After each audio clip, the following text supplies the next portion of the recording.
Hello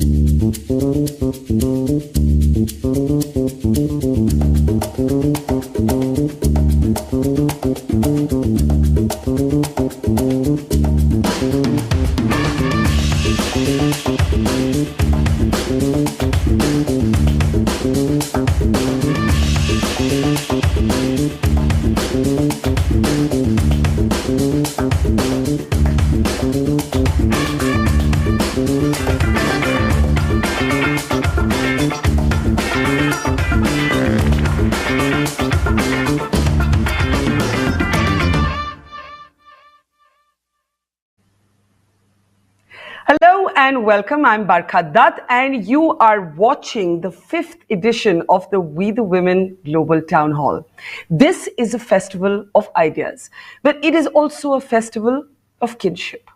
It is a festival that celebrates ambition, aspiration, achievement, but also audacity.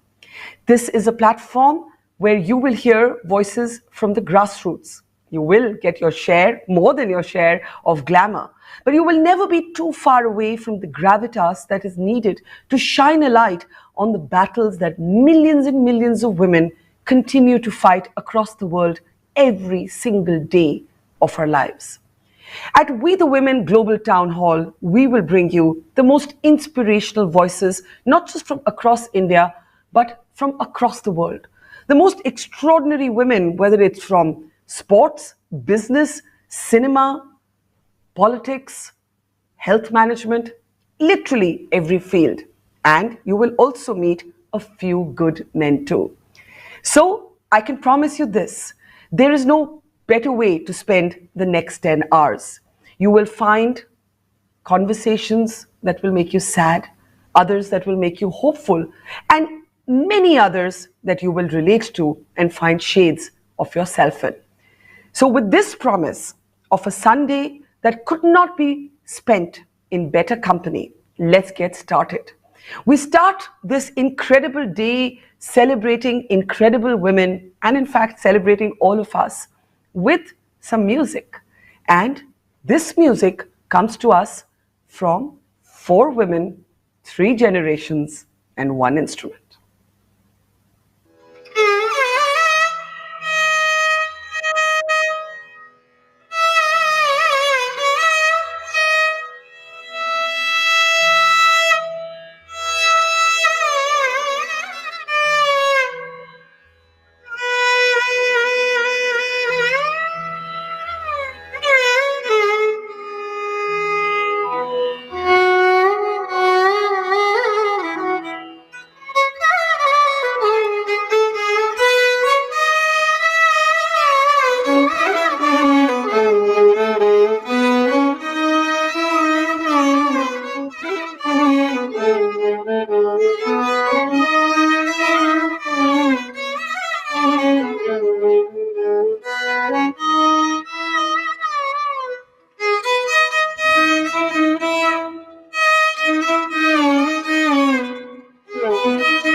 What an extraordinary way for us at We the Women to start our day. Four fabulous women, three generations, and one dream. The dream that all of us have to be ourselves and to do what we love. Let me introduce, and it is a privilege to introduce these four incredible artists. There is, of course, the matriarch of this wonderful family, Dr. Rajam, Padma Bhushan awardee, and as I said, now in her 80s, but still going strong. Her daughter, Dr. Sangeeta Shankar, who's actually been, also winning accolades, international accolades of her own, and her two daughters, Nandini and Ragini. It is a pleasure seeing all of you. And I want to start with Dr. Rajam. As I said, the matriarch of the family calls her Amma, so I'm going to also call her Amma. Amma, अगर आपको मेरा आवाज आ रहा है, and I'm really hoping you can hear me, मुझे ऐसे लगता है कि music has kept you young, because I'm hearing you and looking at you, and who would believe that you are now in your 80s? तो क्या music पे तो मैं आऊंगी, लेकिन आप पहले बताइए that because of this music, has the music kept you young, Dr. Rajam? वो मैं नहीं कह सकती हूँ मैं यंग दिखती हूँ कि नहीं, but music has kept me alive. That's beautiful. That's beautiful. How old were you, Amma, when you started playing? 3. 3. Yeah. Can't believe. And you're 83 today. Yeah.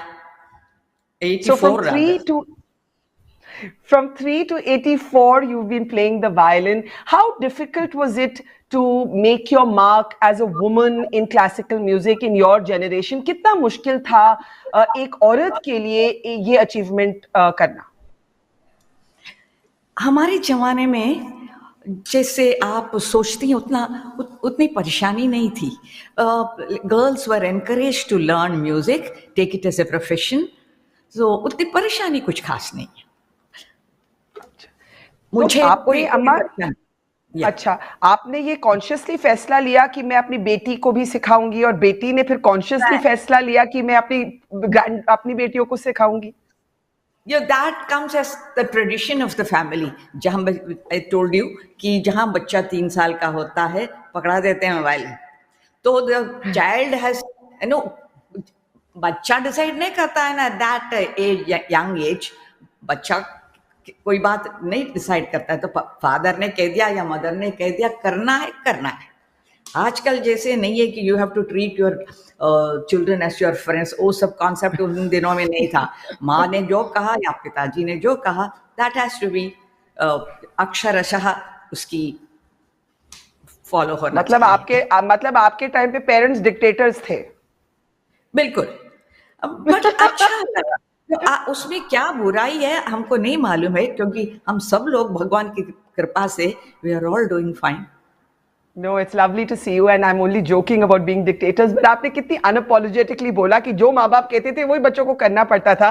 So Sangeeta, you didn't have a choice, but obviously you love it. Your mother says music has kept her alive. What does it mean to you, Dr. Sangeeta? See, for me also, it was not like that I had a choice. At the age of 3, generally, कोई choice नाम की चीज नहीं होती है उस समय. You just do what you're told to do mostly. So, but my father and mother was certainly not dictators. But बहुत प्यार से मुझे, I mean, since I was the only child, I am the only child. बहुत प्यार से हमको सिखाया, लेकिन हमको सिखाने के तरीके अलग थे. माँ के बचपन में ना उनके पिताजी was an extremely strict person. इधर से उधर देखना, no friends, no magazines, nothing. That was Ma's life. But as far as I am concerned, they used to, their method was to give me chocolates, to कि या एक doll को रखते थे, फिर उसका सर्वर हिलाते थे कि वो देखो वो सुन रहा है, she's liking it so much. So these kind of little nicer bribes that you would say, you know. But with that, discipline was a must. रोज सुबह मुझे 4 बजे उठ के 2 घंटा उस समय बजाती थी, and then I had to go to school, come back. Total 3 hours of practice was a must. Do whatever else you might. Obviously, I'm joking about the word dictator, but as you said, even from Ma's generation to yours, there was a difference. Let me ask you this, Dr. Sangeeta. Your daughters, whom we're going to talk to in just a moment from now, one is a chartered accountant, the other trained to be a mechanical engineer. If they had embraced music professionally as your mother did, would you have been okay with it, Sangeeta? They have actually. I mean, we see in any typical South Indian family, education is a must. Degrees are a must. So it's been the case with all of us, a PhD here, and a CA and an engineer. So we made sure that they're well educated, and also at the same time taught them music. जो कि क्या होता है ना, 3 साल की उम्र से अगर अपन म्यूजिक शुरू करते हैं तो 13-15 साल तक बच्चे को भी नहीं पता चलता है कि वो प्रोफेशनल हो जाता है. So, but they had a choice. We left it to them. Me and my husband, we left it to them. कि you decide कि तुमको कौन सा लेना है. They choose music, so you have to ask them. I will ask them in a moment, but you know, you spoke about being a typical South Indian family. I don't know that I know any other South Indian family जो इतनी अच्छी हिंदी बोल लेते हैं. तो ये कैसे हुआ? मुझे लगता है कि it's the years at Banaras Hindu University. अम्मा, ये कैसे हुआ कि एक ट्रेडिशनल साउथ इंडियन फैमिली आप इतनी फ्लुएंसी के साथ हिंदी बोलते हैं आप सभी अम्मा? नहीं, आपने सही कहा. बनारस में मैंने 40 साल बिताया. All my working active years we were in Banaras. So वहाँ बोलते. तो उन्होंने तो हिंदी सीखी. मेरे लिए तो काशी में जन्म हुआ. अब बनारस में रह के हिंदी ठीक ना हो तो फिर तो शर्म की बात होगी. I wish I was so multilingual like all of you. So let me bring in Nandini now.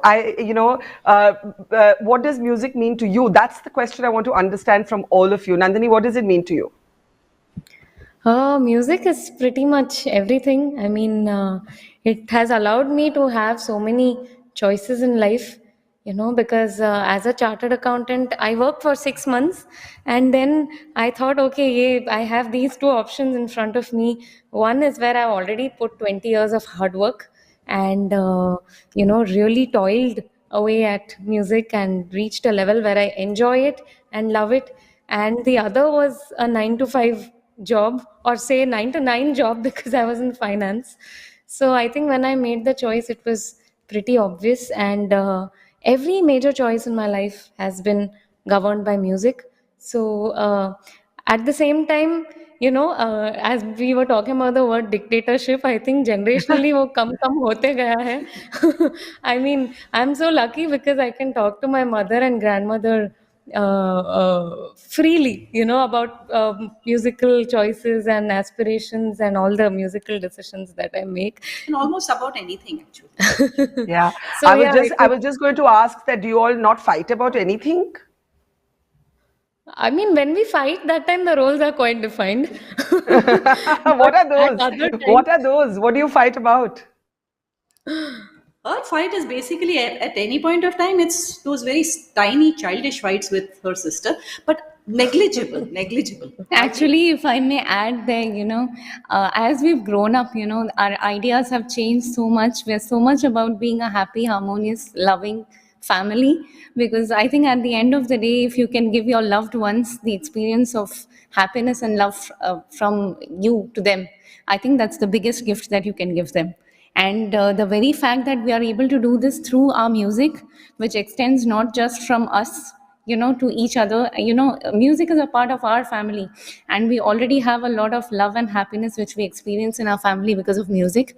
And if we are able to extend that music and the beauty of it and the joy of it to the entire world, we are more than happy to do so. So far as Ragini, I know, that's I have beautifully. never seen both of them fighting with each other. Really? I think Really? that was in childhood. हाँ नहीं actually उसके पीछे एक कहानी है. बचपन में एक ये लोग कुछ फाइट कर रहे थे, तो मैंने बोल दिया कि बस अब 21 दिन तक दोनों एक दूसरे से बात ही नहीं करोगे. तो उस दिन से उनका जो फाइट बंद हुआ आज तक बंद है. And now it's so nice for us to see them composing together, bring up beautiful music pieces together.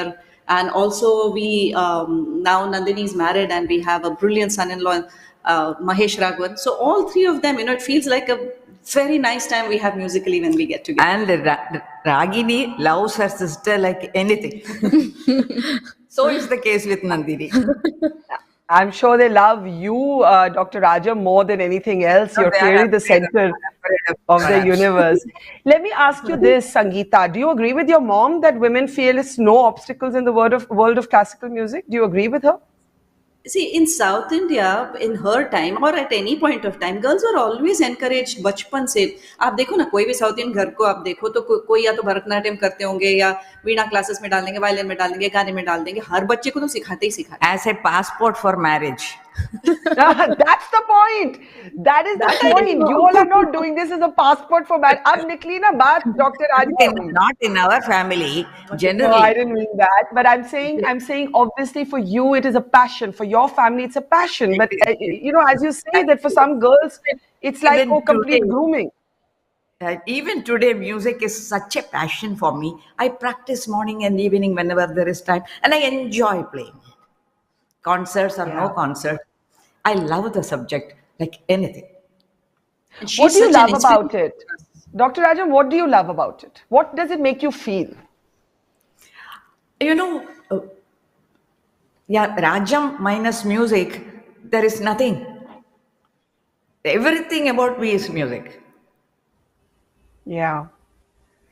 That's what happens when you do what you love. You can't imagine a life without it. But more seriously, I made a lot of jokes about dictatorships, and you made the point about music being a passport for marriage. Obviously, your family, such a sort of a distinguished, accomplished family. But Sangeeta, you were making the point about obstacles. To a woman being a professional in classical music, is it tougher than it is for a man? See, it depends on the family that you are born in. It depends on the family that you get married into. If the family is supportive, then you really don't find any obstacles. But if the family is not, then of course life is full of obstacles. अगर आप बाहर की दुनिया में देखें कि if you go in the organizing with organizers or people who make events and all that, वहाँ कुछ फर्क नहीं पड़ता. It's all about the immediate family environment as to how they support or not support you. तो एक एक का दृष्टिकोण उस हिसाब से होगा ना. Ragini, how is it, engineering and then playing the violin, which do you love more?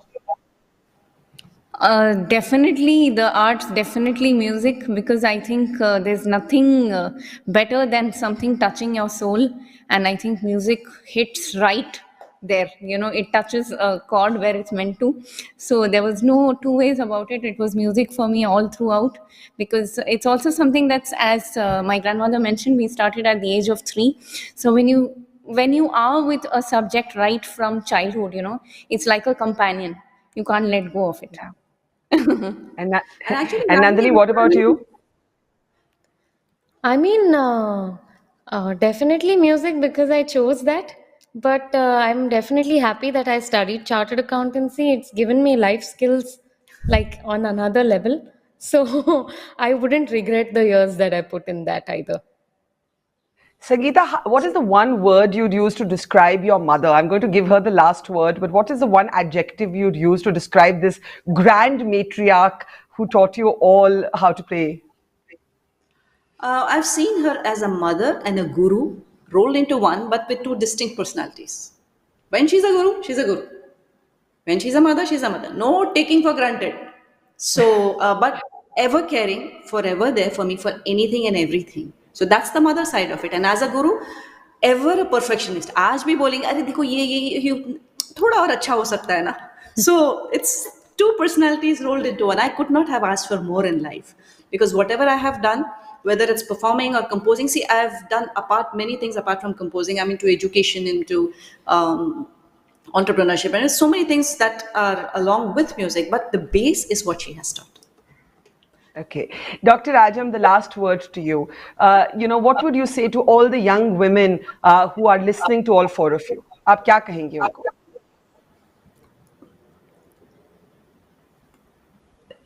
सब कोई जो है, मैं इतना ही कहूँगी, अपने बच्चों को कोई ना कोई आर्ट जरूर सिखाइए. That goes a long way in shaping up their personalities. Values क्या होना चाहिए लाइफ में, ये सारी शिक्षा जो है उसके थ्रू मिल जाएगा. Thank you. It's been a wonderful, wonderful start to We the Women. Dr. Rajam, Dr. Sangeeta, Nandini, Ragini. May you always be in harmony and light up our lives and our screen as you have done today. Thank you so much. It's been a privilege and an honor. Thank you. Thank you so much. Thanks a lot.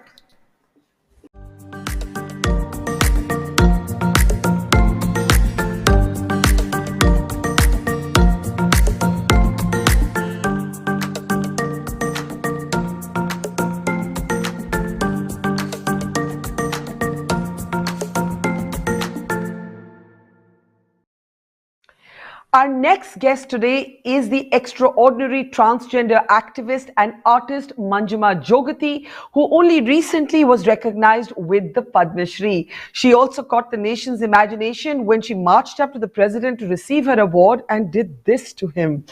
Well, talking about that gesture and her life, which has been a battle and a struggle, we can go across now to the artist herself, Manjamma Jogathi, and she is with Vikram, who is also a dancer and who will help us talk to her more effectively. Namaste, Manjamma. Namaste, Barkadat. Namaste, namaste. Good to see you. Good to see you again, and good to see you, Vikram. Manjamma, why did you do this when you were receiving the award from the president? Tell our audience to him. Weren't you feeling like I'm talking to the president? How are you able to be so informal with him? President ಜೊತೆ ನೀವು ಹೋದಾಗ ಅಷ್ಟು ಅಂದ್ರೆ president ಜೊತೆ ಮಾಡ್ತಾ ಇದೀರಾ ಈ ತರ ಅಂತ ನಿಮಗೆ ಗೊತ್ತಾಗ್ಲಿಲ್ವಾ? ನಿಮ್ಗೆ ಏನ್ ಅನ್ಸಿತ್ತು? ಯಾವ ಒಂದು ಕಾರಣದಿಂದ ನೀವು ಹಂಗ್ ಮಾಡಿದ್ರಿ ಅಂತ? ನಾನು ಅದಕ್ಕಿಂತ ಮುಂಚಿತವಾಗಿ ಈ ಅಂತಾರಾಷ್ಟ್ರೀಯ ದಿನ ನಾನು ವಿಶೇಷವಾಗಿ ನಿಮಗೆ ಟ್ವಿಟರ್ ಅಲ್ಲಿ ನಿಮ್ ಹೊಸ ಪುಸ್ತಕ ಬಂದಿದ್ದನ್ನ ನೋಡಿದೆ. ತುಂಬಾ ಖುಷಿ ಆಯ್ತು. ಇನ್ನೂ ಹೆಚ್ಚು ಹೆಚ್ಚು ಮಹಿಳೆಯರ ಬಗ್ಗೆ, ಹೋರಾಟಗಳ ಬಗ್ಗೆ ಇನ್ನೂ ಹೆಚ್ಚು ಪುಸ್ತಕಗಳು ಬರ್ಕಾದತ್ ಕಡೆಯಿಂದ ಬರ್ಲಿ ಅಂತ ತಮ್ಮೆಲ್ಲರಿಗೂ ಹಿಂಗೆ ಆಶೀರ್ವಾದ ಮಾಡ್ತೀನಿ. What did she say? Amma says she's saying that first of all she wanted to congratulate you for she had read about your books, the tweets that you are doing about your book that got thank released, you, and she's congratulating you for that. Thank you, thank you, thank you. International Women's Day. On this International Women's Day that we are meeting and then discussing in this event, she also wishes you that you continue to do such good work and speak about the struggle, speak about the women, and for that she wanted to wish you and congratulate you for this particular book as well. Thank you. Now, can you ask her to explain that moment with the president? President ಬಗ್ಗೆ ಒಂಚೂರು ಹೇಳಿ. ಅದೇ ನಾನು ನನ್ನ ತಾಯಿ ನಾವು ಚಿಕ್ಕ ಹುಡುಗರಿದ್ದಾಗೆಲ್ಲ ತುಂಬಾ ನೋವಾಗಿ ತುಂಬಾ ತಿರುಗಾಡಿ ಆಡಿ ಕುಣಿದು ನಾಟಕ ಮಾಡಿ ಬಂದಾಗ ಎಲ್ಲ ಜನ ನಿನಗೆ ನೋಡಿರ್ತಾರೆ, ನಿನಗೆ ದೃಷ್ಟಿ ಆಗಿರುತ್ತೆ, ಬಾಯಿಲಿ ದೃಷ್ಟಿ ತೆಗಿತೀನಿ ಅಂತ ನಮ್ಮಮ್ಮ ಸೆರಗಿನಿಂದ ಈ ತರ ಸೆರಗಿನಿಂದ ದೃಷ್ಟಿ ತೆಗೆದು ಹಿಂಗ್ ಮಾಡಿ ಮಾಡ್ತಾ ಇದ್ರು.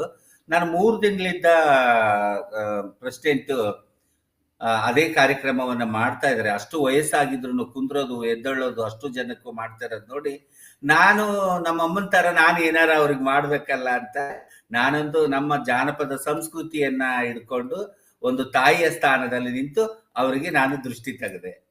So Amma says actually when she was there in the President Palace, she realized how difficult it is for a president, entire days, do sitting and then stand and then as and when he had to, give the awards to the awardees. And she realized that since the 3 previous days, he was doing the same thing. And she realized it is very difficult for any individual to do it. And he's also aged like her. And she realized, remembered her, the mom, like what she used to do when she was, younger, the Nazar Nikalna thing, which they generally do it. And this is also representing the Janapada tradition, the folk art also, what we used to do as part of our Sampradaya, the rituals that we do. So she wanted to do that for the president. Yes. Lovely, lovely, lovely. Now tell me, Vikram, please do ask her from me. She laughs today and she has such a full-throated laugh. Jisko kehte hain andar se hasna. But she's had such a difficult life. Manjamma, you've had such a difficult life. You you were shunned by your own family at the age of 15 for being a trans. You've had to beg on the streets. You're a rape survivor, and you even attempted suicide. I mean, how did you find the strength to survive all of this, Manjamma? ನೀವು ಬಹಳ ಖುಷಿಯಾಗಿರ್ತೀರ, ಯಾವಾಗ್ಲೂ ನಿಮ್ ಮುಖದಲ್ಲಿ ಯಾವಾಗ್ಲೂ ಖುಷಿ ಇರುತ್ತೆ. But ನಿಮ್ ಜೀವನದಲ್ಲಿ ನಿಮ್ ಮನೆಯಿಂದ ಹೊರಡೆ ಹಾಕಿದ್ರು, ನಿಮ್ಗೆ ನಿಮ್ಗೆ ರೇಪ್ ಮಾಡ್ಲಿಕ್ಕೆ ಪ್ರಯತ್ನ ಪಟ್ಟಿದ್ರು ಜನ, ಆಮೇಲೆ ನೀವು ಆತ್ಮಹತ್ಯೆ ಮಾಡ್ಲಿಕ್ಕೂ ಪ್ರಯತ್ನಿಸಿದ್ರಿ. ಇಷ್ಟೆಲ್ಲ ಕಷ್ಟಪಟ್ಟು ನೀವು ಬಂದಿದ್ದೀರಾ. ಬಟ್ ಆದ್ರೂ ನೀವು ನಿಮ್ಗೆ ಅಷ್ಟು ಖುಷಿಯಿಂದ ಮುಖ ಯಾವಾಗ್ಲೂ ಹೀಗಿರ್ಲಿಕ್ಕೆ ಕಾರಣ? She's still smiling. Amazing. No, even such a difficult question. Manjamma, how are you so strong? ಅಷ್ಟು ಕಷ್ಟ ಆದ್ರೂ ನೀವು ಇನ್ನೂ ನಗ್ತಾನೆ ಹೇಳ್ತಾ ಇದೀರಿ ಇಂಥ ಕ್ವಶನ್ ಕೂಡ. ಹೇಗೆ? ಕಲಾವಿದರಿಗೆ ನಗುವೇ ಬಂಗಾರ, ಅದೇ ಆಸ್ತಿ ಕಲಾವಿದರಿಗೆ. ಆ ಕಲಾವಿದರಿಗೆ ನಗು ಇಲ್ಲಿದ್ರೆ ಕಲಾವಿದನೇ ಅಲ್ಲ. ಕಲಾವಿದರು ಹೆಂಗಪ್ಪ ಅಂದ್ರೆ ತಮಗೆಷ್ಟೇ ಕಷ್ಟಗಳಿದ್ರು, ಎಷ್ಟೇ ನೋವುಗಳಿದ್ರು, ಅಲ್ಲಿ ತಾಯಿ ಸತ್ತಿರ್ಲಿ, ಇಲ್ಲಿ ತಂದೆ ಸತ್ತಿರ್ಲಿ, ಒಡ ಹುಟ್ಟಿದವ್ರು ಸತ್ತಿರ್ಲಿ, ರಂಗಭೂಮಿ ಮೇಲೆ ಥಿಯೇಟರ್ ನಲ್ಲಿ ಅದನ್ನೆಲ್ಲ ಮರೆತು ಪ್ರೇಕ್ಷಕರಿಗೆ ಆ ಸಂದೇಶವನ್ನ ಕೊಡಬೇಕು. ಒಳ್ಳೇದಾಗಿರ್ಲಿ ಕೆಟ್ಟದ್ದಾಗಿರ್ಲಿ, ಆ ನಗೋದೇ ಆಗಿರ್ಲಿ, ಡೈಲಾಗ್ಗಳಾಗಿರ್ಲಿ, ನಮ್ಮಲ್ಲಿ ಏನೇ ನೋವು ಇದ್ರೂ ಅದು ಕೊಟ್ಟಾಗನೇ ಅದು ಜನಗಳಿಗೆ ಮುಟ್ಟೋದು. ನನಗೆ ಕಲಿಸಿದ್ದು ನಗು ರಂಗಭೂಮಿ. She says that when she has accepted art and she became an artist, generally any artist when they are performing on the stage, they will forget everything. Even your mother is expired and but still you are there on the stage and you are performing. You have to perform and deliver. You have to connect with the audiences. I think she says she gained that confidence by being an artist, and that's what she is. Yeah, and that's how she is responding. But Manjamma, what has been the most difficult phase of your life, which when you remember even today, sometimes जब बहुत बुरा memory आती है, तो even today the skin can break into a rash. तो जब आप अपनी पुरानी जिंदगी के बारे में सोचते हैं, when you remember your old life, what is the most haunting memory? ನಿಮ್ಗೆ ಈಗ ಬಂದೋಗಿದ್ದೀರಾ, ತುಂಬಾ ಕಷ್ಟದಲ್ಲಿ ಇರ್ತೀರಾ ನೀವು. ಬಟ್ ನಿಮ್ಗೆ ಹಳೆ ನೆನಪುಗಳು ಯಾವ್ದಿದೆ, ಅದು ಎಷ್ಟು ಕಾಡಿಸ್ತಾ ಇದೆ. ನೀವು ಇವಾಗ ಸ್ಟ್ರಾಂಗ್ ಆಗಿರ್ಬೋದು, ಬಟ್ ಹೆಂಗೆ ಸ್ಟ್ರಾಂಗ್ ಆಗಿದ್ದೀರಾ? ಯಾವ್ದು ನಿಮ್ ನೆನಪು ಅಷ್ಟು ಕಾಡಿಸ್ತಾ ಇದೆ? ನೀವು ಹಿಂಗ್ ಸ್ಟ್ರಾಂಗ್ ಇರ್ಲಿಕ್ಕೆ ಕಾರಣ ಏನು? ನೋವುಗಳು ಉಂಡು ಬಂದಿದ್ದೀರಾ? ನನಗೆ ನಾನು ಇಡ್ಲಿ ಚಟ್ನಿ ಮಾರಿದ್ದು ಒಂದು ನೋವು, ತಂದೆ ತಾಯಿ ಹೊರಗೆ ಹಾಕಿದ ಮೇಲೆ ಪಡ್ಲಿಗೆ ಹಿಡ್ಕೊಂಡು ಭಿಕ್ಷಾಟನೆಗೆ ಹೋಗಿದ್ದು ಒಂದು ನೋವು, ಇಡ್ಲಿ ಚಟ್ನಿ ಮಾರಿದ್ದು ಒಂದು ನೋವು, ಆಮೇಲೆ ಹೈಸ್ಕೂಲ್ ಫೀಲ್ಡ್ ಅಲ್ಲಿ 5-6 ಜನ ಕಾಮುಕರ ಕೈಯಲ್ಲಿ ಹೆಣಗಾಡಿದ್ದು ಒಂದು ನೋವು, ಬಸ್ಸಲ್ಲಿ ಸೀಟಲ್ಲಿ ಕುಂತಾಗ ನನ್ನನ್ನು ನೋಡಿ ಎದ್ದೋದ್ರು, ಖಾಲಿ ಇದ್ದಾಗ ನಾನು ಕೂತ್ಕೊಂಡ್ರೆ ಅವ್ರು ಬಂದು ಕುಂದಿರ್ಲಿಲ್ಲ. ಅದೆಲ್ಲ ನೋವುಗಳು. ನಾನು ಏನಾದ್ರೂ ಮಾಡ್ಬೇಕಲ್ಲ, ಏನಾದ್ರೂ ಗಳಿಸ್ಬೇಕಲ್ಲ. ಇವತ್ತು ಬಸ್ಸಲ್ಲಿ ನಾನು ಅಷ್ಟು ಅವಮಾನಿತಳಾದೆ. ಇವತ್ತು ಉತ್ತರ ಕರ್ನಾಟಕದ ಎಲ್ಲಾ ಬಸ್ಗಳಲ್ಲಿ ಕುಳಿತಿರ್ತಕ್ಕಂಥ ಜನಗಳ ಕೈಯಲ್ಲಿ ಟಿಕೆಟ್ ಅಲ್ಲಿ ಪದ್ಮಶ್ರೀ ಮಂಜಮ್ಮ ಜೋಗತಿಗೆ ಅಭಿನಂದನೆಗಳು. ನಾನು ಆ ಬಸ್ಸಲ್ಲಿ ಎಷ್ಟು ನೋವನ್ನು ಅನುಭವಿಸಿದ್ದೆ, ಎಷ್ಟು ದುಃಖವನ್ನು ಅನುಭವಿಸಿದ್ದೆ. ಇವತ್ತು ಅದೇ ಬಸ್ಸಲ್ಲಿ ಎಲ್ಲರ ಕೈಯಲ್ಲಿ ಆ ಟಿಕೆಟ್ ಅಲ್ಲಿ ಆ ಮಂಜಮ್ಮ ಜೋಗತಿಗೆ ಅಭಿನಂದನೆಗಳು ಅಂತ, ಅದನ್ನ ಹಂಗೆ ನಾನು ಮಾಡಿದೆ ಹೊರಗ ಮತ್ತಿನ್ನೇನು ಇಲ್ಲ. When she's remembering all that memories again, she is not feeling little comfortable. So what she says is there are many pains in her life, right? When parents threw her out of the house, that's a pain that's she cannot forget. And she came back, and then when she was struggling and begging and surviving somehow, then the people attacked her and they raped her, and that's a pain that she can't forget anytime. It's always there in her memory. She was struggling. She was selling idlis and chutney and surviving, but those memories are still struggling memories only. When she used to go and sit in a bus, even though seats were empty, people used to go out. They never used to give a space to her, or they never used to come and sit adjacent to her. Those all are the strong memories which will never go from her mind. That's what she says. But today, when she continued her effort, she put her focus, she followed the passion, that is art form, which she is now known for. That art form is actually given a lot of recognition for her. Like, for example, the same Karnataka state road transportation, Kalyana Karnataka, which is the North Karnataka part of it, in the ticket they have printed her name as Padma Shri Manjamma Jogathi, and everybody who are traveling in that bus will have that ticket where her name is there. So she remembers her memory, and then now she sees what exactly is happening. I think that's the struggle, and that's what makes her stronger even now going forward also. Yeah, that's a very, very powerful story where life turns full circle. But Manjamma, let me ask you this. You are a rape survivor. Do you believe the men who did that to you will be punished? Will there be justice? Did you ever think you could seek that justice?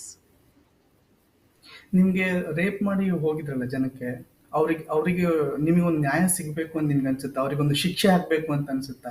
ಈಗ ನಿಮ್ಗೆ ಅನ್ಸುತ್ತೆ ಅವ್ರಿಗೆ ಶಿಕ್ಷೆ ಸಿಗ್ಬೇಕಿತ್ತು ಅನ್ಸುತ್ತಾ, ಅಥವಾ ಶಿಕ್ಷೆ ಸಿಗುತ್ತೆ ಅಂತ ಅನ್ಸುತ್ತಾ ಈ ತರ ಯಾರಾದ್ರೂ ರೇಪ್ ಮಾಡಿದ್ರು ಕೊಡ್ತೇನೆ? ಈಗ ಅವ್ರಿಗೆ ಆ ತರ ಮಾಡಿದವ್ರಿಗೆ ಈಗ ಶಿಕ್ಷೆ ಕೊಡ್ತಾ ಇದ್ದಾರೆ. ಅವ್ರಿಗೆ ಶಿಕ್ಷೆ ಆಗಿದೆಯೋ ಇಲ್ವೋ ಗೊತ್ತಿಲ್ಲ, ಅವ್ರು ಇದಾರೋ ಇಲ್ವೋ ಗೊತ್ತಿಲ್ಲ. ಆ ರೀತಿ ಮಾಡಿದವ್ರಿಗೆ ಅವ್ರಿಗೆ ಮೊದಲು ಒಂದು ಅವಕಾಶ ಕೊಡ್ಬೇಕು. ಅವ್ರಿಗೆ ಮಾಡಿರೋ ತಪ್ಪನ್ನ ತಿದ್ಕೊಳ್ಳೋ ತರ ಅವ್ರಿಗೆ ಅವಕಾಶ ಕೊಡ್ಬೇಕು. ಆ ಅವಕಾಶದಲ್ಲಿ ಅವ್ರು ಸರಿ ಹೋಗಿಲ್ಲ ಅಂದ್ರೆ ಶಿಕ್ಷೆ ಕೊಡೋದೆ ಅವ್ರಿಗೆ. What Amma says is actually when that incident happened, ಈಗ ತಪ್ಪು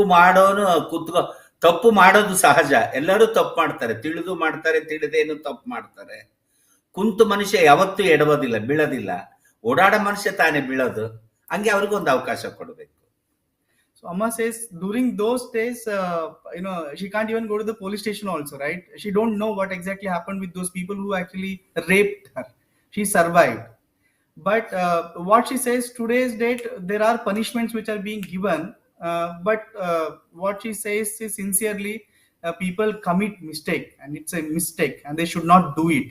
And if they're doing it, then maybe we may have to give a chance, possibly. But people commit this mistake, and if they are not changing over the period of time, we need to actually give them the punishment. No, they must be punished. Finally, Manjamma, my question to you is this. You were thrown out and disowned by your family for being trans. Today, do you feel there is social acceptance? You've, of course, been rewarded with the Padma Shri. You're one of our foremost artists. But is there social acceptance in a day-to-day way for who you are, for being not just an artist, but also a trans woman?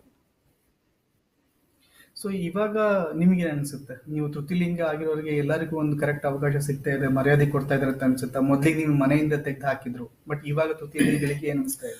ಇವಾಗ ತುಂಬಾ ಖುಷಿ ಆಗ್ತಾ ಇದೆ. ಯಾಕಪ್ಪ ನಂಗೆ ಖುಷಿ ಆಗ್ತಾ ಇದೆ ಅಂದ್ರೆ, ಈಗ ಹಲವಾರು ಕ್ಷೇತ್ರಗಳಲ್ಲಿ ಮಂಜಮ್ಮ ಜೋಗತಿ, ಮಾತಾ ಮಂಜಮ್ಮ ಜೋಗತಿ ಅಂತ ಪ್ರಶಸ್ತಿಗಳನ್ನ ಕೊಡ್ತಾರೆ. ಇಡೀ ಸಮಾಜ, ಇಡೀ ದೇಶನೇ ನನ್ನ ಕಡೆ ತಿರುಗಿ ನೋಡ್ತು. ಅವತ್ತು ನೀವು ಮಾತಾಡಿದ್ದಂತೂ ಎಷ್ಟು ಜನ ಹೇಳಿದ್ರು ನನಗೆ ಫೋನ್ ಮಾಡಿ, ಅಂದ್ರೆ ನಾವು ನೋಡಿದ್ವಿ ಅಂತ ನಿಮ್ಮ ಕಾರ್ಯಕ್ರಮದಲ್ಲಿ. ಹಂಗಾಗಿ ಎಲ್ಲೋ ಒಂಥರ ಬದಲಾವಣೆ ಆಗ್ತಾ ಇದೆ. ಇವಾಗ ನೀವೇ ಇವತ್ತು ಅಂತಾರಾಷ್ಟ್ರೀಯ ಮಹಿಳಾ ದಿನಾಚರಣೆ, ಇವತ್ತು ನನ್ನನ್ನು ಮಾತಾಡಿಸ್ತಾ ಇದ್ರೆ ಒಬ್ಬ ಜಾನಪದ ಕಲಾವಿದೆ, ಅದು ಮಹಿಳಾ ಸಾಧಕಿ ಅಂತೇಳಿ. ಆ ಮಹಿಳಾ ಸಾಧಕಿ, ತೃತೀಯ ಲಿಂಗಿ ಸಾಧಕಿ ಅಂತ ನೀವು ಕರೆದಿಲ್ಲ, ಮಹಿಳಾ ಸಾಧಕಿ ಅಂತ ಕರೆದು ಇವತ್ತು ಅಂತಾರಾಷ್ಟ್ರೀಯ ಮಹಿಳಾ ದಿನಾಚರಣೆ ದಿವಸ ನನ್ನನ್ನು ಮಾತಾಡಿಸ್ತಾ ಇದ್ರೆ, ಈ ಮಹಿಳೆ ಅನ್ನೋದು ನನ್ನೊಬ್ಳಿಗೆ ಇರಬಾರ್ದು. ಅದು ಎಲ್ಲಾ ತೃತೀಯ ಲಿಂಗಿಗಳಿಗೂ, ಎಲ್ಲಾ ಟ್ರಾನ್ಸ್ಜೆಂಡರ್ಗಳಿಗೂ ಮಹಿಳೆಯರೇ ಅಂತ ಇದ್ರೆ ನಂಗೆ ಇನ್ನೂ ಖುಷಿ ಅನ್ಸುತ್ತೆ. So Amma says a lot of things are changing now. In fact, so she also remembers in the last interview when she had with you, a lot of people called her and said, okay, you have spoken to Bakadat, you had a discussion, we saw that video and all of that. What she says that there is an acceptance now. People are recognizing things. Awards for sure makes a difference because people get recognized. Today, everybody in India, they know her, right? But now she also says that in this important event that you have invited her, you invited her as a woman achiever, and that's the biggest recognition. And every trans person, a trans woman, want to be recognized as a woman, right? So this is the biggest change that is happening. Your event itself is one big such reflection of the change. So she's that's what she says, that changes are going to happen, and she's very happy about that. Manjamma, you are too sweet. Can I also do this to you? ನೀವು ತುಂಬಾ sweet person, ನಿಮಗೆ ಹಿಂಗ್ ಮಾಡ್ಲಾ ಅವರು ಅಂತ ಕೇಳ್ತಿದ್ದಾರೆ. Do it, she says. Thank you, Manjamma. Thank you. ಅಮ್ಮ, thank you. ಈ ಒಂದು ಅಂತಾರಾಷ್ಟ್ರೀಯ ಮಹಿಳಾ ದಿನಾಚರಣೆಯ ದಿನ ಎಲ್ಲಾ ಮಹಿಳೆಯರಿಗೂ ಈ ಮಂಜಮ್ಮ ಜೋಗತಿಯ ಅನಂತ ನಮಸ್ಕಾರಗಳು. And she wishes all the women on this Women's Day celebration that we are doing, the events that are happening through this platform, she want to wish all the women across the globe all the very best. Thank you, God bless you. Thank you.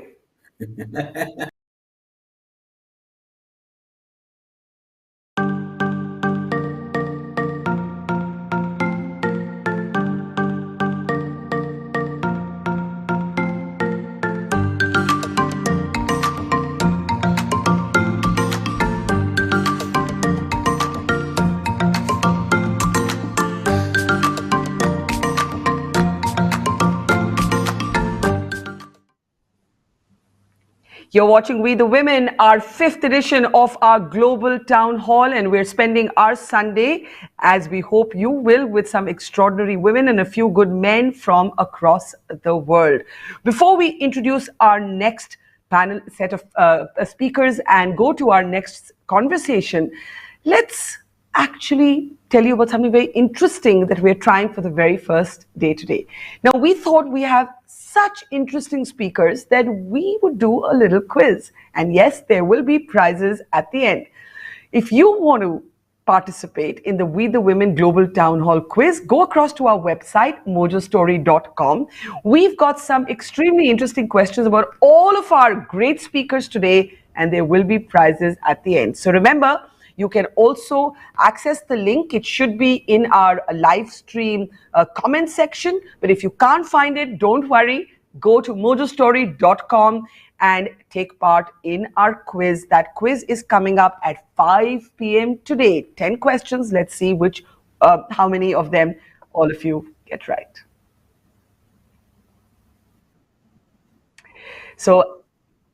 And we are, of course, doing this with Slido. I'd never tried it before, but we've tried it for the very first time. So once again, if you would like to take part in our quiz and possibly win some interesting prizes at the end, this is the first time that we're trying the We the Women Global Town Hall quiz. And it is about our speakers today, and you can go across to mojostory.com. You can also find the link to access this in the live stream of our comment section. Now, as we wait for our next set of speakers to join, and I'll be told when they are ready, let me just tell you a little bit about when this festival was born. It was born in 2017. In the age before the pandemic, of course, this was a ground event, and it was open to everybody in the general public. And then, of course, COVID pushed us onto the virtual platform. But you know what felt like a kind of disadvantage to begin with now actually feels full of possibilities, full of things we couldn't do earlier. Because guess what? When we were offline, we actually couldn't access so many speakers from across the world. But now we can. And it is truly a global town hall. So bigger, better, and virtual.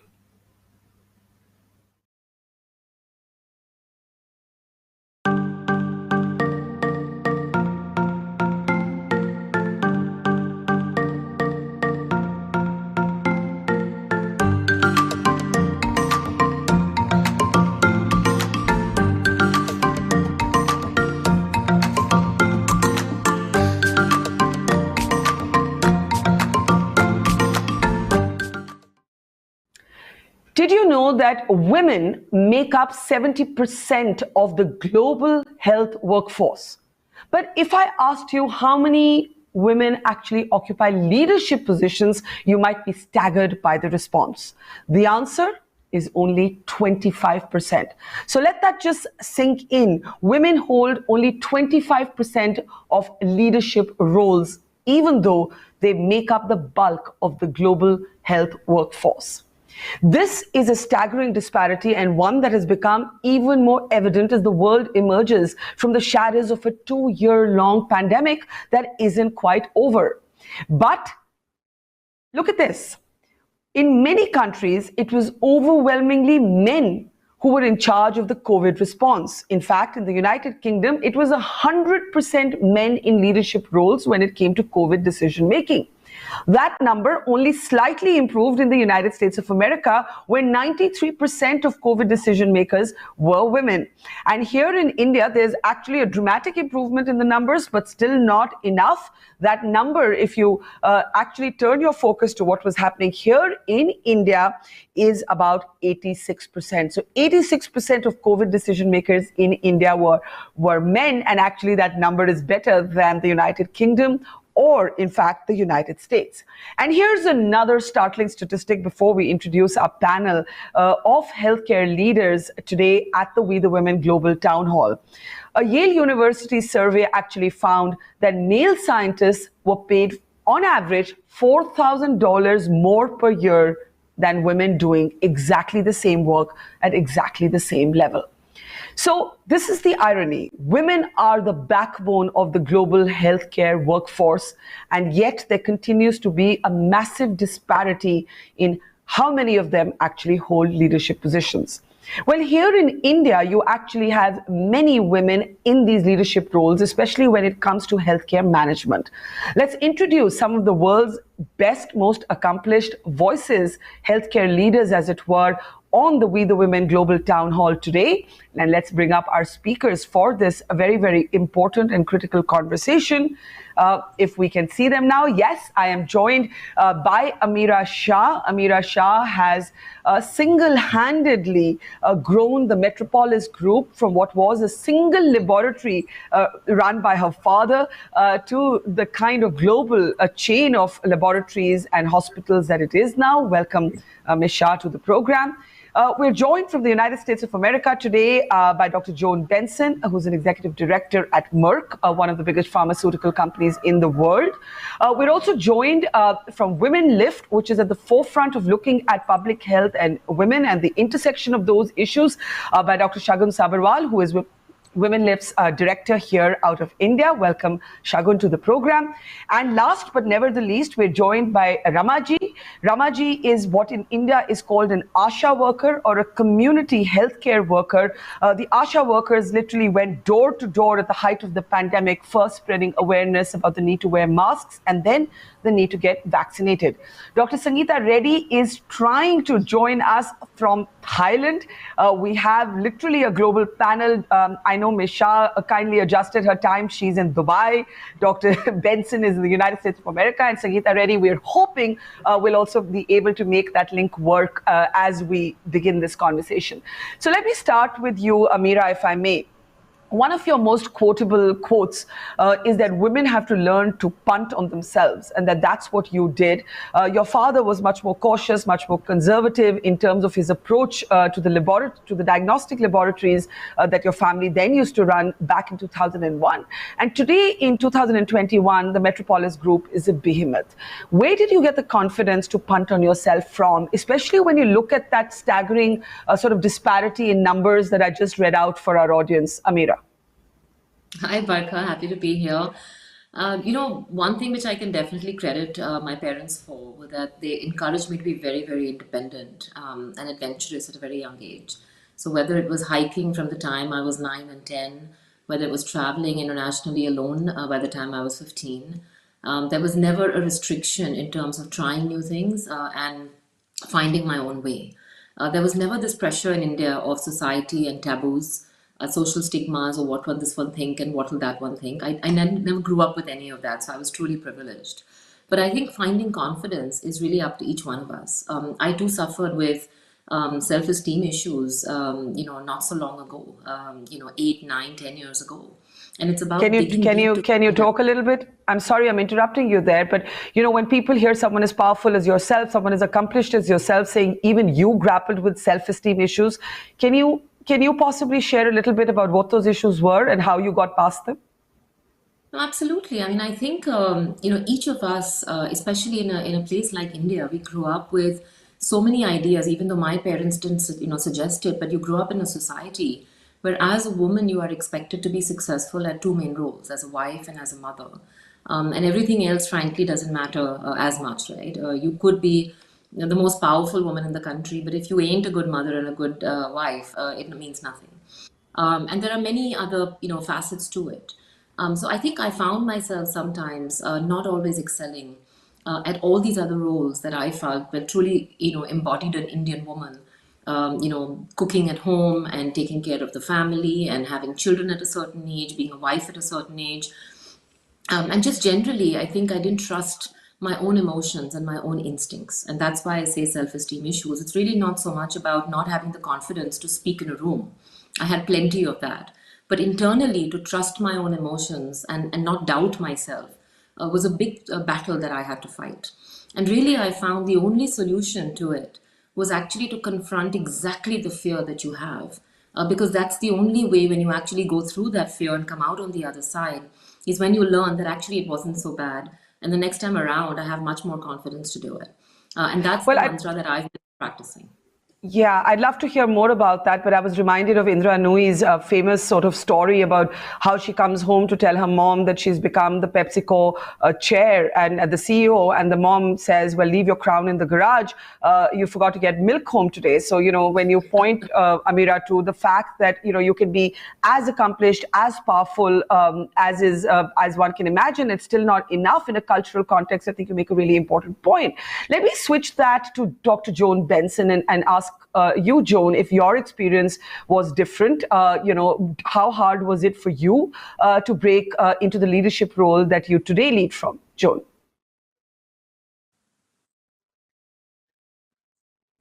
It's interesting listening to Meera talk about, sort of having confidence, issues, and as a well-established, woman in her own field.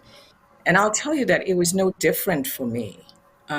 Externally, you're exuding all of that confidence, but internally, you're crumbling. And it just seems to me to be quite a contradiction, because you ask yourself, how can you be so confident, outwardly in your interactions and talking to people, meeting with high-powered people externally, but yet inside of you, as you're doing that, all is not well. And so it was no different. Meera's experience was no different than mine. And so how did I break through that, and entering into a leadership role at Merck? I think for me, it was just knowing that, I've come a long way. I African by birth and coming into a developed nation and having all the opportunities that have been afforded of me. And if I don't do it, then who? If I don't rise up to the occasion, the needs are enormous. And as a woman, I felt that, and as a physician by training, I felt that, you know what, I'll be doing myself and young girls who are looking up to me a disservice if I don't sort of get away from that crumbling inside and show that I can do this and you can do this as well. And what would you say, Joan, has been the toughest sort of hurdle? Was it family? Was it society? Was it... I remember Soumya Swaminathan, who's the chief scientist at the World Health Organization, said, We the Women, in its previous edition, that there were times when she was the only woman in the room and all the men looked at her like she was like a fish out of water. Yeah. In most situations that I find myself in, conversations that I find myself, and usually the only woman and sometimes the only woman of color. For me, it was going into those meetings and not thinking, I'm a woman of color, I should not be here. The minute I walk into that room, I have to shelve all of that. I have to put that aside and say, I'm coming in here with all of my knowledge, with all of my experience. And that's what people are looking to, hear from me. And that's what I can give. So I would defeat myself if I walk into that room thinking I'm a woman and I'm a woman of color. It just does not even rise to the surface for me. I'm going in there and there's no gender when I walk into that room. There's no color when I walk into the room. That is an interesting comment. Yeah, in your mind, you're degendering and in a sense disowning, or for that moment, you're being purely professional.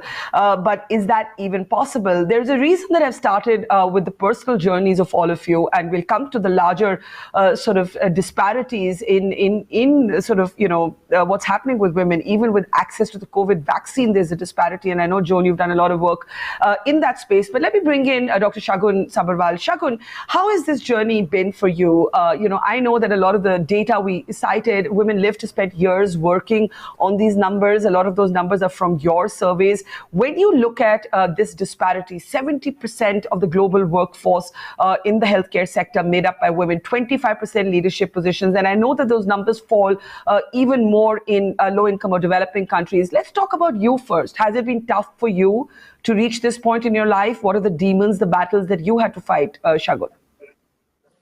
Yeah, thanks, Barkha. First of all, it's a real pleasure to be here. I think I'll start by saying that, I think all of us should also recognize the privilege that we have, even in a country like India. And one can't help but be conscious that I have grown up in a family which was, again, very supportive. We're a family of 3 sisters. We belong to North India, where, not having a brother is often a comment that outsiders make. Oh my God, you don't have a brother and you're 3 sisters. So you kind of grow up with that. But then when you have really supportive parents who think that, a woman can't really, is no less, and they keep pushing you forward, I think some of those things start to kind of matter less. But as you start growing up, you do start seeing that not everyone around you has that privilege, right? And at every point in India, I think what Meera was saying is very true, that there is a notion of what a perfect woman should be, or what a perfect girl should look like. And I think that while I have been very lucky, because I have kind of also been more in the development sector, and again in organizations that are often women-led. So I'm very fortunate to have these role models, to have mentors that also bring that empathy, But I do think that since you talked about data, I do want to mention that a very recent study that we did, where we did a lot of qualitative, in-depth interviews with mid-career women working in health across India, East Africa, and even North America. One of the big barriers that came up was this idea of not having mentors, not having enough support. So I do want to have like this call to action, and I know we'll go into this later, but personally, I have really gained a lot from having this support throughout. And this support is not just about professional, it is also about juggling your life, getting the right type of guidance, counseling the self-doubt that we are often that eats us in. How do we get rid of it? So that's what I would say. Yeah, and it's interesting you speak about what happens in particular in South Asian families when they're only daughters. Dr. Sangeeta Reddy, who was supposed to be part of this conversation, and I'm told is still struggling on a phone link from Thailand where she's traveling. She once shared a story about how their four daughters who were at the helm of the Apollo hospitals, and she said, we were our father was always described as poor Dr. Reddy because he had four daughters, and our whole task was one day to get to a point where people would say lucky Dr. Reddy because he has four daughters. Talking about privilege, Rama ji hamare saath hai. I will translate a little bit of what's been said for Rama, and then I'll translate back for Joan in particular, and for sections of our audience who don't understand Hindi. What she's saying, Namaste Rama ji, आप ये community health की space में कैसे आई, और आपको किस तरह की कठिनाई हुई? क्या परिवार की तरफ से कुछ प्रेशर हुआ कि भाई काम मत करो, घर में रहो, पहले घर की देखभाल करो? पहले तो आप बताइए, आप आशा वर्कर बनी ही कैसे? मैम, मैं 2016 में मैंने आशा वर्कर का ज्वाइन करा था। मुझे लोगों की हेल्प करने में बहुत अच्छा लगता था कि मैं किसी तरीके से उनकी मदद कर सकूं। तो मैं 2016 में आशा वर्कर मैंने ज्वाइन करा था, और जब फर्स्ट पैंडेमिक में मैंने काम करा था तो उस समय बहुत सब लोग डरे हुए थे। मेरे हस्बैंड भी बहुत डरे हुए थे, इवन मेरा बच्चा बहुत ज़्यादा डरा हुआ था। वो मुझे बार-बार बोल रहा था, मम्मी नहीं जाना अपने काम पे, आप छोड़ दो, आप कोविड पेशेंट के साथ काम करने जाते हो, अगर आपको कुछ हो गया तो मैं अपने आप को भी मार दूँगा। तो वो बहुत ज़्यादा था प्रेशर फैमिली की तरफ से। लेकिन क्योंकि हमारे पर भी प्रेशर था कि जब आपने ज्वाइन करा था तब उन्होंने ये बोला था कि अगर ऐसी कोई वो होगी तो आप छोड़ नहीं सकते काम को।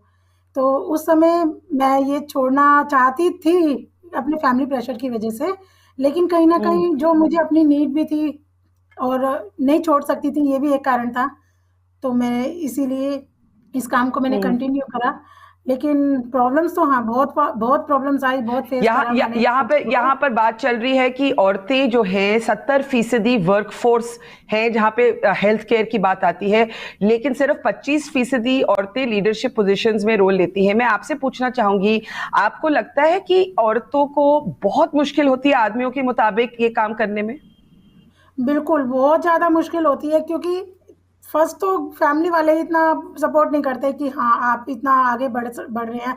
कहीं न कहीं मेन ईगो घर से ही स्टार्ट हो जाती है कि हाँ, मैं नीचे कैसे रह सकता हूँ, आप मेरे ऊपर कैसे जा सकते हैं, वहाँ से स्टार्ट होती है। फिर अगर हम जहाँ पे काम कर रहे हैं, वहाँ पे भी अगर मेल पर्सन होते हैं और अगर हम उनसे ज़्यादा अच्छा काम करते हैं या कोई हमारे को एप्रिशिएट कर देता है, तो वहाँ से स्टार्ट हो जाता है। तो हाँ, ऑब्वियसली बहुत ज़्यादा है, मतलब लेडीज़ों के लिए काम करना इतना और इतना आगे तक आना। तो डेफिनेटली काम बहुत करते हैं, लेकिन कहीं न कहीं उनको नेग्लेक्ट किया जाता है। मैं आपका ट्रांसलेट करती हूँ. We can just return to everybody in the panel because I'd like to explain what Asha just said, especially for the benefit of Joan. Joan, basically Asha said the male ego starts at the home. Forget going out. The male ego starts at the home. The men at home start thinking, how does the woman have a more purposeful place, a role than me? And how she was under enormous pressure from her family, especially when she was working at the front line during the COVID pandemic, to stop working, but she did not stop that, and she felt she really needed to work. Meera, let me go back to you. You've spoken about how you conquered those self-esteem issues. You've spoken about how women professionals are not regarded as complete unless they tick certain boxes on the personal front. But for you personally, how did you manage to do, quote unquote, punt on yourself? What did you channel inside you to grow Metropolis to where it is today when it was a single laboratory? Like, how did you convince your father? There's a quick announcement for all the guests. Actually, it wasn't hard to convince at all. Joining he always had his own dream of wanting to make it into a chain. But having been a doctor, he just realized that he didn't have the skills and the background and the education that was needed to really scale it out. So when I came back from the US, I had this dream to really make it into an institution and not be linked to sort of an individual. And thankfully, he and I were very much on the same page, where I would run with it and he would sort of take a step back. So for the first 2-3 years, we worked closely together. He brought the technical knowledge, I brought the business knowledge. And then since then, he's sort of been more non-executive. But I think for me, initially, it was all about the passion for India. When I came back from the US, I'd only been away for a few years, but I was 21, and I was like, if I'm so privileged to get such an amazing education in India, I have to give back to my country. And that's how I came back here, and I said I want to do something meaningful in healthcare, and started to Yeah. build the chain with the belief that basically we could and should bring global services and quality to Indian people. There's no reason why our level of healthcare should be any less here than it would be somewhere else. And the diagnostics at that time just wasn't available in India. Yeah, and I'd love to hear more, but I'm being told that Sangeeta Reddy is now able to join this conversation. So let's actually welcome her to the panel. And Sangeeta, if we can, there you are. Dr. Sangeeta Reddy of the Apollo Hospitals is with us. She's been trying very valiantly on a phone line from Thailand to join in for the last many minutes. So Sangeeta, thank you for your patience and apologies that you had such a tough time joining us.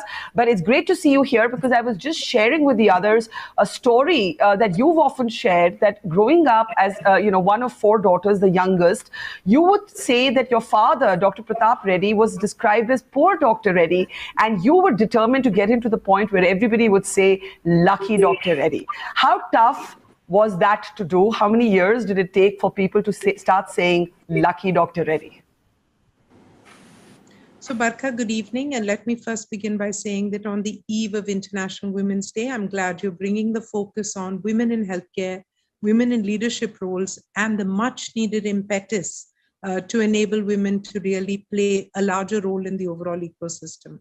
I would like to say that it didn't take too long once we started working, but the initial period where the lack of credibility, the lack of a certain acceptance would not have been more than a few years, but it is something which is won incident by incident by the work, the determination and the capability.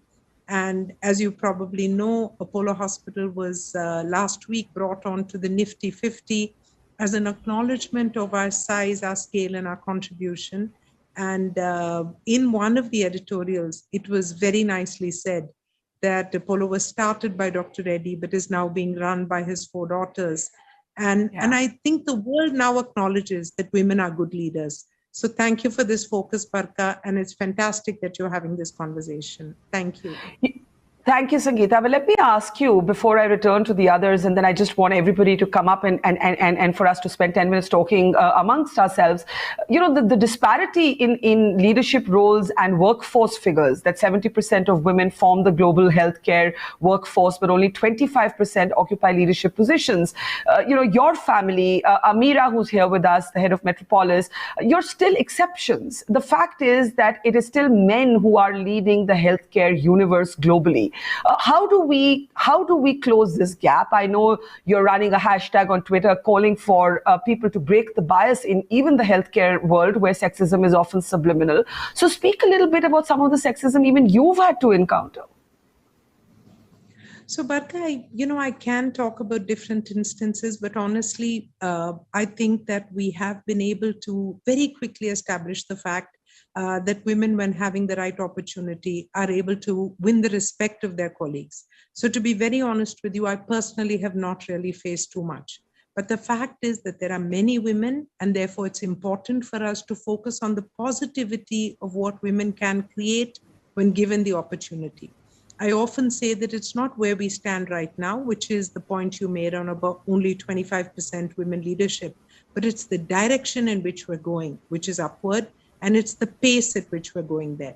So I would like to focus on the positives. I would like to say the base is STEM education for women, acknowledgement of women in all spheres of life, and empowering them so that they can take that rightful place. That is really the crux of the situation. And I'm sure all of us can do it together. Thank you. Okay, so you're optimistic. Let me just get Dr. Joan Benson of Merck to actually respond to that. Joan, do you share Dr. Sangeeta Reddy's optimism? Because, in COVID, we actually saw that even when it came to access to vaccines, there was a difference or a disparity between men and women. Yeah, it's interesting. And I do share her optimism. Go ahead. Please do go ahead. Yeah. Yes, it was corrected, and it's thank you. I do share her optimism. I mean, we've come some ways, but there's still a long way to go when it comes to acknowledging, women as leaders. But I even the very way in which we're framing this and talking about women as leaders, when a man leads, they just say, "Oh, Jack John, leader of so and so." Nobody says Jack John, the male leader, or the man leader. But when it's a woman, then then you have all of the caveats. Woman leader. The connotation of that says that there's something diminishing about a woman as a leader, and that for me is somewhat problematic. Let me come to what you were saying about the disparities in COVID-19 immunizations. Remember that women are a part of the workforce. So when government said that only essential workers could come into could go out to work, come out to work, and other people were staying at home to do their work. Right there, they get a disparity because the women are also caregivers at home. So they're supposed to take care of their children and families at home, and they're expected to work outside the home as healthcare workers. But given the burden, the significant burden, and a whole lot more burden being placed upon them, there was no sanctuary for these women. So on two fronts, they were being, I would say, assaulted in the fact that they were bearing the brunt as healthcare workers, bearing the brunt at home. And then when it came to being prioritized for immunizations, they were the last ones to be considered. There's a whole lot more to do. How do we get from where we are today to where we need to be so that when we're thinking about access to medicines and vaccinations, should no longer be about whether you're a man or a woman. We should consider both of them equally. Yeah, I want to just take what you just said about this preface, this preface actually being patronizing in your opinion, that Jack and John are not described as male healthcare leaders. Dr. Shagun Sabharwal, what do you think about this? I think it's a lifelong battle that accomplished women go through. Do you want to be prefaced by your gender, or do you want it to be, irrelevant? And can it ever be irrelevant even if we try to disown it, Shagun? Yeah, so I think that's a really good question. And I would say that while I also identify with what Dr. Joan just said, I do think that what we at Women Lift Health really believe, and based on our conversations with a lot of women who are a part of our, this leadership journey that we have, that a lot of times it is about our authentic selves. It is about women's authentic selves also being a part of who we are professionally. So I liked what you said earlier also, that the fact that we have to sometimes shrug it off and then go in and say, here I am, and I have to kind of degender myself, which I understand is sort of like the way we have to be, but it should not be. And the reason being that I think one of the things that is really appreciated about this experiential program that we have is that a lot of women say that rather than it being about what we need to add to you, what we need to fix for you, in our program, we really focus on them identifying what their style is. And that style could be empathetic. It could be a style that brings people along. Even our notion of what a leader should be is very patriarchal. It is about just going out there, just making these decisions and just, not having any emotions. So I do think that a woman leader can bring some qualities to the table that are currently lacking. And which is why we are not even reaching the health goals that we should be reaching, because we don't have enough health leaders, women leaders, because women will think differently. They may take decisions differently. Their styles may be different. And I think we need to, celebrate that. We need to kind of reimagine leadership in that sense. So that's what I would say. But I can understand, that many times we have to be like, why is it like for women it's a woman leader but not for a man, so that's my perspective. So that's two very differing perspectives. Asha ji, let's ask Asha worker Rama ji what she thinks. Rama ji, यहाँ पे ये चर्चा चल रही है कि क्या औरत एक अलग किस्म की लीडर है आदमी से? आपको लगता है कि आप औरत होने के नाते मुद्दों को अलग नजरिए से देखती हैं? नहीं, मैं अगर लीडर होती तो या मैं अगर उस तरीके से देखूँ तो मैं 2 को अलग तरीके से नहीं देखूँगी, लेकिन मुझे पता है कि जेंट्स जो होते हैं वो देखते हैं अलग तरीके से। उनके में होता है कि जो लेडीज़ है वो हमेशा अभी भी कहीं न कहीं ना चाहे कितना भी ब्रॉड माइंडेड मतलब हो गए समाज, कितना एजुकेटेड हो गया, लेकिन मैं जानती हूँ, मैं फील्ड में काम करती हूँ, मुझे पता है कि कोई कितना भी पढ़ा-लिखा इंसान हो लेकिन वो अपनी वाइफ़ को हमेशा नीचे ही समझता है। अगर वाइफ उससे ज़्यादा पढ़ी-लिखी है, ज़्यादा अच्छी सैलरी है, उसकी जॉब करती हैं, तब भी वो घर के अंदर जो है ना, वो हस्बैंड से कहीं न कहीं दब के ही रहती है और पता नहीं क्यों ये एक अभी भी मेंटालिटी है लोगों की कि लेडीज़ है तो उसको नीचे ही रहना चाहिए, उसको नहीं बोलना चाहिए जेंट्स के सामने। चाहे वो अपना ओपिनियन कितना भी सही हो, वो कितने भी मतलब कितना भी उसको सब पता है कि मैं राइट हूँ, लेकिन कहीं न कहीं अगर वो कहें तो वो जेंट्स से नीचे ही जी। रहती है आज भी। So this is very interesting. Let me take this back to Ameera and Joan for last comments. Joan, basically, Ramaji says that she doesn't think that women make different kinds of leaders. She thinks men are the ones who insist on that differentiation, and that's why women end up fighting. And I think that's kind of true, that women are forced to differentiate themselves, and that is why you say women in healthcare, because there are so many more battles they're fighting compared to the men. So she's underlining the differentiation by men. I absolutely agree with Rama, and that was why I made the comment earlier on about not just thinking of walking into the room and thinking of myself as a woman. Yes, it is true. I come into the room, I bring all of my feminine experiences to bear in that leadership role.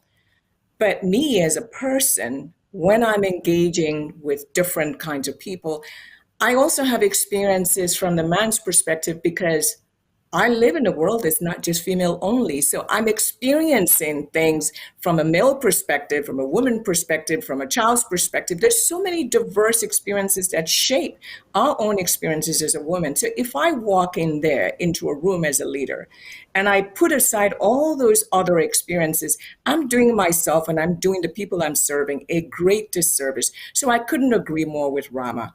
It's the man who perceive that a woman coming into a room has a certain, level of, ownership and contribution, and they try to pigeonhole you into that. But we need to just walk away from that and say no. Yeah, Ameera, last word to you. Is it that easy to walk away from that and say no? Is it that easy to resist being pigeonholed? What is the one sort of lesson or the life lesson that you would offer from your own lived experience to all the other women in this audience today who are watching this, being inspired and could borrow from? I think, Barkha, for me, I think, look, the world is not going to change at the pace we want it to change, and that's just the reality of it. While we must keep educating, keep building awareness, keep talking, keep sharing, people will change at their own pace, and the only thing that we have control of is ourselves. So at least my theory in life is I should keep working on myself. And my biggest asset in life is not my jewelry, like my Indian society has told me to believe. It's not my looks. It's not how I present myself. It's my confidence. And as long as I keep working on my confidence and know that I am smart and I'm good and I'm kind and I can be all the facets of the things that I want to be without somebody defining it for me, then I think I can keep carrying on in my journey and be as contrarian or as non-contrarian as I want to be. And so to me, really, that's just my theory for my life, is care little about what people say. Do what you need to do to make yourself comfortable, happy, and in from a good space. And just keep focusing on that confidence as that asset. I actually love that line, that don't care about what people say and focus on your confidence. And I think women, unfortunately, we just have to have a thicker skin about all the many judgments that are offered our way. Let me bring up our panel once again just to say thank you to an incredible set of women. I said women leaders, but I'm saying it consciously and knowingly. Dr. Joan Benson, Ameera Shah, Dr. Shagun Sabharwal, Ramaji, and to Sangeeta, who unfortunately was not on the greatest line, but we got her in just for a bit. Thank you so much. I think healthcare has never been as important. The compassion, the courage, the conviction of women has never been as important. And all of you have led by example. So thank you for your service and congratulations on your success. May you keep shining and leading the way. Thank you so much. Thank you.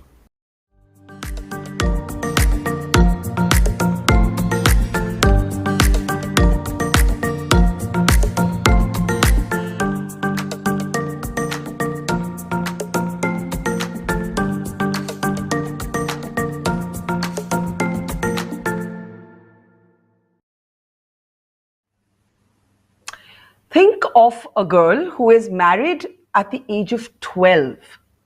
Can you even imagine that? Well, that continues to happen in our country.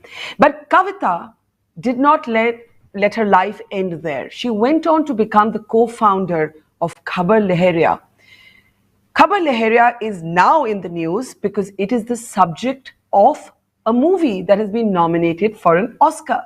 But the women of Khabar Lahariya, they're all women newsroom, helmed by women in rural India, women in the remotest corners of India, and also by Dalit women, has been doing some stellar old-fashioned journalism of the kind that all of us need to learn from. In fact, as English television news becomes all about talking heads, Khabar Lahariya has led the way with boots on the ground, reporting and holding power to account. The incredible women of Khabar Lahariya are our next guests. I was talking about Kavita, who went from being a child bride to the editor of Khabar Lahariya. Kavita Devi is with us now, and alongside her is Meera Devi, who is of course one of her top reporters, as they say. नमस्ते मीरा और कविता, बहुत खुशी हो रही है आप दोनों से ही बात करते हुए। और कविता जी, आपसे शुरू करूंगी। आज आप एडिटर्स गिल्ड की भी मेंबर रह चुकी हैं, आप को फाउंडर हैं खबर लहरिया की, लेकिन पढ़ने में आता है कि जब आप बहुत छोटी थी तो जैसे कि अक्सर हमारे गांव में होता है, तो आपकी भी एक तरह से शादी कर दी गई, आप बच्ची थी, आपका उसमें कोई से नहीं था। उस पॉइंट से खबर लहरिया की शुरुआत कैसे हुई, हमारे दर्शकों को बताइए कविता जी। तो मैं बहुत बहुत स्वागत करती हूँ, शुक्रिया अदा करती हूँ कि आपने यहाँ पर हमें मंच दिया बात करने के लिए। तो सबसे पहले तो मैं देश भर में सभी महिलाओं को, लड़कियों को अंतर्राष्ट्रीय महिला दिवस की बहुत बहुत शुभकामनाएं और बधाइयाँ देना चाहती हूँ। वैसे हमारे लिए सिर्फ 8 मार्च को महिला दिवस नहीं होता, मैं समझती हूँ कि हमारे लिए हर दिन महिला दिवस होता है, हमारे दिन महिला दिवस मनाना चाहिए हमको, लेकिन आई थिंक एक दिन हमारे लिए तय है तो ज़रूर हम बात करेंगे। मैं पली बड़ी जो मेरा जन्म हुआ एक छोटे से गांव में हुआ था। मेरे मम्मी पापा किसान हैं और हम 4 बहनें हैं और 2 मेरे भाई हैं। तो शादी कम उम्र में कर दी गई थी, लगभग 12 साल की उम्र रही हो, लेकिन उस ज़माने में शादी पहले होती थी, गौना बाद में होता था। तो पहले शादी हुई, फिर बाद में गौना हुआ, फिर ससुराल गई, लेकिन बचपन से मैं पढ़ी नहीं थी। उस ज़माने में लड़कियों को पढ़ाना लिखाना, स्कूल भेजना बहुत गुनाह माना जाता था कि लड़कियां उनको पढ़ना नहीं चाहिए, जो घर का काम है, जो गृहस्थी का काम है वो करना चाहिए, और वैसे ही मेरे साथ भी हुआ। मैंने बड़ी उम्र में पढ़ाई सीखी। हमारे गांव में महिला समाख्या के तहत सेंटर खोले गए थे।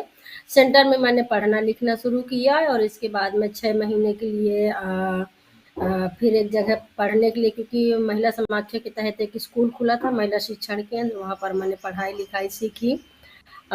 फिर उसके बाद में मैं आगे की पढ़ाई जारी रखी, लेकिन बहुत छोटी सी इसकी कहानी है, बहुत संघर्ष रहा है पढ़ाई की ज़िंदगी में।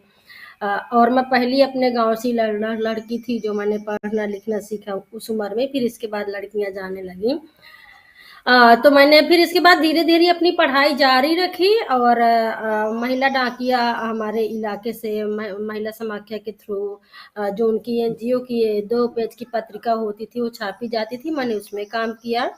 फिर वो निकलना बंद हो गया, तो फिर हमें लगा कि ग्रामीण इलाके में सच में अखबार की ज़रूरत है, कुछ पढ़ने की सामग्री की ज़रूरत है और एक अखबार होना चाहिए। गांव वालों को भी उनकी समस्याएं, उन गांव की और खबरें भी आना आपका अखबार तो आज एक ग्लोबल सेंसेशन बन गया है। सॉरी, माफ कीजिएगा, मैं आपको थोड़ा सा इंटरप्ट कर रही हूँ, क्योंकि मैं जानना चाहती हूँ कविता जी कि जब आपने ये सब किया, आपने कहा गांव वालों से तो आपने लड़ाई की, गांव वालों का प्रेशर रहा, आपके अपने परिवार को आपने कैसे संभाला? क्योंकि छोटी उम्र पे आपकी शादी, जैसे आपने कहा, हो चुकी थी और गौना, जिसको कॉन्ज्यूमेशन ऑफ मैरिज कहते हैं, वो बाद में हुआ, लेकिन आपके अपने परिवार वालों से भी तो थोड़ा प्रेशर रहा होगा जिस परिवार में आपकी शादी हुई। परिवार वालों का प्रेशर तो मैंने बता दिया। जब पढ़ाई करने के लिए तो बहुत सारे संघर्ष झेलने पड़े, उसकी एक बहुत लंबी कहानी है, तो आई थिंक उसमें संघर्ष झेला, लड़ाई लड़ी कि नहीं पढ़ना है। तो जब 6 महीने के लिए जाना था तब अलग लड़ाई हुई है, फिर जब स्कूल जाना था तब अलग लड़ाई हुई है कि नहीं अब 6 महीना तो पढ़ लिया, लेकिन आगे पढ़ के क्या करोगी, डीएम तो नहीं बनना है, कलेक्टर नहीं बनना है, तो नहीं पढ़ना है, मन करता है पढ़ने के लिए, लेकिन कहीं ऐसी चॉइस नहीं थी या ऐसे सोचा नहीं था कि पत्रकार बनेंगे, आगे चल के क्या करेंगे। लेकिन हाँ, फिर एक मुहिम ऐसे चली कि फिर हम एक दूसरे से जुड़ते गए, और 2002 में जब खबर लहरिया की शुरुआत की तो लगा कि हम महिलाओं को ही जोड़ेंगे, क्योंकि पत्रकारिता के क्षेत्र में औरतें नहीं हैं या औरतों का ये क्षेत्र माना नहीं जाता है, खास करके ऐसी औरतों का जो ग्रामीण औरतें हैं, जो कम पढ़ी लिखी औरतें हैं, जो दलित हैं, हाशिए पर रहने वाली महिलाएं हैं। मैं ये नहीं कहूंगी कि, मैं पहले बता दे रही हूँ कि खबर लहरिया में सिर्फ दलित महिलाएं नहीं हैं, खबर लहरिया में दलित भी हैं, आदिवासी भी हैं, मुस्लिम भी हैं और अन्य जाति की महिलाएं भी हमारे पर टीम में आपका है। तो ये कोशिश ये नहीं, आपकी बात हमारा जो बिल्कुल ठीक है कोशिश कि रहा है शुरुआत में बरखा जी की दलित, आदिवासी, मुस्लिम महिलाएं, ग्रामीण महिलाएं, कम पढ़ी लिखी औरतें के द्वारा हमने खबर लहरिया की शुरुआत की 2002 में। हमने जी, गांव गांव से महिलाओं को इकट्ठा जी किया, मैं यही कहना और मैं हमने यही एक मिनट, मैं यही कहना चाह रही थी कि सिर्फ दलित नहीं, जितनी भी एक तरह से अंडर रिप्रेजेंटेड मार्जिनलाइज्ड वॉइसेस हैं, आपने उनको आवाज देने की कोशिश की। जैसे आपने कहा आदिवासी औरतें या फिर मुस्लिम औरतें, माइनॉरिटी कम्युनिटीज की औरतें, आपने उनको आवाज देने की कोशिश की। ये अखबार का जन्म बुंदेलखंड में हुआ, लेकिन आज ये एक नेशनल और इंटरनेशनली रिकॉग्नाइज्ड अखबार है। मैं मीरा जी को भी इसमें लाना चाहूंगी। मीरा जी, हम सब जानते हैं कि खबर लहरिया के जो पत्रकार हैं उनको फोन यूनिट्स, हम लोगों ने तो अभी शुरू किया और अभी सीखा कि फोन से जर्नलिज्म कैसे हो सकता है। आप लोग तो बहुत साल पहले सीख गए। मीरा जी, तो आपको किसने सिखाया कि आप सेल्फ टॉट है मीरा जी, और आपकी सबसे फेवरेट स्टोरी जो आपने ब्रेक की हो वो क्या है? हाँ, बहुत-बहुत धन्यवाद बरखा जी, और मैं आपका बहुत शुक्रिया अदा कर रही हूँ मैं भी कि आपने इतना अच्छा मंच दिया, और इसके लिए आपका बहुत शुक्रिया, और 8 मार्च की बहुत-बहुत बधाई। तो उसके साथ ही मैं आगे बढ़ती हूँ आपके सवाल को लेते हुए कि मुझे ना टेक्नोलॉजी में बहुत अच्छा लगता था, बहुत पसंद लगता था, क्योंकि मैं आपको बता दूँ कि जब मैं पढ़ाई कर रही थी तो मैंने कंप्यूटर पढ़ा था किताबों में। कंप्यूटर क्या होता है, बेसिक चीज़ें क्या होती हैं, तो मेरा बहुत मन था। और फिर जब मैं खबर लहरिया में आई थी तो यहाँ पर प्रोडक्शन करने के लिए ऑपरेटर आते थे, मतलब जो हमारा डिजाइन करते थे अखबार को। तो जब हम प्रूफ रीडिंग करने बैठते तो कंप्यूटर छूने का बहुत मन होता था, तो वो कहते थे कि अरे छूना नहीं, बिगड़ जाएगा, अगर छू लोगे तो भी बिगड़ जाएगा। तो मुझे लगता था कि ऐसी कौन सी चीज है कि सिर्फ छूने से ये बिगड़ जाएगा। तो फिर एक ऐसा मौका मिला खबर लहरिया में कि हमें 7 दिन की ट्रेनिंग दी गई, 1 हफ्ते की, और जिसमें बेसिक कंप्यूटर के बारे में सिखाया गया। ओपन ऑफ करना, फाइल सेव करना, फोल्डर बनाना, फाइल बनाना, इस तरह की चीजें बनाया। और फिर एक दिन ऐसा था जिसमें इंटरनेट की दुनिया में जाने का एक मौका मिला कि इंटरनेट होता क्या है। जैसे ही हम इंटरनेट पर गए, मेरे साथ और भी मेरे साथी थे, कविता भी मेरे साथ थी और भी थे। तो वहां पर जब इंटरनेट हमने सीखा तो ऐसे लगे कि हम मतलब आसमान में उड़ने लगे।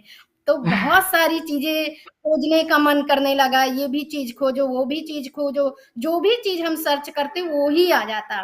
बस फिर यहीं से हमें लगा कि नहीं, हमारे में वो क्षमता है जो हमें लोग ये कह रहे हैं कि कंप्यूटर छूने से बिगड़ जाएगा, वो हमारे हाथ पे है। और फिर हमने शुरुआत कर दी, और इस चुनौती को हमने लिया और उसमें इतना बड़ा सक्सेस हमने हासिल किया। बहुत सारी महिलाओं को हमने सिखाया। वो आपके सामने है, सब देख रहे हैं कि हम किस तरह से इस दुनिया में आ पाए। बहुत मैं आपको सुन के मुझे ये भी याद आ रहा है कि हमारे देश में जो एक्सेस का डिफरेंस है टू टेक्नोलॉजी वो आदमी और औरतों में काफी बड़ा है. मैं अपने ऑडियंस जो हिंदी नहीं समझते उसके लिए ट्रांसलेट कर देती हूँ that in India actually a significantly lesser number of women are able to access phones. और गाँव में स्मार्टफोन को लेके तो बहुत रेजिस्टेंस होता है, औरतों को फोन देने से ही लोग कतराते हैं. मीरा जी, क्या आपने भी ये पाया? मैंने बहुत जो गाँव का मैंने रिपोर्टिंग की, आप जैसे तो इतनी नहीं की, लेकिन जितनी मैंने की मैंने देखा कि जब लड़कियों को फोन देने की बात आती है, स्मार्टफोन देने की बात आती है, तो लोगों को लगता है यार कि भाई पता नहीं क्या कर लेंगी, इनको फोन पकड़ा दिया तो. बहुत बहुत धन्यवाद बरखा जी, आपने मुझे इतना अच्छा सवाल दिया, क्योंकि मैंने ना इस पर बहुत रिपोर्टिंग करी है. जैसे ही कोविड आया और फिर सरकार हमारी ये कहने लगी कि सारी जो शिक्षा है वो ऑनलाइन कर दी जाएगी, और ऑनलाइन हुआ भी और बहुत सारे बच्चे इसमें पढ़ाई करने लगे. तब हमें लगा कि क्योंकि हम जानते हैं लड़कियों को किस तरह से देखा जाता है, अगर उनके हाथ में फोन आ जाएगा तो मतलब वो बिगड़ जाएंगी, पता नहीं क्या कर रहे हैं, कौन से सर्च करेंगी, क्या क्या देखेंगी. मतलब वो ना लोग ऐसे, हमारी भाषा में लोग बोलते हैं कि हाथ से लड़कियां निकल जाएंगी, ऐसे बोला जाता है.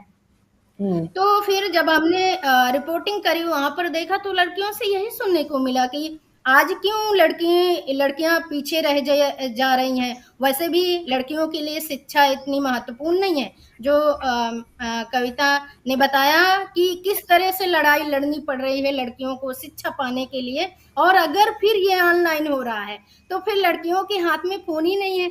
ऐसे गंदे तरीके से उनको देखा जाता है, बहुत शक के आधार पर देखा जाता है. तो ये बहुत बहुत पीछे रह गई लड़कियां. बिल्कुल. और इसी वजह से बहुत सी लड़कियां एजुकेशन भी नहीं एक्सेस कर पा रही, और कविता जैसे उनकी भी जबरदस्ती अंडर एज शादियां दोबारा राइज हो रही हैं रूरल इंडिया में. कविता, आपसे पूछूंगी, आज के दिन खबर लहरिया को किस तरह की चैलेंजेस हैं? Do you get enough support? लोग जो आपको सपोर्ट करना चाहें, आपके जर्नलिज्म को सपोर्ट करना चाहें, उनको आज आप क्या कहना चाहेंगी कविता?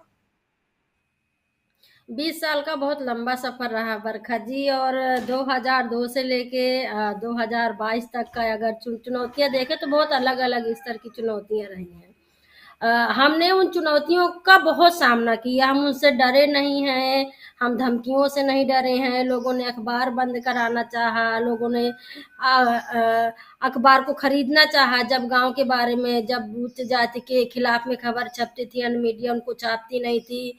कोई गांव में अगर टीबी की बीमारी है, वहां की खबर छपी, जब स्वास्थ्य विभाग को पता चलता था तो उनको लगता था कि आप अखबार का वितरण मत करिए, हमारी पोल नहीं खुलनी चाहिए. लेकिन हमने उनकी पोल को खोला, हमने उनका भंडा फोड़ किया. तो 20 साल में हर स्तर पर चुनौतियां रही हैं. जब हम डिजिटल हो गए हैं तो जब भी खबरें आई हैं बहुत ट्रोल किया गया है, बहुत धमकियां मिली हैं. लेकिन हमें लगता है कि हर काम में चुनौतियां होती हैं, तो ये कोई चुनौती को हम चुनौती नहीं मानते हैं. हम चाहते हैं कि हम पूरी दुनिया में खबर लहरिया जैसे कि पत्रकारिता को लाना चाहते हैं. और अभी चम्मल अकादमी हमने शुरू किया है, जिसके तहत हम देश भर की लड़कियों को पत्रकारिता की ट्रेनिंग देना चाहते हैं, ताकि वो अपने गांव की खबरें, घर की खबरें, आसपास की खबरें, अपने घर की आवाज क्या हो रहा है. क्योंकि जब एक महिला पत्रकारिता के क्षेत्र में उतरती है तो महिलाओं के दर्द को, हाशिए पर रहने वाले लोगों के दर्द को, गांव के दर्द को, जिस तरह से हमने बयां किया है इस 20 साल में, जितना लंबा सफर रहा है, हम चाहते हैं कि लोग हमारा सपोर्ट करें ताकि हम इसको देश भर में फैला पाए. मैं तो सिर्फ यही कहूंगी कि आपने हमें पत्रकारिता सिखाई है, आपने जो जर्नलिज्म की असूल्स हैं, फर्स्ट प्रिंसिपल्स हैं, आपने बार बार हमें याद दिलाया है कि हमें किस तरह का जर्नलिज्म करना चाहिए. मैं शुक्रगुजार हूं आप दोनों की ही कि आपने हमें समय दिया. We are honoured to have you, we are privileged to have you, and we thank you. And please all of you watching, support the journalism, the incredible journalism of खबर लहरिया. अगर आपने नहीं देखा तो प्लीज उनको ऑनलाइन अब देखिए, वो डिजिटल भी हो चुके हैं, और मोबाइल जर्नलिज्म की बहुत बात होती है आजकल. मीरा और कविता ने बहुत साल पहले इनके पायनियर्स रहे हैं. Thank you and namaste Kavita and Meera Devi. Thank you so much, the incredible women of Khabar Lahariya. Thank you, thank you, thank you.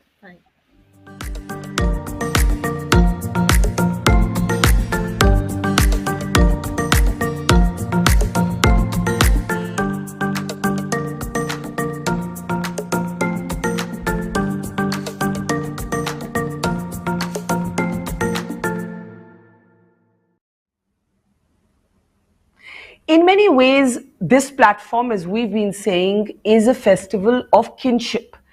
It is also about mothers and daughters, fathers and daughters too, but especially about mothers and daughters. And all day today, you will see many mothers and daughters on our stage. Well, we are about to introduce a pair that is truly, truly charming, accomplished, authentic, grounded, real. And real and themselves, despite living pretty much all the time in the public gaze. We're talking about Shweta Bachchan and her daughter Navya Nanda. Shweta, of course, is a novelist, a columnist, and designed her own fashion label. And her daughter Navya is an entrepreneur with a special focus on women's issues, everything from entrepreneurial to Project Ara. Let's welcome our first mother-daughter duo to We the Women. It is an absolute delight if we can bring them up now. And there they are in one frame. But are they always on the same page? Hi, we're going to find out. Thank you for your time. And let me start with you, Shweta. There's a sense that mothers have and women in general have that sometimes what we couldn't do, we want our daughters to do. Sometimes what we fought our mothers on, we won't, restrict our daughters in the same way. But we find as we grow older that we all become our mothers. We all become the women we thought we wouldn't become. It's so odd. Like I feel that today as I turn 50. Do you find that you are a very different parent to Navya than your parents, and in particular your mom Jayaji was to you? Hi Barka, thank you for having Navya and me on this platform with some very accomplished ladies. It's a huge privilege. To answer your question, yes, but I also think it's a generational thing. There's certain everything evolves, parenting evolves, exposure evolves. My mother was a self-made woman, came from Bhopal, which is a small town in India. And, she came from a family of 3 daughters. Her father was a journalist. He's also an author. He's written several books on the female dacoits of India. So he was a very, he empowered my mother and my Masis to sort of, be a lot more, maybe, Navya, help me with this. Independent and achievement oriented than maybe a woman at that time would be. And I think, yes, that's also shaped how my mother brought me up, which then shaped how I guess I brought Navya up. So yeah, there is a difference, but I wouldn't say it's a gaping difference. And in some ways, I think you're suggesting that difference is also how generations shift, our ideas about, what is kosher and what is not, what should be permitted and not also evolves, obviously, right? Yes. My mother also, her emphasis will also be sometimes on things like, how are they sitting? How messy? These are not my emphases. My emphasis is, are they productive? Are they good people? Are they respectful? Yes, Navya. I'm on Navya, you almost sound like you're not sure what your mom really thinks about you. No, I just said to her, I'm on the show riding on your coattails. So of course I think you're productive. And there's a basic, like I think, with my mother, there was this mindset that yes, we're proud of our daughters, we're proud of our sons, but we don't say it. That's wrong. And I feel that I should tell my children how proud I am and how happy I am with what they achieve every single day. They should know that even the smallest things they do make me happy, make me proud. They don't have to, be world leaders for me to say, well done. But, even a small kindness is enough. And I feel a lot of Indian parents need to start doing that, Barka, if you don't mind my saying, because I feel they don't appreciate their children enough. They do, but they don't express it. And I think that is very, very important. Well, I think you and I, Shweta, come from a generation where our parents were not necessarily very demonstrative with emotion. And that was, in a way, how they thought parenting maybe ought to be. And as you said, it's changed a lot. But you said, your children don't have to be world leaders for you to be proud of them. But the way your daughter is going, she really does have the world's attention. I was on a program moderating her with Indra Nui, and she completely held her own. And I don't want to talk about her in third person while she's right there. So Navya, my question to you is this. You could have, been an actor, you might still run your father's company, but you have chosen instead to focus on women. Whether it is looking at women and health, whether it is looking at subjects of reproductive rights, removing and questioning the stigma around issues like menstruation, or focusing on female entrepreneurship. Why? When did this happen for you? When did this become something you cared so much about? Obviously, you come from a family background of incredibly strong women. But even so, do you remember that time when you said, okay, this is what really moves my world? Well, thank you for having us here today, and especially with Mom. It's always nice to be anywhere with her and talking about something that I'm very passionate about. But to answer your question, I can't remember any specific moment that shaped the reason why I wanted to do it, but I think I always knew I wanted to do something of my own. I think the feeling of having accomplished a startup and these small achievements, they're small to the world, but they're big for me because it's something I've done entirely on my own. And I think that feeling is something that I wouldn't be able to describe. And this picture of me, but I think you like it or you don't like it? You like the picture or you don't like it? Okay, good. I do. But I think for me, I always wanted to focus on gender. I've had opportunities and the privilege to do a lot of things that I'm very grateful for, and having the opportunity to study abroad and see the world is something that that I take that experience and I want to use it in a positive way. I'm also aware of where we come from and the kind of eyeballs we have, and I always believe that with privilege comes responsibility, and I want to use the platform that I've been given to bring to light issues that may not have been given the kind of emphasis that they should have in the past. And I think especially that at this point of time, I work with so many incredible young people who are doing such great work, and I really want to be a part of this future that we talk about. Everyone talks about it, but what are we actively doing to achieve that? And I really want to be someone who can be a part of it and create this world that I think we should live in, where women get equal opportunities, where they get access. And so I think that's why I decided to do that and take it upon myself to make that happen. So before my next question, I feel like your mom wants to come in with a thought. Shweta, go ahead. I said breathe.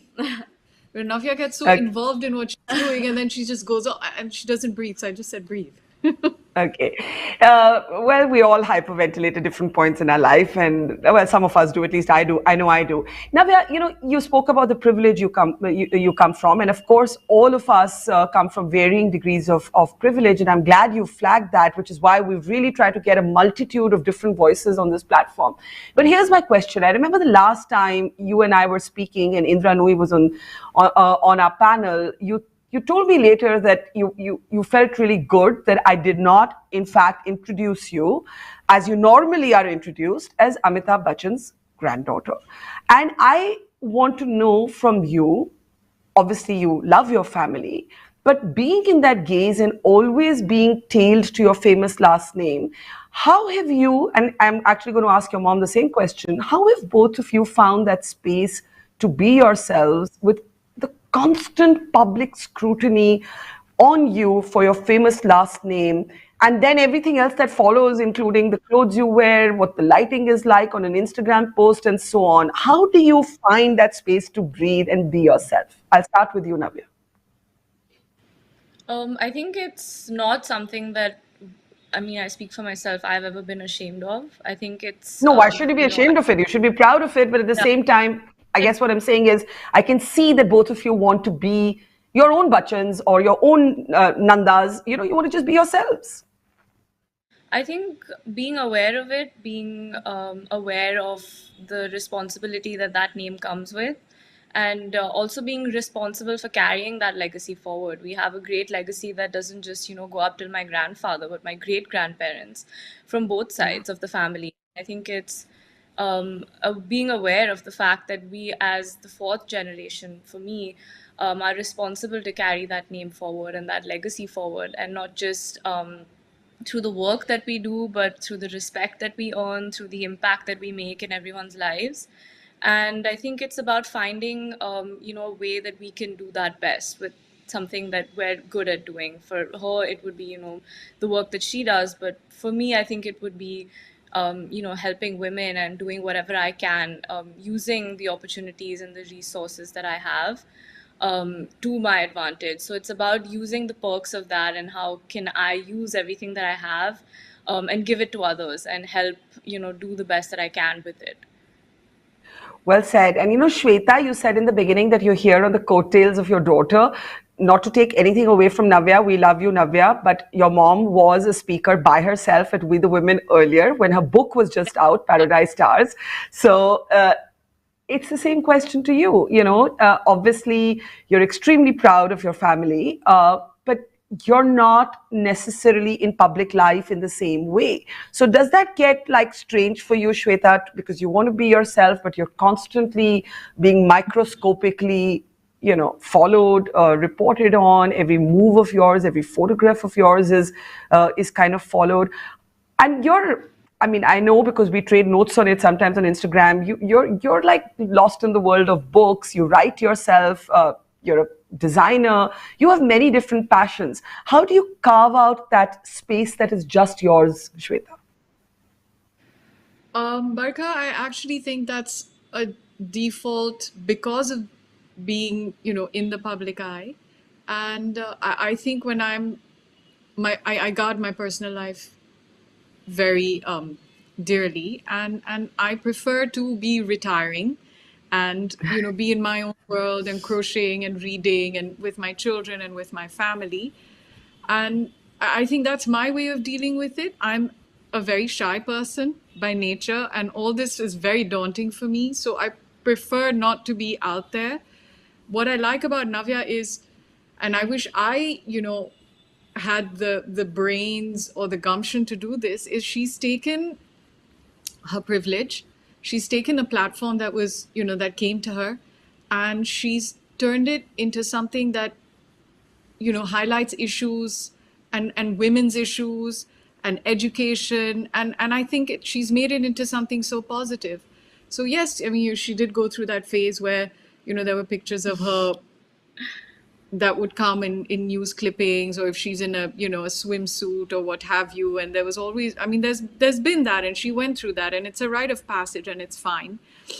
But I love what she's done with what she has been handed. We were just listening to the speakers before us, and it's incredible that we take these things so lightly, and here they haven't been allowed to open a computer, and here the kids are like, oh, my computer's not working and I need to this, and it's just something, it's just, it's taken so, there's no importance given to it. And here this lady is struggling to even be able to touch a computer. It just really reinforces how very, very fortunate we are.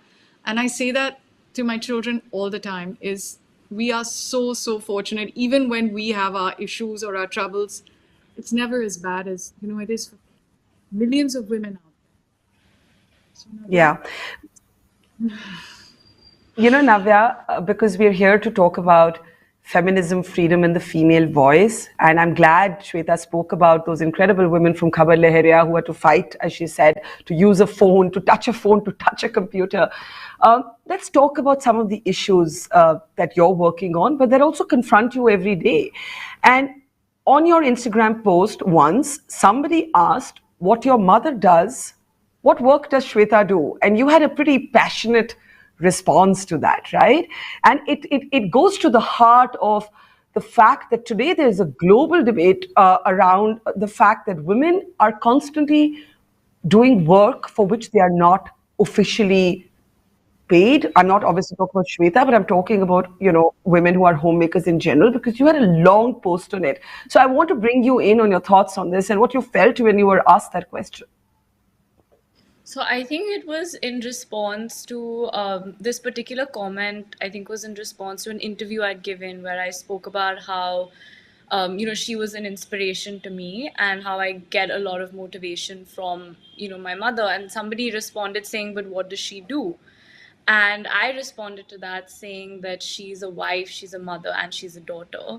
And the thought behind that, really comes from the fact that we as a society don't appreciate the role that a mother plays and the kind of effort, time, and work that goes into being a mom. And I think we need to start appreciating that. And I see, as maybe earlier on in our lives we wouldn't have taken it that seriously, but as I grow older and I see the kind of time that goes into just running a house or making sure that we are on track or being there for talks and for events that are important to us, I think there's a lot that goes into that. And I think that as a society, we need to start appreciating that. And that thought kind of also came from the fact that we talk about women empowerment and we encourage women to be whatever they want to be, but we yet criticize them for being homemakers or for just being, people say, "Oh, you're just a homemaker," but that's her own choice. And I think that is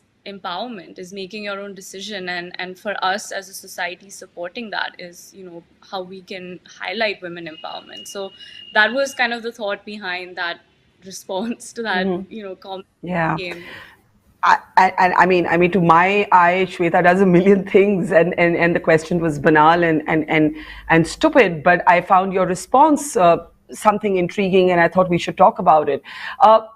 You were also, I think you.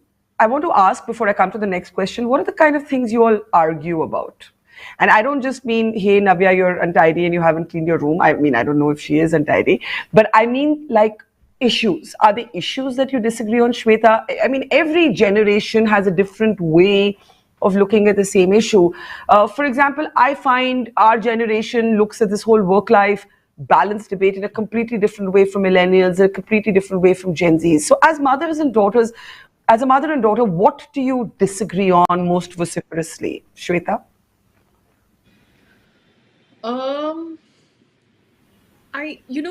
With Navya, I try to tell her that you're young, you have a long way to go, and Navya wants to do everything. So she doesn't say no to anything. And then, then she'll say, "I'm just so burnt out, Mom. I don't," and she's at it from morning to night. And I just feel, take it slow, take it easier. But as far as things, real issues are concerned, whether it's women's rights, whether it's education for women, the work she's doing, I think I'm on the same page as her. Our fights are more about keep your room clean and don't be. So I got that right. I got that one right. Balance is the first thing that we disagree on a But lot. not the work. The fact that I take on too much. But for me, the logic behind it is that I'm young and I want to do as much as I can to catch up to all the work that's been done. And I might fall while doing it, but at least I'll reach 5 minutes early, and I'll get that extra work in or that extra project in. So for me, it's important to just do everything. So, Navya, I mean, I know because we chatted about this before we started this conversation.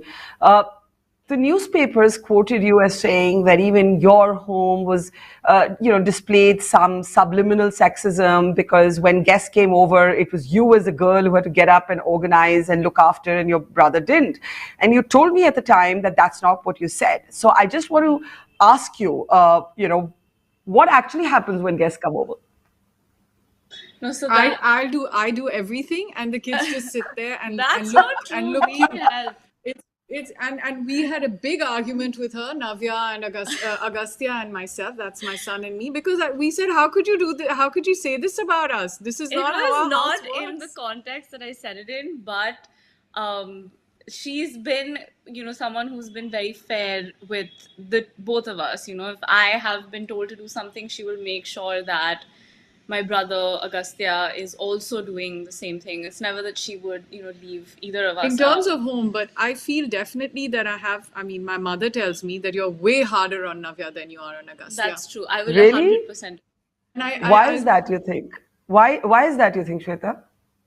I think because I don't know, but I also feel that it's because it's way tougher for women, and especially for women in India, it's way tougher, and they have to be made of stronger stuff and to deal with things that come on. So I think as a mother, it's a protective instinct. I have to make you strong enough to face the battles you're going to have to face, whether it's whether you want to marry when you're in your 30s, which is a big no in India, or whether you want to not marry, or whether whatever it is, these societal things, it's going to be tough, and you have to be made of stronger stuff. And especially if you're going to be looked at as someone's granddaughter, someone's daughter, someone's great granddaughter, just toughen up, because it's your brother will get away with everything because he's a boy, and no one really is going to talk about the morality of a boy.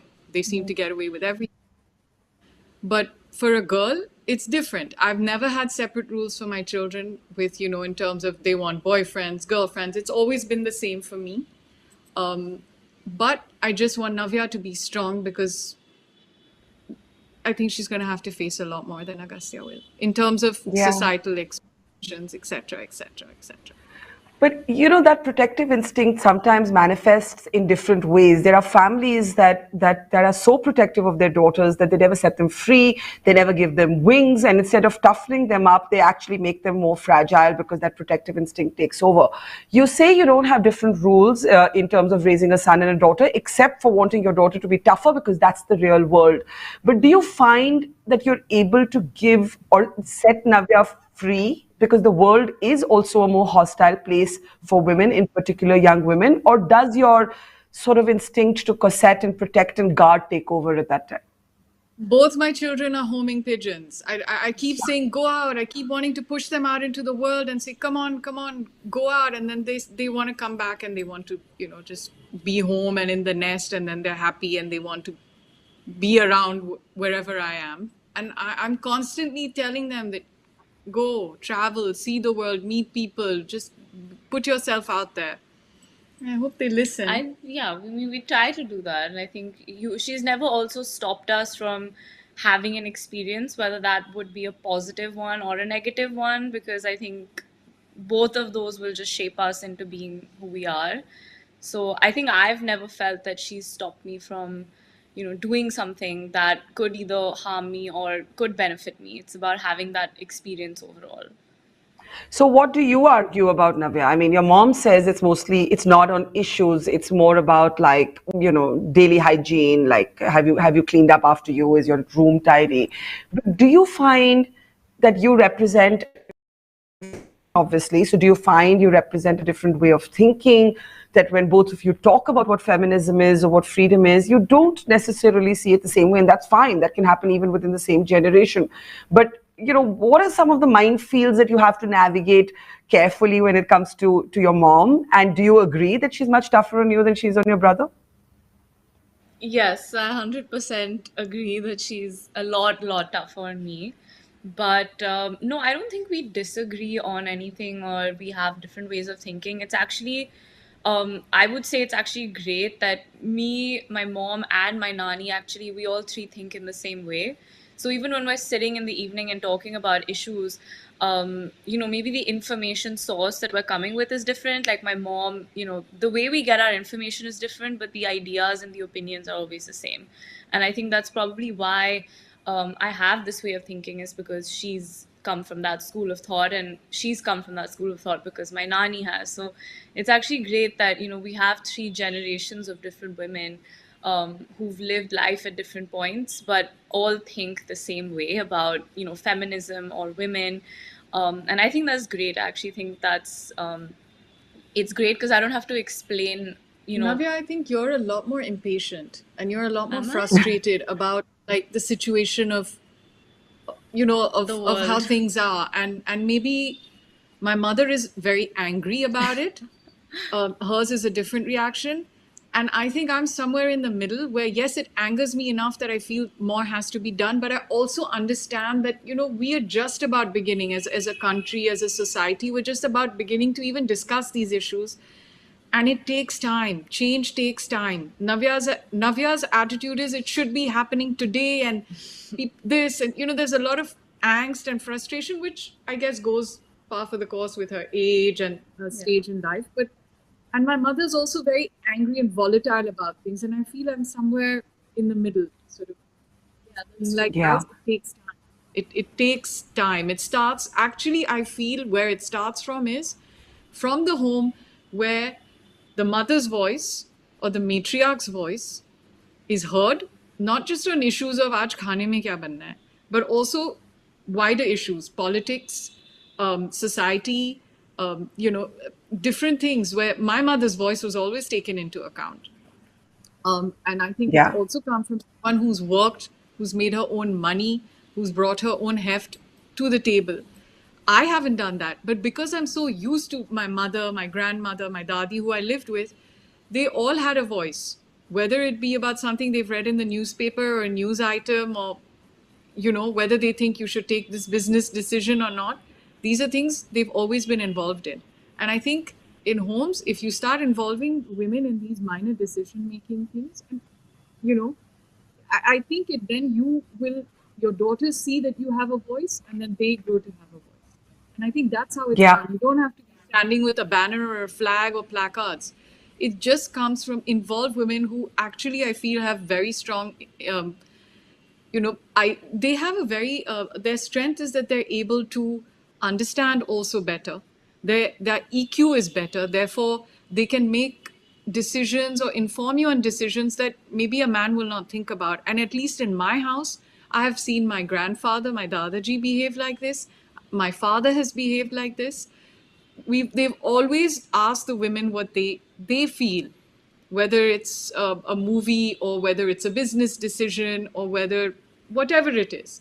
And I feel if you involve and you hear the voice of the women in your house, I think then you grow up to have a voice of your own, and you don't have to teach it. It's just absorbed, like osmosis. It's just absorbed. I just want to go back to some pictures we were playing, because I remembered on your Instagram feed, Shweta, there was this incredible photograph and you just had one word below it and you said matriarchy.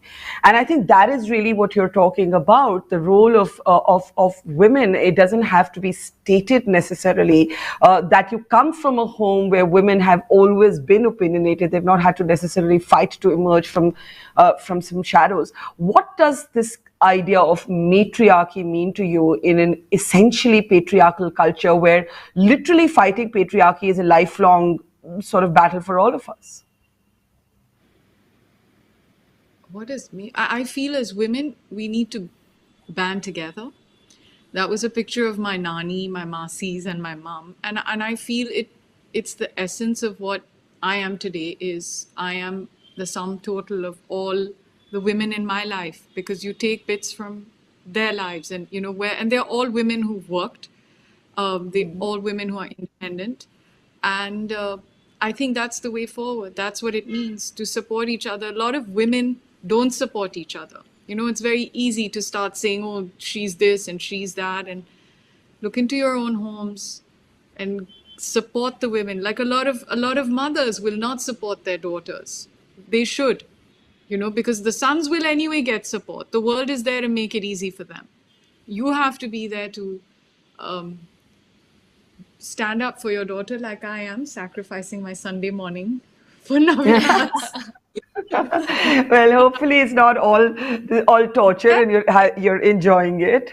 But Navya. Navya's involved as the fourth generation in the family business. My son has chosen another path, which we support, and Navya's chosen to sort of get into the family business, which is a hardcore engineering manufacturing business, and I'm so proud of her for it. And she's learning from bottom up. She goes to the factory and she's starting as a intern, and she's earning her own money, and I support her for that.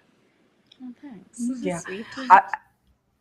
I was going to ask you exactly about that, Navya, that, there's a sense of what is loosely and lazily called star kids or filmy kids. The expectation probably by sort of paparazzi journalists was that you would inevitably also become an actor. You've chosen a very different line, as your mom just described. And actually, businesses, traditional businesses in India continue to be, in a sense, passed down to the son if there's a son. Typically, I'm not saying there aren't exceptions, but typically that's what happens, right? How did you, or why did you, or what made you want to come into this space, into the space of your family business? Did you ever consider flirting with cinema, or was it never of any interest to you? I think not. I mean, I enjoy, dancing and things like that, but it was never something I took, seriously, that I would do this as a career path or choose this as, my career. And I was always more inclined towards, I think, business. And even growing up, when I talk about my father's side of the family, my dadi and my bua are both working women. I've seen them work from when I was very, very young. And the same thing that, mom talked about, they both also, were involved in the family business in some capacity, because they would talk about issues, and they would, my father, my grandfather would take their opinion on it. And I think that was always a world that excited me a lot more. And obviously, I also am the fourth generation of, the Nandas to take over that. And I think I really wanted to carry that legacy forward as well, and really support my dad in everything that he's doing. Also, being a woman in the family, to kind of take that forward was also something of great pride to me, and I wanted to do it, definitely, having seen my dadi and my bua do it so well for so long.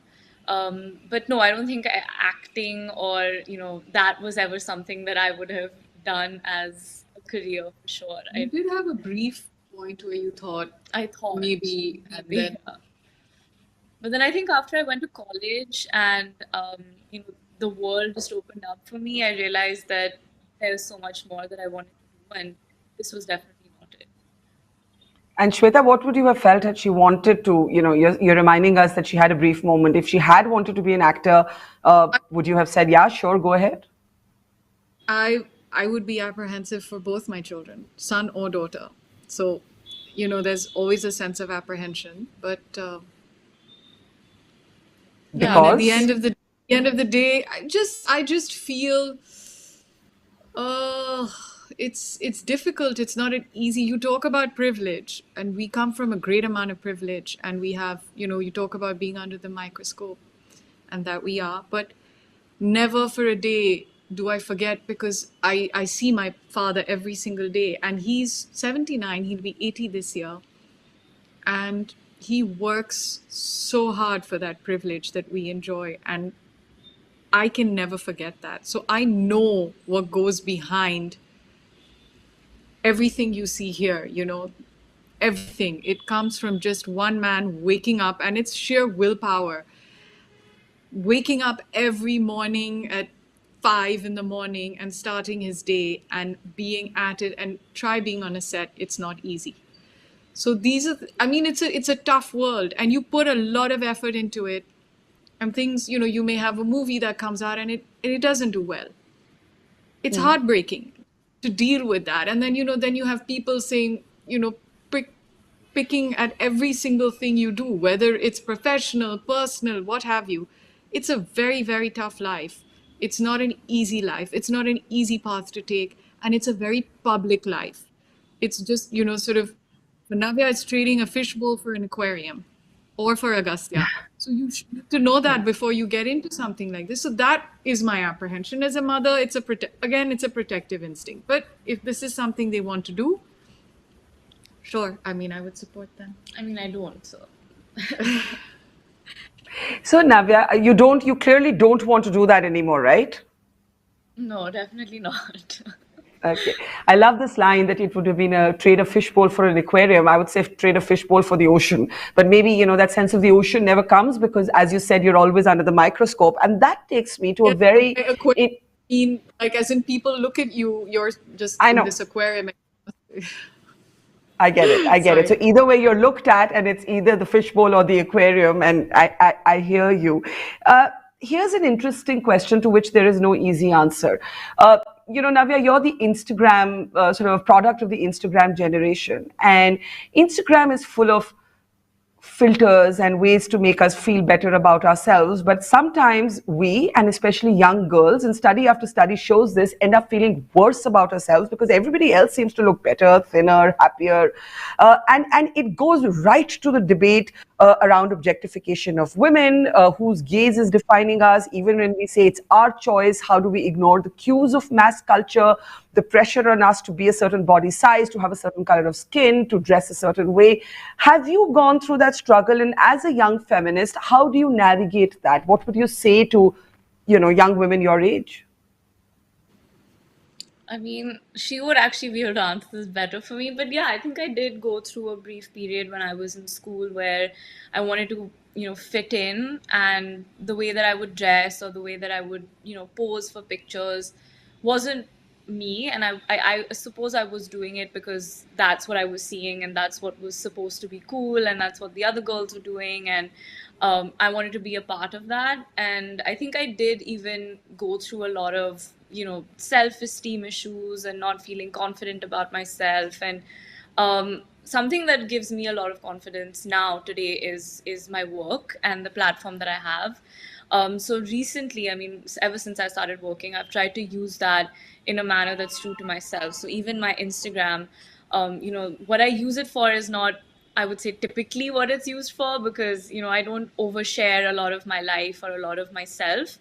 But I try to put out a lot more about my work and issues that I'm, fighting for or talking about. And I think that gives me confidence. I no longer feel like I want to fit in or do what everybody else is doing. I want to bring something fresh, something new, use the platform for something that it might not have been used for before. Because I think that there's so many people today, especially young people who are on Instagram. And like you said, there is so much of, the filters and the glamour that we see. I really want people to also use it to educate themselves, to be more aware. And if I can use my platform to do that, then I think that's what gives me a lot of confidence today.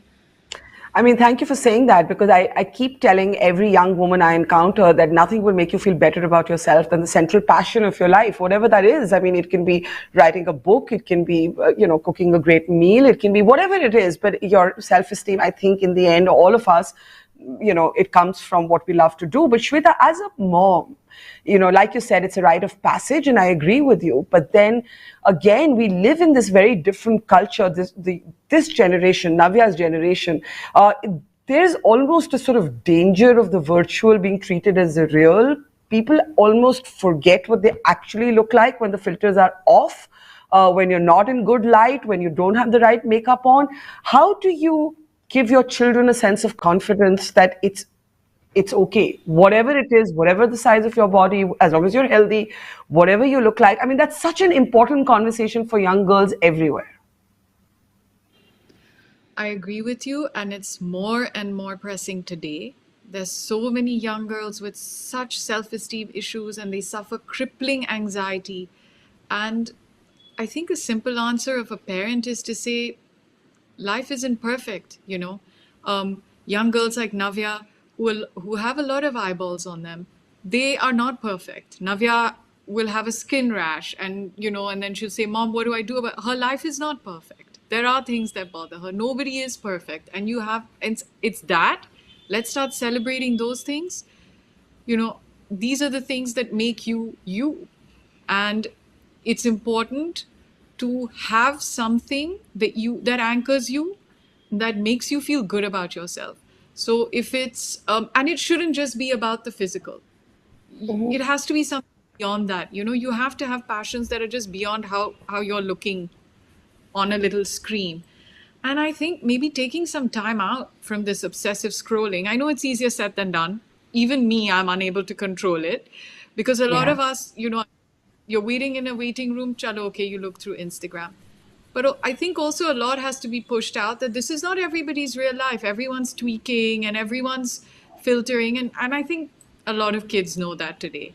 And as parents, we have to be there with our good old-fashioned 80s and noughties sort of ethic and say, get on with it. This is not real life. And I think no one knows better how to navigate social media and what comes with it than this lot, because I mean, when I get trolled or if I get a nasty comment, I'm in shambles, and for them it's not a big deal. So I think also they learn not to take it so seriously. So they should apply the same logic to, body confidence and looks. I mean, nobody looks as great as they look on Instagram. Nobody. Absolutely. But, Navya, I agree with your mom that like trolling, many of you have a thick skin about, some of us have acquired it, but body confidence, it is actually a real issue. And this is not, one would say this is an elite concern, but no, this notion of the self-image and the selfie is now in every small town, in every small village. And I just worry about what it's doing to self-confidence. And I wonder if you could use your own journey to shine a light on what you don't want other young girls to go through. I mean, like I said, there was a period, when I was in school where I did, want to be like the other girls, and I didn't really look like them, especially, when you're going through that phase of growing up during puberty. Girls grow up at different ages, your body changes at different ages. Not everyone's going to look the same. And yeah, there were definitely times when I felt that, I'm not growing up as fast as them, or, I don't. Also, you were in a boarding school with mainly Caucasian girls. Yeah, Indian, so that's true. I was in a boarding school with, in England. So there weren't many girls who looked like me either. There were a lot of them were British, European, and, that's also when I realized that, I look different to them, and, their body, the way that they look is completely different to how we as Indian women look, whether it's our skin, our hair. And I think that was probably when I started accepting myself a bit more, appreciating it a bit more, because I did look different to them, and I was. Even the way that I talked was different, the kind of culture that I came from was different. And I think it's when you're thrown into a room with people who are completely different to you is when you start realizing things about yourself that actually make you very special, that you're special enough to be different to a girl, a room full of girls who don't look like you. And I think that's when I started appreciating it a lot more. Tell me, we've got about, I think, 10 minutes left. Tell me, Navya, about the passions that have focused your work in the gender space. We know that, perhaps in a few years from now, you will take over the reins of the family business, and that's on one side. But what particular issues? I know you work in the space of encouraging entrepreneurship with Entreprenari, but you're also looking very closely at access to health for women, especially when it comes to sexual and reproductive rights, and even basic things like sanitary pads today, by the way, are a luxury and are often the single biggest reason that girls stop going to school in many parts of our country. So tell me a little bit about what you're working on right now. So, like you mentioned, I am working on access to healthcare through Ara Health, which is my startup. And then through Project Naveli, I've been working a lot on trying to eradicate period poverty, which is not simply, inaccessibility to sanitary pads, but it's also inaccessibility to information about menstruation, which is also something that I feel isn't widely available today. And I think there's a lot more that we can do to have these conversations. And I think, also something that I feel would need to change is the way that multinationals advertise on television, because for the longest time you were still seeing blue liquid being used on sanitary pad commercials instead of red. So I think, my job through what I do is trying to make these conversations, more regular in society, more regular, in places that, you wouldn't necessarily have these conversations, because I think that's when it will be normalized. And I think, no, go ahead. No, I was just going to say it's not just the blue liquid. When you go to buy a packet of sanitary pads from the chemist, he will invariably, at least in Delhi, put it in a black, opaque plastic packet so that nobody can see what's in it. So it's always hidden. And then you quite literally, if you need a pad and you run out, you have to say, hey, do you have a pad? And then you wrap it and cloak it in a paper and you hide it and you go to the loo, even in workspaces, even among completely enlightened women. Absolutely. And I think that is something that needs to change. And that's also why I think using a platform like Instagram and social media is important, because when you normalize these conversations on something like Instagram, it becomes more of an everyday kind of experience that you see, and it no longer becomes something that you need to talk about, behind closed doors. So that's also why a lot of the work that I do, I try to put it out on social media, because I think the more that we come across it, the more that we see it, the more open we will become to having those conversations.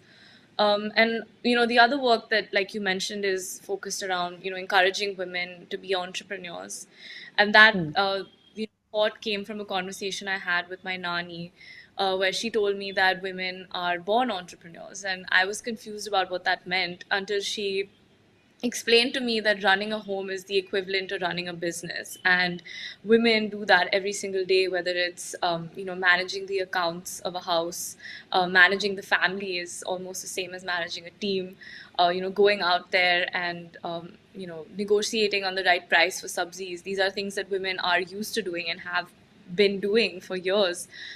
So, the work that I do around that is just telling women that these are skills that we have innate in us, and, how we can bring that out, helping them, bring that out in a business perspective, and helping them set up businesses. So yeah, those are a couple of things that I'm currently working on, Yeah. but I hope to... Complete your sentence. No, I was going to say I hope to keep taking on a lot more issues, because, these are just... this is just scratching the surface, to be honest, and there's so much more that we need to work on, and I hope that I can continue working on all of these things. And I can hear your mother saying, am I hearing what you're going to say next? I know, I was saying that if you in the family, if your son comes to you and says, look, I have an idea and can you give me money, no one thinks twice. But they don't really do that with their daughters, and I think that should also, you have to start doing that as well. They may have better ideas, they may have viable ideas. Yeah. Important to do that. There's also there's thing. Women have to stop being ashamed of their bodies. I also, it ties up with the self-esteem issue on Instagram. We have to stop being ashamed of our bodies and things that happen to our bodies. I'm in my mid-age, and you're going through a lot of change, Barkha. I'm sure you also feel that. And Absolutely. A lot of women are so scared of what, they just set us aside. Now you're in your 40s, you're in your 50s, you're not reproducing anymore, so you don't count for anything. And that's also, a lot of women have issues, mental health issues associated to that. And that is also something that needs to be addressed, because, you're more than just what your bodies can do. You have a mind, you have ideas, you have a strong heart. These are things that are never looked at. Need to be. Okay. No, absolutely. I'm so glad you made this point, Shweta, because I think this notion of middle age in women, it's particularly cruel when it comes to women, because there's this sense that men, into their 70s can have a good life, but women, as they hit their late 40s and 50s, life is all but over for them. And a lot of women are terrified, as you said, of that. I want to ask both of you. Sorry, go ahead. There's information for women, going through menopause or midlife about anything, and there's so much happening to them. It's as bad as young girls and menstruation. There's no information available, which is so sad. Yeah, you don't know whether your flashes, your changes in body temperature, your inability to sleep, you're putting on weight, your levels of libido, anything, everything. And none of us know, and you don't know what you're supposed to do with it. Exactly. Navya, next project.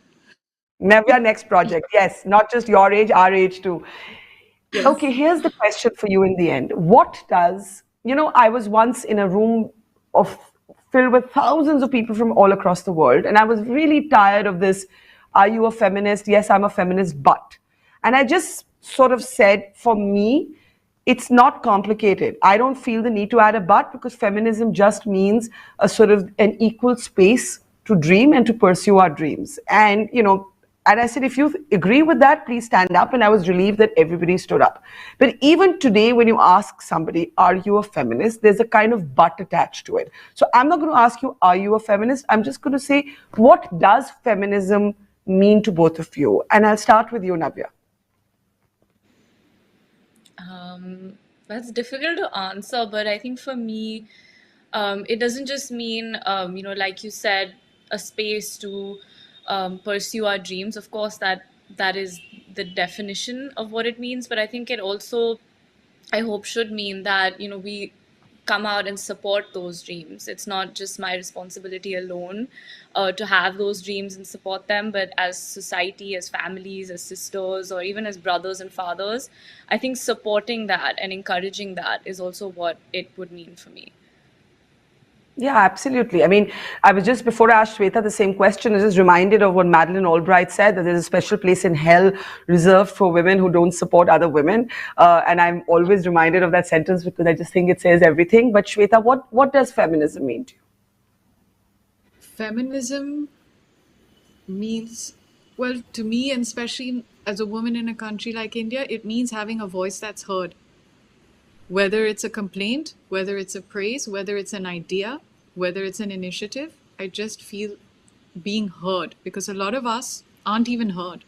We're not allowed to touch computers like the ladies who came before us, Meena and Kavita. They're not allowed to touch computers. So it's just being heard. And we have hopes and dreams and wishes, and hear us out.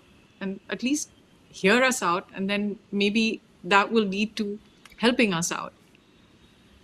From this perch of middle age, Shweta, what would you tell your 16-year-old self today?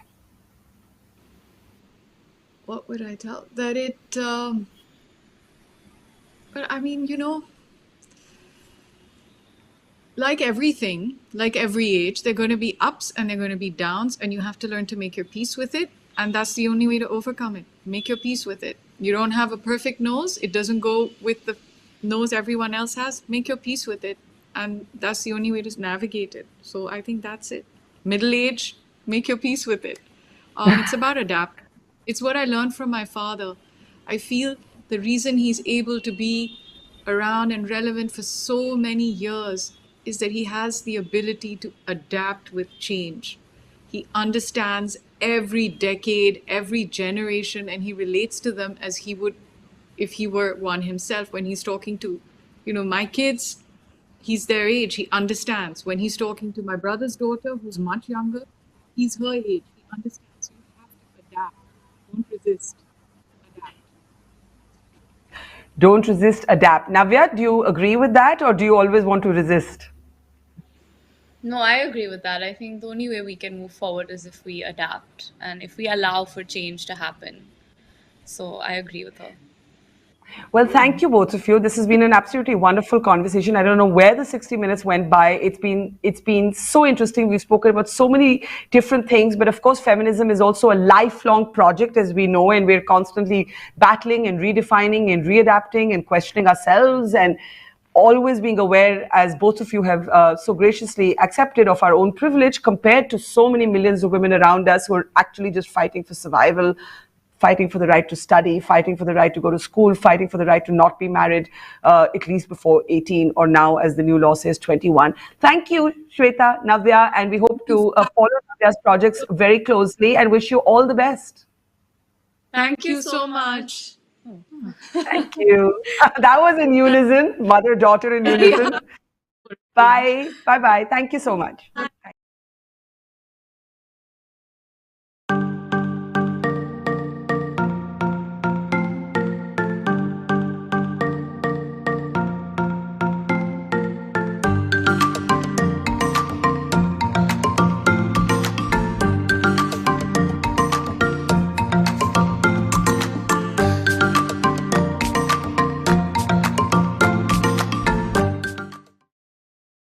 This is the We the Women Global Town Hall, and we've got a lot more coming up. Many, many incredible speakers. But this is a reminder that at 5 p.m. today, we will be hosting a quiz right here at We the Women. There will be some very interesting questions about all of our speakers today, and they're not difficult, but you have to sign up. You've got to go to mojostory.com and sign up and answer those questions, which we'll place in the public domain at 5 p.m. today. But to take part in the quiz, you have to sign up. You may be able to find this link in the comment section of our live stream as well. So look for it there. If you can't find it there, go across to mojostory.com, and that quiz is coming up at 5 p.m. But now, while we're talking about who's going to win and who's going to lose, let's talk about some real winnability. The winnability of champions, the women who are stopped by nothing at all. All morning, you have met incredible achievers, women who have carved their own path. But our next set of speakers are women who have really, really, really had to fight the odds, and yet they've come out as champions. Two of them are Paralympic medalists, and a third is someone who lost her limbs by accidentally self-detonating a grenade, went on to become a metaphor for motivation.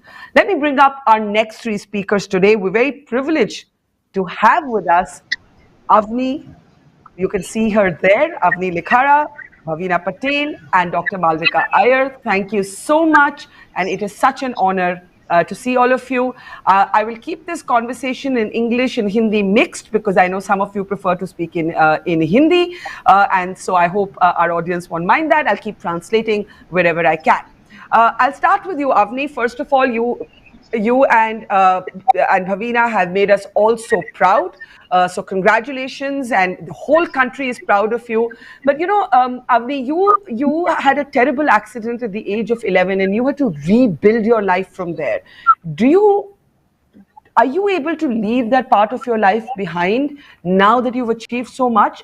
Or even today, are you in a sense haunted by it because you were just a child when an accident happened and changed your life forever?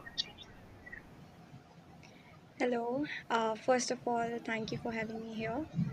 And yeah, I mean, I was just 11 when I met with the accident. I was traveling with my whole family, and at that time, I didn't know, what happened to me. It was like a nightmare at that time. Starting from zero, I had to learn to sit. I had to, you know, use a wheelchair. It was like a new life has started, which is like total opposite from the past. And I wouldn't say that I have totally forgotten about the years, about the days when I used to walk, run, dance, but it took me a period of time to accept everything that has happened, and move on. Because when I was a kid, I thought, okay, I can't sit and just say that everything is now ended and my life has ended. I don't want to give up on everything. I want to go out. I still want to go to school. I still want to learn. I want to study. And obviously, when I started shooting, yeah, it has given me a lot of confidence on the life that I have now. So I'm like accepting it, and also I have those sweet memories with me that I will always cherish. Yeah, and in fact, we're so lucky to have here today the Paralympic a gold medalist and a silver medalist, and I mean, what more could we hope for? So really, again, the country is proud of both you and Bhavina. Bhavina, आपसे पूछूंगी, आपकी हिम्मत कहाँ से आई? Because all three of you are about finding inner strength, कि अंदर की जो एक ताकत होती है वो कहाँ से निकल के आती है, कैसे आती है? क्योंकि बहुत से लोग, अगर उनके साथ वो बीती जो आपके साथ बीती, तो वो बिल्कुल गिव अप कर देते. तो आपने कैसे अपने आप को एक तरह से रोका गिव अप करने से, भवीना? एग्जैक्टली सही बताऊँ तो जब मेरा बॉर्न हुआ था तब ऐसा था कि घर की मतलब परिस्थिति इतनी अच्छी नहीं थी. मेरे आने के बाद घर में बहुत सारी खुशियाँ आना शुरू हो गई थी और मतलब बहुत सारे चेंजेस घर में आ रहे थे. लेकिन ये खुशियाँ मतलब घर में ज़्यादा दिन रुकी नहीं। जैसे ही मतलब मुझे पोलियो हो गया तो सब जगह पे मायूसी छाने लगी। मेरी केयर करने के लिए सबको टेंशन होने लगी कि कैसे केयर किया जाए, क्या किया जाए बच्चे के लिए, कैसे स्टडी किए वो उसको पढ़ाई के लिए भेजा जाए। मेरे पेरेंट्स मुझे कंधों पे उठा के स्कूल छोड़ने के लिए आते थे। जब मानसून का मौसम चलता था तब तो बहुत दिक्कत होती थी। मैं एक छोटे से गाँव से बिलॉन्ग करती हूँ, तो गाँव में तो इतना कीचड़ हो जाता था, तो उस टाइम तो मुझे स्कूल छोड़ने के लिए भी नहीं आ सकते थे। तो उस टाइम मुझे बहुत बुरा लगता था कि ऐसी मेरे से क्या गलती हो गई है कि जिसकी वजह से मैं मतलब स्कूल भी नहीं जा पाती हूँ, मैं अपने फ्रेंड्स लोगों को मिल भी नहीं पाती हूँ। बहुत सारी ऐसी चीज़ें थी, ऐसी बातें थी जो मुझे हमेशा परेशान करती रहती थी। ऊपर से एक चीज़ें ऐसी भी होती थी जो हमारे नेबर्स रहते थे, वो नेबर्स भी मतलब इतने ताने मारते थे, वो लोग बोलते थे कि आप तो बेटी हो, ऊपर से दिव्यांग हो और मतलब क्या करोगे? बड़े होने के बाद आपकी रिस्पॉन्सिबिलिटी कौन उठाएगा? घर का काम कैसे करोगे? मम्मी-पापा कितने दिन तक अपने आपके साथ जिएँगे? कल को जाके भैया की शादी हो जाएगी, भाभी कैसी आएगी? आपको रखेंगे कि नहीं रखेंगे? मतलब इतने सारे ताने मुझे मारे जाते थे, लेकिन आज उन लोगों को मैं ये मेडल जीत के उनको ये आंसर दे पाई हूँ कि मैं इंडिपेंडेंट हूँ, किसी के ऊपर डिपेंड नहीं हूँ। तो ये मेरे लिए सबसे बड़ी बात थी और चैलेंजेस मुझे हमेशा पसंद रहे हैं। हार्ड वर्क करने से मैं कभी पीछे नहीं हटती हूँ क्योंकि मुझे यही है कि अगर आप हार्ड वर्क करते रहते हो, तो एक दिन उसका रिज़ल्ट अच्छा ही मिलता है। तो बस उस चीज़ को हमेशा याद करके वही चीज़ को हमेशा दोहराती रहती हूँ।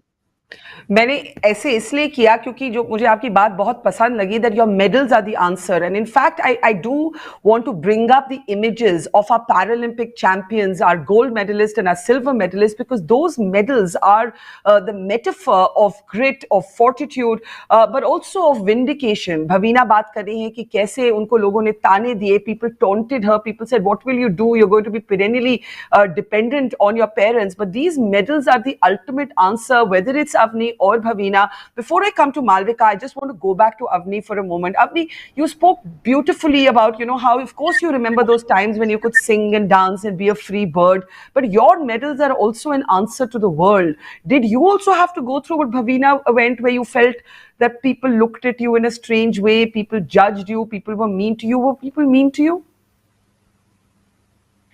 I wouldn't say people were mean to me, but just after I was homeschooled for 2 years, and after 2 years, my parents and we both decided that okay, now I want to start going back to school again, and we were searching for the schools which are wheelchair friendly, which are accessible, and it was very hard for us to find that. And then I went to KV, and yeah, they've all like they've shifted the classes to the ground floor. There were ramps, and teachers were supportive, but then I was scared that how the children will act, they stare at me. And some of that happened because when I went there, a lot of them have questions in their what happened to her, how why are she with us in the class. And, even when I used to go out for the shopping in malls, where people used to stare with sympathy in their eyes that oh, she's such a cute kid, what has happened to her, and something like that. And that made me don't want to go anywhere. I was just I was so introvert. I didn't want to talk much. But yeah, my parents, they were super supportive. They were like, you can do anything you want, and will support you in whatever you want to do. And that support, that helped me overcoming all those barriers, you can say, and go out strong. And in fact, my father, he practically pushed me to start a sport because I was so underconfident. I was like, I can't do a sport, I can't compete with all the bodied athletes. But he was like, why can't you? You can do that. And in fact, my first competition was with able-bodied athletes, and I won a gold in that match, and that gave me a lot of confidence. you know, that's beautiful that your father actually encouraged you to play a sport, but you also make two very important points. One, that charity and sympathy is actually patronizing, that it is a lack of respect, that even when people think they're being nice to you, they're actually not. And also this the fact that our cities, our institutions are not designed for access for the specially abled, and that is a huge sort of obstacle to equal rights and equal opportunities. Let me bring in Dr. Malvika Iyer. You too had an accident, and it was a sort of there was a grenade and it went off in your hands and your life changed forever. Can you speak to a little bit of how you deal with the horrific memories of what happened? Do you bury them? Do you leave them behind? Are you able to confront them, Malvika?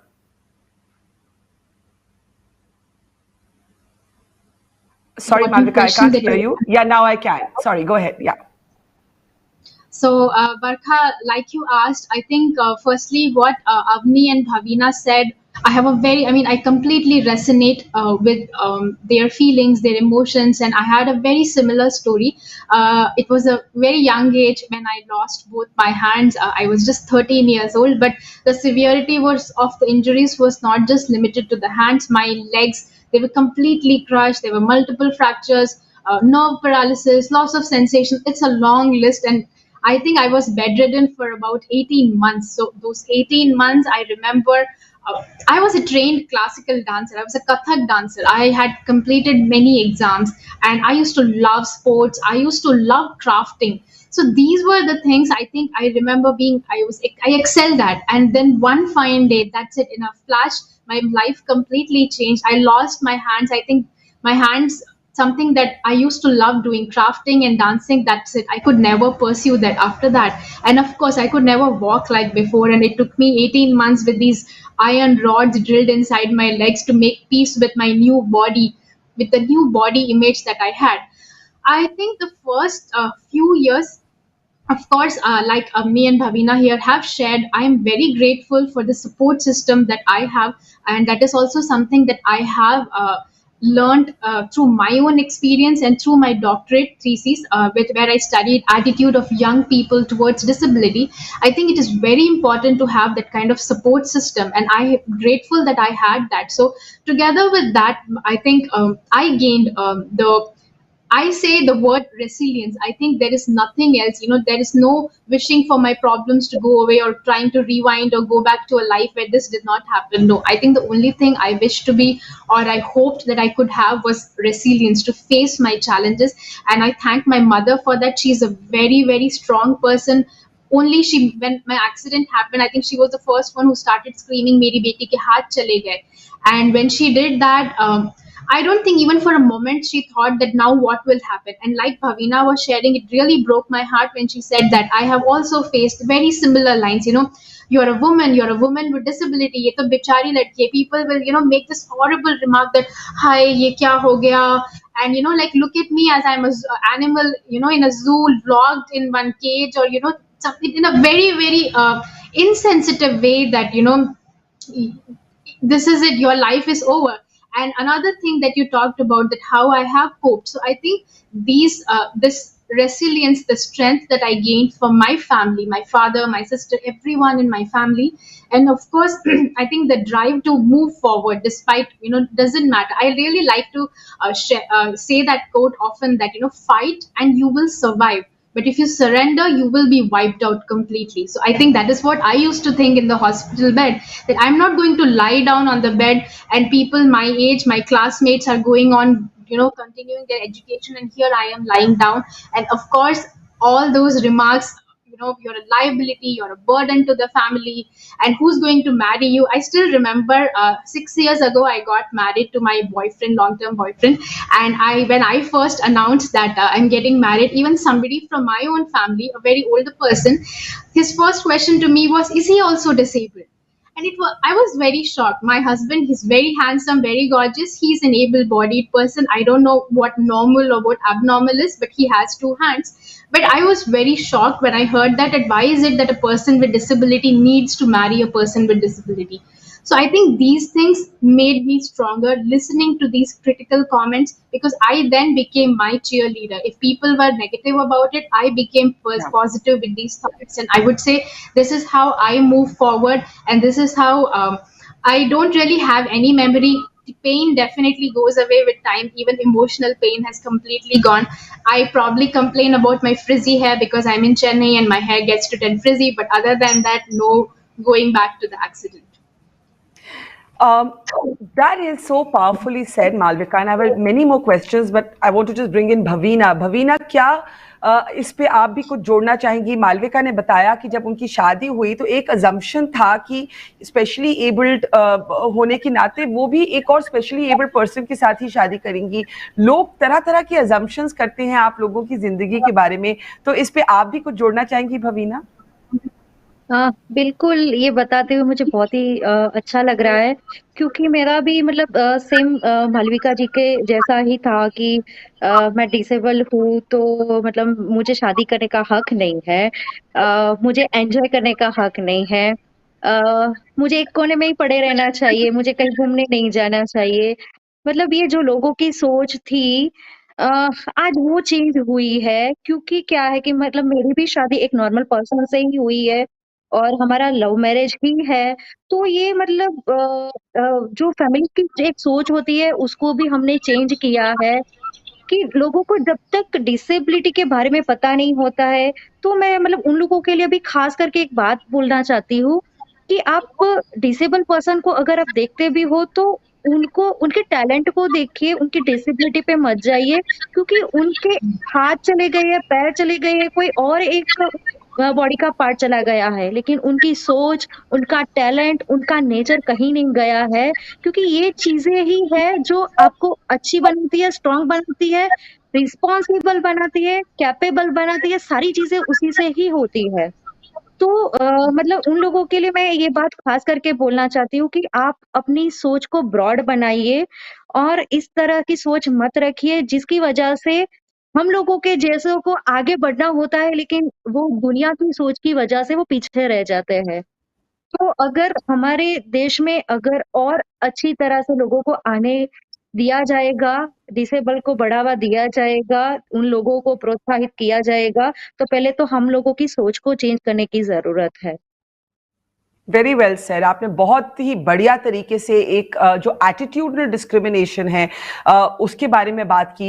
Avni, I want you to tell us how you said your father encouraged you to take a sport and of course changed your universe and you were a very introverted child. Are you less introverted today? Has sport set you free? Um, yeah, I am. Like, I can speak now. I can give interviews. I can speak my heart out. Say whatever happened to me in the past, how I dealt with it, and how I am right now. Because sport, like I've previously also told, that sport has a power to change the perception of people around you and change the perception of us, people with disability, that we can also do something. We can go out, we are deserving of everything that we are getting and having. And also one thing that has, that I believe in, is that first you have to accept that you are deserving. And you, just because you have got some accomplishments or you have got something in your life, doesn't mean that, doesn't mean that just you are deserving because only of those accomplishments. You are deserving before that as well, and that's what you had the power to achieve those things. And that is what, like, even before the Paralympics, I used to train that, okay, I am going to win this medal, I am deserving, and that medal is mine. And that it's not about, sports. It's about everywhere you go. You have to believe that first you can do it, and then it will happen. Like, we say positive affirmations about daily, that, I am deserving, I am loved, I am beautiful. Because when you are on a wheelchair, a lot of people see you and then they judge you, and then this person does not have a does not have a power to be beautiful or love themselves, but you have to change that. First, you have to go out and then say that, I love myself, and I am not just because you think that I can't, like Bhavina and Malvika said, that we can't go out and do love marriages, or we don't have the right to be loved. It's not Yeah. there. First, you have to believe in yourself, and the thing is that we can change a lot of physical things, like we can make our schools accessible, our transport accessible, but the most important thing that we have to make accessible is people's minds. Because first, if they stop judging us, and they stop making stereotypes about persons with disabilities, then only they can accept changes in their lives, whether physically or any way other. That sentence is going to stay with our audience for a long time, that you can keep talking about access for the specially able, but what you really need to access is people's minds and change the way they look at you. And you also spoke very beautifully and movingly about notions of beauty, self-love, self-acceptance. And Malvika, I was struck by something you said also. You said, I had to accept my new body. And you actually then became a model. Was that part... not only a model, as you say, your doctor Malvika Iyer, you went and completed your doctorate, but one of the things you dabbled with was modeling. Was that part of learning to love this new body? Absolutely, Barkha. I think I still remember when I was in college. This was my second year in Stephens, and I was getting ready.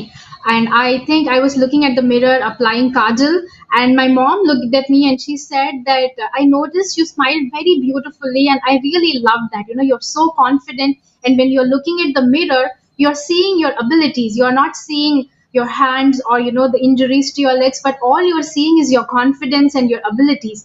And it doesn't matter what marks you scored or what awards you have gotten.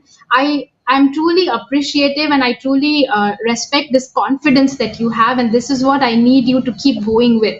And I think since then I have become I think I have I made sure that I'm very confident with my new body, because I think I've spent almost 10 miserable years after my accident trying to hide my disability. And believe me, if you would have met me in my college days or early 20s, you would have noticed me wearing artificial hands, just for the sole purpose so people wouldn't stare at me. And I would put my hands behind my back if anybody was coming to shake hands, because I was so terrified. Oh no, I have to start the whole ordeal of how I met with accident and everything. I really shied away from people, and like Avani said, it also put me that and I think she very nicely highlighted about attitudinal barriers. So that combined my mother's remarks that day, combined with my own research, which clearly pointed out that attitudinal discrimination is more of a barrier for people with disabilities than their own physical limitations. And I have experienced that, and I'm seeing that these two incredibly strong women as well. So I think all of this, one day I decided that this is it. I'm not going to shy away. I am going to be vocal about me. I am going to be strong. I removed my hands that day. I wanted to be the person that I truly am. I was going to ask you that. I was going to ask you that unlike maybe Avani and Bhavina, where there is no sort of medical intervention or even cosmetic intervention available, there is for you. You could and you did use prosthetic limbs, and now you don't. You consciously do not use them. What was that moment, if you remember that moment, when you decided not to? So I did use it for 10 full years. Of course, it helps many people with disabilities, but somehow strangely it didn't help me, maybe because I'm a bilateral amputee, or maybe because I feel lucky everything that happened with the accident, because I have such long stumps.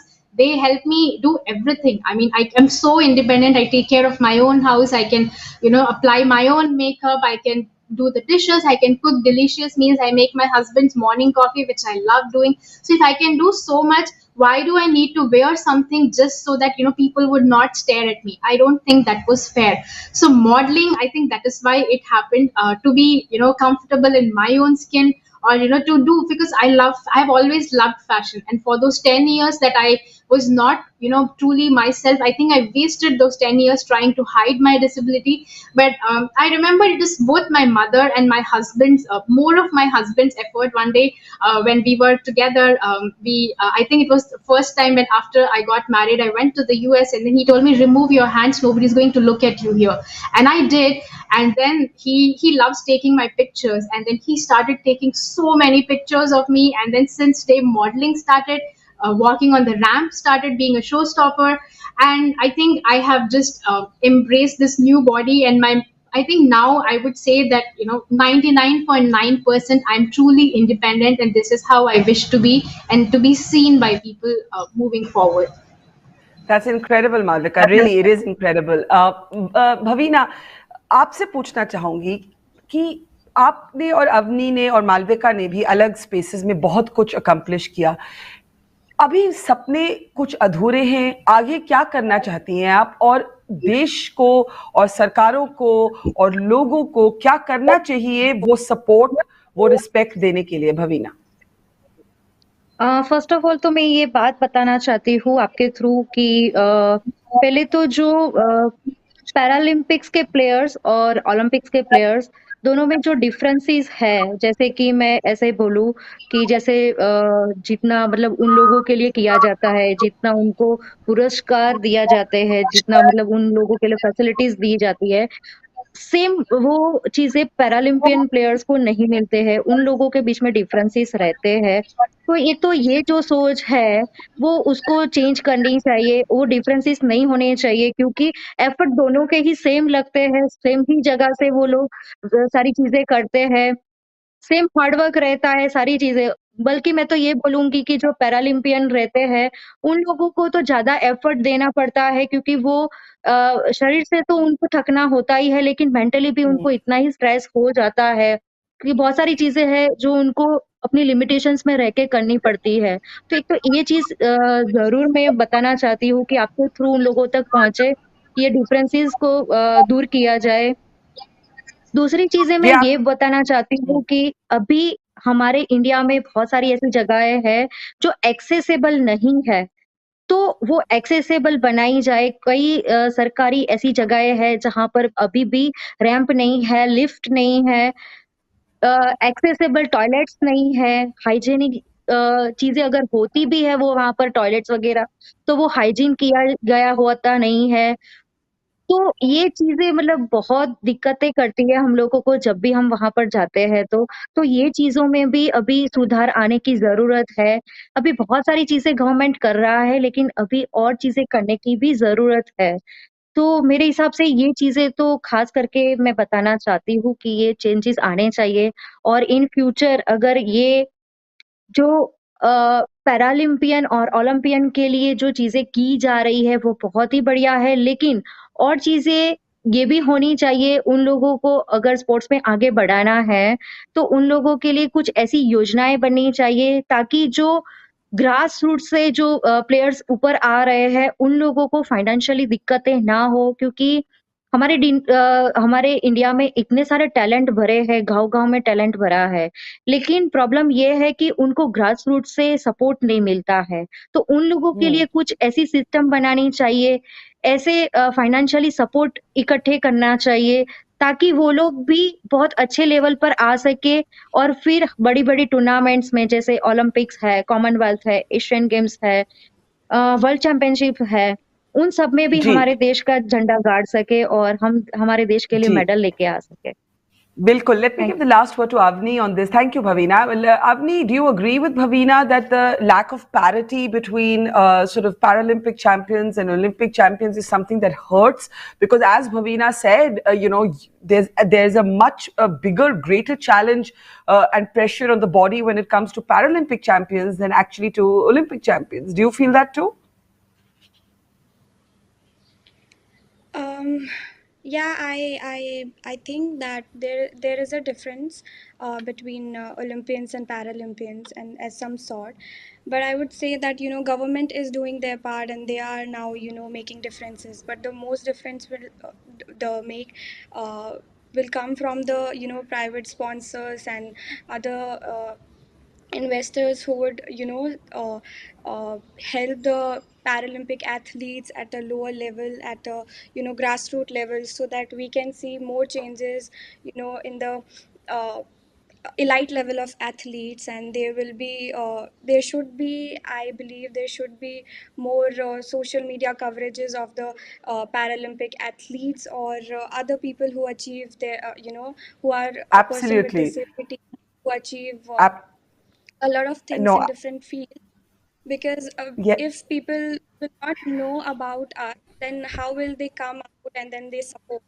But the most difference it will make is when other investors and sponsors will come in at a grassroots level, I would say. yeah, I was just going to say now everybody knows about all of you, but you're right that the private sector also has to step up. I have literally 30 seconds left on this conversation. I want to quickly ask Avani and Malvika, dreams ahead. Bhavina has shared her thoughts on that. Avani, what's your dream? What's your unfulfilled dream right now? uh, just that I would want to see India more inclusive, more accessible in the future. And I would want to do anything that I can do to help in that. And in the future I would also want to win more medals for my country, and want to be a multiple Paralympic medalist for India. Malvika? Sorry, you're on mute. Just give us a second. Malvika? Yeah, can you hear me now? Yes, I can. Yeah. I think very similar to what Avni has shared. I always dream for an inclusive India. There's so much that's already been done. As a corporate speaker, I speak to all these places and I see that there's so much that's been done already, but there's always scope for improvement. So more to inclusion. I also am hoping to discover me is a way of self. So, for example, a couple of years ago, I discovered how to, cook. So I never know what's gonna wait for me next. So Yeah. hopefully, here's to more achievements. Absolutely. Here's to more achievements. And we are so proud of the three of you, to Avani, to Bhavina, and to Malvika. Keep shining. You show us actually what fortitude is all about, what courage is all about, and what it actually means to have an appetite for life. Because so many other people would have actually just sort of rolled over and given up and become depressed and become sad. But you have a never say die spirit, and it shows in all that all three of you have achieved. So God bless you. Thank you. And keep making India proud. Thank you very much. Thank you so much.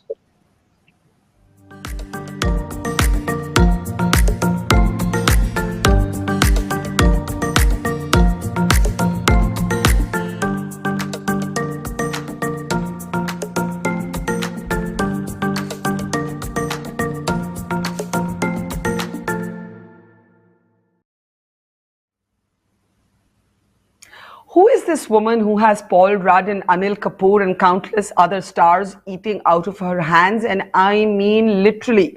If you live in London, or if you're a visitor to London and you try and eat at her restaurant, chances are that, well, unless she loves you, you're not going to get a table, not for the next week or month, but her tables are booked up almost for a year. It is time to introduce our very, very special next guest, somebody who has used food, quite literally biryani, to bust bias and barriers. It is my pleasure to welcome from London on the We the Women Global Town Hall, celebrity chef Asma Khan, who I was astonished to discover at one point in her life did not know how to cook. Thank you so much. Thank you for giving me the opportunity to be on your show, Barkha. I was just watching the three amazing women before. So inspirational. I think this is such a wonderful platform. Yes, I didn't know how to cook because I had presumed I would be married, in a traditional way in India. And, I just love to eat. I didn't love to cook. And then? And then I ended up marrying someone who was teaching at Cambridge University. Arranged marriages happen very quickly in my family. I met him, and then the 3 months I was in Cambridge. And he told me he could cook. A very, very liberal, very laid back man told me, I don't believe in gender roles. I will look after you. I will feed you. You don't have to worry. Because I told him I don't know how to cook. He didn't say he was a very average cook, very average, and only could make one thing. And then, because of the crazy Oxbridge system, he ate all his meals in college and left me to eat the same food for 1 week. And that, I think, was the worst days of my life.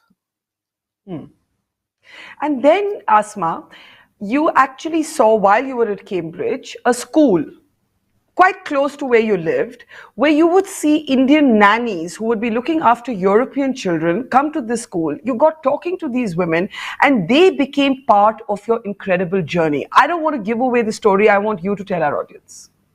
Yes, this was actually when we moved to London and my children were going to the school opposite.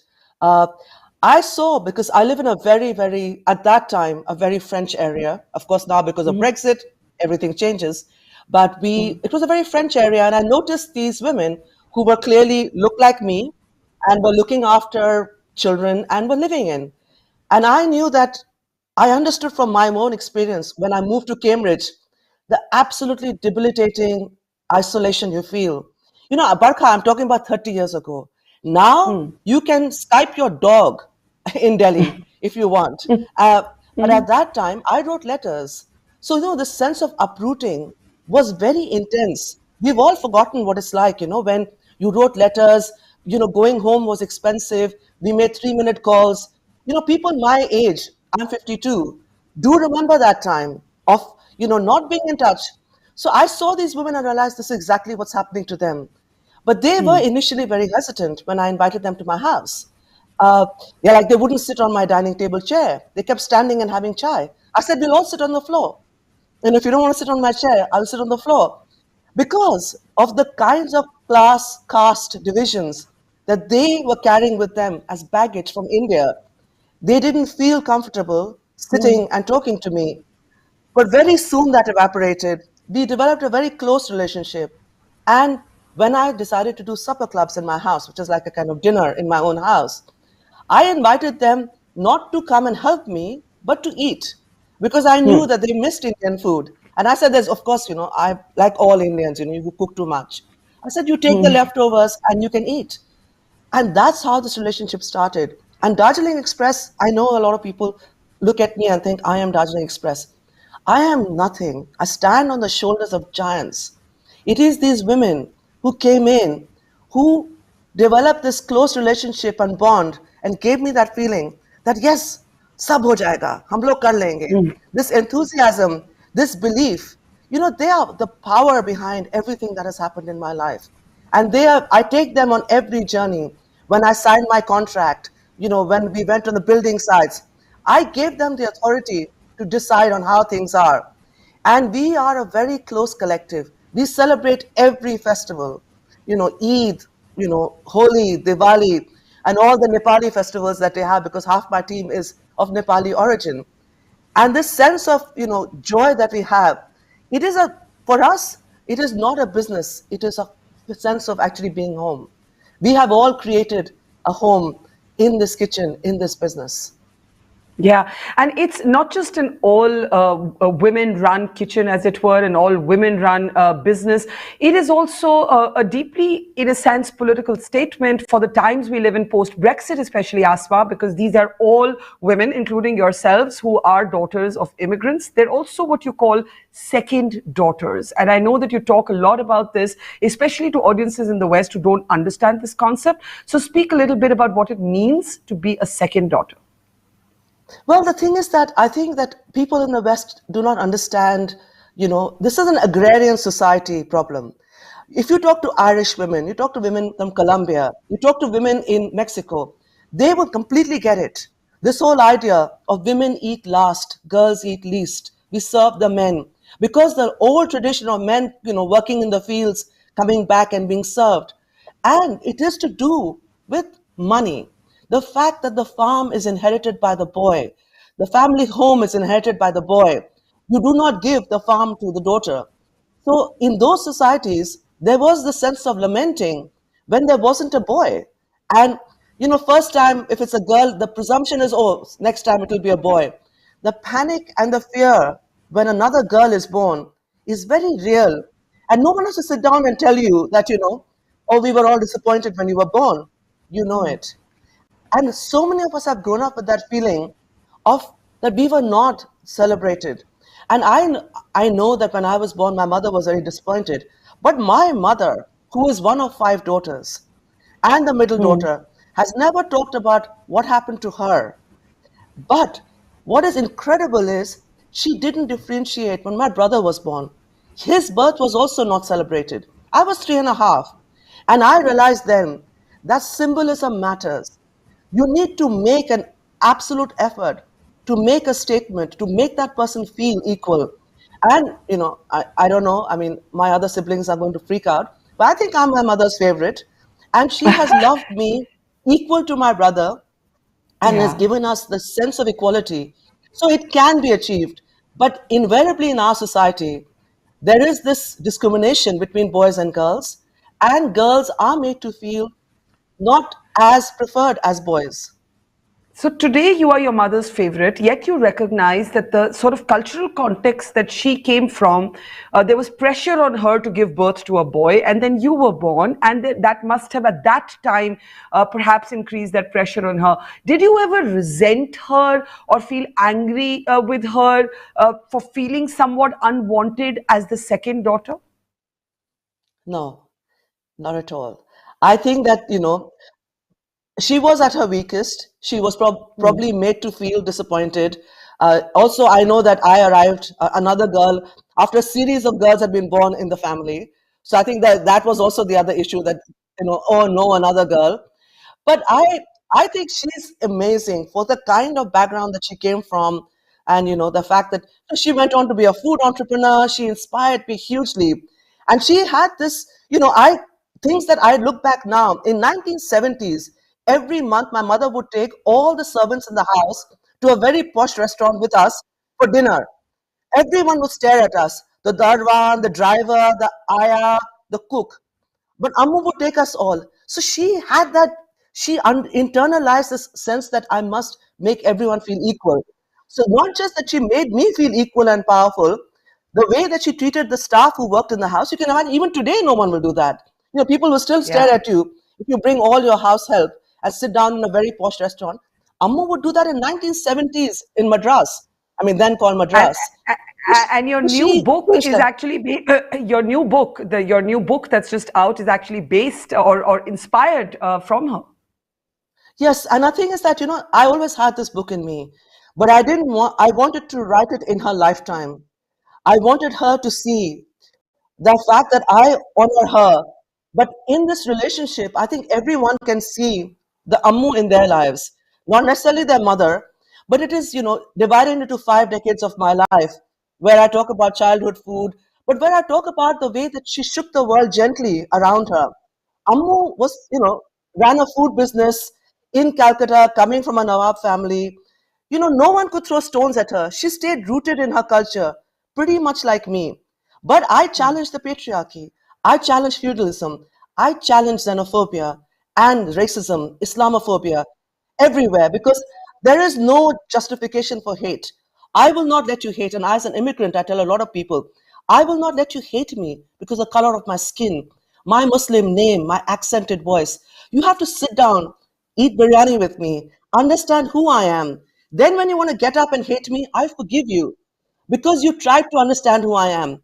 But unconscious bias, I will not. And I learned this from my mother, that you do not hate anyone, you forgive, and you make an effort to do your best because you are in a position of power and privilege. And she's really inspirational.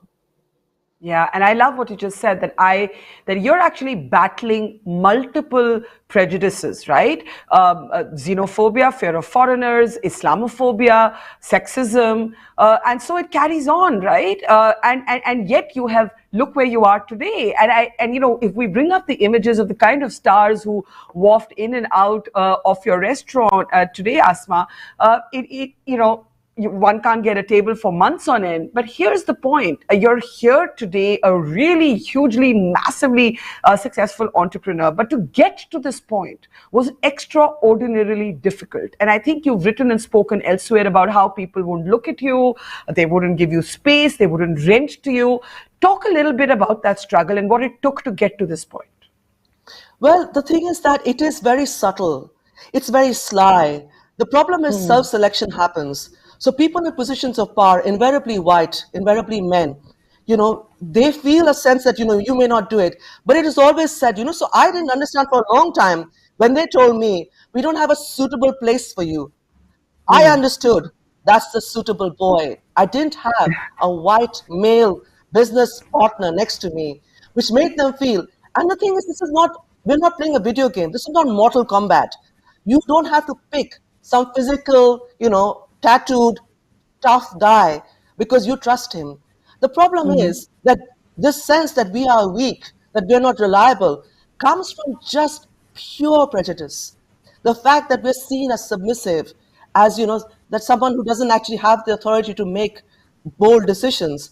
And my attitude is, I will not allow you to walk all over me because I am not running an equal race. The race I run alone. I don't watch who's on my left or right, but I am not running an equal race to men, to white men, even to white women. There are obstacles in my way. There are hurdles I'm jumping. I know no one else is jumping. How can I win? How can I win if you do not make the path the same between us? And every time this happens to me, I'm inspired by Akla Chalore. I think of this whole thing. Set fire to yourself, light the path. And however bloodied your feet are, for me, I take it to that level that I am clearing the way for the leaders coming after me. I feel the breath of the next generation of women behind me. I'm clearing their way. This is not about me because I could never have gone through this amount of physical, emotional, mental pain to get where I have. In my achievement, I hope I inspire a generation of women who might think, oh, she looks like my mother. She sounds like me. She wears clothes I can relate to. And feel that they belong. Because when I wanted to do what I did, there was no one. You didn't see anyone in food media, on food television, in the West, who looked like me. After Madhur Jaffrey, there was nobody. And I didn't see I belonged. I wanted to be that person who would clear the pathway for those coming, that they won't even see the hurdles that brought me down, that they don't see the scars because no one hits them. But it's happened to me. But I am still standing, and I will make sure in my lifetime, I will not die till I see women surpass my achievements. I want to applaud. I want to stand on the side and clap. I want to see someone be more successful, set the world on fire, do more than I ever did. And I want to live to see that day. So every day I know I live less. I need to make sure this happens. This is where my passion comes from. I'm quite lazy, I'm very messy, and I'm very disorganized. So it's a lot of effort for me to do what I have, but I push myself. See, I don't have a daughter, but for me, every girl is my daughter. Every young girl who feels unwanted, who feels unloved, who feels isolated, that the door is closed.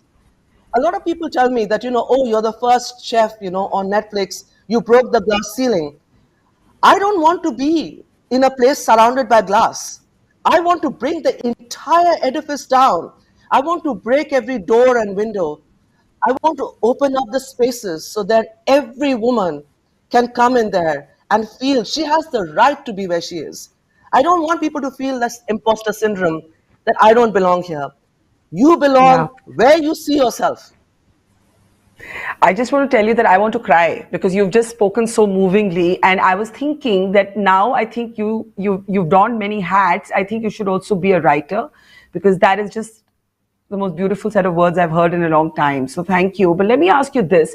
Isn't it ironic that when it comes to everyday kitchen drudgery, that pressure falls on women, but when it comes to actually running your own restaurant, that space continues to be dominated by men?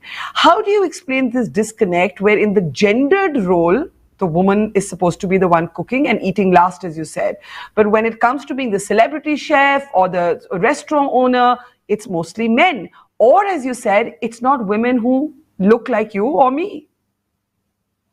It's a very good question. And, it's not just, it is a South Asian thing. In every home, India, Pakistan, Bangladesh, Sri Lanka, Nepal, women are not, if they're not cooking, they're in charge of the food. And it's always men. But if you look at all the men who are cooking in the West, especially, everyone's CV is identical. They went to the same kind of culinary school or hospitality school, and then they trained in five-star hotels. Everyone's kali dal is the same. How many of us eat kali dal at home? We don't. It's so difficult to digest. And, it's this thing that, it's not just that men, I don't mind their success. I'm happy for them. They're boys of someone's mother who would be so proud of them, and good for them that they've done so well. But this bias is incredible, and it is so unfair, because we are not just the women who are doing the drudgery of cooking every day. We are the custodian of family recipes. We are the nourishers of generations. We are the ones who are passing on recipes. And this is why it is so hard to accept why we are nowhere. And not just that we're not even in positions of power. You do find, if you go into five-star hotels in India, the pastry chef is invariably a woman.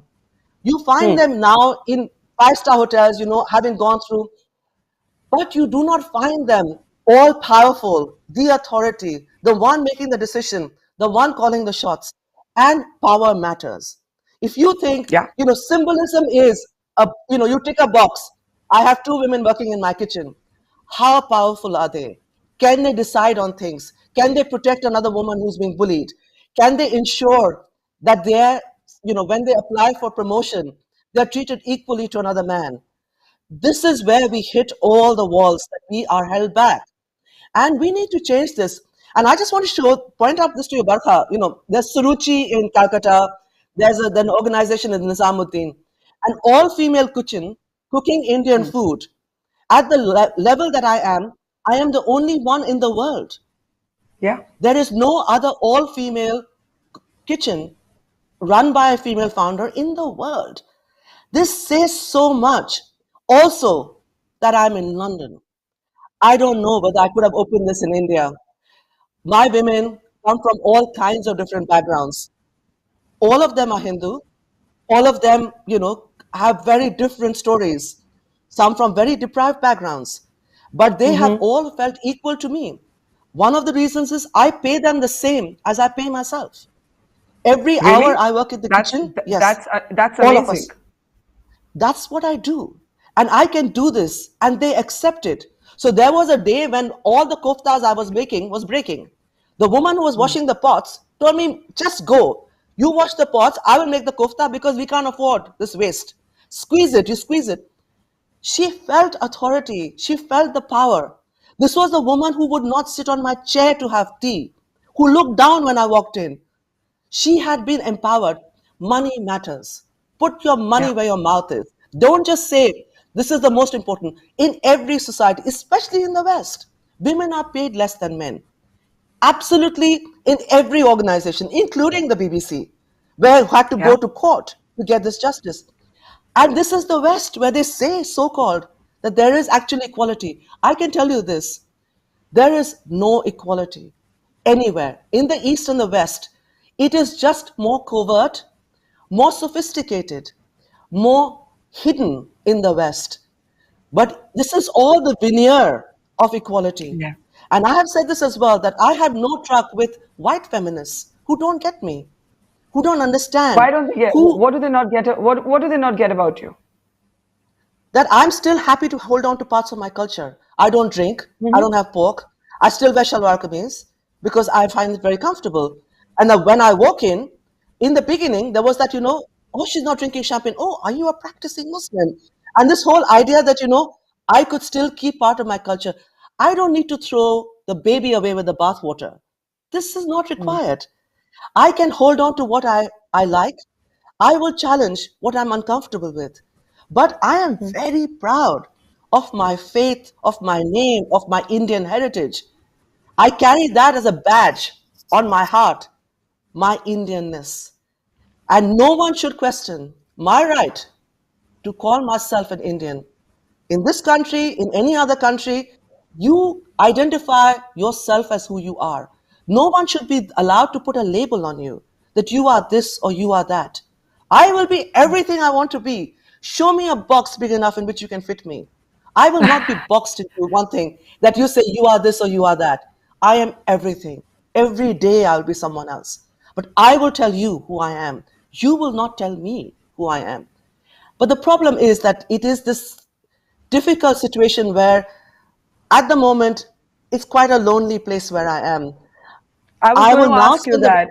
I was going to ask you that. How lonely has it been and how lonely is it? Very, very. And I have to say, I take inspiration from people like you, other women in different fields, and think this, that they are akla cholore, they are unafraid. I look up to women who are unafraid in every culture, but I look to the women in my own country, in India. And, I've lived for 30 years now in the West. People are surprised, oh, you're still accented. If anyone touches me and says, where is home? I will say Calcutta. I have lived away for so long. My ruh, my soul is still in India. My roots go down below the oceans. My sustenance comes from India. And this is the thing that, I have never left. I felt uprooted, but somehow I'm connected so deeply. And I try to take I listen to a lot of music, I read and I write poetry. I try to keep myself feeling connected to who I am. It's very important because otherwise it gets very hard. And I know that so many women struggle and work very hard. They don't get the fame or the adulation, mashallah, you and I have got. This is a position of privilege, but of course, I think also it's important to say that it is tough, it is lonely, it is hard, because I don't want people to think that this is a road that is so easy, because when they hit their first hurdle, they will not be understanding that you and I hit it so many times. We overcame them. We stood up. I was just going to say, sorry, I'm interrupting you, but I was just going to say that I always tell women that the toughest thing is actually to have the strength to be yourself. And while it is liberating, it is also the loneliest thing, because everybody will have a judgment of who they want you to be. And if you refuse to be boxed in, as you have, as I have certainly, you will also often find yourself alone. Yes. But the thing is, I still find myself alone, but incredibly, for someone the color of skin I am, with the name I have not been trolled in the West. So when Netflix announced that I was going to be the first British chef on Chef's Table, no one turned around and said, oh, she's not very British. Why did they choose her? She's not English. And this, I think, comes from the fact that because I'm so confident of who I am, I will clean the floor with anyone who tells me I don't belong here or I don't belong there. And this is the thing, that it comes from the sense that, it is lonely, it is very tough. And sometimes I do feel I struggle a lot. And that's, when I dig deep into my faith and I remember that, I should not harm people. I should try and do the best. I should make the world a better place. I want women to come to my grave and say, she changed my life. Not that she was a celebrity or she did something, incredible. I want to have that legacy. That I inspired women to step out and be brave. And though there are times when it hurts a lot, and especially I miss my parents a lot. I've missed my family. I'm running a business here. I cannot go back. With my own children, I don't eat a single meal with my kids because I'm serving other people. I serve others, and I cannot serve my own parents. I cannot serve my own children. I cannot watch them eat. I can watch celebrities eat. So this is the thing that, life is always about holding on and letting go. So sometimes I have to let go of some things. Yeah, I hear you. Let me ask you in the end. I read this beautiful story about how one of the women in your kitchen added a vada pav to the menu, and the vada pav had a special story from her own sort of somewhat traumatized history, and how food actually liberated her, or making a vada pav in your kitchen liberated her from the shadows of the past. Can we end this conversation with that story? Yes, I will. I'll be brief because I know we're running out of time. So she grew up on the streets of Bombay and never told us that she could cook. She was what we used to call her Gundi because she was such a dada in the kitchen. Always, and she's very small. She's extremely, she was only 4 feet something and, and spectacled, but very brave. During the lockdown, she found it very hard. One day, when you were not allowed to leave, she got caught by the police. She said, I'm taking the food for my boss. She turned up in my house and said, I got you something to eat. I was like, wow, you know how to cook. I've known her for so long. I didn't know she knows how to cook. And she made the vada pav, and I was so stunned. It was amazing. And I said, how do you make it? She said, my entire childhood, this was my food of abuse because my father had a cart. He would go out, get drunk, come back, was very abusive to her, would beat her mother. So she linked this food to aggression. Over the lockdown, she decided to forgive him. And also, she knew she couldn't go and see her elderly mother who was in Bombay. We all knew we couldn't go back home. We didn't go back home for years then, 2 years. And she said, I forgive him. And I forgive that because I realized that he's still abusing me. This is very important. I said, then put it on the menu. Put it on the menu. Be proud that I have liberated myself from my abuse and my dark past. And I am now free. Let the world know you're free. So I will serve the vada pav. And I have had people who have cried and wept and said, I'm in Bombay. Who has made it? I bring Rashmi up and say, go and say hello to them. Because she is now this all-powerful person. She has her own counter. She wears a chef's coat. She's become very important. And she's so sweet. And and she's in her 60s. And it has taken a long time. And it's a story that everybody, please think about this. Those who are pulling you down, you cut that out of your life. You make yourself free. They will never free you. You free yourself.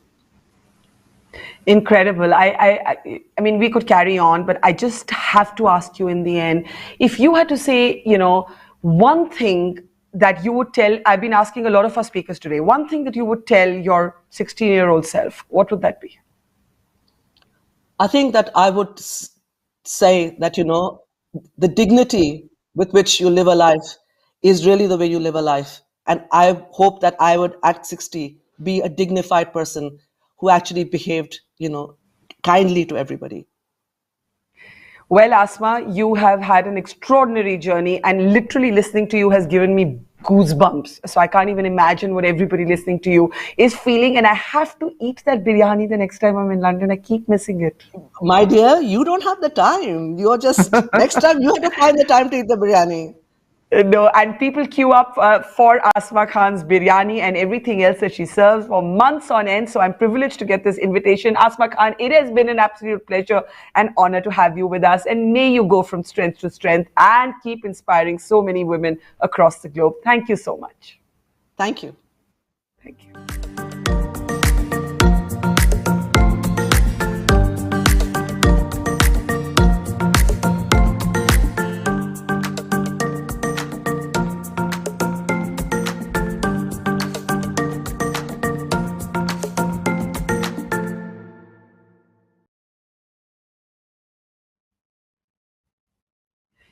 The Me Too movement appears to have fallen off our headlines and our public attention.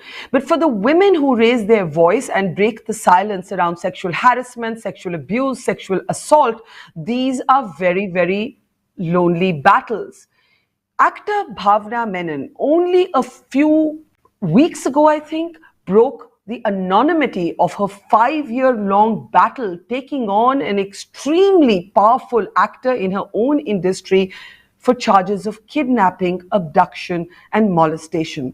And in her Instagram post, she actually wrote that she had finally gone from being a victim to a survivor.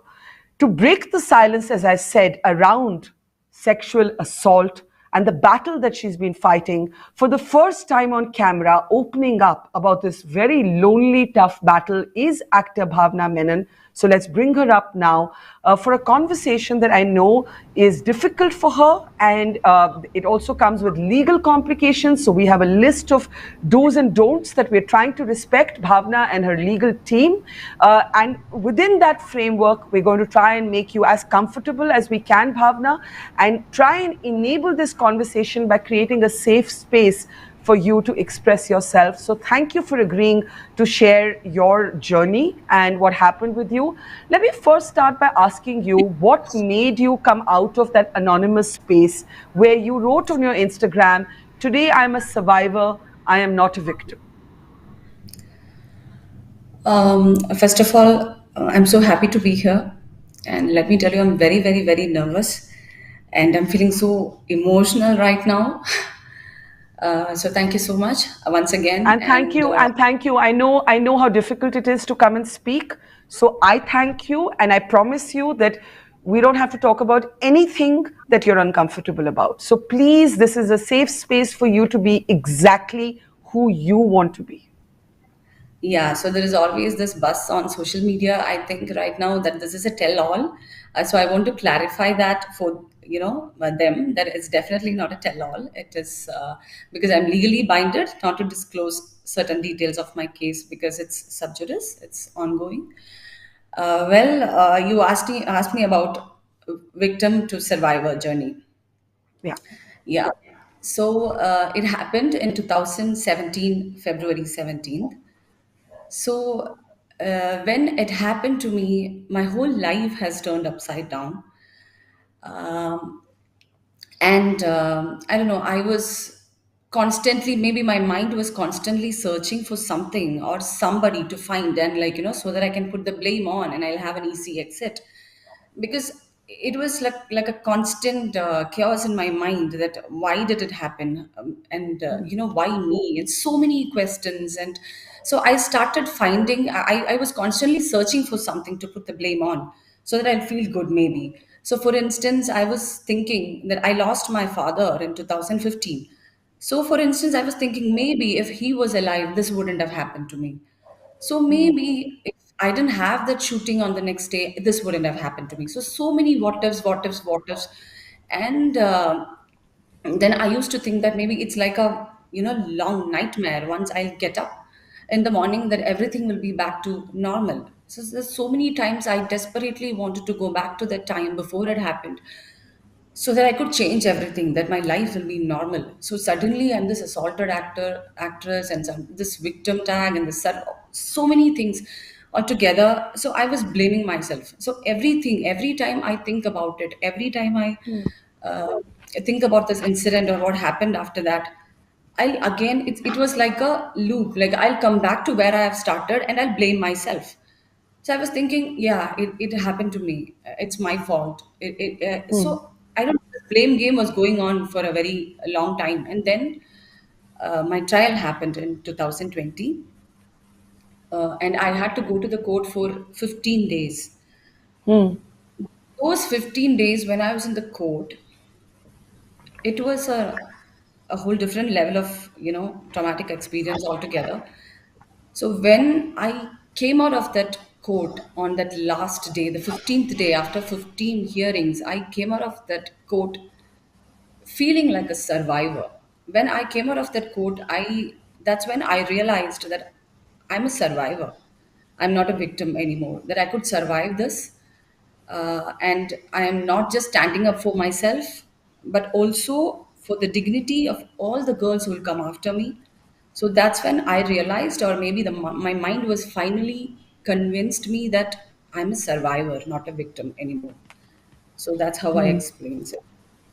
And you know what you talk about, blaming yourself, that's a very common response that happens actually with those who have experienced abuse and harassment. Somehow we end up thinking that we must have done something. If we had done something differently, maybe we could have avoided it. So, you know, this is one of the most common things that happens with survivors of sexual abuse. But, you know, you were also taking on a very, very powerful man, and he was in the same industry as you. And while there are people who have stood with you, and I know after your Instagram post, for example, Mamuti and Mohanlal were among men who came forward and said, "We stand with you, Bhavna." It must have been extremely lonely. I know that the Kerala Women's Collective was fighting on your behalf, but your name was never revealed till you decided to own your own battle. Where did you find the strength to own your battle, put your name and face to it, as you are doing in this moment?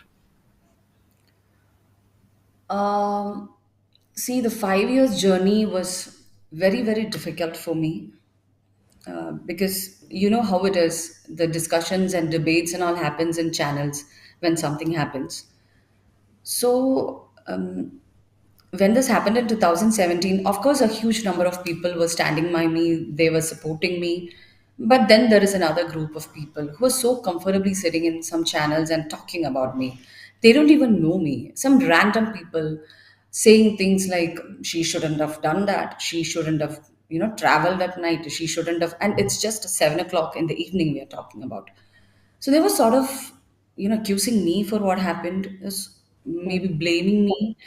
And and at the same time, there was this kind of a negative PR or like a propaganda happening in social media that it says that it was premeditated, that I staged this and it's a fake case, that I made it up.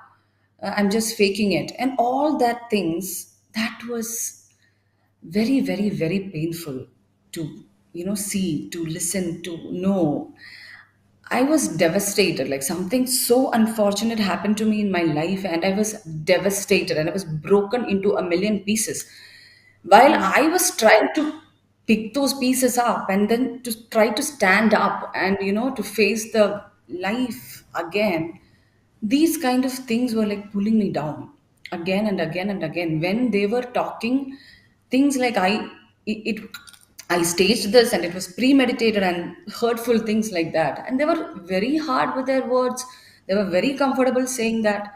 So sometimes I wanted to scream on top of my lungs to these people saying that my parents didn't raise me like that. That was like an insult to my parents, to my family. I am not a person who will do such a thing, that I'm not an evil person. So it was, see, my dignity was like already snatched away from me, yet I was victim shamed. And it was very easy for so many of them. It was, very easy for them to just pull me down again. So that hurt me really bad. I was very, very, very, hurting. It was very painful. And I was not on social media during that time. Luckily, I think so that personal attack, maybe I dodged that toxicity bullet. I don't know. I joined Instagram in 2019. Even then, I did get some hurtful messages asking me to like, why don't you go and die? Like, why don't you go kill yourself? And how are you living like this? And aren't you shamed, or that you're going to pay for what you did, and all these things. I'm like, what did I do? So the journey was very, very tough. So when I Instagram on, like I said, 4 weeks back, like in January, I I just wanted to put it out there. I just wanted to let people know that this is what has been happening in my life. And I'm so grateful for those who stood by me. And when I put it out there, it was very, very, very cathartic. Yeah, you brought up how you toxic trolling. You were called effectively a liar, that you made up the story. You were not abused, and I can't imagine what that would have felt like. And again, to explain to our audience, for legal reasons, you're not naming the actor against whom you've leveled the charges, and you've asked us also to do the same. But of course, everybody knows this case. And my question to you is, you are taking on an extremely powerful person in court. Are you where are you drawing your strength from? And are you feeling some days, oh my God, why did I do this? What I mean by that is sometimes women in the old days used to be advised to keep quiet. I remember when I was a student and I experienced abuse, my faculty members told me that don't bother taking this to court. This was well before Me Too. Nobody's going to believe you. Thankfully, we have moved on well beyond that, but even now, victim shaming takes place. So, do you sometimes feel, oh, I wish I hadn't spoken? Sometimes, yes, when I'm so vulnerable and I'm feeling very low, maybe, I'll be thinking, like I said, mentioned earlier, like a lot of what ifs is there in my mind. And I wanted to quit for a so many times. I was so ready to quit. I have even told my family, I have even told my friends that, okay, enough. I can't do this anymore. I just want to quit. I don't care. Whatever happens, let it happen. I don't know. I just want to come out of it. I want to have a normal life. So, yes, I have thought about it. So, what keeps you going? I think it's my will that I should fight and I should prove that I didn't do anything wrong, that I'm innocent, to prove my innocence. Like I said, my dignity is shredded to a million pieces. I want to get it back. So I want to prove. So it's definitely, and my family and my friends and so many people, like you said, WCC, like so many of them have been standing by me. That's like the strength, that courage they give me is enormous, which I can't even put in words. So my will, ultimately, it's like, okay, I've gone through this. I don't know. I had to endure what I had to endure, but then let me fight. Let me prove that I didn't do anything wrong. What do you feel primarily right now? Is there a sense of hope that you will get this dignity that you feel was shredded into a million pieces? Is there rage, quiet rage? Is there sadness, or is there also fear? Because sometimes what happens is that you feel you're taking on an entire machinery. Like you said, there's big media that is backing the man you have accused. There is social media. Not everybody in the industry is willing to take a stand, though I have to say in your case, the women have been extraordinarily vocal in your support. But what is that emotion right now? Is it more anger, or is it more fear, or is it more sadness? I would say everything. I have this mixed emotions. I am scared. I'm still scared. What are you scared of? What are you scared of? Like, I don't know about the system and this fighting for justice. It's never easy. So even when I think about it, the trial and everything, I don't know. I have this fear inside me. If you ask me why is that, I may be, I won't be able to give a proper, precise answer for it. But sometimes I'm really sad. Sometimes I'm so frustrated. Sometimes I'm so, angry and mad. And so everything, I have all these emotions together. I just want to remind our audience that the charges here are so serious that they include kidnapping, abduction, and molestation. But also, Bhavana, the accused in this case, a very, very famous actor, has, of course, is fighting it in court, and has, for legal reasons, we also have to say that he's denied it. What my question to you is, other people in your industry, women who have spoken out about their Me Too experiences, have sometimes been denied work. Chinmay Sripada, for example, whom I've interviewed several times, spoke about how she wouldn't get work anymore. Have you had consequences for your work, for your professional trajectory, ever since you have decided to take this actor on and call him out? Have you had to pay professionally? See, I have denied, of course, I've denied work. You have been denied work? Yes, before the incident, yes, but I don't know how far I can get, to give the details, because it's all in the statement. So of course I was denied work, but then after the incident, even then, there's some of them, actually so many of them, like good souls, have offered me work in Malayalam industry. They have in fact insisted that I have to come back and work in Malayalam again. So many of them, like good friends of mine from, I don't know if if I should name them, but then still, from Ashika Bu to Prithviraj to Jinu Abraham to Badran Sir, Shaji Vela sir, like Jaisurya, like so many of them have actually approached me and offered me work, but I had to turn it down for 5 years because I was too traumatized to come back to that same industry and work again, pretending as nothing has happened. I was not in the right frame of mind with this case and trial and everything. And I don't know. I think I just stayed away from that industry for my peace of mind. But I continued work in other languages. But then, having said that, I started listening to some Malayalam scripts now. I should say that. Yeah.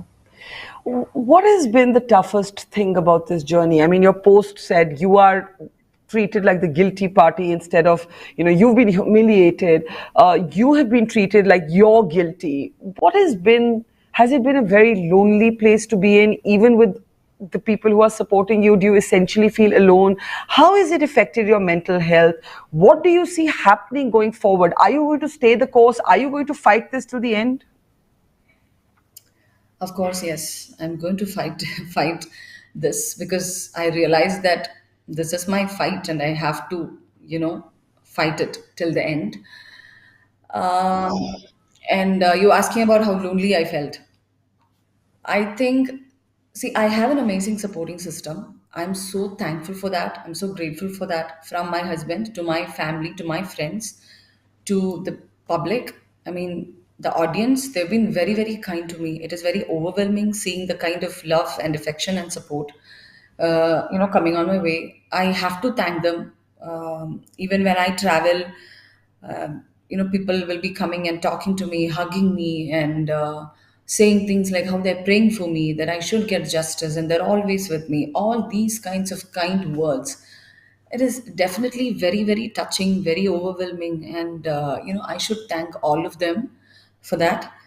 Uh, but like I mentioned earlier, when I had to go to the court for 15 days, that happened in 2020, and it was not in one stretch, it happened in like a 7 months period.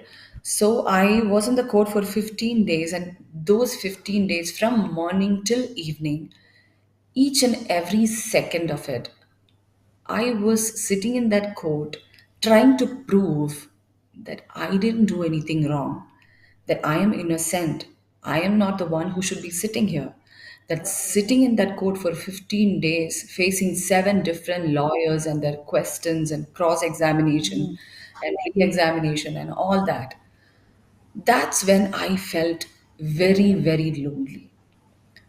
I have this immense support from people. I should never, ignore that. But when I was in the court, there was nobody. The court full of people, yes, but yet I was very lonely, devastated, devastated because going through that again and again and again, proving that I didn't do anything wrong, that I'm innocent.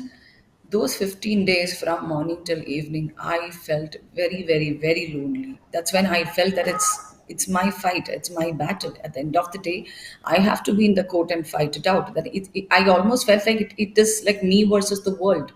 I was fighting it. So that's when I felt very, very lonely. Apart from that, I should thank my family, my friends, and the people out there for their incredible support. Yeah. How do you deal with the toxicity? Because you're right that when we announced that you would be a speaker, there were many people who really want to hear you. But of course, there were the usual trolls who, as you said, have in the past accused you of falsifying these allegations. When you read these things on social media, when you hear them, are you able to ignore them, or do they really get under your skin? Um, Of course, I try to ignore because I told you how I dealt with it for past 5 years. So now I'm in like, okay, ignore. If that gives them some happiness, okay, let them do or write or say whatever they want. Because I can't make everyone happy. I can't convince everyone that, okay, this is what happened. So they will believe what they want to believe. I know that my conscience is clear. I know my family and the people who know me, everyone knows that, from I'm coming from. So right now I think the best way to just ignore it. So now I'm like, okay, if they're telling something, if they're trying to pull me down again. If that's what makes them happy, let them do. That's their life, their choice, their mindset. But I am just going to ignore it. Good for you. Do you know that a lot of perpetrators of sexual harassment, they get normalized, they get socially rehabilitated, they get professionally rehabilitated, they rarely get punished. When you see that happening with the person you have accused, where do you draw the strength from to keep going? Because the fact is that it is very difficult in our world to actually lead to somebody, someone who's the perpetrator or the alleged perpetrator actually gets rehabilitated, gets normalized. So how are you dealing with seeing that happen? It is very sad. That makes me angry, like every other person in this country, who want justice to be done. It makes me very, very angry. But in court, I think in front of the judiciary, just proof matters. No emotions, no bonding, or the human life, or what they lost, or just the proof. So I don't know how to put it. It makes me very, very angry and very sad. And the strength I get from is, um, I don't know. Sometimes it's not that every day I'll feel very empowered and very ready to fight it and all that. So many times, that so many days that I just wanted to give up and just maybe like go somewhere else, maybe a different country and start a new life and all that. So it is not easy, not at all easy. So when I listen to such news or such stories coming up, it is very disheartening. Yeah, I I can think only imagine. yeah, Yeah, I sorry, think go we ahead. should, yeah, we should normalize the idea or the concept of a person who've gone through a trauma, like any trauma, coming out in public and voicing it out. I think we should normalize that as a society. We should encourage that courage, and that should be normalized. That's what I feel. Absolutely. Absolutely. A last question to you. What would you say to other women who have, like you, dared to speak up and are also fighting lonely battles, long legal battles, facing toxicity? What would you say to women hearing this today who are also either silent and have not yet broken the silence, it took you 5 years, or are fighting these very, very difficult battles? Yeah. So, see, I had this blaming phase in my life after the incident. Then the trial Yeah. happened. Then, after that, now there is this voice in my head. It kept saying that you did the right thing, that you didn't do anything bad. You did the right thing. So, it is there actually. When I read something or when I say something, when something is not in our favor, I always think like that, okay, I didn't do anything wrong. I did the right thing. So I was saddened and shocked and amazed seeing the number of response and messages I received from women across the world, across the Yeah. country. They have the kind of trauma they have gone through, some or the other trauma they have gone through in their lives. It is horrifying. It is so sad to read it. They're saying you represent us, and trust me, that's giving me no happiness at all, that so many women who are Yeah. silent, they have kept these pain, this trauma within themselves because they're scared to open up.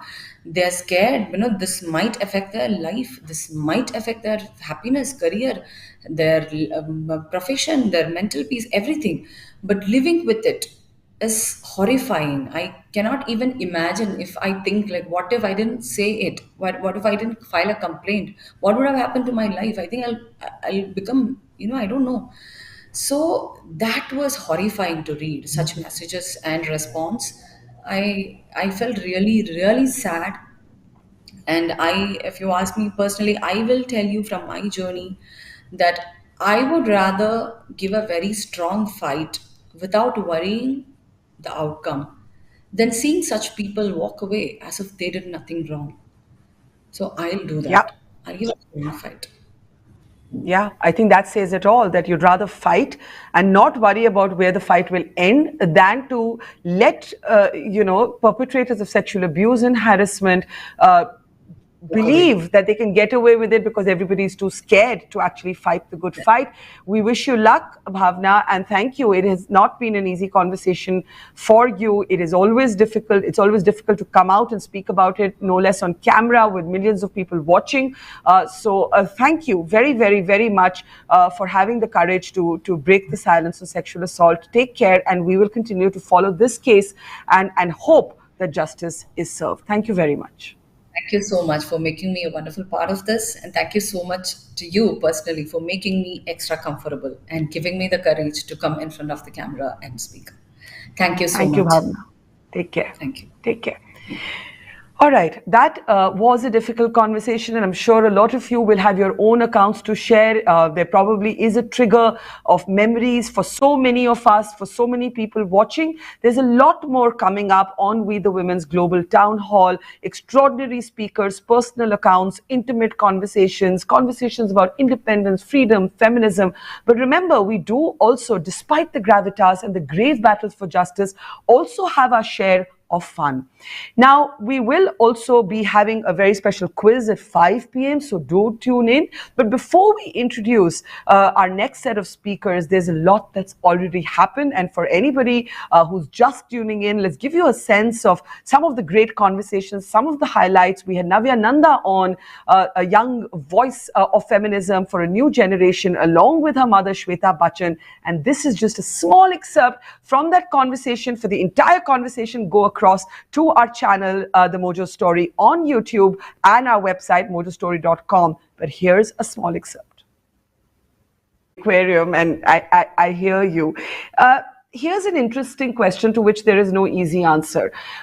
You know, Navya, you're the Instagram, sort of product of the Instagram generation. And Instagram is full of filters and ways to make us feel better about ourselves. But sometimes we, and especially young girls, and study after study shows this, end up feeling worse about ourselves because everybody else seems to look better, thinner, happier.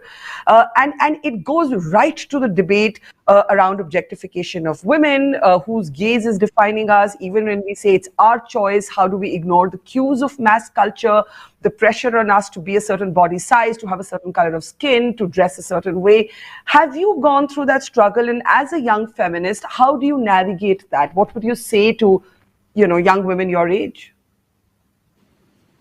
I mean, she would actually be able to answer this better for me. But yeah, I think I did go through a brief period when I was in school where I wanted to, fit in, and the way that I would dress or the way that I would, pose for pictures wasn't me. And I suppose I was doing it because that's what I was seeing and that's what was supposed to be cool and that's what the other girls were doing. And I wanted to be a part of that. And I think I did even go through a lot of self-esteem issues and not feeling confident about myself. And something that gives me a lot of confidence now today is my work and the platform that I have. So recently, I mean, ever since I started working, I've tried to use that in a manner that's true to myself. So even my Instagram, what I use it for is not, I would say, typically what it's used for, because I don't overshare a lot of my life or a lot of myself. But I try to put out a lot more about my work and issues that I'm, fighting for or talking about. And I think that gives me confidence. I no longer feel like I want to fit in or do what everybody else is doing. I want to bring something fresh, something new, use the platform for something that it might not have been used for before. Because I think that there's so many people today, especially young people, who are on Instagram. And like you said, there is so much of the filters and the glamour that we see. I really want people to also use it to educate themselves, to be more aware. And if I can use my platform to do that, then I think that's what gives me a lot of confidence today. I mean, thank you for saying that, because I keep telling every young woman I encounter that nothing will make you feel better about yourself than the central passion of your life, whatever that is. I mean, it can be writing a book, it can be, cooking a great meal, it can be whatever it is. But your self-esteem, I think in the end, all of us, it comes from what we love to do. But Shweta, as a mom, like you said, it's a rite of passage, and I agree with you. But then again, we live in this very different culture, this generation, Navya's generation. There's almost a sort of danger of the virtual being treated as the real. people almost forget what they actually look like when the filters are off, when you're not in good light, when you don't have the right makeup on. How do you give your children a sense of confidence that it's okay, whatever it is, whatever the size of your body, as long as you're healthy, whatever you look like? I mean, that's such an important conversation for young girls everywhere. I agree with you, and it's more and more pressing today. There's so many young girls with such self-esteem issues, and they suffer crippling anxiety. And I think a simple answer of a parent is to say, life isn't perfect, you know. Young girls like Navya, who have a lot of eyeballs on them, they are not perfect. Navya will have a skin rash, and and then she'll say, "Mom, what do I do about?" Her life is not perfect. There are things that bother her. Nobody is perfect, and it's that. Let's start celebrating those things. These are the things that make you you, and it's important to have something that anchors you, that makes you feel good about yourself. So if it's and it shouldn't just be about the physical. It has to be something beyond that. You have to have passions that are just beyond how you're looking on a little screen. And I think maybe taking some time out from this obsessive scrolling. I know it's easier said than done. Even me, I'm unable to control it, because a lot of us, you're waiting in a waiting room, chalo, okay, you look through Instagram. But I think also a lot has to be pushed out, that this is not everybody's real life. Everyone's tweaking and everyone's filtering. And I think a lot of kids know that today. And as parents, we have to be there with our good old-fashioned 80s and noughties sort of ethic and say, get on with it. This is not real life. And I think no one knows better how to navigate social media and what comes with it than this lot. Because I mean, when I get trolled or if I get a nasty comment, I'm in shambles, and for them it's not a big deal. So I think also they learn not to take it so seriously. So they should apply the same logic to, body confidence and looks. I mean, nobody looks as great as they look on Instagram. Nobody.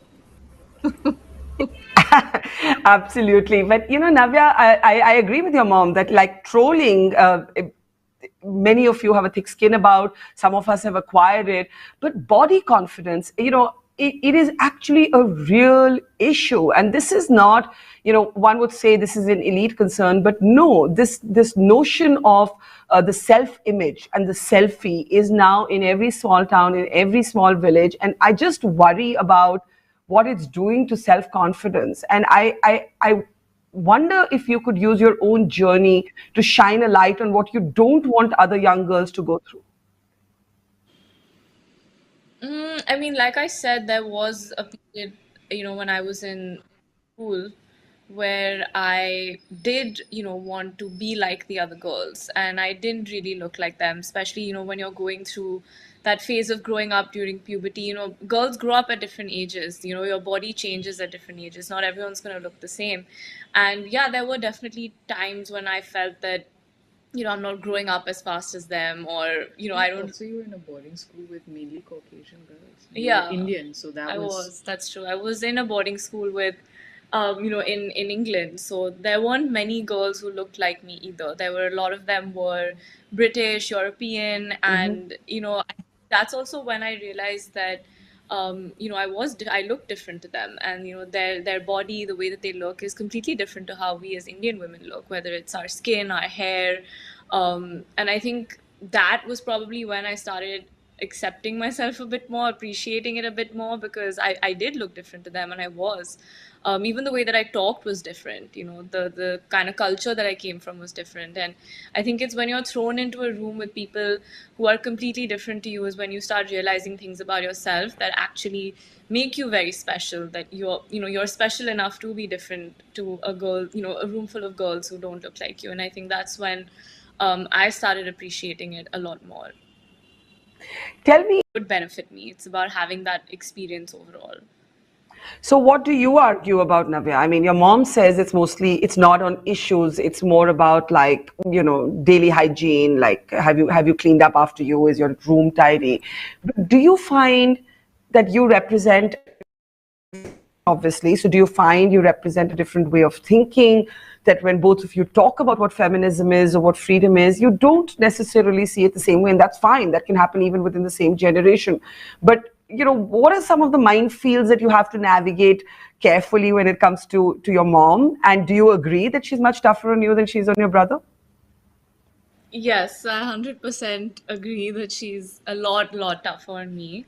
But no, I don't think we disagree on anything or we have different ways of thinking. It's actually, I would say it's actually great that me, my mom, and my nani, actually, we all three think in the same way. So even when we're sitting in the evening and talking about issues, maybe the information source that we're coming with is different. Like my mom, the way we get our information is different, but the ideas and the opinions are always the same.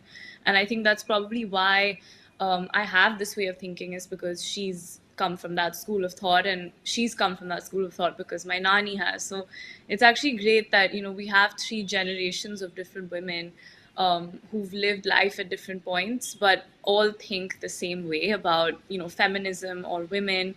And I think that's great. I actually think that's, it's great because I don't have to explain, Navya, I think you're a lot more impatient and you're a lot more Am I? frustrated about like the situation of, The of how world. things are. And maybe my mother is very angry about it.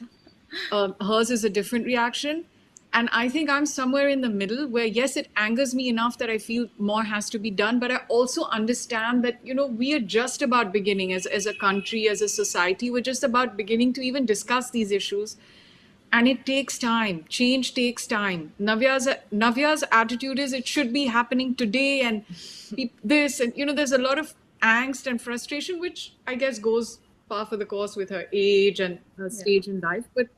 And my mother's also very angry and volatile about things, and I feel I'm somewhere in the middle, sort of.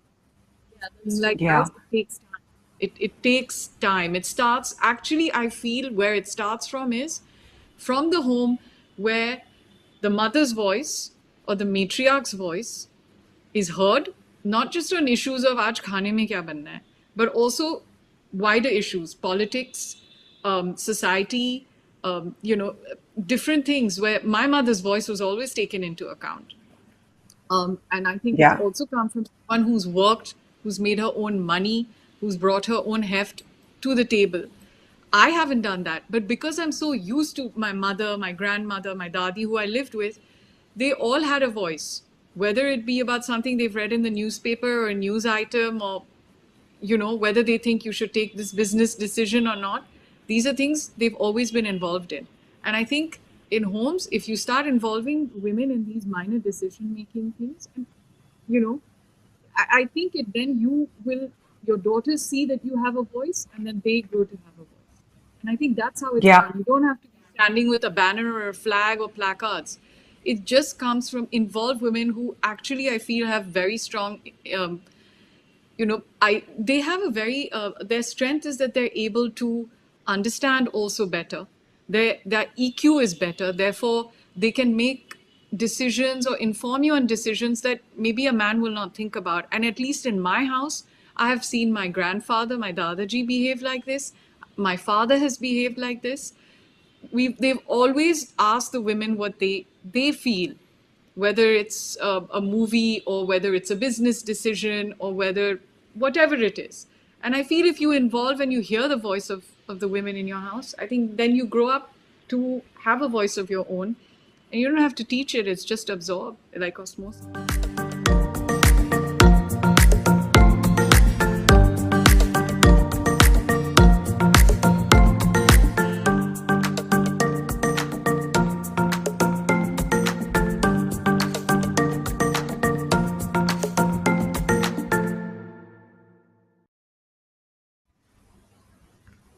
You're with the We the Women Global Town Hall, and in this program, in this sort of community of women, what we try and do is get voices from the grassroots, but also voices from all walks of life.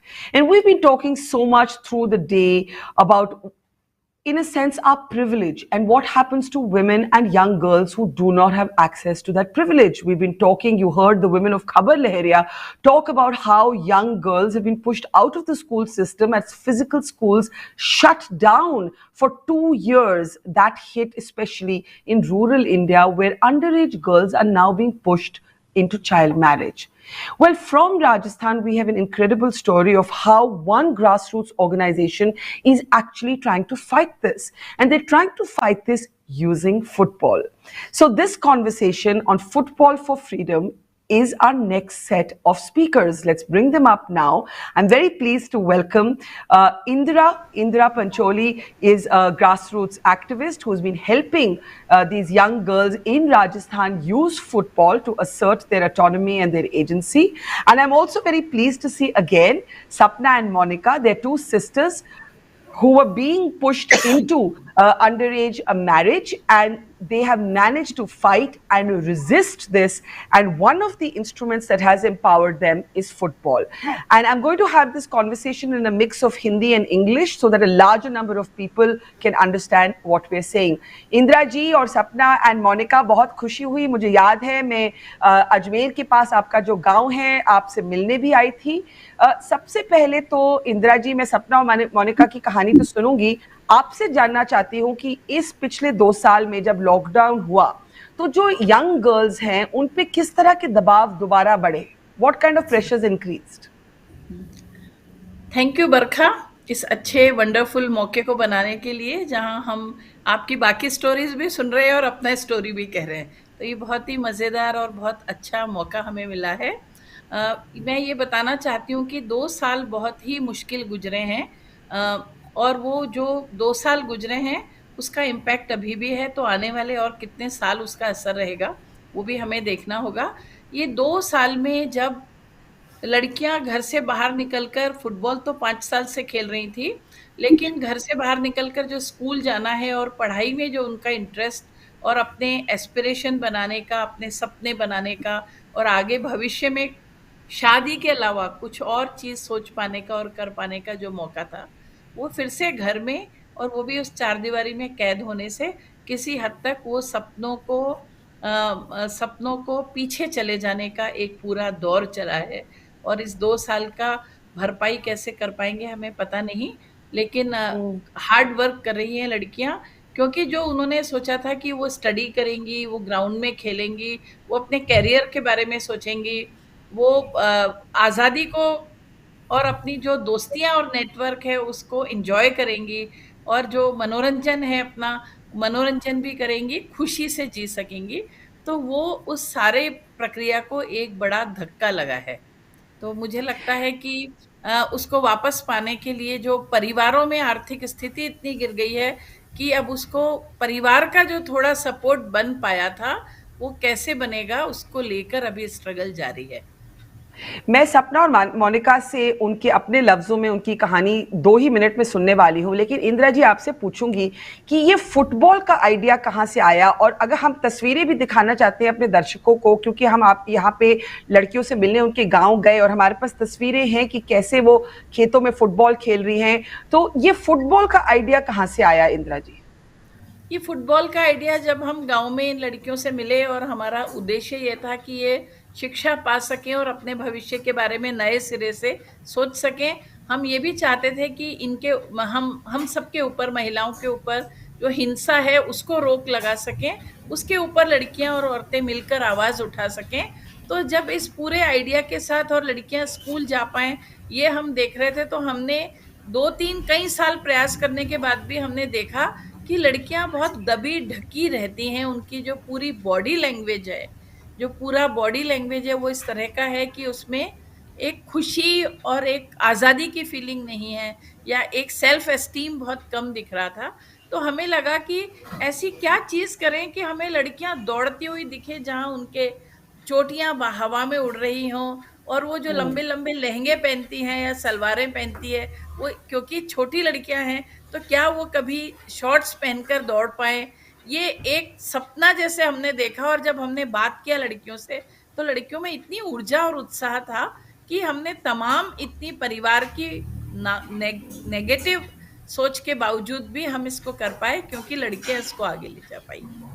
ये बहुत ही एक inspirational कहानी है और लड़कियों ने खुद भी अपनी आवाज उठाई है, इंदिरा जी की मदद से, अपने कोच की मदद से, एक फुटबॉल से जो उन्होंने एक स्ट्रेंथ पाई। सपना और मोनिका 2 बहनें हैं और कुछ महीने पहले मैं इनसे मिली इनके गांव में, अजमेर के पास इनका गांव है, और तब इन्होंने मुझे बताया कि इनकी शादी होने वाली थी। इन्होंने किसी तरह सगाई पर बात रोक दी, इंगेजमेंट पर बात रोक दी, अपने पेरेंट्स को किसी तरह मना लिया कि भाई हम अभी शादी नहीं करेंगे, क्योंकि इनके और आगे बड़े सपने थे।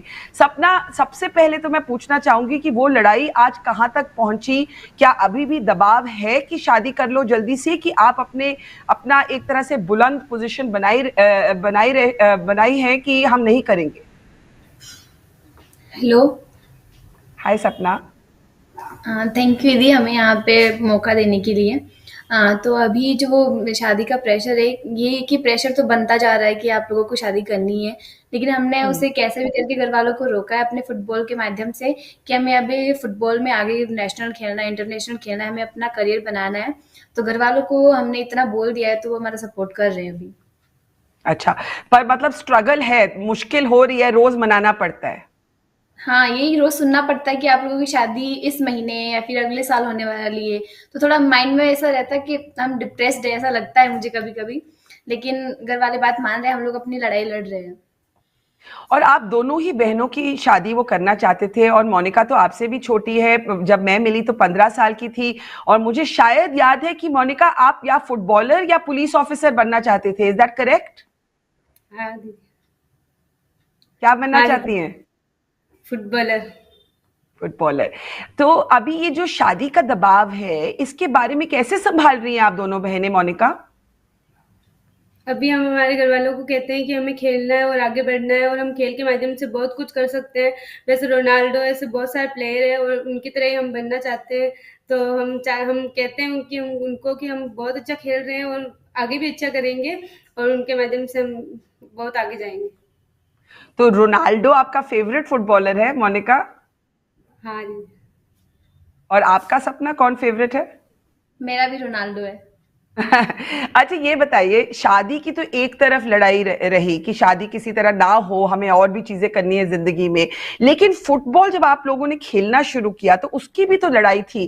पहले शायद आपने मुझे बताया था कि पहले आप शलवार कमीज में खेलते थे, फिर लेगिंग्स घुटनों तक पहनती थी, और शॉर्ट्स की जो परमिशन थी वो काफी लंबी लड़ाई सिर्फ शॉर्ट्स पहनने के लिए भी शायद लड़नी पड़ी। सपना, हाँ, बताओ उसके बारे में।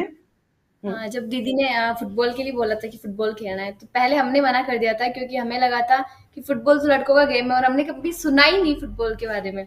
तो फिर उसके बाद में लगा कि यार चलो एक बार ट्राई करते हैं कैसा होता है, या फिर एक बार खेलने के लिए हम लड़कियों ने बोला कि चलो खेलेंगे, लेकिन प्रॉब्लम थी घर वाले नहीं मानेंगे।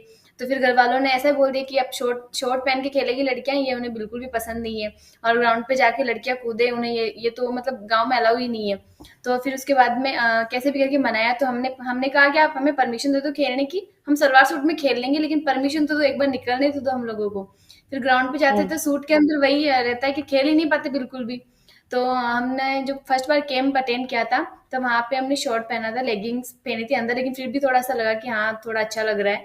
लेकिन उसके बाद में जब लास्ट डे हमने शॉर्ट पहना, तो ऐसा लगा कि हमें आज कोई बंधन ही नहीं है, हम बहुत फ्री फील कर रहे थे। तब हमने गांव वालों को वहां पे बुलाया था, उन्होंने हमें देखा था, तब उन्हें लगा कि वास्तव में लड़कियां अगर शॉर्ट नहीं पहनेगी तो फुटबॉल खेल ही नहीं पाएगी। इंदिरा, मैं आपसे पूछना चाहूंगी कि ये पिछले 2 साल में ये स्कूल्स बंद होने से, फिजिकल स्कूल्स बंद होने से, ये जो स्मार्टफोन एक्सेस है, ये भी एक काफी बड़ा मुद्दा है गांव में, जहां अगर घर में एक फोन हो और लड़का लड़की हो तो लड़के को दिया जाता है। दूसरी तरफ जो लड़कियां फोन यूज करती हैं उनको शक के नजरिए से देखा जाता है। तो ये भी कुछ आप लोगों के लिए कठिनाइयां रही होंगी। Leaving football is the only way in a way to free the girls. बिल्कुल बरखा, आप सही कह रही हैं। इस गांव में एक पेपर छापकर घर घर में पहुंचाया गया था। उनके यहाँ पर बहुत स्ट्रॉन्ग जाति पंचायत है, और उस पंचायत में ये फैसला लिया गया था। उन्होंने, क्योंकि हमारा लंबे समय का काम है, तो ये तो तय किया कि लड़कियों को कम से कम 10th तक पढ़ाएंगे, उसके पहले ससुराल नहीं भेजेंगे। तो इतना, और अगर कोई भेजता है तो उसके ऊपर दंड लगाया जाएगा। पर उसमें एक बात ये थी कि अगर किसी लड़की के पास मोबाइल फोन पाया गया तो उस परिवार के ऊपर मिनिमम 25,000 का दंड होगा अगर लड़कियां मोबाइल फोन को इस्तेमाल करती हैं। 25,000 rupee fine if the girls are using a mobile phone. Yes. और क्या और लॉजिक है इसकी लॉजिक क्या थी? उसके लॉजिक ये थी कि अगर लड़कियां मोबाइल फोन का इस्तेमाल करती हैं तो वो फोन पर लड़कों से बात कर सकती हैं और घर छोड़कर भाग सकती हैं, पसंद की शादी कर सकती हैं या अपने ऐसे निर्णय बना सकती है जिससे समाज में उनकी इज्जत को बट्टा लग सकता है। तो वो अपनी इज्जत बचाने के लिए कि लड़कियां अपने डिसीजन ना बनाए और परिवार और समाज जो निर्धारित कर रहा है उसी लाइन पर चले, तो उनका सीधा कहना है कि वो गलत लाइन पर जा सकती हैं अगर उनको मोबाइल फोन दिए जाएं। तो मैं ये बताना चाहती हूँ कि हमने इसको लेकर काफी बातचीत की और एक हमने कोर्स किया इनके लिए, गर्ल्स के लिए, जिसमें इनके गांव से फुटबॉलर गर्ल्स हैं 2, उन दोनों ने जर्नलिज्म का कोर्स, ग्रास रूट जर्नलिज्म का कोर्स, और उनको हमने सबसे पहले 2 मोबाइल दिए और वो मोबाइल देकर हमने गांव में बताया कि एक मोबाइल, ये एक डब्बा छोटा सा, ये कितना उपयोगी है कि आप ड्यूरिंग द लॉकडाउन आप बैठे बैठे इससे अपना 60-70% काम कर सकते हैं। तो ये पूरा एक कॉन्वर्सेशन हुआ गांव में और इन 2 लड़कियों को फोन दिया गया, उसको लेके बड़ा बवाल हुआ। कभी फोन छीन लेते थे, कभी हमको बुला के कहते थे अपना फोन ले जाओ यहाँ से, हमें नहीं पढ़ाना लड़की को। लेकिन ये पूरा बातचीत करके आज की तारीख में इनके गांव में हमने एक सेंटर शुरू किया है जिसको हमने इंटरनेट, पूरी तरह से इंटरनेट किया है और वहां पर टैबलेट्स रखे हैं, क्योंकि हमें ये समझ में आया कि ये जो सारे जो एसेट्स हैं ये लड़कियों के हाथ में, उनके कंट्रोल में होना जरूरी है। तो आज सपना और ये बाकी लड़कियां मिलकर के उस सेंटर को कंट्रोल करती हैं, सारे जो वहाँ रिसोर्सेज हैं उसको वो खुद देखती हैं, इंटरनेट का इस्तेमाल, टैबलेट्स, ये सब ये कर रही हैं। और फिर गांव वाले थोड़ा, उन्होंने भी लड़कियों को मंजूरी दी कि वो अपनी पढ़ाई के लिए या बाकी काम के लिए फोन रख सकती है, हालांकि उस पर उनकी तीखी नजर रहती है कि वो कर क्या रही है। मैं आपको बताऊं, सुबह में खबर लहरिया की जो एडिटर्स थी वो हमारे साथ थी और वो बता रही थी कि जब उन्होंने शुरू किया तो जब औरतें जाके कंप्यूटर को छूती थी तो उस पे कहा जाता था कि भाई नहीं, ये आप नहीं कर सकते। तो आज कंप्यूटर रिप्लेस हो गया है फोन से। तो सपना, इसके बारे में बताइए कि किस तरह का प्रेशर, किस तरह का दबाव ये फोन को लेकर रहता है और किस तरह से आप उसको फाइट करती हैं सपना? जब हमारे ये कि लॉकडाउन के अंदर ऑनलाइन स्टडी थी तो घर में अगर एक फ़ोन होता था तो ऐसा होता था कि एक भाई को देंगे, पहले बेटा पढ़ेगा, बेटी बाद में पढ़ेगी। लेकिन हमने ऐसा किया कि हमारे घर वालों को बोल दिया कि पढ़ाई उसके लिए इम्पोर्टेंट है उतनी हमारे लिए इम्पोर्टेंट है, तो हमें भी फ़ोन चाहिए ही। फिर घर वालों को बहुत लड़ाई की हमने, तब घर वालों ने पर्सनल फ़ोन दिया मेरे को और मैं अपनी पढ़ाई अच्छे से कर पा रही हूँ। और उन्हें शक की नजरों से भी देखते हैं कि लड़कियां फोन चला रही है ना, तो शायद वो कहीं किसी लड़के से ही बात कर रही होगी, वो ऐसा नहीं सोचती कि पढ़ाई कर रही होगी। और मोनिका, आपने अपना पुलिस ऑफिसर बनने का सपना छोड़ दिया? नहीं, पहले तो फुटबॉलर ही है कि फुटबॉलर बने, फिर बाद में नहीं बने तो फिर पुलिस तो बनेंगी। अच्छा, तो मुझे एक आप दोनों लड़कियां बताइए कि ये जो अभी तक जो शादी का मामला है वो कहाँ पर है आप दोनों के लिए? मतलब ऐसा हमने घर वालों से सुना है जैसा कि हमारी शादी कभी भी हो सकती है, तो हमने बस ऐसे करते जा रहे कि इस महीने नहीं करना, फिर ऐसे हम टाल रहे हैं उस शादी को।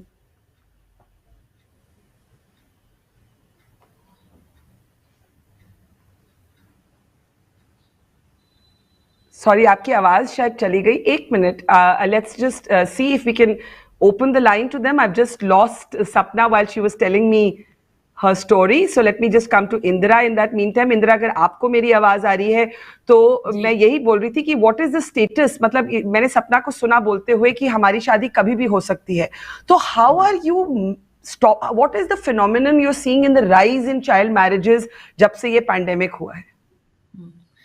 इसमें कुछ तो राइज हुआ है चाइल्ड मैरिज को लेकर, क्योंकि परिवारों को ये लग रहा है कि अब क्योंकि वो उनके जो बाकी के एस्पिरेशंस थे जिसमें उनको कुछ हुनर सिखाना है, किसी तरह के स्किल ट्रेनिंग में डालना है, उतना पैसा खर्च नहीं कर सकते, तो ये बड़ी मुश्किल से अपने स्कूल कॉलेज जा पा रही हैं, जिसमें इनका, हालांकि ये लड़कियां ने बहुत अच्छा इन दोनों ने किया है अपने स्कूल में, और इनको अभी अभी 1 लाख रुपए का गार्गी पुरस्कार राजस्थान सरकार से मिला है, क्योंकि जैसे सपना 94% इसका इतना स्कोर इंक्रीज हुआ जब से ये फुटबॉल खेल रही है तब से। लेकिन वो पैसे के बावजूद भी परिवार को लगता है कि वो खर्च नहीं उठा पाएंगे अब इनका, और घर में रखकर करना क्या है अब इनको, तो इन्हें ससुराल भेज दिया जाए। तो हम लोग लगातार ये कोशिश कर रहे हैं, अभी हम पूरा स्ट्रगल कर रहे हैं, क्योंकि इनको ये लगता है कि अगर हम पढ़ने कहीं बाहर निकल जाएं गांव से बाहर, तो किसी हद तक प्रेशर कम हो सकता है। बरखा, मैं आपको बताना चाहती हूँ कि अभी 2 हफ्ते पहले ही एक लड़की छत पर फोन से बात कर रही थी, और वो मुस्कुरा रही थी फोन पर बात कर करके। तो जो पड़ोसी हैं उन्होंने देखा कि वो हंस रही है फोन पर बात करते हुए, तो उनको लगा कोई गलत बात कर रही है वो, मतलब किसी गलत उस पे है, क्योंकि अगर काम की बात होती तो इतनी हंसी क्यों आती करके इवनिंग को उसी घर के बाहर बैठ के लोगों ने पंचायत की और कहा लड़की को भेज दिया जाए ससुराल, और उसको लेके काफी जद्दोजहद हुई। और जो हमारे बाकी जो ग्रास रूट में हमारे साथी लोग काम करते हैं, उन्होंने जाकर गांव में काफी समझाना पड़ा। तो हम लोग ये कोशिश करेंगे कि इनके परिवार के साथ लगातार डायलॉग में हैं और आगे भी रहें, ताकि ये अभी कुछ और साल रुक पाए और अपने सपने पूरे कर मतलब सकें। आप सोचिए कि क्या क्या लड़ाइयाँ लड़कियों को लड़नी पड़ती है। फुटबॉल और शॉर्ट्स पहनने के लिए लड़ाई, फोन पे बात करने के लिए लड़ाई, फोन पे हंसने के लिए, मतलब हंस दिया, किसी से हंस के बात कर ली तो उसको शक से के नजरिए से देखा जाए। सपना, आपको मेरी आवाज आ रही है? हाँ, अच्छा, मुझे भी आपकी आवाज आ रही है। सॉरी, उस समय पता नहीं क्या हुआ, आपकी आवाज बिल्कुल चली गई। आप कह रही थी कि कभी भी मेरी शादी किसी भी वक्त हो सकती है, तो आगे बढ़िए कि उसको रोकने की क्या, मतलब आप मम्मी ज्यादा प्रेशर डालती हैं कि पापा ज्यादा, कि बड़े बुजुर्ग जो है? जो हमारे बड़े बुजुर्ग है वो ज्यादा प्रेशर डाल रहे हैं कि शादी करनी, इतनी बड़ी हो गई लड़कियां, अब शादी कर देनी चाहिए। तो आप अगर अभी हमारे ऑडियंस को बताना चाहें कि ये आपकी फीलिंग क्या है इसको लेकर, आपको डर लग रहा है, आपको गुस्सा आ रहा है, आपको अब कॉन्फिडेंस है फुटबॉल खेलकर और स्किल्स सीख कर कि आप इसको रोक पाएंगी? सपना, क्या लग रहा है अभी आपको? मैं ये बताना चाहती हूँ कि मुझे अभी, मतलब मेरे को ना शादी करनी नहीं है, मेरी कभी इच्छा नहीं थी कि मैं शादी करूँ। तो मेरी जब एंगेजमेंट हुई थी तब भी मुझे ऐसा लगा था कि मेरा कुछ नहीं हो सकता, मैं टूट गई थी उस समय। लेकिन फिर बाद में मुझे थोड़ा सा लगा कि नहीं, मैं भी रोक सकती हूँ शादी। तो मुझे ऐसा फील हो रहा है कि ना, शादी करके मेरी लाइफ पूरी खराब हो जाएगी। मुझे हमेशा ऐसा लगता है, हालांकि मुझे पता है मैं बहुत कुछ कर सकती हूँ, लेकिन मुझे शादी नहीं करनी थी, मेरा ड्रीम टूट गया एक। इसके लिए वो आगे मैं ये बस ये कर सकती हूँ कि अपनी शादी को अभी तो रोक सकती हूँ। आपको लगता है कि आप रोक पाएंगी? इतना तो मैं कंफर्म नहीं बोल सकती, लेकिन मैं ट्राई जरूर करूँ। और मोनिका, आप तो सपना से भी छोटी हैं, सपना is the leader of the family. आपके मन में क्या है अभी? आपकी उम्र अभी क्या है? You were 15 when I met you, अभी क्या उम्र है आपकी? 16 साल। 16 साल। तो अभी आपके मन में मतलब डर है, गुस्सा है, क्या क्या फीलिंग है?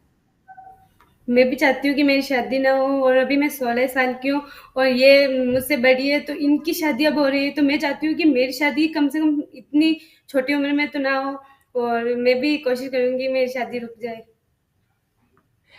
It's actually so tragic in a way, and yet it's a story full of hope. Indira, मैं आपसे पूछूंगी कि अगर हम फुटबॉल पे वापस आए, the girls are playing tournaments, उनके मैचेस भी चल रहे हैं, थोड़ा लॉकडाउन अब खुल गया है, आपको थोड़ा एक ऑप्टिमिज्म वापस आ रहा है कुछ, कि ये फुटबॉल के जरिए आप इन लड़कियों को, सपना मोनिका जैसे लड़कियों को एक नई जिंदगी दे पाएंगी? बिल्कुल, हमें पूरी पूरी होप है, क्योंकि हम लोग इस कोशिश में हैं कि सपना कम से कम एक अच्छी डी लाइसेंस वाली कोच बने। और क्योंकि अरे सपना, वाओ! और राजस्थान में ओनली 2% है जिनके पास डी लाइसेंस है, और ग्रास रूट लाइसेंस वाले 5 कोचेस हैं केवल जो लाइसेंस शुदा खिला सकते हैं। तो हमारी एक बातचीत चल रही है, हमें उम्मीद है कि 2022 में अगर ये 6 लड़कियां डी लाइसेंस वाली कोच बनती हैं, तो इनके और इनके आसपास के गांव में एक ऐसा माहौल बनेगा जहां पर इनके फेवर में या शादी के, जल्दी शादियां करने के ऊपर लोग सोच विचार करेंगे। तो अभी ये इनका स्टेज ऐसा है कि जहां ये कहीं पहुंच नहीं गए हैं, तो परिवार जब देखेंगे कि लड़कियां कहीं पहुंच रही हैं, तो उसकी वजह से उनका माइंडसेट बदल सकता है। हाँ, फुटबॉल में अभी काफी तेजी आ गई है, और ये सपना वगैरह खुद आसपास के इन्होंने 2 और गांव में खुद ने जाकर के लड़कियों को तैयार किया है और वहां खेल शुरू किया है। और वो ऐसे गांव हैं जहां की लड़कियां इनके गांव की बहू हैं, लेकिन वो आके इनके ग्राउंड में खेल रही हैं। तो ये एक इंटरेस्टिंग है, जहां ननद और भाभी दोनों मिलकर ग्राउंड में, ये सपना की अपनी भाभी आके खेल रही है, छोटी लवली लड़की है, लवली 10 साल की। लवली। मुझे ये पूछना है सपना और मोनिका से एंड में, अगर लोग आपको सपोर्ट करना चाहें तो क्या सपोर्ट आप चाहेंगे? मतलब अभी लोग आपकी मदद करना चाहें तो किस तरह से कर सकते हैं सपना एंड मोनिका? सपना आपसे पूछती हूँ पहले। मैं मतलब शुरू से ही चाहती थी कि ऐसा एनवायरनमेंट हो कि लड़कियां जो चाहे वो अपना फैसला ले सके। तो मेरा बस लोगों से यही है कि आप लोग हमारा सपोर्ट कीजिए, लड़कियों को इतना आगे बढ़ाने के लिए कुछ कीजिए, ताकि हम लोग भी अपनी आवाज़ उठा सकें कि हमें शादी नहीं करनी है, तो हम लोग हमारी बातों को वैल्यू दें कि हाँ, ये लड़कियां नहीं करना चाहती हो तो नहीं करें। मोनिका? मैं भी यही कहना चाहती हूँ कि लड़कियां जो अपनी पढ़ाई के आगे मुझे पढ़ना है तो वो पढ़ भी सके, और शादी नहीं करना चाहती है तो ज़रूरी नहीं है कि शादी से ही हम सब कुछ कर सकते हैं। हम पढ़ के या खेल के भी हम सब कुछ कर सकते हैं। तो मैं चाहती हूँ कि सब लोग उनकी बात माने कि वो शादी नहीं करना चाहती तो नहीं करें, और वो आगे पढ़ना चाहती है तो उन्हें और ज़्यादा पढ़ाएं। इंदिरा, मुझे याद है जब मैं गांव में आई थी तो आपने मुझे एक चीज बताई थी जो हमेशा मेरे साथ एक तरह से इट रिमेन्ड विद मी। आपने कहा था कि लॉकडाउन के दौरान even the home became an unsafe space, और हमारे आंकड़े भी हमें ये बताते हैं, नेशनल कमीशन फॉर वुमेन की अपनी स्टेटिस्टिक्स हमें बताती हैं कि जो डोमेस्टिक वायलेंस, सेक्सुअल अब्यूज था, उसके केसेस में राइज हुआ। तो आपने मेरे साथ, this is not about Sapna and Monika, this is a general point, आपने बताया कि काफी घरों में मदर्स स्टार्टेड फीलिंग, जो माँ है उनको लगने लगा कि ये जो घर है, छोटा सा घर, ये मेरी लड़कियों के लिए सेफ नहीं है, इनका गौना जल्दी करा दीजिए, इनको लड़के वाले के घर जल्दी भेज दीजिए। तो this is a sensitive issue, तो इसको जरा विस्तार से बताइए। इसमें कई सारी चीजें हैं घर में। जैसे पूरा दिन अगर पुरुष घर में हैं तो एक तरह से वो सपना जैसी लड़कियों की माएँ जो हैं उनके साथ लगातार एक सेक्स का डिमांड रहता है। तो वो दिन हो या रात हो, कई बार तो औरतें खुद ही इससे परेशान हैं कि वो कितनी बार उस आदमियों के साथ वो डिमांड पूरी करें उनकी। और तो एक तो बड़ा स्ट्रगल ये है। दूसरा ये है कि जैसे घर में भाई वगैरह हैं या ज्यादा जो थोड़े यंग लोग जो मोबाइल इस्तेमाल कर रहे हैं, मिडिल एज के लोग भी, वो पॉर्न देख रहे हैं। तो वो देख करके भी माओ को ये लग रहा है कि उनको पता चल रहा है औरतों को कि ये जो है इस तरह की चीजें देख रहे हैं, और उनकी पूरी बातचीत में जो उनकी लैंग्वेज है उसमें इतनी ज्यादा एक सेक्सुअल बातचीत हो रही है कि वो उसकी वजह से औरतें अपने आप को अनसेफ महसूस कर रही हैं, और वो सोचती हैं कि हम पर जो भी होगा हम झेल लेंगे, लेकिन हमारी बच्चियों को ना हो। एक तो बहुत सारे मस्टरबेट कर रहे हैं घर में, किसी कोने में बैठ के लड़के या आदमी। तो ये हमें लगा है कि क्योंकि उनके लिए भी और काम करना और चीजें, तो वो पूरा एक पूरा दिमाग में इस तरह का ही आ गया है। तो ये एक बहुत खराब चीज है। और दूसरा, लड़कियों को अपना मेंस्ट्रुअल हेल्थ को या अपनी बॉडी को भी मैनेज करने के लिए कोई स्पेस नहीं है।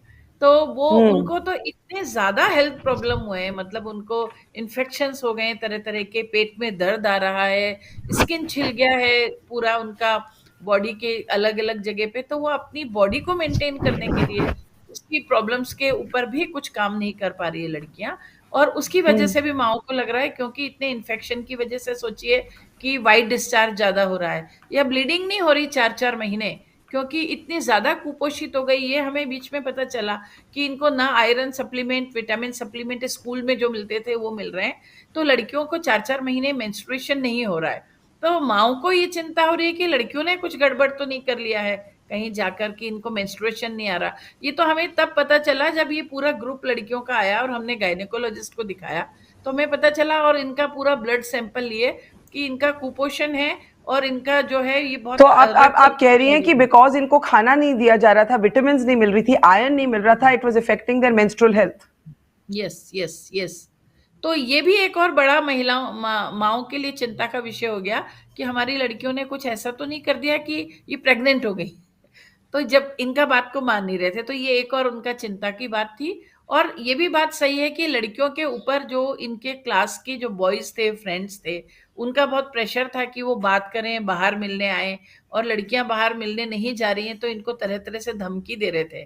तो वो जो धमकियां इन तक पहुंच रही थी उसको लेके लड़कियां भी बेहद परेशान थी, या घर के आसपास लड़के चक्कर काट रहे हैं तो उसको लेकर भी एक अनसेफ माहौल, सिर्फ अपने घर में ही नहीं लेकिन जो आसपास में भी लोग रहते हैं, कई सारे ऐसे हैं कि पड़ोसी घर में घुस आए और उन्होंने कोशिश किया कुछ ऐसा और वो पकड़े गए, या कहीं पे लड़के घर के बाहर घूम रहे हैं और वो लड़कियों को ताक रहे हैं।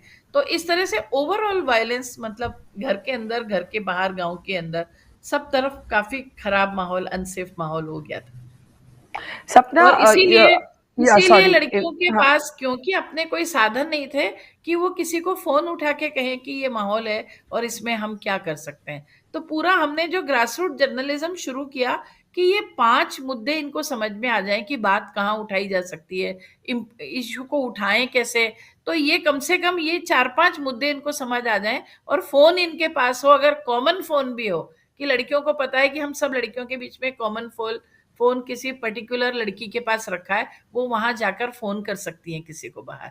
तो ये इसलिए पूरा एसेट इनके हाथ में हो जिसका ये उपयोग कर पाए इतने मुश्किल समय में, ये हमारी बहुत बड़ी लर्निंग रही। आखिर में मैं सपना और मोनिका से बोलना चाहूंगी कि आपकी उम्र की जो लड़कियां हैं जो आपको आज सुन रही हैं, आप उनको क्या बोलना चाहेंगी? मोनिका, पहले आप। मैं उनको बोलना चाहूंगी कि वो भी, उनके ऊपर शादी का दबाव है तो वो भी शादी ना करे और घर वालों को समझाए, और वो भी जो खेलती नहीं है वो खेलना शुरू करे, और जो पढ़ती नहीं है वो भी आगे पढ़ाई करे। जिनका खेल में इंटरेस्ट है वो खेल खेले, जिनका पढ़ाई में इंटरेस्ट है वो पढ़ाई करे। सपना, आप। मेरा ये कहना है कि सारी गर्ल्स, आप जितना सहन करोगे किसी चीज को, किसी हिंसा को, किसी दबाव को, आपको उतना झुकना पड़ेगा। इसलिए आप झुके नहीं, ताकि आप लोगों में हिम्मत होगी और आप अपने सपने पूरे कर पाओगे। मैं सिर्फ आप लोगों की एनर्जी और ऑप्टिमिज्म और गुड स्पिरिट्स, गुड चेयर को अपलॉड करना चाहती हूँ, लेकिन इंदिरा जी को और उनकी संस्था को भी धन्यवाद देना चाहती हूँ कि आपने एक इतना इमेजिनेटिव अप्रोच, मतलब लेक्चरबाजी ना करके football as a weapon of freedom, instrument of freedom ढूंढा। इसके लिए आपको भी एक तरह से बहुत बड़ा थैंक यू देश के लोगों की तरफ से। एंड सपना एंड मोनिका, आई होप कि आपको अपनी आज़ादी, अपनी जिंदगी जीने की आज़ादी मिल पाए और आपकी जबरदस्ती अंडर एज शादी ना की जाए और आप अपने सारे ही सपने पूरे कर पाए। Thank you Indira ji, and thank you Sapna and Monika. Take care. Thank you Barkha. Thank you.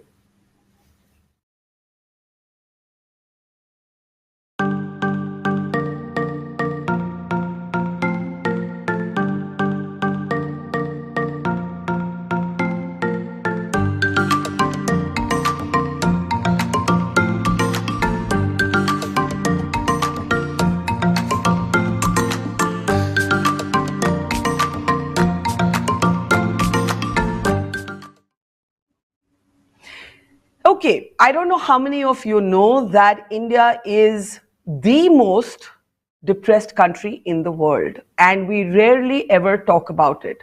Despite the fact that periodically mental health grabs the headlines, actually the conversations around it remain stigmatized, distorted, and caricatured. And when it comes to women and mental health, there's hardly any conversation at all. Going back to that theme that we've heard all day, that women tend to be sacrificing, silent, place others ahead of themselves, learn to absorb pain instead of displaying it, and don't often ask for help. The fact is that this is a space that we need to dive deeper into. The 2 years of the pandemic and the lockdown have thrown other challenges of mental health. And then, of course, there's the declining number of women in the workforce. How should corporates be responding to all of this? How should we as a society be responding to this? When you see that slide on your screen, Lancet tells us that COVID triggered 35% rise in anxiety and depression among Indians. And, 1 in 7 people between the ages of 18 to 24 are depressed. So this is now getting to be a malaise that is actually hitting young younger and younger people, or maybe young people are just willing to speak about it more. We have a very, very interesting set of speakers who have very bravely shared their own accounts of their battles with mental health, and let's bring them up now one by one on our screen. I am welcoming to the program Asha Pillai. Asha Pillai is somebody who has spoken about living and working with her bipolar disorder. And thank you, Asha, for joining this conversation again. We're also joined by Shalini Natraj, who's, of course, with Maersk. Maersk is one of our partners and principal sponsors on this town hall. And thank you, Shalini. Two thanks. One, for joining this conversation, and two, for making an event like We the Women possible. We're joined by Neha Bhasin. Neha Bhasin is one of our best known singers and songwriters, and is very bravely agreed to share her own personal battle with mental health. I'm also seeing well-known actor Manvi Gagru on the screen with us. Hi Manvi, it's great to see you. And Manvi is here to share her personal battle with us as well. And we're joined by Parveen Sheikh. Parveen actually ran through the pandemic years a helpline for, in fact, a foundation started by Neerja Birla on mental health specifically. Ananya Birla was supposed to be moderating this conversation but has fallen ill and sends her apologies. So I'm actually stepping in for her. Ananya is also among those who has very bravely spoken about her battle with mental health issues. So thank you, everybody. And let me start straight away with you, Neha. How difficult was it for you to speak about the fact that you were battling mental health issues, that you didn't always feel well? We don't hesitate to say we have a stomach ache, we have a headache, but all of us hesitate to say we have a mind ache, so to speak. So how difficult was it for you, and what have you gone through, and was it worsened much more doubly over by the pandemic and the lockdown? So, of course, I started battling with depression and anxiety at a very young age, because I started my career at the age of 19. I didn't know that, nothing prepares you for success and fame and all that comes with it. It took me a very long time to first understand that what is depression and what is anxiety and what am I going through. And over the years, I started, first of all, just accepting the fact that I could be erratic sometimes, I could have wavering emotions, and I have been very vocal about it from a very young age. And some people call me flawed. A lot of people, like when they say Neha is a flawed human being, and I think it's only because I accept that I'm somebody who has wavering emotions, as most people do. The pandemic, I think, made me feel like I'm having an existential crisis, like where I sometimes felt like, what is my purpose? When everything was taken away from you, including music and including things that made me happy, being on stage, I started realizing how shallow my life is. And it did. And then I decided to do Big Boss, which kind of made it worse. It's like, jumping from a cliff without a parachute and, nose diving into, I don't know, water or someplace, and still landing on your feet. And then wondering why are both my feet broken. I think trolling, as I spoke to you last time, has had a very deep impact on my mental health over the years, and it's something I've always fought against. I'm very against cyberbullying, and as much as we say that, oh, you know what, just ignore it, stay away from it, run away from it, it's just, how far are we going to ignore this culture and normalize it by saying that let's ignore it? I mean, I'm 39, but it still affects me. It does when I see people saying such trashy, mean things to me and my family, and even when I see it on other people's pages, it does affect me, and I'm very vocal about it. I've had anti-anxiety drugs. You've had anti-anxiety drugs? Sorry, go ahead, complete your point. Yes, sorry. In fact, right after my Big Boss journey, for a month, I had to be in therapy and I had to be on anti-anxiety drugs, and just get a handle of, why am I feeling, what am I feeling, and what's happening. So, and even then, when I spoke about it, a lot of people said I was doing it for attention. Why did she have to go in Big Boss? Like, so basically the point is, if I'm somebody who is mentally vulnerable, I should just not live my life as a celebrity and lock myself somewhere and stay away from the world. So that's the expectation, that I shouldn't be in the world, and shouldn't battle it, and shouldn't fight for my place in the world just because the world's a mean place. Yeah, I hear you. And Manvi, if you want to add to that, like when you're in the public gaze, how much tougher does it get to speak about mental health issues? Some of you have bravely done it, but then everybody has an opinion on what you're saying about your own life, and they're taking away your agency to know your own life better than they do. Yeah, and Barkha, it's so, I mean, it was just much more pronounced during the lockdown years. I mean, the 2020 and 2021, because everybody was stuck at home, and everybody seemed to feel that it's their right almost to judge the other person. And the funny thing is, we were all, even celebrities, even people in the public eye, were all going through that for the first time. We were all going through a lockdown together. And I remember, and I have to actually, I had taken a mental health day. I remember when the 2020 lockdown had just been put, and we were all like running helter skelter. We didn't know what the hell was happening. And I remember we were promoting our show, and I was alone in Bombay, and I was staying at home, and there were promotions. They'd done a whole day of promotions back to back, and I suddenly realized that I didn't have because I was busy with the promotions. I didn't have time to cook food or eat food or anything. And I remember I told them, I said, guys, I can't work like this. I can't, because please understand, I'm not staying with anybody. I can't ask. It's not like my food is being cooked for me. On a regular day, I have a cook coming in and this and that. And to their credit, they completely agreed, the producers and the platforms, and they said, no, no, please, right now. And it was such a refreshing change to hear them say, please, your mental health is most important right now. And I was like, yeah. Wow, I couldn't believe that I heard those words, and I was like, yes, thank you, and they did I took a few days off, and then we got back to promotions, and then we found a middle ground basically where I told them that let's do something, but we can't have the entire day packed, and let's leave some time for chores and all and stuff. Yeah. So I think we are moving towards a better understanding within, and that's where it will start within the industry. And then gradually we move. The more we talk about it, the more.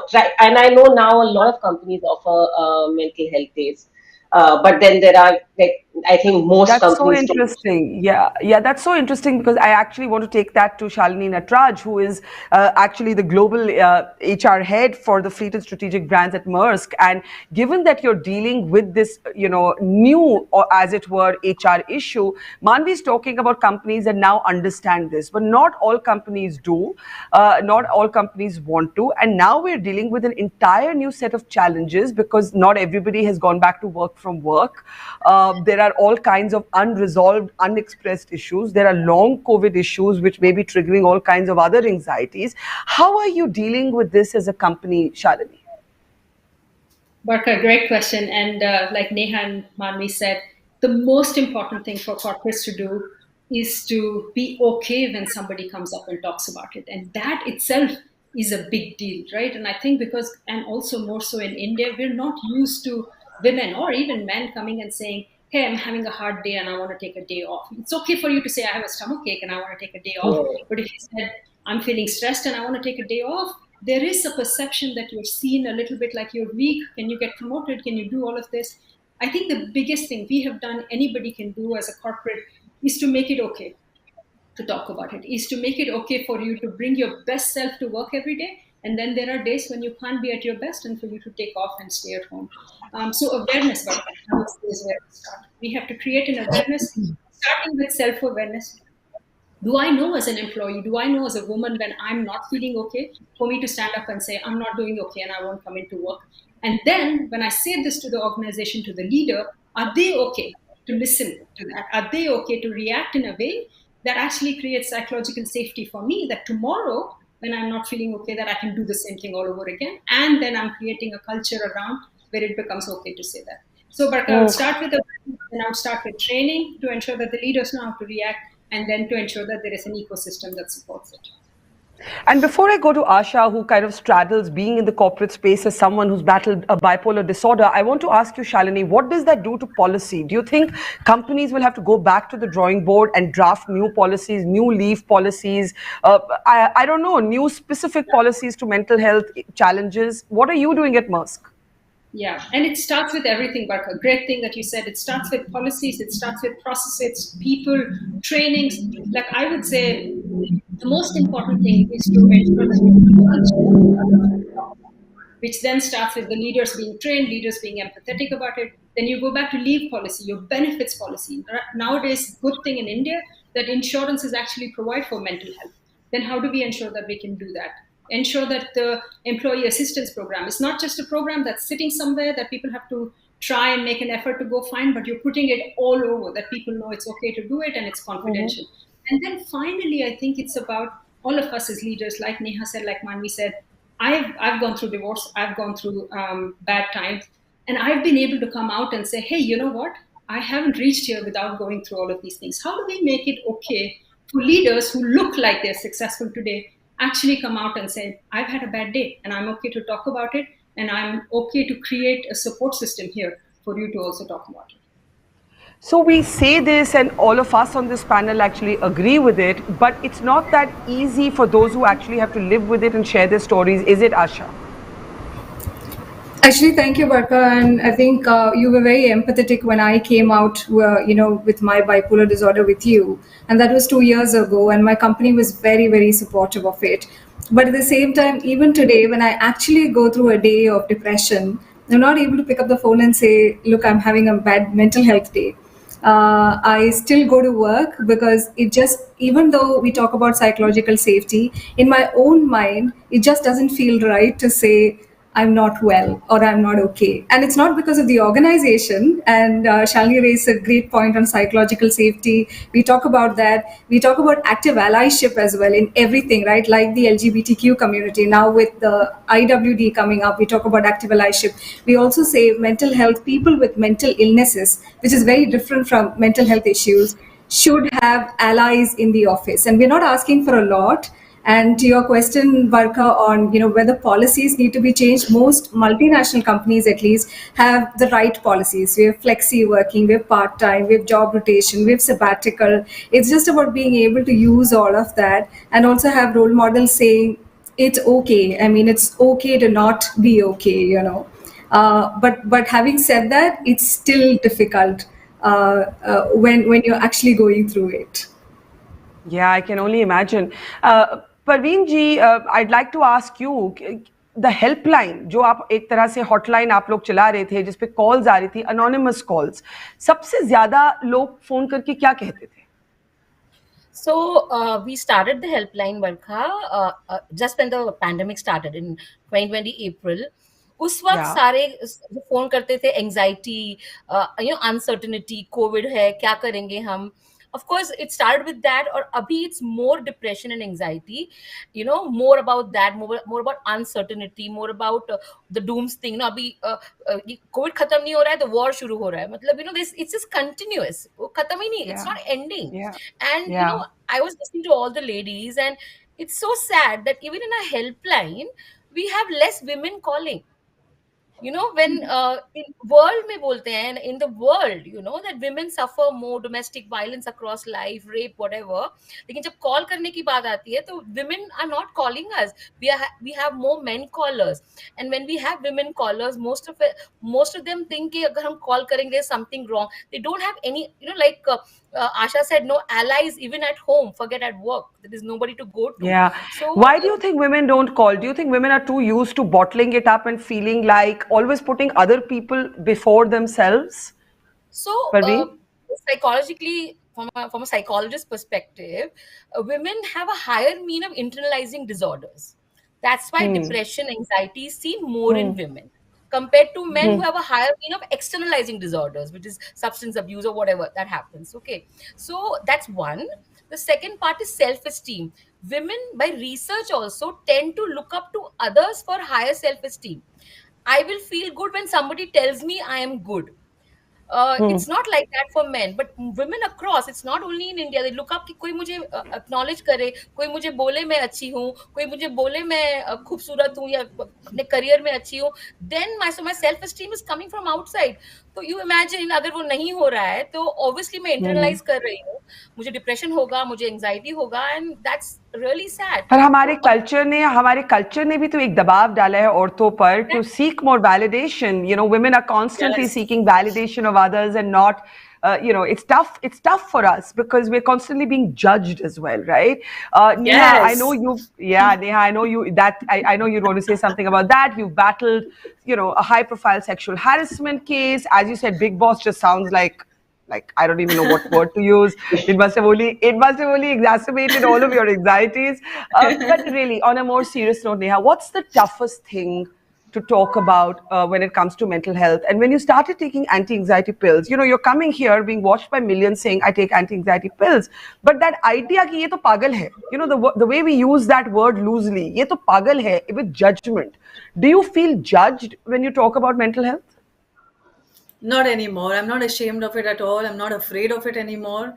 In fact, I want to talk about it, and I want to be called pagal at the cost of anything. I want to talk about it, and I want to normalize talking about your feelings in general. I also feel this is something I want to talk about, and this is to especially people. See, today I have to talk about social media because it's the one place where people talk about their feelings. So we cannot say it's a smaller medium anymore. I feel like everybody likes to put up quotes. People like to empathize when it comes to just talking. But when actually it comes to empathizing, which should come through your actions and the words that you speak about people, that's one place where at least us as a country, we're very hypocritical. We judge, and especially women judge women. I mean, what shocks me the most is the amount women judge women. I don't think even men do it. See, men only sexualize women. But the way women judge women, oh my God, it's another level. I mean, I think men judge women also, but women who judge women, we're all products of differing degrees of patriarchy. It's a lifelong battle to fight it, of course. But let me just bring in, before I go to Manvi, Shalini in, you said you have to train leaders to empathize. But again, I will ask, is it that easy? Because, what do you say to somebody? Let me just actually imagine this scenario. Somebody comes to you and says, Shalini, I don't feel well mentally. I'm getting anxiety. I'm feeling depressed. What would be your response as a senior HR executive?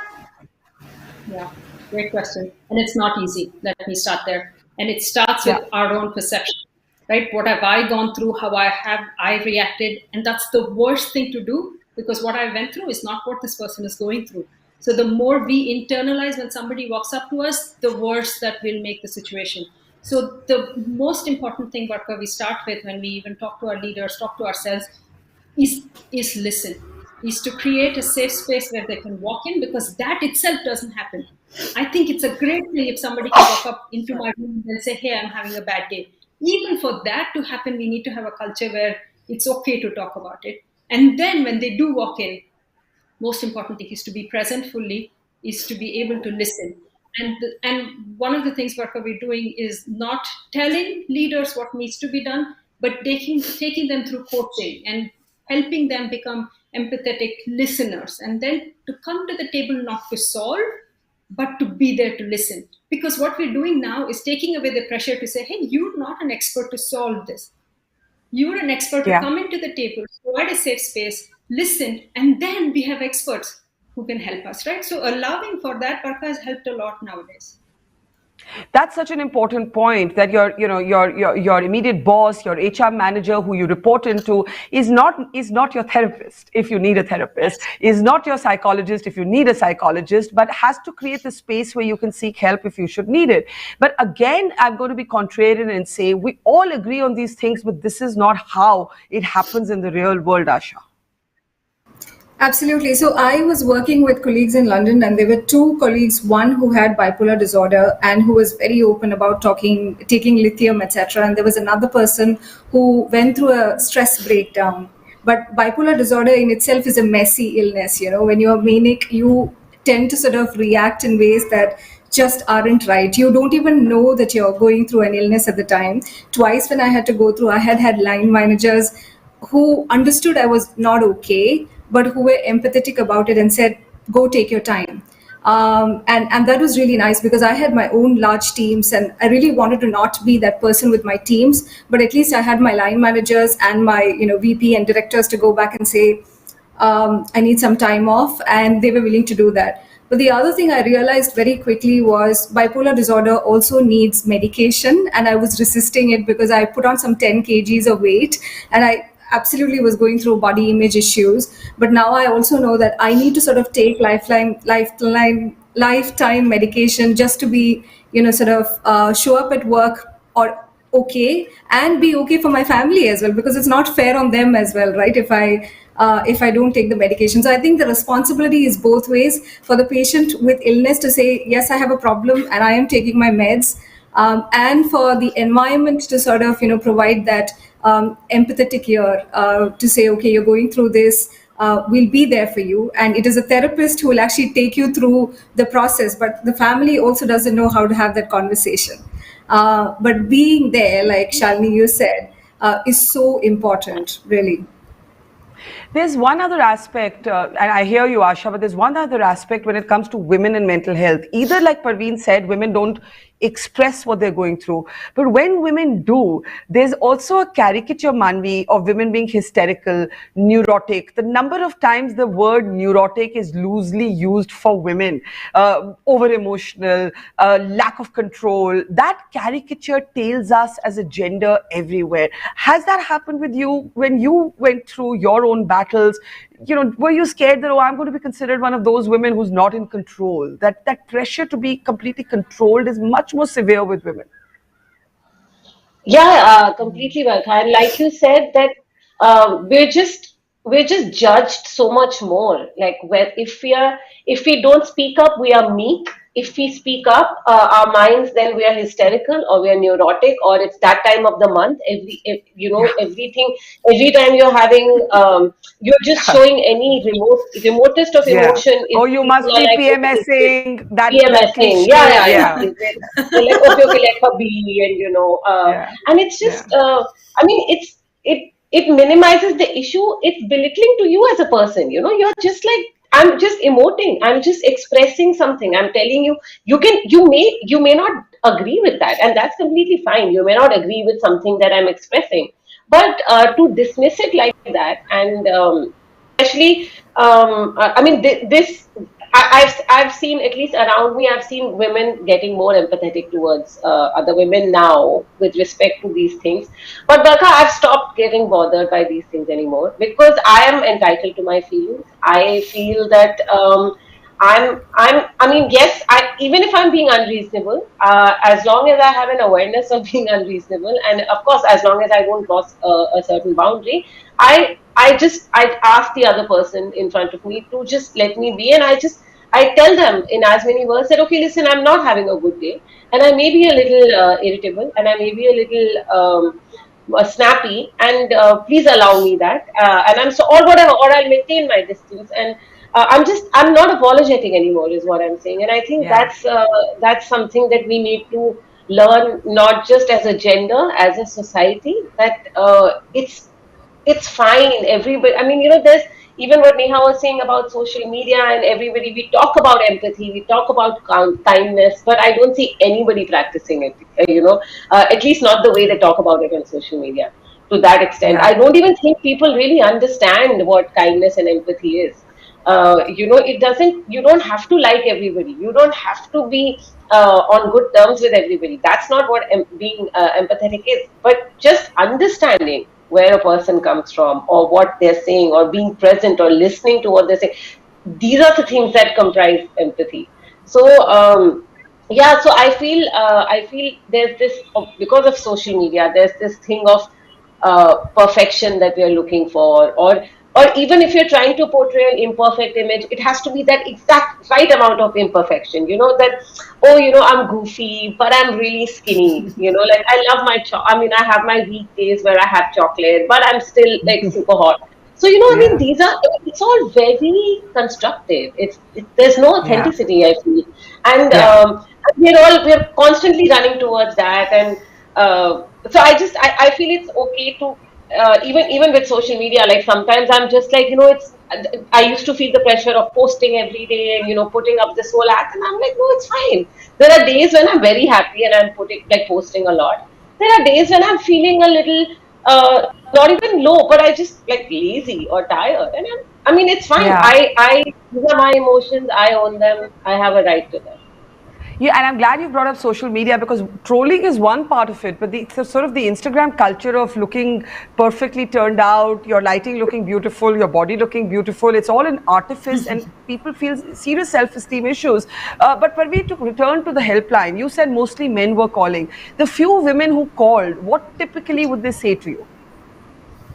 So majority were domestic abuse calls, physical abuse calls, and they were at home, Yeah. getting abused, physically abused by their families, husbands, brothers, fathers, like everybody at home, including in-laws and mother-in-laws and everybody. Second was the feeling of loneliness in spite of everybody being at home, which is very alarming. Like everybody's at home, still I'm feeling lonely. Okay, then about this expectation, we have callers who are young, and they're young, 25, 26 years old. I remember this girl, this case came to us where she was suicidal, and we have that way to figure that out. And the reason why she felt suicidal was because she would not be able to please her dad. She's like, whatever I do, my father doesn't approve of it. I don't know what to do to make him approve of what I'm doing. And that led her to depression and attempting suicide. Of course, she calls again, and we took care of that. But across all these issues, relationship issues, that I'm being neglected at home and I don't get attention, I'm only doing this, juggling work, and now that work from home was there, now also, how do I manage work, how do I manage my husband, my children? So all of that coming down to depression and anxiety, all leading to these Yeah. two major problems.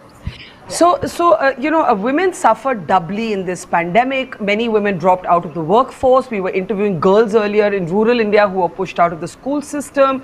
National Commission for Women confirms a spike in domestic abuse. And you also speak about this juggling of work and home, which always falls on more women than it does on men.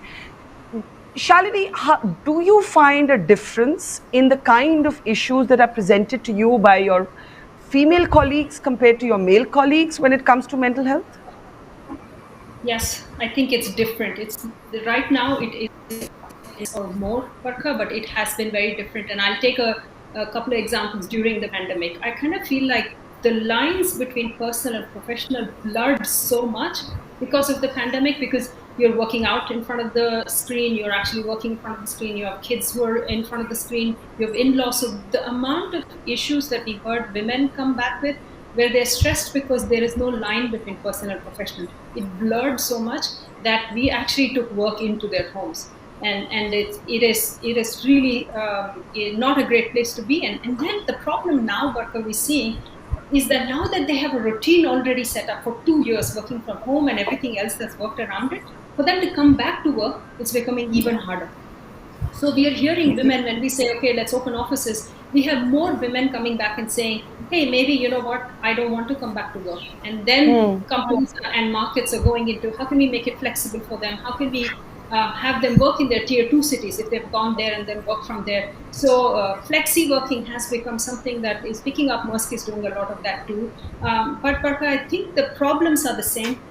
Sometimes I personally feel men are not even able to say, I'm stressed, I'm having a bad day, because they feel like it's a sign of weakness. So they don't want to even come out and say it, which makes them even worse, because if that is a manager who's frustrated, hasn't been able to say this, and then a woman team member comes to him and says, I'm having a bad day, he's not even empathetic about it.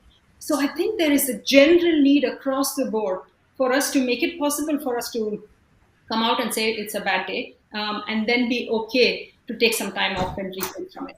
But I want to just can I just jump in and ask you to elaborate on this very alarming trend of more women not feeling like they can return to work. That is scary. It is. It is scary, and it is the responsibility of organizations to make it possible for them to return to work, because these are women who are so intelligent, so ambitious that they were before, and now it's becoming impossible for them to return to work. And I really feel like it starts with mental well-being. If we could talk to them and then say, hey, let's talk through what is really going on. And if there are things that we can control as women leaders, as leaders in the organization, as the culture, then we should make it possible for us to do it. It could even be, Barka, that we could say, hey, you know what, why don't you work for 6 months out of wherever you are, and then come back and tell us what could work for you, and then we try and make it possible. So being agile, being nimble about changing processes and policies are some things that we could work on. The second thing that I do think we can do is find more mentors and women leaders who can go and talk to them and then coach them and mentor them about thinking about things differently, because a lot of women are in their families where nobody's gone to work many times, and they don't know when they go back and say, I have a call at 8 o'clock because my boss wants to talk to me at 8 o'clock. They're like, no, you can't, you have to cook here. And then so how do we make it real? How do we have more women mentors to go and talk and then make it okay to not be okay? Yeah. So let me bring in Neha at this point. Neha, you said you don't care anymore about being judged, but you know, how do you think we can encourage more women to get to that point of comfort in their own skin as you are today? And it wasn't easy for you to reach this point either. So, you know, when I started talking about it, though I got judged a lot, but I also got a lot of women writing into me, which wasn't happening before, that we learn from you. I wish I could be more like you. I wish I could live like you. I mean, I'm not saying I want them to be like me. I don't think anybody should be like anybody. But I did see a huge change in the way my followers were talking to me. You know, even though I thought I was I was just putting myself out there for myself. I wasn't, let me be honest, I was doing it for myself because I thought that was my only way now to just shed that skin and be okay with whatever is happening, because it's been 20 years. I've been in the career and I've just been, you know, hiding, not hiding, just doing the midway bit. I think the only way it's going to happen is by knowing, and this is going to be a bit spiritual, that the only relationship at the end of the day you have is with yourself. And it is a fact, whether we like it or not. Today I put it up on my social media that the eternal relationship that you ever going to have is only with yourself. And it's the only voice that matters. And believe me, being judged hurts you. I don't think the hurting ever really stops, because when somebody writes to, hey, listen, I don't like you. Why do you have to tell me that? Why do you have to come on my social media and tell me I'm a bitch, or tell me you don't like me? Like, why do you have to search for me to tell me how much you hate me? Like, it's just something that's, you know, it's something I never understand. There's a meanness in the sort of mob, which of course affects people, but you know, this is the strange time we live in. Asha, you know, one thing you think that companies need to understand, Shalini's spoken a lot about it, but you know, if you want to add to that. Yeah, we called Confederation of Indian Industries, Indian Women Network. We work with an organization called Let's Walk Together.org. This is a website where we actually have 20 resumes so far of people with mental illnesses. And what we're doing is to sort of put organizations in touch with these people. Not all of them are comfortable enough to come and talk about their mental illness, say on a social media platform. But however, you know, we're trying to sort of link people with mental illnesses who are really good at what they're doing to organizations, and we're hoping that recruitment of people with mental illnesses. So far, you know, if you're in the organization, you're doing okay, you have a problem, yeah, right, we will support you. But what about people who are there, who's going through, you know, bipolar disorder, schizophrenia, and depression, who are great, who want to come into the workplace, and that's what Let's Walk Together.org is sort of looking to provide. And what we're saying is also, you know, very similar things like Shalini is saying, right? We're not asking for special treatment. We're asking for flexible working policies. And to the point on women in specific, we have to deal with unconscious biases of the double bind, right? When we're seen as taking charge, we're seen as assertive, aggressive, not likable. When we're seen as taking care, we're not seen as competent. Add to that a mental illness, you know, then the bias factor, you know, just barometer just goes off the roof. So I guess it's also having those mentors like Shalini was talking about, and the mentoring circles on, you know, sort of hybrid workplace, and how to sort of help women come back to the workplace as well and not give up on their jobs, because any emergency that hits the family, the first casualty is always a woman's career. And that's why you see these dropping. So those are the two things that we're trying to do. The Let's Walk Together.org, to sort of get people with mental illnesses, tie them back to the organizations, and provide this, you know, safety net of mentoring circles to get women to talk. Okay, let me quickly just get in Manvi and Parveen with a quick last word. Manvi, you're not feeling rosy about this at all, about the basic empathy of fellow humans. So how are you cheering yourself up and keeping your spirits up? No, I wanted to add one other point actually. I was recently on a panel and somebody said how women make great managers because they're great at multitasking, and and we must remember that as women. And I think that's so detrimental to the concept of mental health, because women are not better multitaskers. They've been made better multitaskers because they've had to multitask, because they've had to manage their house with their careers, and and their kids and so it's not that, I mean, over the years now we've become better at it, probably, maybe, biologically or through evolution or not. I'm not good at multitasking. There are days when I'm good at multitasking. There are days when I'm not a good multitasker. I want to focus on one task at hand. So, so I'm just saying, so, this whole deification or the horrifying, I mean, either just just normalize women, just normalize humans, just normalize human problems. I want to reach, with respect to mental health, I want to reach a point where it's not even, we don't even have to treat mental health as, oh, you're not feeling well. Maybe do you need to talk about it? It's like a headache. That, oh, you're not feeling well. Okay. With a headache, you take a Disprin. With somebody, I'm sorry if I'm not trying to minimize it, but I'm saying we need to reach that level of a normalized conversation around mental health, where we're like, okay, you're not feeling, take a day off, take half a day, see you tomorrow, and not continue with it. Yeah, and actually, I'm so happy you made this point about this sort of deification of multitasking. It's similar to the deification of superwomen, and I call them chains of gold. It's chains of gold, right? We think we're paying ourselves a compliment, but it's not a compliment. Parveen ji, last word to you. Last word to you before we move on. So I want to say, I just want to wrap it up by saying we require mental health first aid everywhere. It's very important. People need to know mental health first aid. Secondly, the most important thing, while these policies can change and people can change, we need to change. Women need to change. The self-esteem which we need to have about ourselves, the way we look at ourselves. Like, I like this word called flossom, that you can be awesome with all your flaws. So let's be flossom and enhance our self-esteem and I hadn't love heard that ourselves. word before. Yeah, I like it. I just read it somewhere. But I just feel that women love themselves, they feel good about themselves. That enhances your self-esteem, which takes care of most of the mental health issues. You have that self-esteem from within and feel flossom about it. That's what I have to say.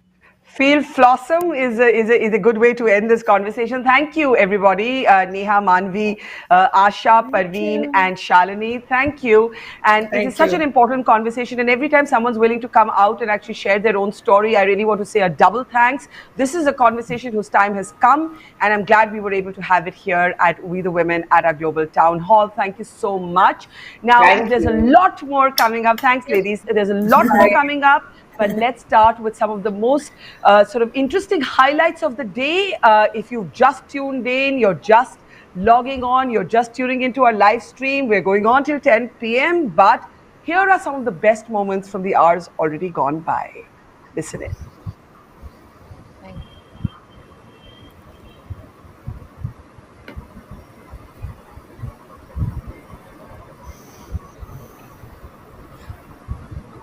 Okay, I think we're waiting for that to come up.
happened to me, my whole life has turned upside down.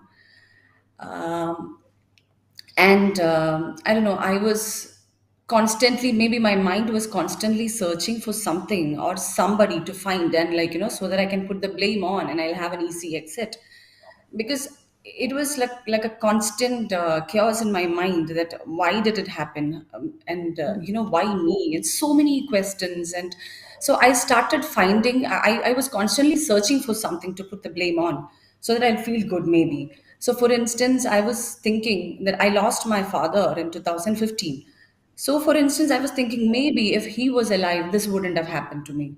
So maybe if I didn't have that shooting on the next day, this wouldn't have happened to me. So so many what ifs, what ifs, what ifs, and then I used to think that maybe it's like a long nightmare. Once I'll get up in the morning, that everything will be back to normal. So there's so many times I desperately wanted to go back to that time before it happened, so that I could change everything, that my life will be normal. So suddenly I'm this assaulted actress, and this victim tag, and so many things altogether. So I was blaming myself. So every time I think about it, every time I uh, think about this incident or what happened after that, I'll again, it was like a loop. Like I'll come back to where I have started and I'll blame myself. So I was thinking, yeah, it happened to me. It's my fault. So I don't know, the blame game was going on for a very long time. And then my trial happened in 2020. And I had to go to the court for 15 days. Those 15 days when I was in the court, it was a whole different level of, traumatic experience altogether. So when I came out of that court on that last day, the 15th day after 15 hearings, I came out of that court feeling like a survivor. When I came out of that court, I that's when I realized that I'm a survivor. I'm not a victim anymore. That I could survive this, and I am not just standing up for myself, but also for the dignity of all the girls who will come after me. So that's when I realized, or maybe my mind was finally convinced me that I'm a survivor, not a victim anymore. So that's how I explain it. And you know what you talk about, blaming yourself, that's a very common response that happens actually with those who have experienced abuse and harassment. Somehow we end up thinking that we must have done something. If we had done something differently, maybe we could have avoided it. So, this is one of the most common things that happens with survivors of sexual abuse. But, you were also taking on a very, very powerful man, and he was in the same industry as you. And while there are people who have stood with you, and I know after your Instagram post, for example, Mammootty and Mohanlal were among men who came forward and said, "We stand with you, Bhavna." It must have been extremely lonely. I know that the Kerala Women's Collective was fighting on your behalf, but your name was never revealed till you decided to own your own battle. Where did you find the strength to own your battle, put your name and face to it, as you are doing in this moment? Um, See, the 5 years journey was very, very difficult for me, because you know how it is. The discussions and debates and all happens in channels when something happens. So when this happened in 2017, of course, a huge number of people were standing by me. They were supporting me. But then there is another group of people who are so comfortably sitting in some channels and talking about me. They don't even know me. Some random people saying things like, she shouldn't have done that. She shouldn't have, traveled at night. She shouldn't have. And it's just 7 o'clock in the evening we are talking about. So they were sort of, accusing me for what happened, maybe blaming me. And, and at the same time, there was this kind of a negative PR or like a propaganda happening in social media, that it says that it was premeditated, that I staged this and it's a fake case, that I made it up. I'm just faking it. And all that things, that was very, very, very painful to, see, to listen, to know. I was devastated. Like something so unfortunate happened to me in my life, and I was devastated and I was broken into a million pieces. While I was trying to pick those pieces up and then to try to stand up and to face the life again. These kind of things were like pulling me down again and again and again when they were talking things like I staged this and it was premeditated and hurtful things like that, and they were very hard with their words.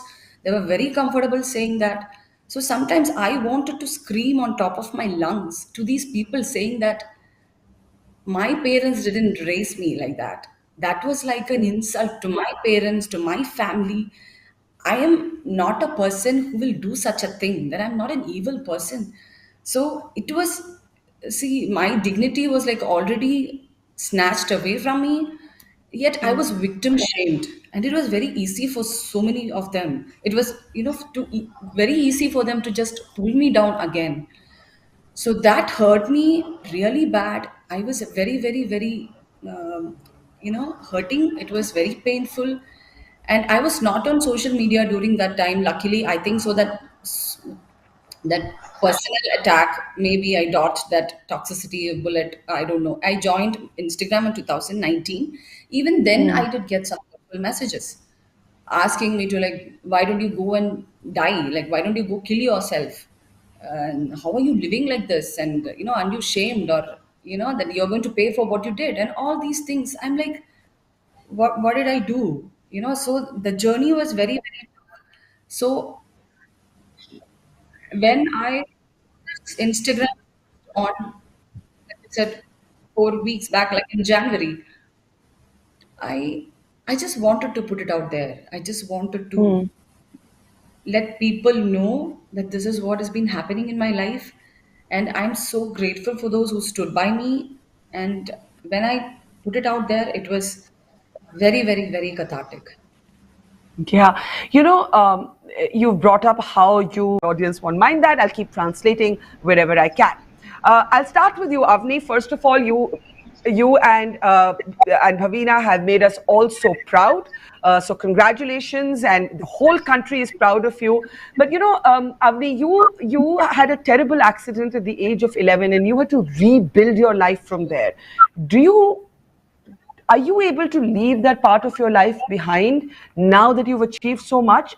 Or even today, are you, in a sense, haunted by it because you were just a child when an accident happened and changed your life forever? Hello. First of all, thank you for having me here.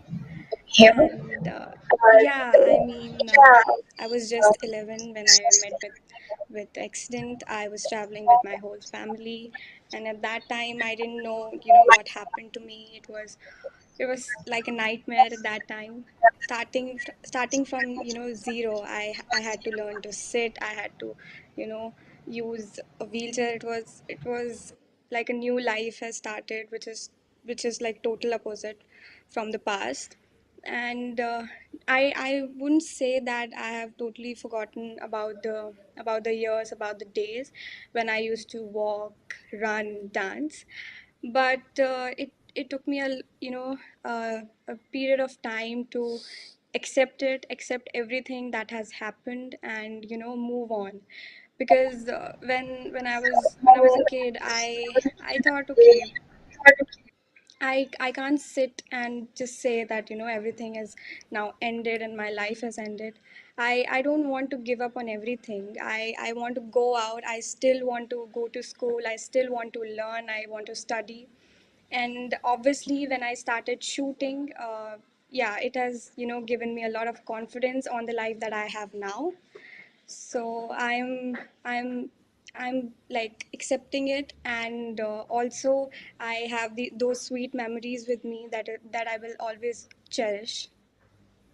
Yeah, and in fact, we're so lucky to have here today the Paralympic a gold medalist and a silver medalist, and I mean, what more could we hope for? So really, again, the country is proud of both you and Bhavina. Bhavina, आपसे पूछूंगी आपकी हिम्मत कहाँ से आई? Because all three of you are about finding inner strength कि अंदर की जो एक ताकत होती है वो कहाँ से निकल के आती है, कैसे आती है? क्योंकि बहुत से लोग अगर उनके साथ वो बीती जो आपके साथ बीती तो वो बिल्कुल गिव अप कर देते. तो आपने कैसे अपने आप को एक तरह से रोका गिव अप करने से, भवीना? एग्जैक्टली सही बताऊँ तो जब मेरा बॉर्न हुआ था तब ऐसा था कि घर की मतलब परिस्थिति इतनी अच्छी नहीं थी। मेरे आने के बाद घर में बहुत सारी खुशियाँ आना शुरू हो गई थी और मतलब बहुत सारे चेंजेस घर में आ रहे थे।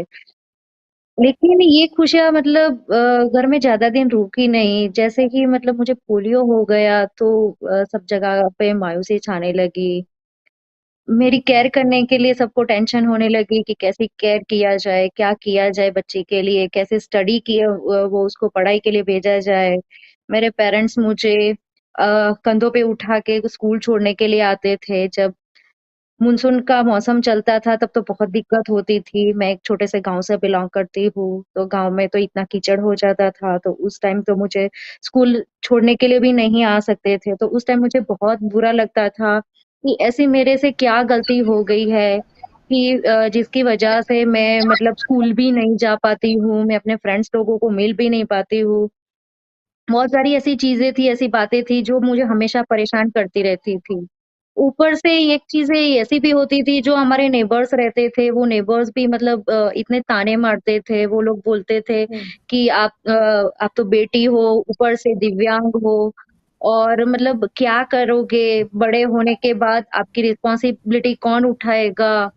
घर का काम कैसे करोगे? मम्मी-पापा कितने दिन तक आपके साथ जिएँगे? कल को जाके भैया की शादी हो जाएगी, भाभी कैसी आएगी? आपको रखेंगे कि नहीं रखेंगे? मतलब इतने सारे ताने मुझे मारे जाते थे, लेकिन आज उन लोगों को मैं ये मेडल जीत के उनको ये आंसर दे पाई हूँ कि मैं इंडिपेंडेंट हूँ, किसी के ऊपर डिपेंड नहीं हूँ। तो ये मेरे लिए सबसे बड़ी बात थी और चैलेंजेस मुझे हमेशा पसंद रहे हैं।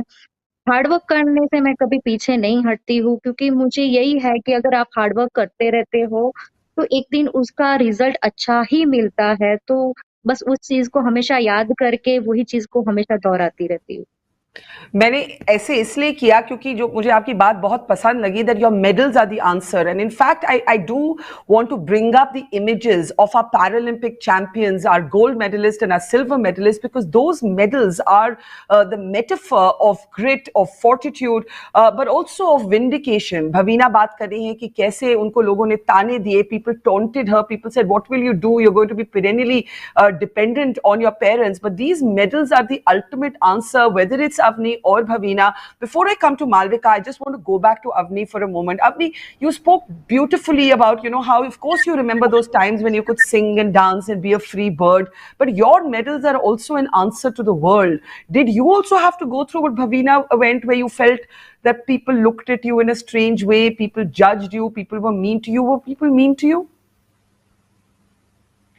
I wouldn't say people were mean to me, but just after I was homeschooled for 2 years, and after 2 years, my parents and we both decided that okay, now I want to start going back to school again, and we were searching for the schools which are wheelchair friendly, which are accessible, and it was very hard for us to find that. And then I went to KV, and yeah, they've all like they've shifted the classes to the ground floor. There were ramps, and teachers were supportive. But then I was scared that how the children will act.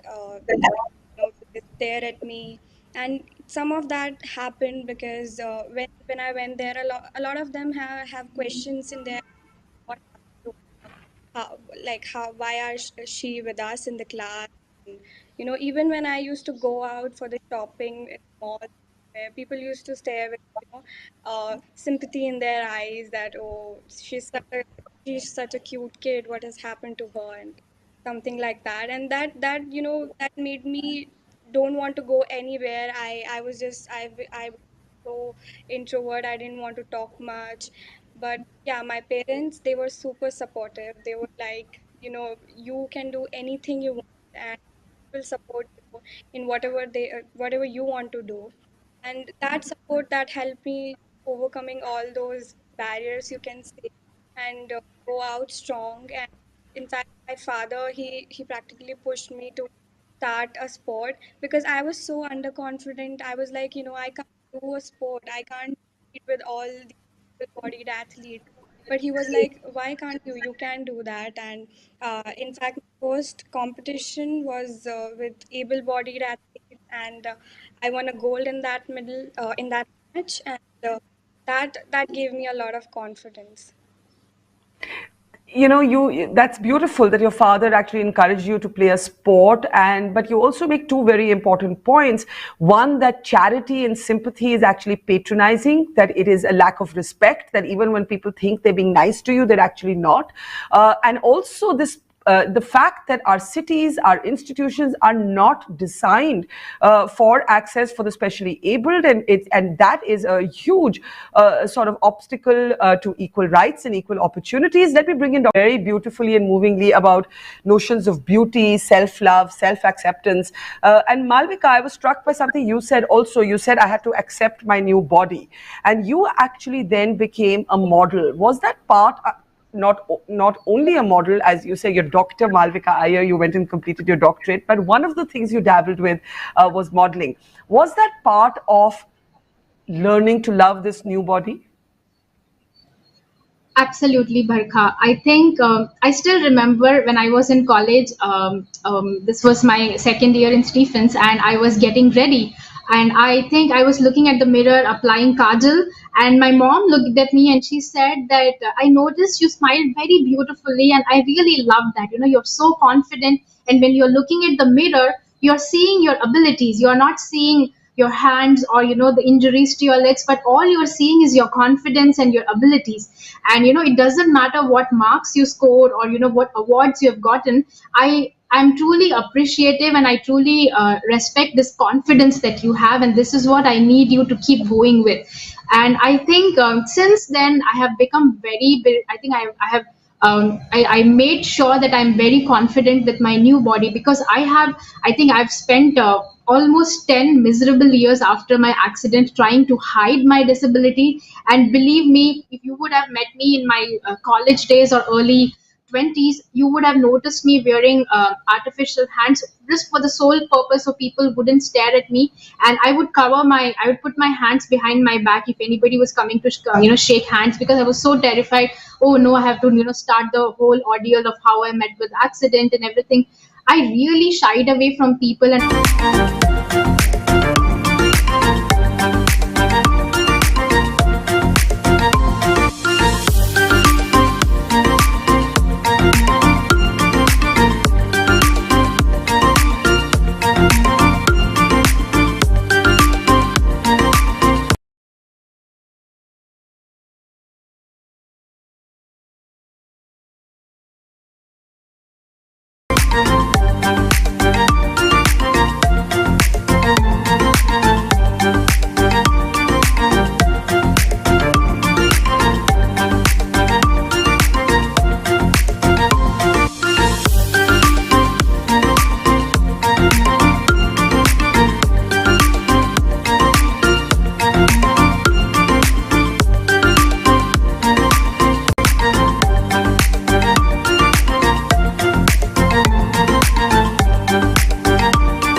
and Global Townhall, some extraordinary moments there. Bhavana Menon going on record for the first time about her sexual assault case and her 5-year-long battle. Shweta, Bachchan and Navya, Nanda, and so many other extraordinary people, including the women of Khabar, Lahariya, and the young girls using football to stop child marriage. Well, we're only halfway through the day, and we continue to bring you the most intriguing, inspirational, and interesting speakers, not just from within India, but from across the world. And let's go straight across now to our next speakers. Here's a question before I introduce them. I think most of us would hesitate to talk about sex even with our friends, certainly not with our parents. But what if you had to talk about sex with your grandmother? Can't imagine it, right? But here's somebody who's a pop star, a content creator, a media entrepreneur who does exactly that, talking sex with Aji. Let's introduce her now. And there she is. I can already see Dr. Kumar Aji laughing. And hi, Avani. More difficult now. It's more difficult. More difficult. Firstly, sorry, I know we've kept you waiting. Dr. Kumud and Avanti. What is Aji saying, Avanti? She's saying that to talk about sex feels like it's more difficult now, but it's very easy when it's natural. So Dr. Kumud is, of course, a doctor, and she's also written a book in Marathi. She's a woman ahead of her times, and this is her granddaughter, Avanti Nagral, who started this very interesting sort of series of conversations between her and her grandmother. So Avanti, how did this idea come to you? तो honestly, आपको याद है जब हमने पहले शुरू किया था?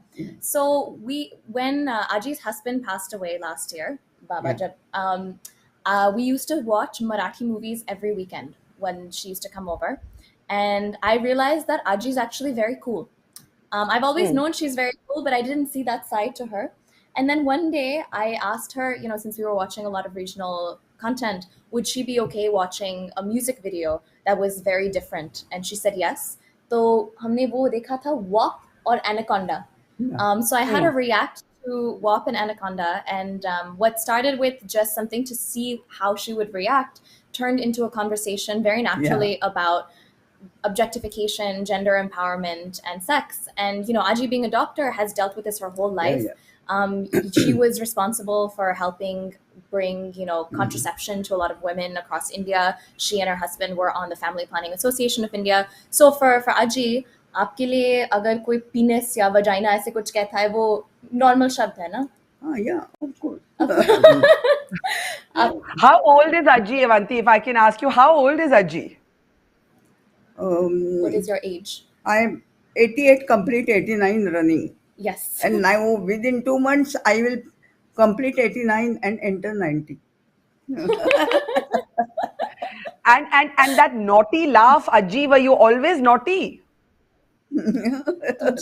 No, I'm highly not at all naughty. No, please, Aji, आप बहुत मस्ती करते हो. No. I'm supposed to be highly balanced woman. But Avanti, I'm going to actually, hand over to you to get a glimpse of an actual kind of conversation that you have with your Aji. But, in a sense, why is this so important to have a cross-generational conversation about intimacy, about menstruation, about things that are normally considered taboo? I think it's really important, and मैं आपको भी पूछती हूँ, आपको क्यों लगता है हमारे generation के बीच में ये बात क्यों करनी चाहिए sex के बारे में? Because in our society, what has happened, some things are too extremes. Even if you say sex, oh no. Yeah. And nowadays, even 10, 15-year-old children are talking about sex. So everything is this also is more in excess, that was also in excess. So you should be always balanced. Yes, and have that balance. And take it as a knowledge. Completely agreed. And because what I've seen is information, especially in our cultural context.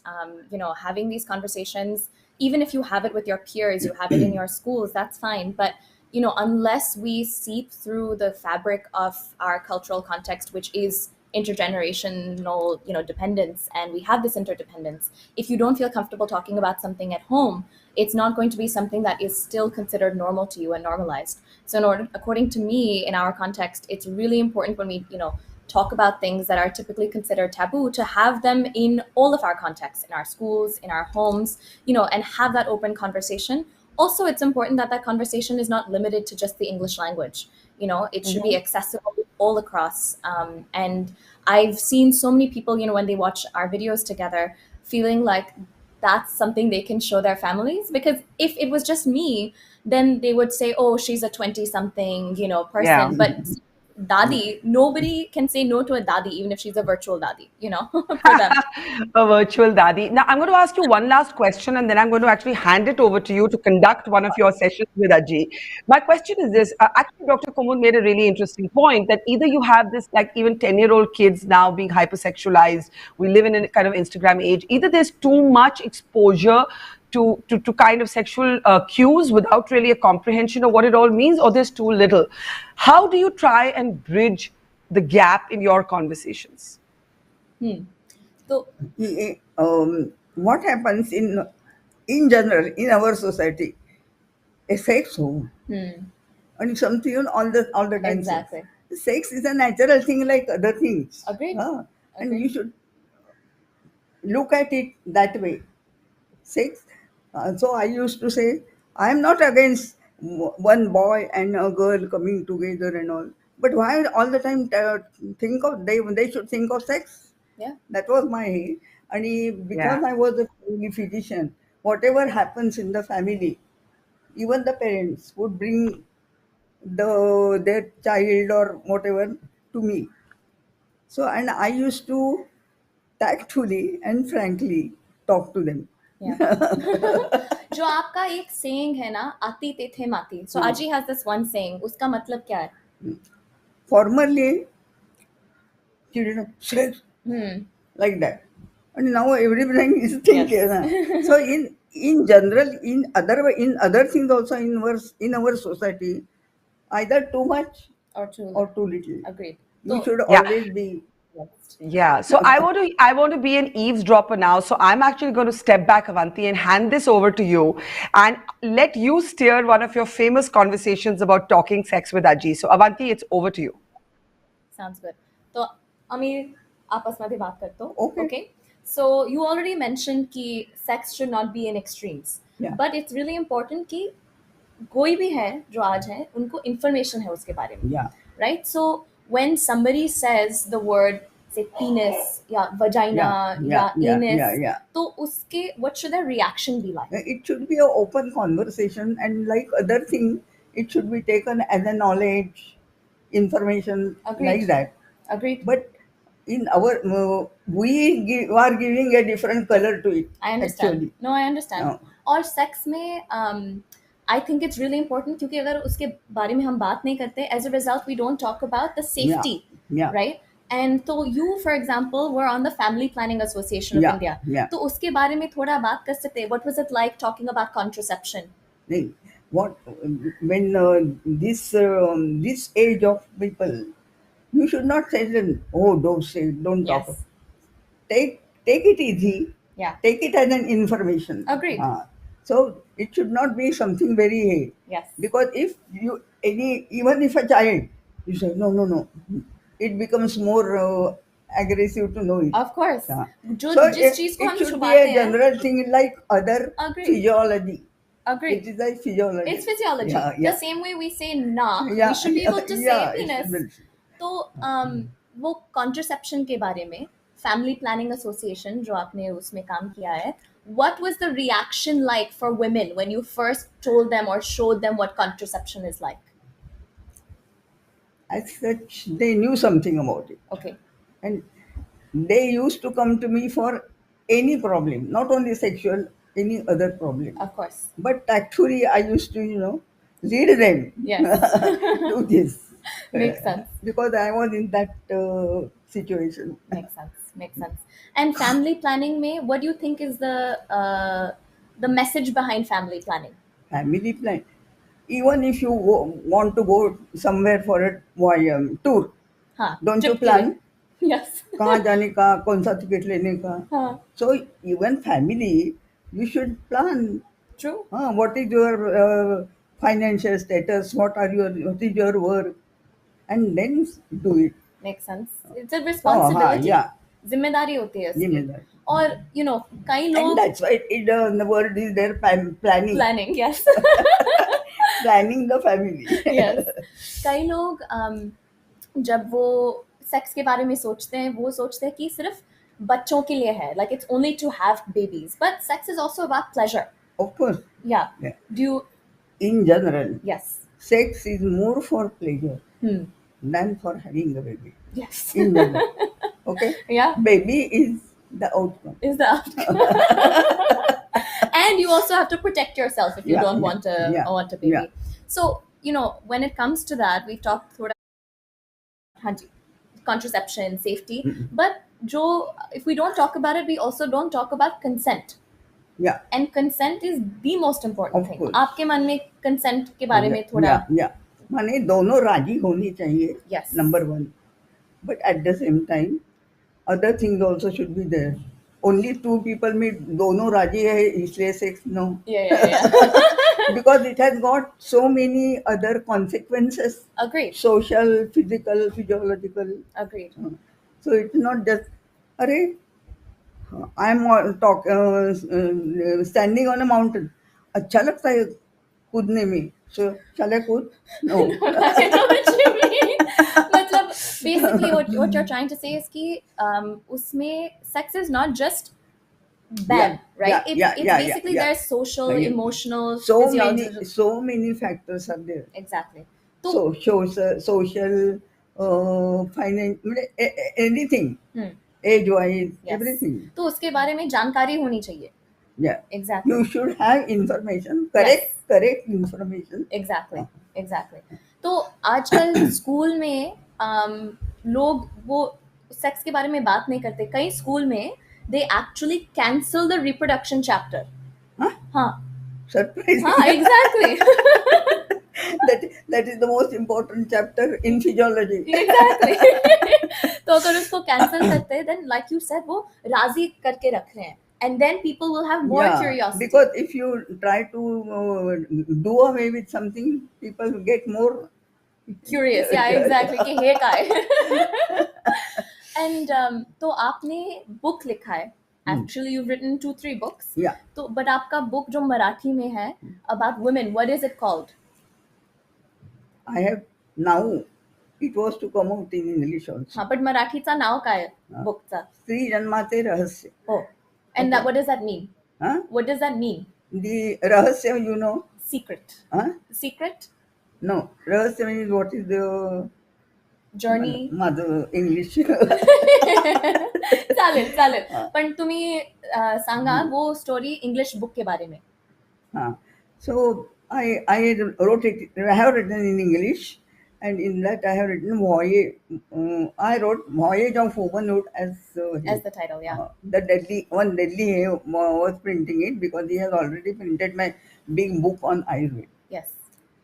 But then he told me, no, voyage doesn't suit because you want to show that it's not a comfortable journey. True. And voyage means comfortable journey. So we have got in our building also. Some of us gather together for him. Yeah. So I asked the other people, what name should be given? So many people suggested so many names. So many things. So I have to say, Avanti, I was eavesdropping, and there were like some really good moments there about consent. And the best line was, of course, sex is for pleasure, but the baby is just an outcome, is a byproduct. So let me get a last word from you, Avanti. Like with these conversations, what is your ultimate aim? What are you hoping to achieve and do? The ultimate aim is to normalize these conversations in society, right? It should, as Aji was saying earlier, we should not be scared to talk about sex. And at the same time, it's not something revolutionary that you're talking about sex on the internet either. It should just be as normal a conversation. Because it two extremes. Sex. Yes. Yes. all the time Well, after this. yes, Ajji, you're absolutely right. I'm also calling you Ajji because I think after these conversations, you become the universal Ajji. Thank you, Avanti. It's a great idea. She's everyone's Ajji. And thank you, Dr. Kumar. And I'm really going to make it a point to tune in to your special series with your grandmother. Fantastic idea. And congratulations, Avanti. And thank you, Ajji, Dr. Kumar. Thank you so much. Thanks for having us. We appreciate it. Thank you. Bye.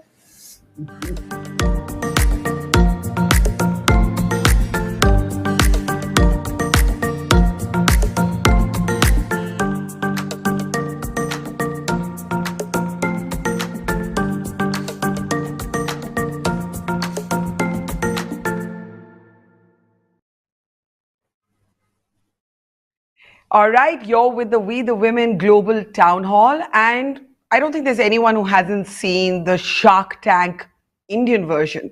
If I had to describe the women we see on this show, and in fact, even other women who are like looking to make a mark in a world that continues to be dominated by men, I would say that these are women who, yes, swim with the sharks, but also run with the wolves. And that is, of course, a metaphor for their boldness and for their determination and for their stubborn insistence on finding their individual journeys. So let's introduce our sharks today, and also a young girl they've helped, and other women who are inspired by them when it comes to female entrepreneurship. First, I have to profusely apologize. I know we've kept you waiting. You will, I hope, pardon us. This is a 10-hour live stream, so there is a little bit of up and down in the time calculation. I know you're all terribly busy women, so I'm sorry, because time is money, as they say. All right, let's introduce our guests on this panel. We're joined by Ghazal Alag and Vinita Singh, and we recognize both of you from that show. But of course, you're extremely successful businesswomen in your own right, and you've made extremely successful companies from the germ of an idea. Vinita Singh is the founder and CEO of Sugar Cosmetics. Ghazal Alag is, of course, the founder of Mama Earth. And we're also joined by Tanuja Gomes, who used to be a banker till she actually moved into an entrepreneurship that involved music. And we'll hear more about that in a moment. And finally, Anushka Jolly, who's a school student who was on the program and impressed Ghazal and Vinita among other judges and managed to go away with 50 lakh rupees. I've got to learn from Anushka on how to ask for money. But let's get started with what is the spirit that actually unites all of you with all your varied backgrounds and your varied interests? Vinita, I'll start with you. You know, you have said that you were 17 when you knew that you wanted to be an entrepreneur, and you had IIT and IIM. You were offered like a fat, cushy job, a 1 crore salary, and you said no to it. Who says no to a 1 crore cushy salary job? Where did that appetite from risk come so early? I think the answer to that is very stupid 23-year-olds who have who are just so overconfident about what they can build in their lives. I often share the story that, you know, when I decided to become an entrepreneur, I really read all the books of Steve Jobs and Richard Branson, and I thought I was going to be exactly like them. And then, of course, after 10, 12 years of fumbling my way around and failing and getting multiple rejections, my first disappointing realization was that I am no Steve Jobs or Richard Branson. And I really had these self-doubts that, you know, was I ever meant to be an entrepreneur? Probably entrepreneurs are meant to be a certain way in terms of just geniuses, visionary, ability to have like these billion-dollar ideas and like take like large number of people along with them. But then I realized that over the last 5 to 6 years that I think entrepreneurs, and Shark Tank has made us realize that even more entrepreneurs come in all shapes and sizes and genders. You just have to figure out what is it that's really you are meant to build.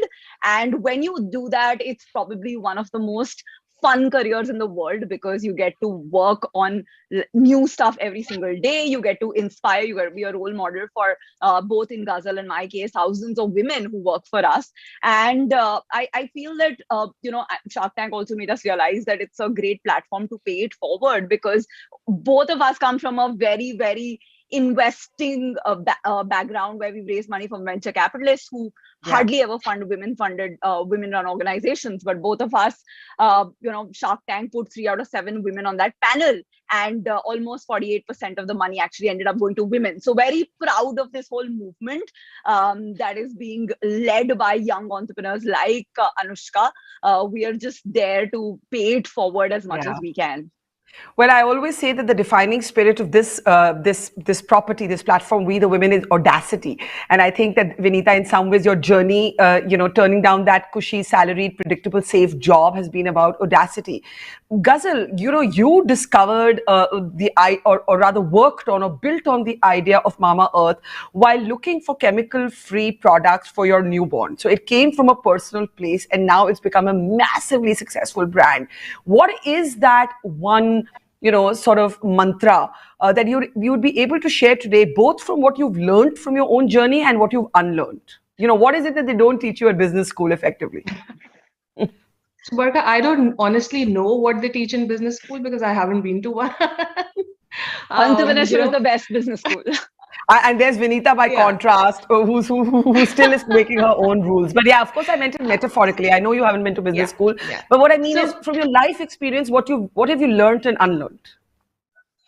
So I think one thing that is really, really important for me is to enjoy what I'm doing at that point in time.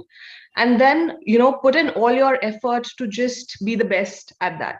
That's one of the mantras that I've lived by till date.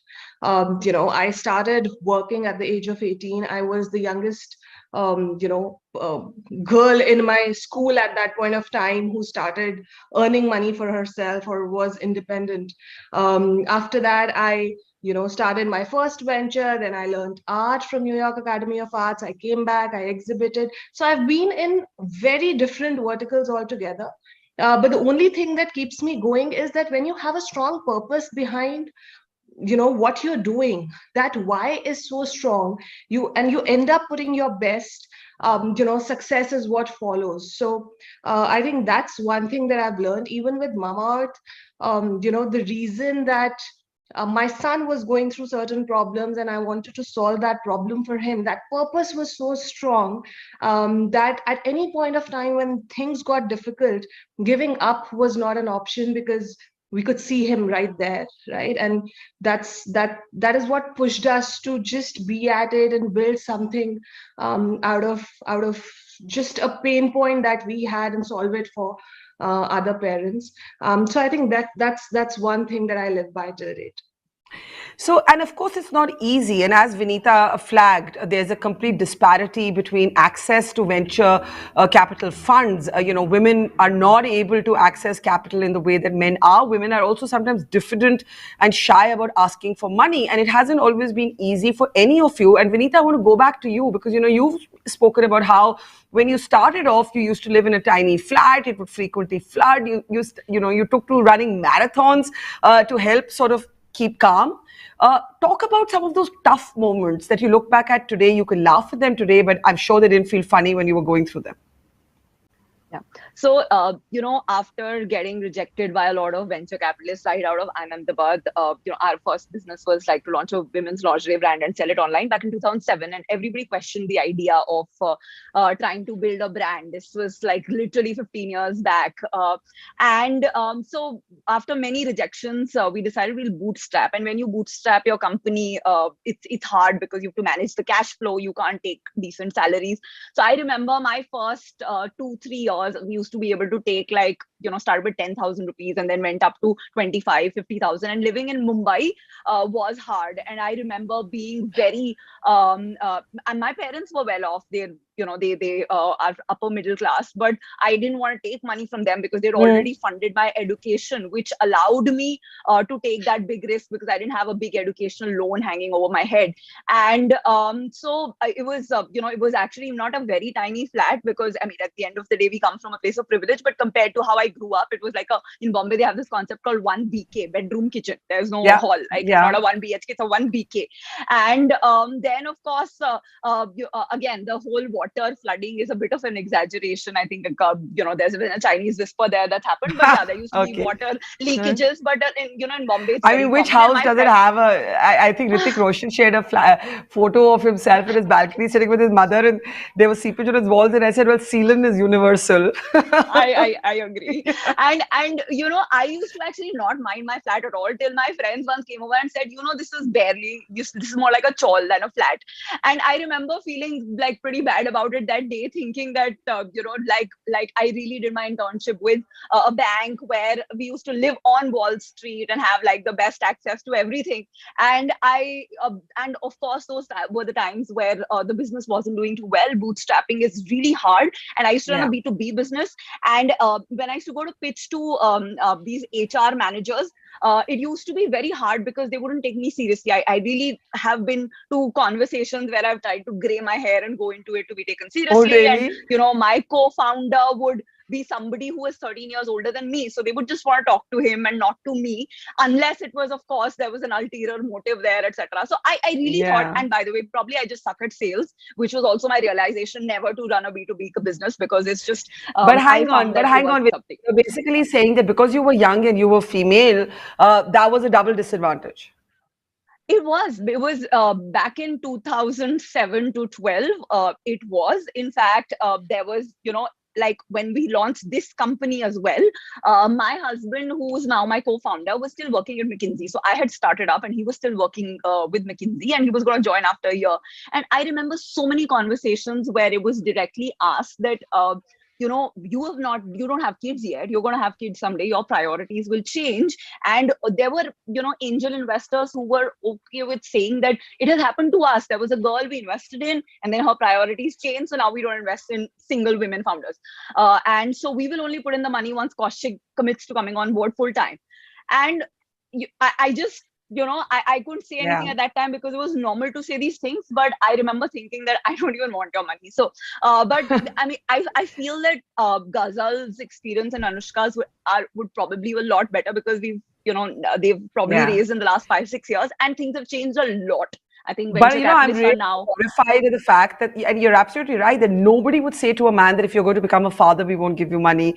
Nobody would say that to a man. And I'm so grateful that you're flagging that. And Tanuja, I'm going to come to you and come back to Ghazal in a moment. But since we're talking about being too young to get capital, obviously Anushka didn't have that problem. She's still in school. Anushka, how old are you? I'm 13 years old. 13 years old, 1-3, and you have at 13 got 50 lakhs, and you've convinced these two ladies here among other judges because you came up with this idea for an anti-bullying app. How did this idea come to you for creating what you call Kavach? So I've actually been working on the issue of bullying for the past 3 years now. And I've always been fascinated with working against anti-bullying, working with mental health, and also entrepreneurship.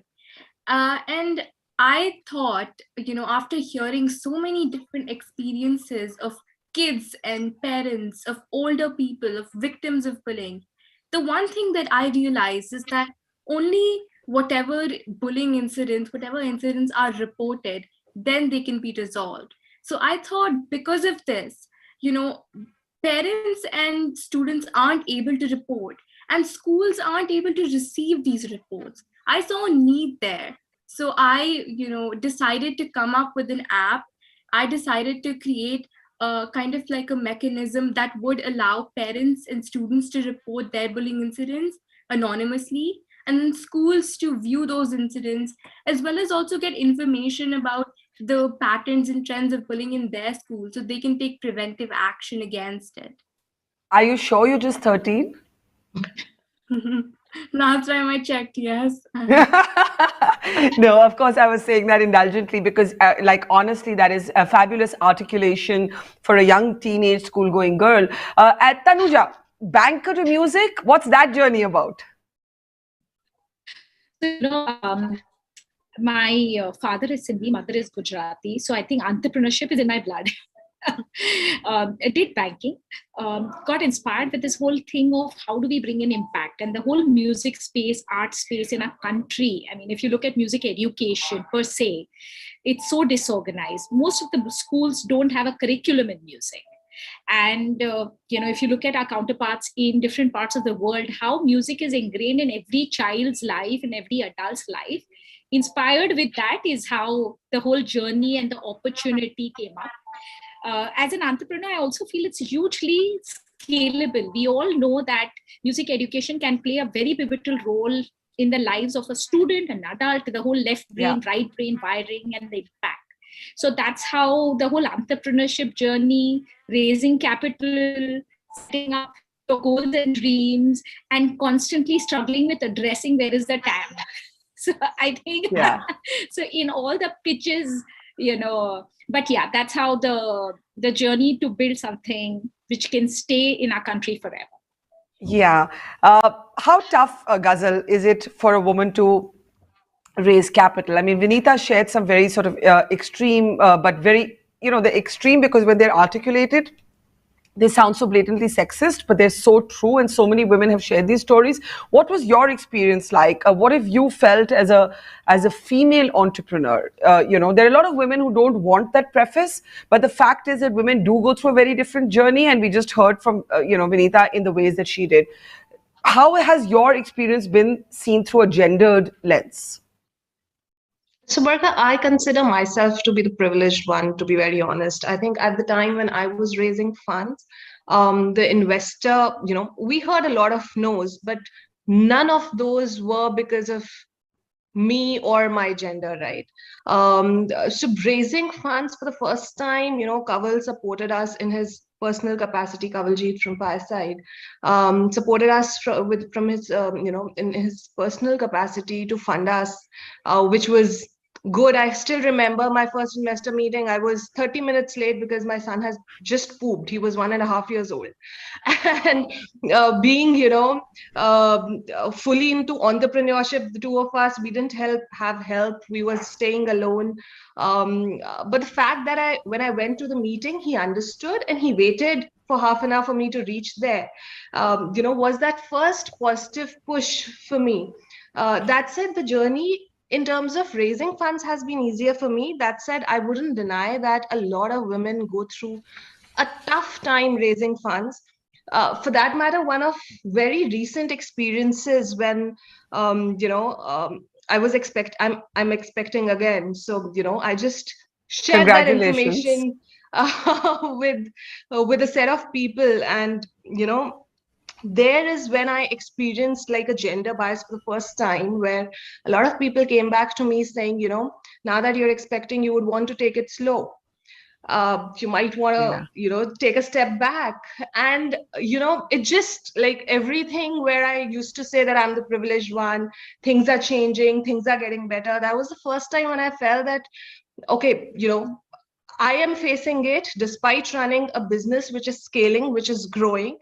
Think about women who are just out there raising funds for the first time, or are actually in a situation where their business might not be scaling and are looking at raising funds. Things are actually very difficult for them. And, you wouldn't ask this question to my husband, who's also my co-founder.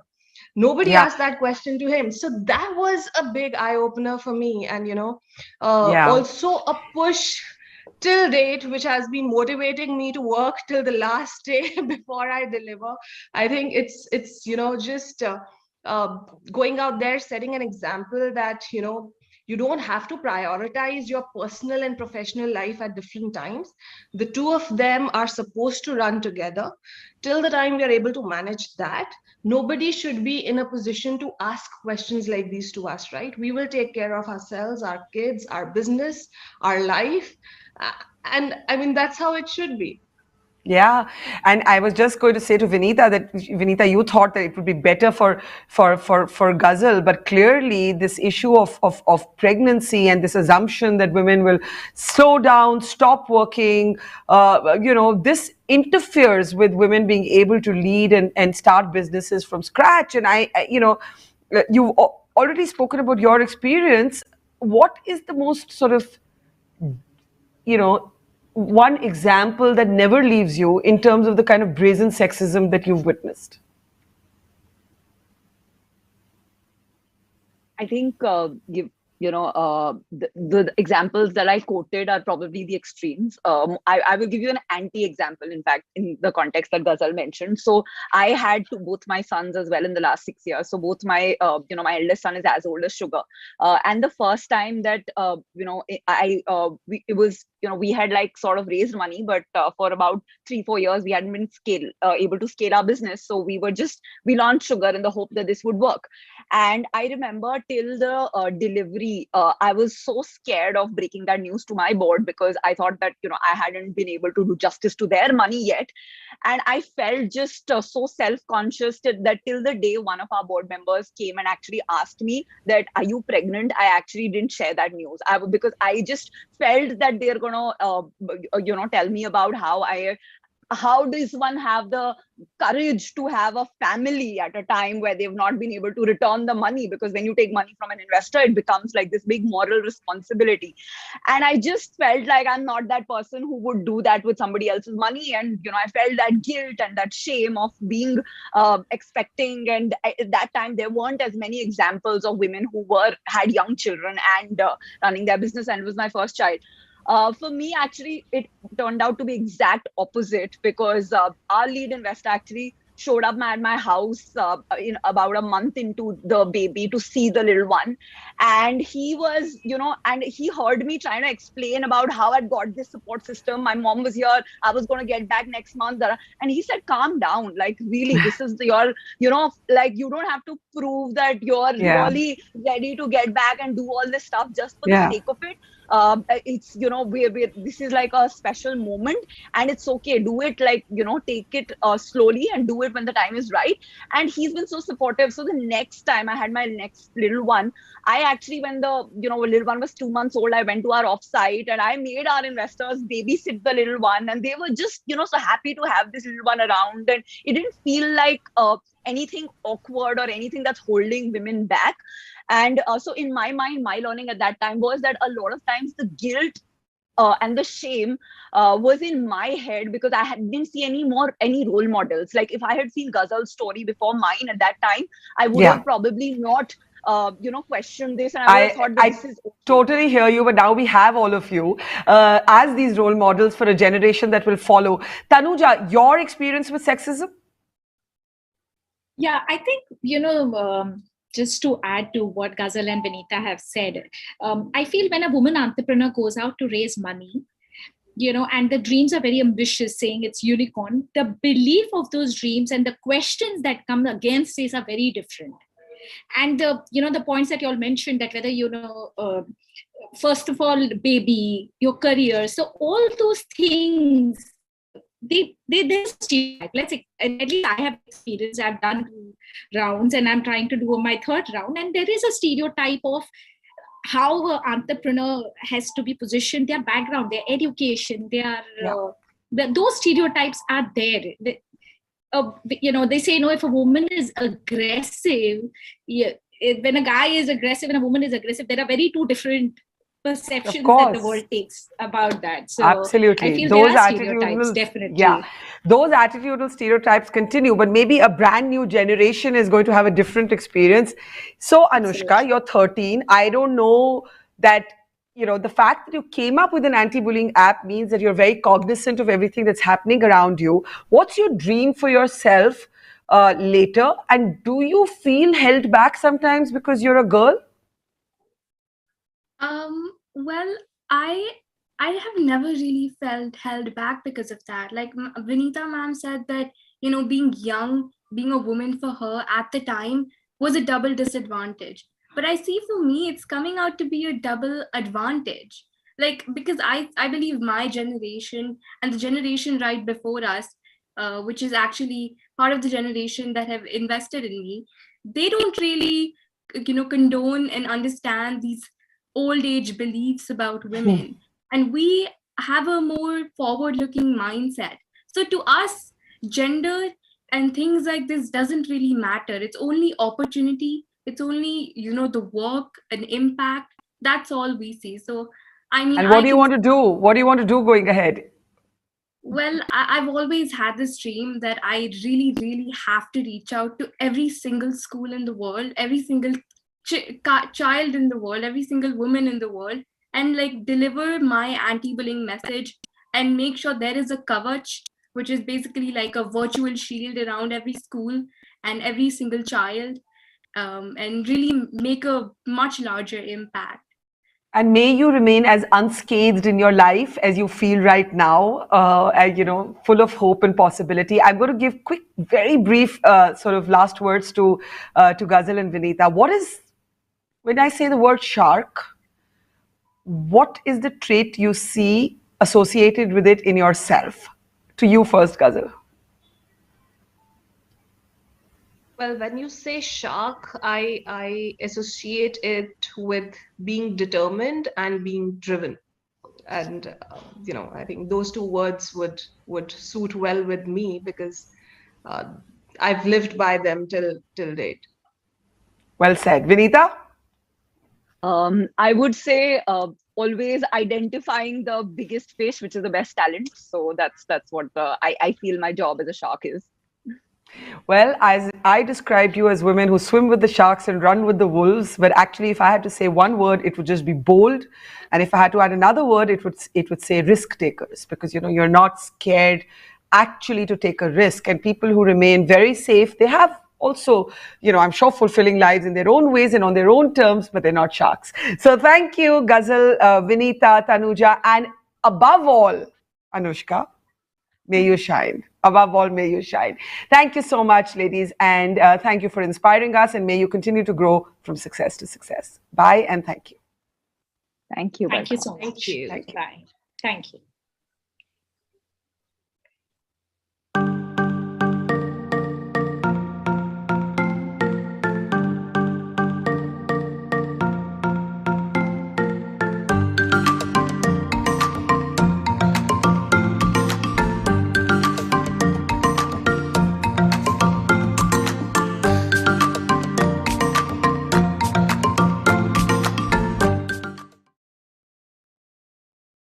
You heard earlier in the We the Women Global Town Hall a journalist from Khabar, Lahariya, talking about how the first time she touched a computer, people in her village told her that women were not meant to touch computers.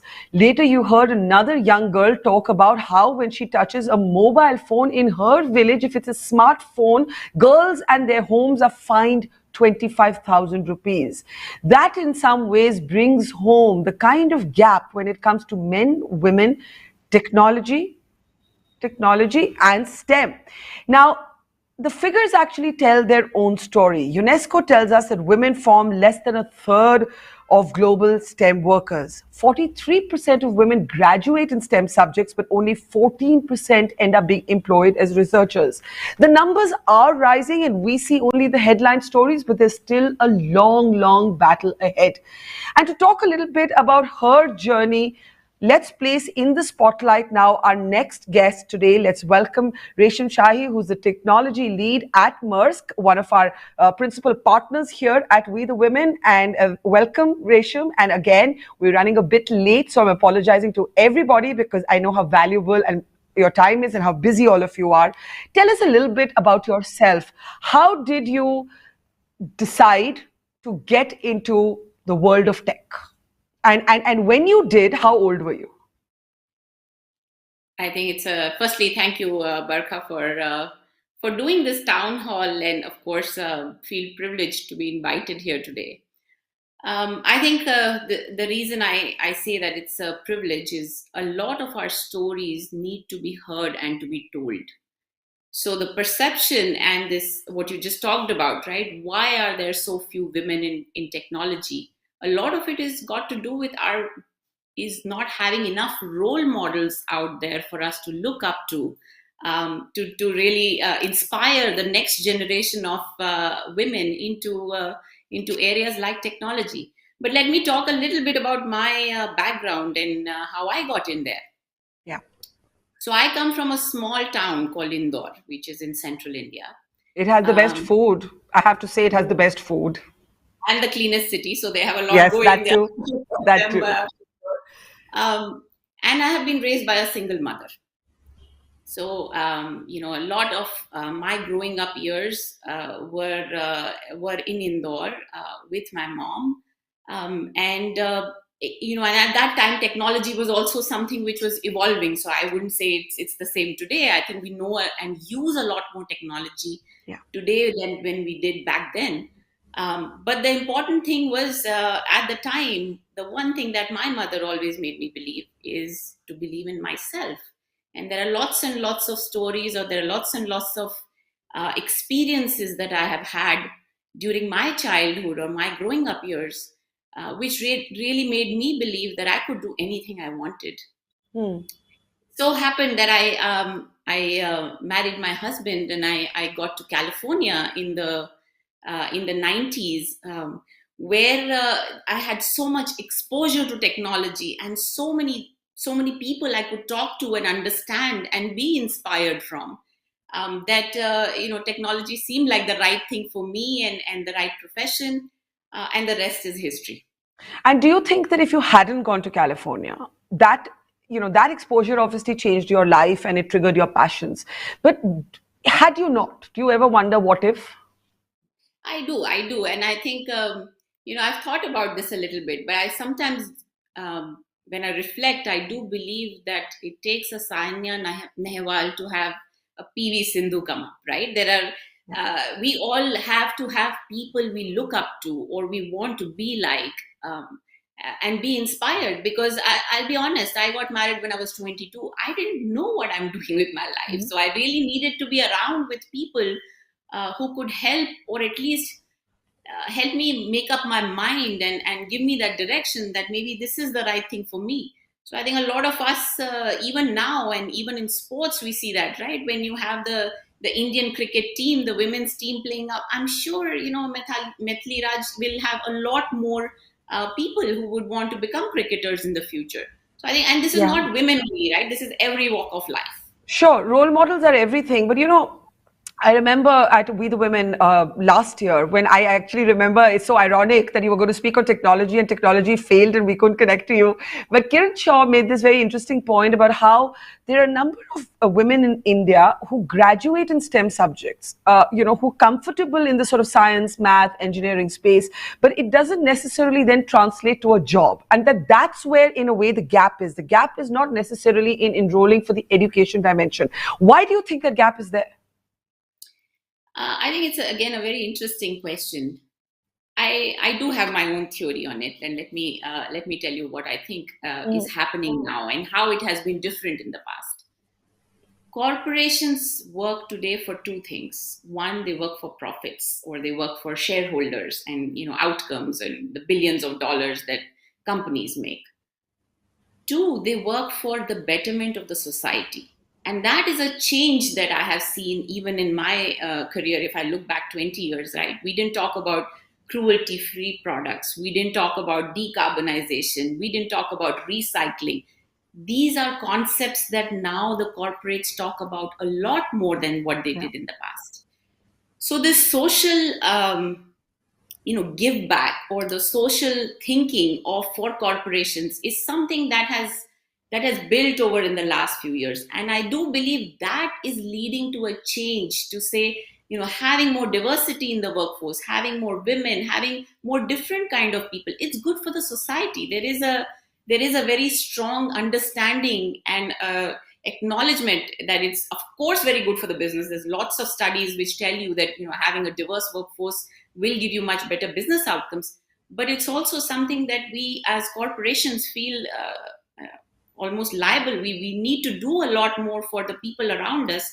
And I think that's where it's changing. You are seeing more, not just women in terms of diversity, but, having people from all walks, colors, to participate and be a part of the corporate setup. Just before we were interviewing sort of the women of the Shark Tank India edition, and they were all talking about their journeys of entrepreneurship, and they spoke about how difficult they'd found it to access capital. Earlier in the day, we had women from rural India talking about the resistance to women accessing computers, smartphones. I want to ask you, in your own journey, what are some of the obstacles you faced, and what are some of the obstacles that women have faced, and how can companies forward-looking companies, progressive companies make that different and make it easier for more women to rise up the tech ladder in particular? I think again, if I look back 20 years back, and I'll talk a little bit from my personal experience, right? Yeah. I have two children, and I shouldn't call them children because they're 22 and 18 now, so they're a little bit for you, older. for you, they're children, right? Yeah. Yes, they are. So when I was in the early parts of my career, I was also having my kids at the same time. And there were so many days where it felt so difficult and it felt so challenging being in office, coming home, helping with the kids. Simple things like having a daycare facility close to your office. I mean, it seems like a very small thing, but it wasn't there. So it was just, you had to figure it out all by yourself. I see that has changed over the last couple of decades, right? There's a lot more awareness. There is a lot more desire for workplaces to help women than what it has been in the past. I'll talk about three things, like, for example, what Maersk does, right? We believe we need to recruit women, but we also believe we need to have a retention plan for women. We need to figure out how we will keep them in the workforce. Because your question of as you grow up on the ladder, you start seeing that it starts to fall apart. And even though you had so many people come into the workforce, you don't have so many people continuing in the workforce. So we have to have a retention plan. We also need to have special support systems or understand what the needs of the gender are, because for a lot of time that has been ignored. So the things I talked about, for example, a daycare, it seems like a very small thing, but it's a life-changing thing for a woman who has a young kid. She's battling this every day. I always say, and I'm so glad you brought this up, that we talk so much about equality at work that we forget to talk about equality at home.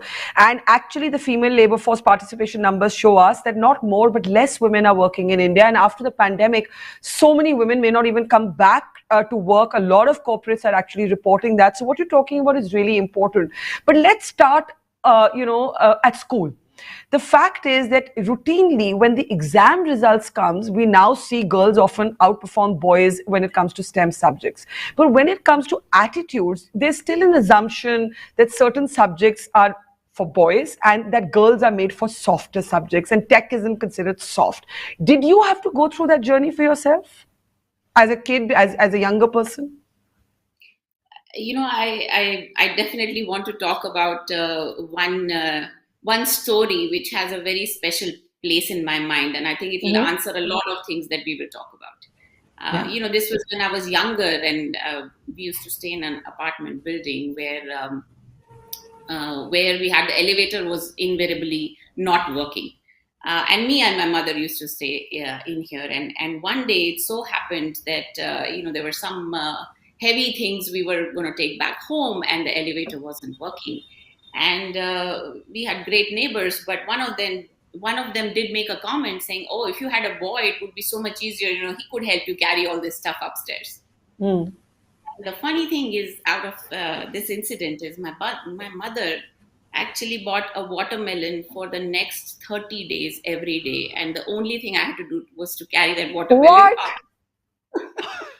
This is an unbelievable story. Wow. Then you can ask my mother, and I asked her why she did that. And I think it was such a small thing in life, but it made me believe. At the 30th day, I was running with it. It didn't matter to me, and it made me believe that it's a question that I need to find answers to myself. If I want to do something, there is always a way, and there are always choices to make. But when your mother made you do that, were you angry with her, or were you angry with her then and appreciate her later for toughening you up? Like, how did that play out emotionally for you, carrying that watermelon up and down the steps?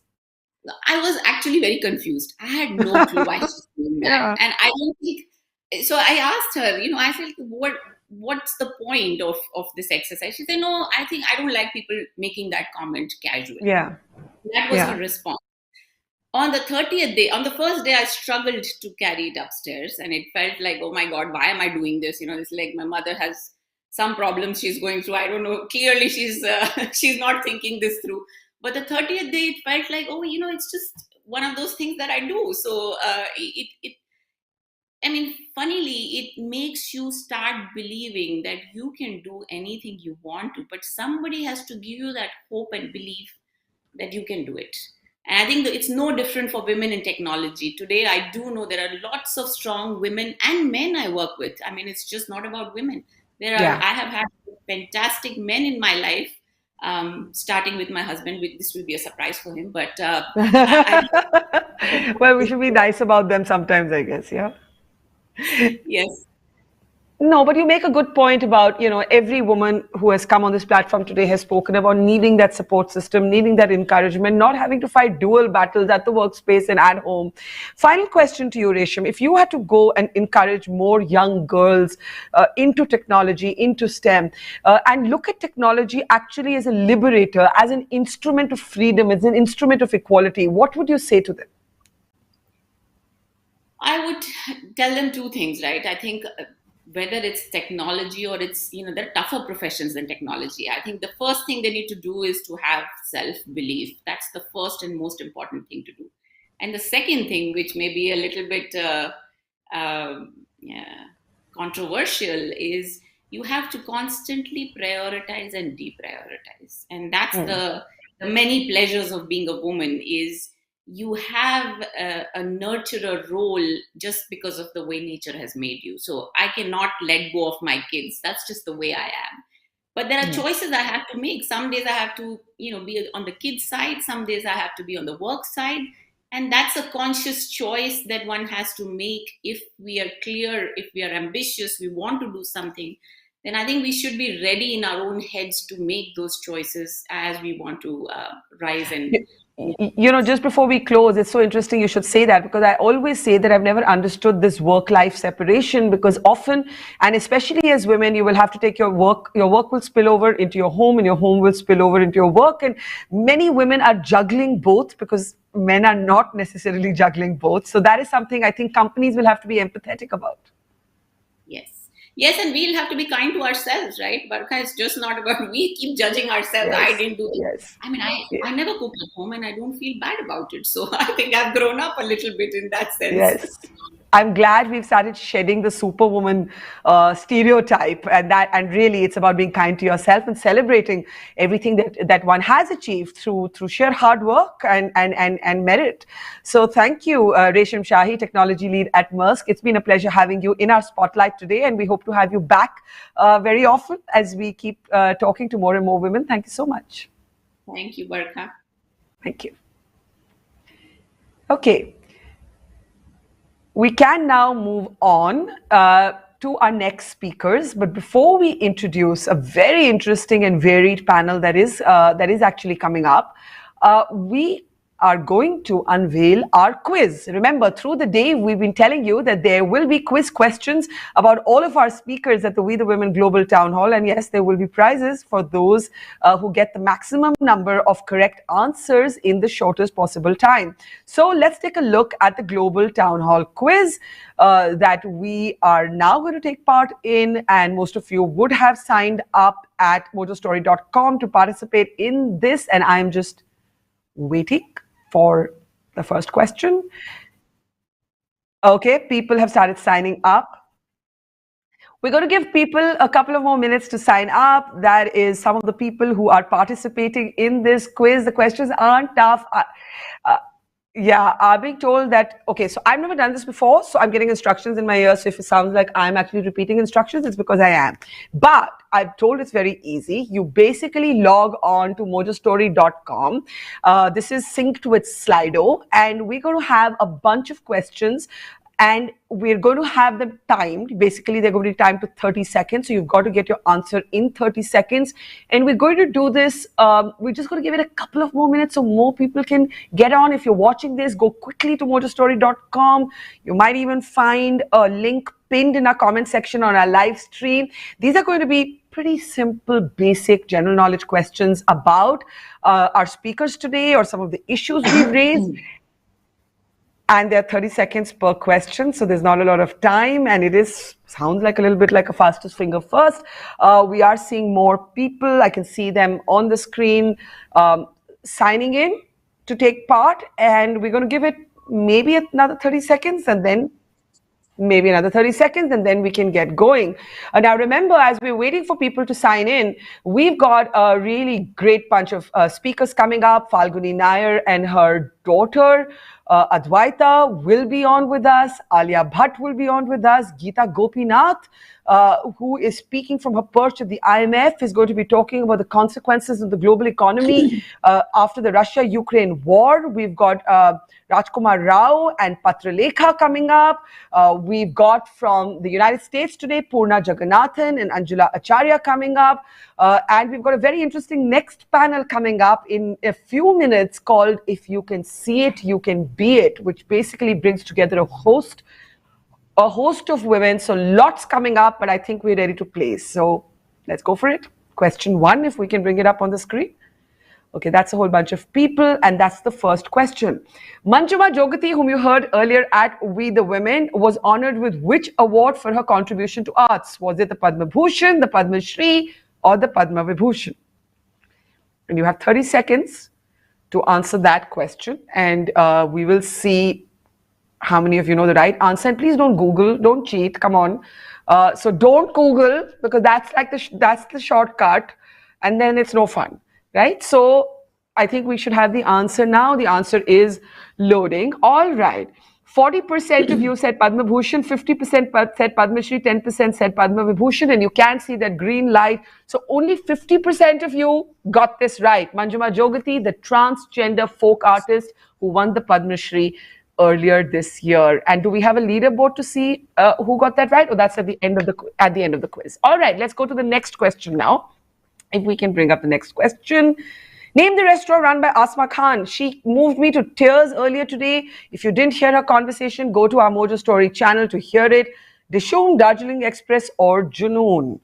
You have 30 seconds now, counting down to 16 or 15 to answer that question. And I wish I could promise you a free biryani for those of you who get it right, but her restaurant is booked for months and months. Even I couldn't get a table the last time. So in 3 seconds, we should have the right answer to that. Name the restaurant run by Asma Khan.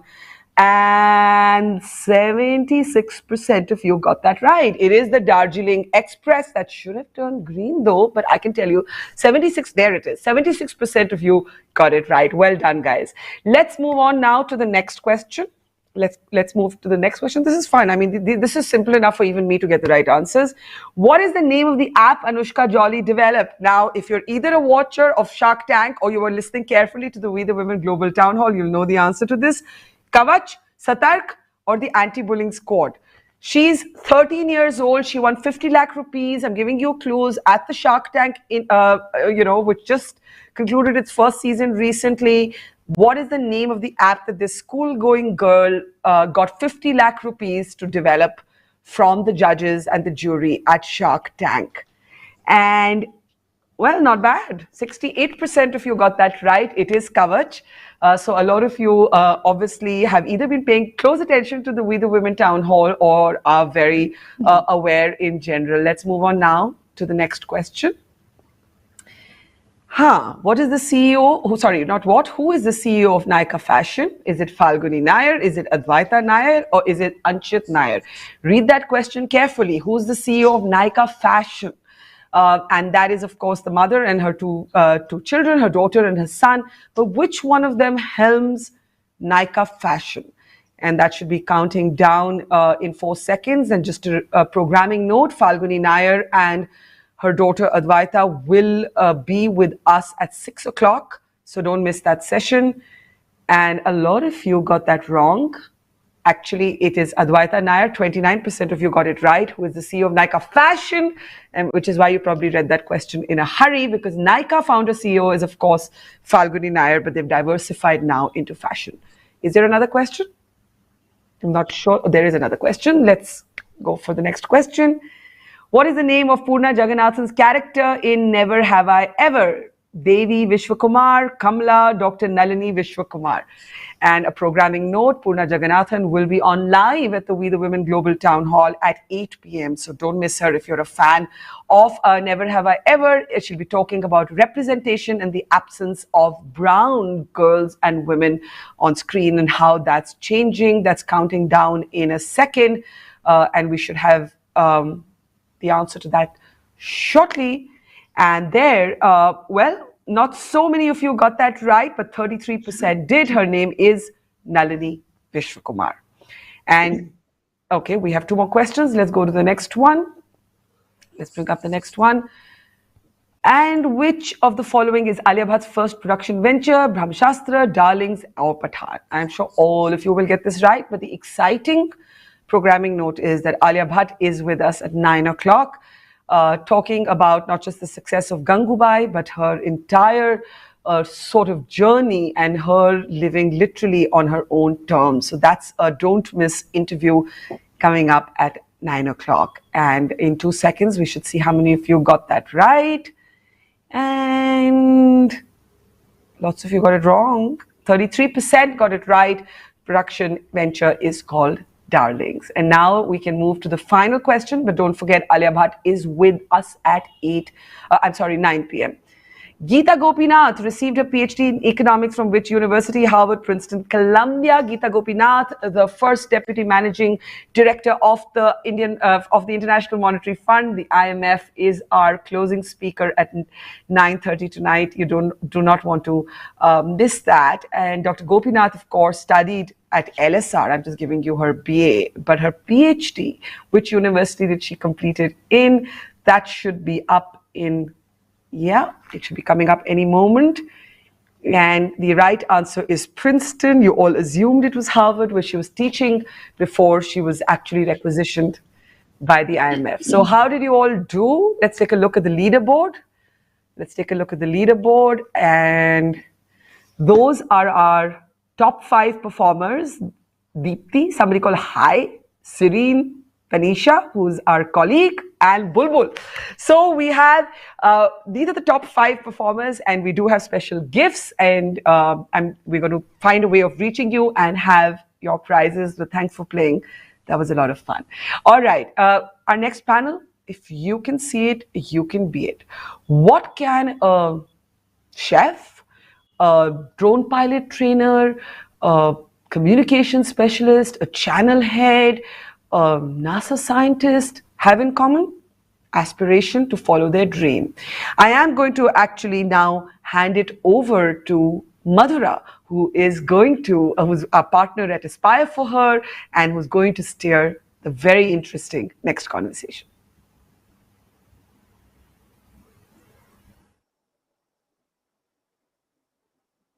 Hi, can we start? Thank you.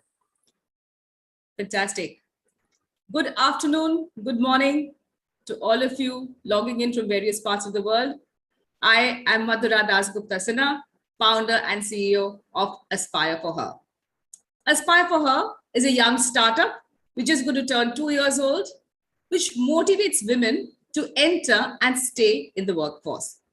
We want to add more than 1 million women to the workforce by 2025. And one of the tenets that we live by is if she can see it, she can be it. That's why we got such super inspired by the topic of this conversation. If you can see it, you can be it. I have the honor and the privilege to bring to you 4 fabulous women. And these fabulous 4 women are all going to be part of a story. This is an out-of-the-world story into our future. Let's take a minute to think about that story. Think of yourself on a holiday, sitting in Mars, watching your favorite Discovery television channel.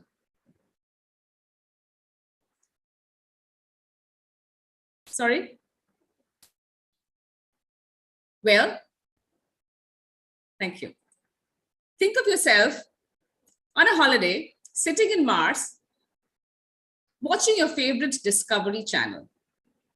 And you feel like having macaroons, and some drones come and deliver those macaroons to you. Well, each of these women sitting here on this panel will play a part in this very futuristic story that I told you today. Because we strongly feel if she can see it, she can be it. And I'm going to start this conversation with our youngest panelist who has woken up at 4 a.m. in the morning. She's dialing in from Pasadena, JPL, of NASA, Jet Propulsion Laboratory of NASA. And her name is Priyanka Srivastav. She's from Lucknow. Priyanka started off really young, thinking about space. And one very important thing in her trajectory made all the difference. That was having a role model. That, and of course, having super supportive parents. So Priyanka, my first question is to you. Tell us about what you do at NASA and tell us about this role model. And don't forget to talk about the art teacher as well. Absolutely. Thank you so much, Madhura, for that amazing introduction. And I would definitely love to have macaroons on Mars one day. That's like the ultimate goal over here. So I'm a spacecraft systems engineer at NASA's Jet Propulsion Laboratory. And over the past few years, I have been part of NASA's big flagship missions to Mars. I'm sure you all must have heard of the Mars Perseverance rover. And now I'm part of this next mission to Jupiter's moon called Europa. And all of these missions have this one single goal: to understand if there ever was or is a life beyond this planet Earth. So that is practically my day-to-day job. I help in making spacecrafts that would one day leave Earth in the quest of finding life or origins of life on places outside of Earth. And my role is similar to how you can define as someone who's trying to make these Lego toys out of small blocks. You have so many small blocks and you have this idea of a toy in your mind, but you have to bring them all together to get the right toy for yourself. So in a similar way, it's my job to make sure that all of these small, tiny components and subsystems that make a spacecraft are well tested and integrated together before they're launched. And this is something that I always aspired and dreamed ever since I was little. And I remember being first amazed and mesmerized by a drawing that one of my art teachers drew on the blackboard in my second grade. And she drew a picture of an astronaut on the moon. And I was like, wait a second, people have reached on moon? I don't even know about that. So that kind of opened my senses that, yes, we need to look beyond Earth. We need to look into space. And then after that, I started bickering. I started asking my mother a lot of questions about space. And then she started asking me, okay, what do you want to do? What do you aspire to do? Then she started giving me these books from Dr. APJ Abdul Kalam, our late president. And that kind of started giving me some more, real life insight into the whole space world. And all of this while, when I was trying to figure out my path into the space industry, my parents have been my biggest cheerleaders, my biggest supporters. They were basically the ones who kind of paved the way for me and my younger sister. And I'll say, like, they paved the way for my entire family. Like, they set that example that any middle-class family can aspire to dream higher than they what really are right now. They can move forward with their lives. If they can see it, they can do it. So I feel like all the credit goes to my parents for enabling us to what we are right now. That's such a brilliant answer, Priyanka, and a big shout out to your parents. Huge respect for doing what they did. Priyanka from Lucknow dreamed to touch the skies, and yes, she did. The next person I'm going to talk to also had a very early start to her career and a very early introduction to her passion. Yes, I'm talking about Pooja Dhingra, Fortune 30 under 30, but she's best known for being the person who actually introduced macaroons to India. Yes, the same very delicious macaroons that we would have perhaps been having if we were not on this virtual meet. Pooja, tell us a little bit about your baby, Love 15. Growing up, how did you sort of started thinking building a patisserie, and how did you launch Love 15? Thanks, Madhura. Priyanka, was so inspiring to hear your story. For me, I grew up in Mumbai and I started baking when I was 6 years old. So it was just something that my aunt made me do. And I just thought that that whole world of baking was so magical to see like regular ingredients turn into something so beautiful that spread so much joy. But I never thought it could be a career option, right? Because growing up in India, you didn't really have a lot of female chefs and you didn't think that that could be a career.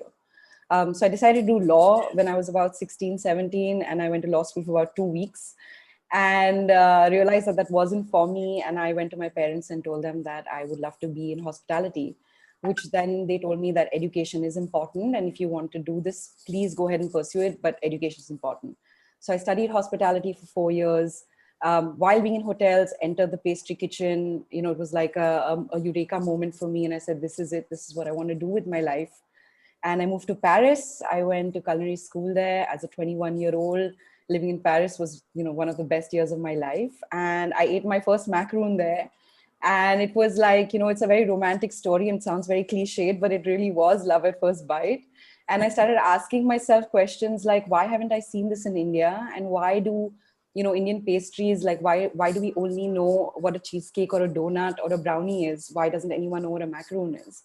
So I made it my personal quest to kind of bring that back with me. And I was 22, 23 when I came back.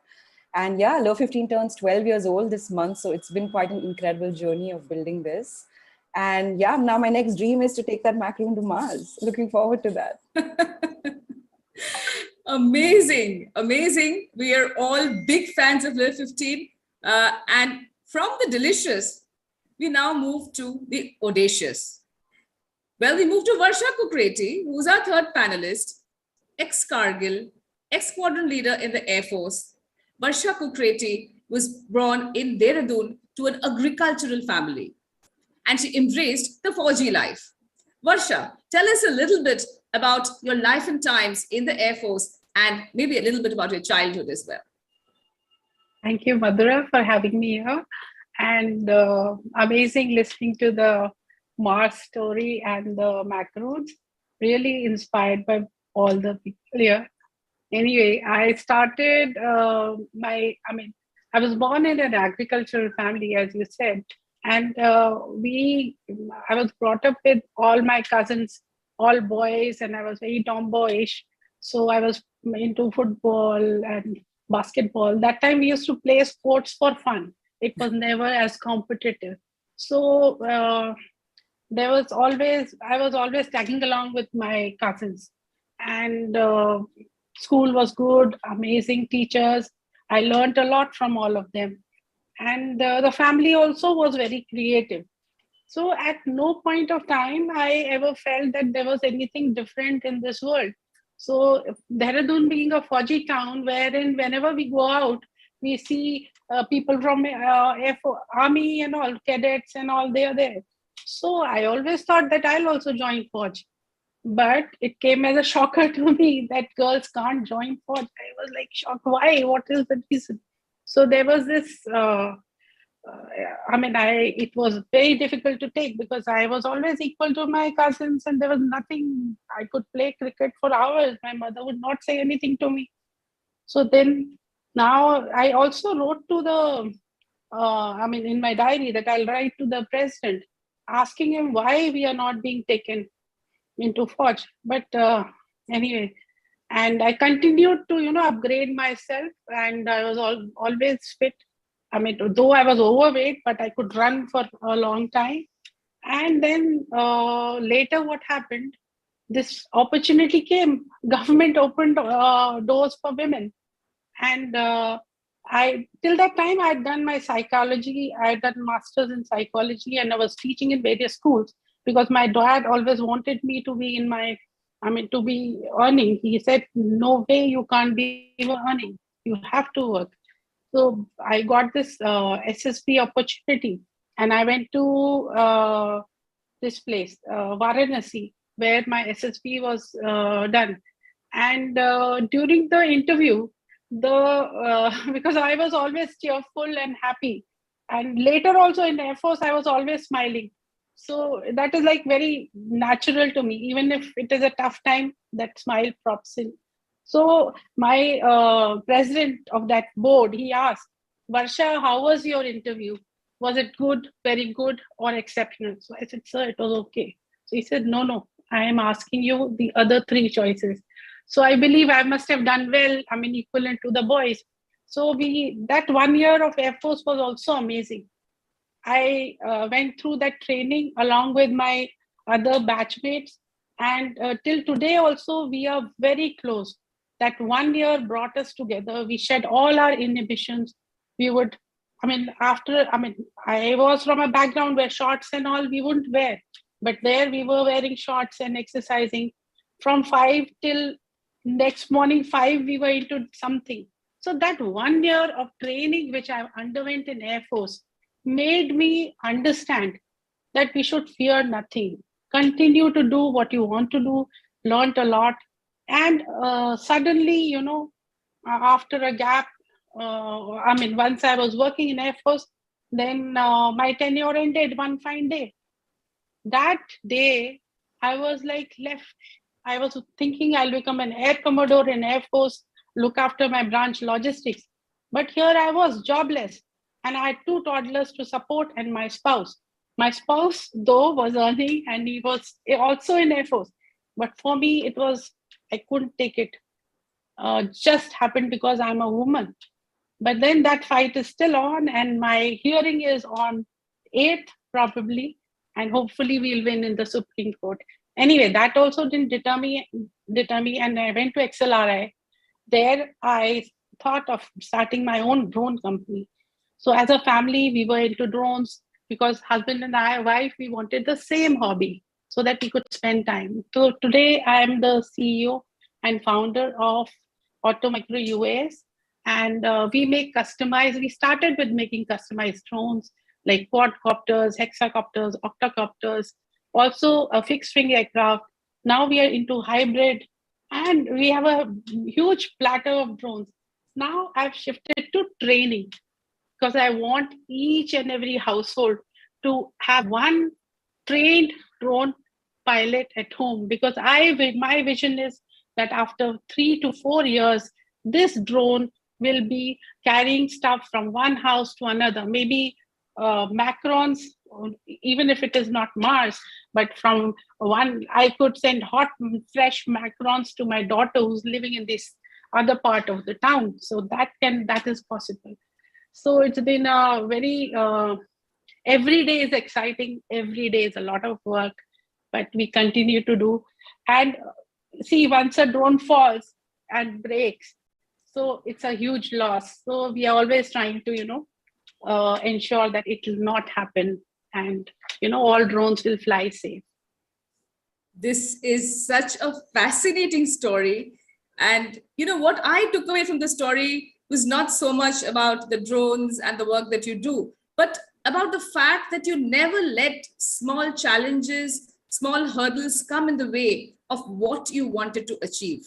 This is true perseverance and true resilience. So what? The aircraft did not take women. I'm going to get there anyway. Let me write to the president. So I think this is the sort of quality that really elevates the women that we have on this panel from the ordinary to the extraordinary. And we are trying to bring out the ordinariness of their lives over here. And truly what we want to tell you is that if you can see it, you can be it. You can believe it and you can do it. And that brings me to the last panelist that we have, the celebrated Managing Director of Discovery Channel, the second ever female president of the Indian Advertising Association India chapter, International Advertising Association India chapter, sorry about that. I want to wish her first a belated happy birthday. Yesterday was her birthday, and she tells us that she was born in Ludhiana, and her favorite story is that she did not excel in academics. So here's another story where the same thread continues of perseverance and of resilience, not letting small things come in the way. So over to you, Megha. Thanks so much, Madhura, and such a lovely, so inspiring to listen to all the lovely ladies here. Great stories, and even through the day, we've been hearing some amazing stories, so inspiring. And I feel honored and humbled to be part of this fabulous group. Yes, I mean, you know, when you talk about academics, it's a quintessential requirement in our society, right? You have to excel in studies. When you're growing up, your parents saying you have to pehle pado, you have to do well, you have to study well, you know, that's everything else is fine, but you've got to study first. You know, that's priority from 1 to 10 in most people's lives, definitely in India. And so was that in my life as well. In as much as, you know, that was expected out of me, the reality was that I was not good in studies. And now I can say with aplomb, because I have been able to overcome that over the last so many years and made a success out of my career in spite of not being good in academics. And to me, studying and learning is not just about you know, learning is not about studying. You know, it's not about school. It's, you know, you can learn a lot more in the real world than in the book world, right? So I really had to struggle in my entire schooling life, including getting you know, sort of identified and put into a section in one of the schools which were for weak students. So you can get as discriminatory as possible. So instead of sort of encouraging a child who is not good in academics, you make her feel even more shitty about herself because you're not good in, you know, you're not getting your A grades or whatever the benchmarks you expected out of that child. And every child is different, you know, and that to me was created a sense of self-doubt in early part of my years of my childhood. But I would definitely give credit, like Priyanka, to my parents, who really did give me the platform to, well, they did want me to excel in studies, but I think they never made me feel sort of small about it. You know, there were moments where you would get shouted out or scolded and, you know, punished and all for not doing well. But I think over a longer period of time, they gave me that freedom. They gave me that space to be what I am, you know, let me be and let me grow in my what my potential could be. So I just sort of realized over the period of time, and I speak about this to a lot of young students today as well, that, you know, while it's important, studies is important, I'm not saying, I'm not taking away from all these wonderful women who've excelled in academics, but if you're not, it's not the end of the road for you. You should not feel shortchanged or feel in any way smaller to any of your scholars in the world, because you can make a life out of your own, irrespective of your academic, you know, level in the society. And for me, passion is a priority which has sort of overcome me against every obstacle I have sort of you know, dealt with in my life. So if passion becomes your mantra, you can sort of overcome every obstacle, whether it's academics or any other biases you face in the society, especially for women. You have to be a self-believer. I think the stories we've heard in the day, and definitely amongst these three women, all of them, there's one common thread which to me comes out, is resilience, right? And the resilience and self-belief. Right. So if you have those two things in you and the ability to overcome, I think you can overcome any challenge, any mountain you can cross. So academics was initially an area of a huge embarrassment at a point. I have failed in subjects, and I'm like, one would have thought, you know, and there's an interesting story. I did somehow manage to graduate, and I sort of literally pulled through it. And then I said, okay, what am I going to do? I said, okay, I'll apply into management schools, for business schools, for MBA, because that's what some of my friends were doing. And I did apply against my wishes because I did not want to study. You know, I really did not enjoy that. And I got rejected in most of those universities or colleges I applied. And the irony is, it's the same universities are inviting me today to speak to their students.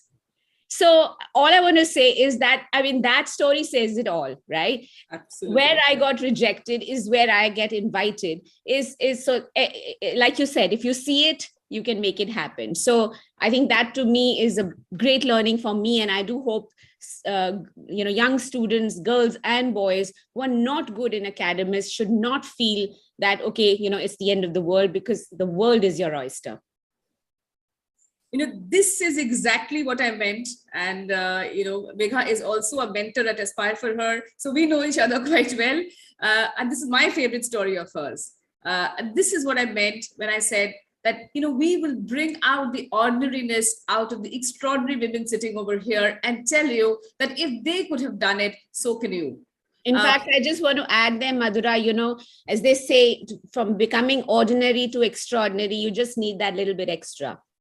Absolutely. Okay? So that's the extra all of us have in this session, which made us where we are today. And I really urge everybody out there to put that extra to become from ordinary to extraordinary. That is beautifully put, Megha. And Priyanka has a similar story, because she wanted to study aerospace engineering from age 6. And here she was trying to get into college, and our system did not allow her to study aerospace here. Yet she reached NASA. How did that happen, Priyanka? Oh yeah, that's a long story, but I think I resonated a lot with what Megha said. My story is kind of similar. I couldn't get into my favorite aerospace program, so I ended up taking electronics and communications engineering for my undergrad. But all this while, passion was my mantra. Passion kept me going, and it reminded me where I want to see myself down the line. So even when I got into the electronics program, I thought to myself that, okay, if not spacecrafts, maybe a small robot, maybe a small tiny miny robot that I can try my hands on, and let's see what happens down the future. And that's exactly what happened. I started building these smaller robots, and then I started getting feedback from my friends. People started appreciating my curiosity about things, and then eventually I decided to use all of those skills to apply for a graduate degree in a more specialized field of space systems engineering from University of Michigan in Ann Arbor, USA. And that degree kind of helped me get my foot into the space industry. Now, getting to University of Michigan was also a tough route. For me, we were not financially strong, my family, but we took the bold step because we had faith in ourselves. We knew that for all the experiences and failures and skills that we've collected in the past few years, we can all use them in a constructive way for my future, and not only for my future, but the future of my family and the generations that are going to come after here. And so again, my parents pushed me and they helped me, and then I finally was able to arrange financial resources for my higher education. And then from there, once I got into my school, I started getting my hands dirty again into more hands-on projects, like building these tiny cube satellites, which are like these 60 centimeter by 60 centimeter small tiny satellites that go on a budget to space, like on a limited resources, but it gives you so much technical insight as to how spacecrafts and the space industry works. So all of these small experiences helped me build my profile that eventually helped me get an internship at NASA JPL and finally a full-time position over there. So again, the message over here is that don't be afraid to take risk. Don't be afraid to put your hands dirty. Don't be afraid to bridge that gap between theory and practical implementation. I guess that is what girls need to understand, that they need to bridge the gap. They go into academics, but what do they really aspire to become is something that they could only get by experience and by getting out there. So that is an amazing story. And never ever giving up, really. Never ever giving up on your dream. And if required, take a different route. I think that's the other message that this fabulous four are giving to all of us here. And with that, I'll move to Pooja and ask her to talk about what happened during COVID. Why was 2020 such an important year in your trajectory? And it also, I believe, made the way for your 6th book. So tell us a little bit about what you did. Okay, so I'll quickly sum it up. Basically, I finished 10 years of Low 15 and I was finally really proud of myself. And I said, yes, I've done it. I've built a business over 10 years. And then we're hit with a pandemic and suddenly everything stops. For a business that's heavily dependent on cash flow, suddenly we don't have people walking in. We don't know what the future of restaurants is, and everything had to shut down. So for me, it was a lot about, a lot of struggle and kind of figuring out what to do next because people can't come to restaurants anymore. And that led me to kind of, the one mantra that I kept having during this time is, how can I find the opportunity in this crisis? And I realized that my mission has always been about, serving people joy. And if the format has to change, so be it. If they can't come to me, how do I get to them? And that led to our full range of FMCG products. And we kind of started packaging our hot chocolate that we would serve at our cafes. We started making packaged cookies and just kind of turned the business around. And it just kind of gave me this kind of confidence in, what we do as a business. It kind of showed me how much love people have for what we do. And yeah, so find the opportunity in the crisis would be my message.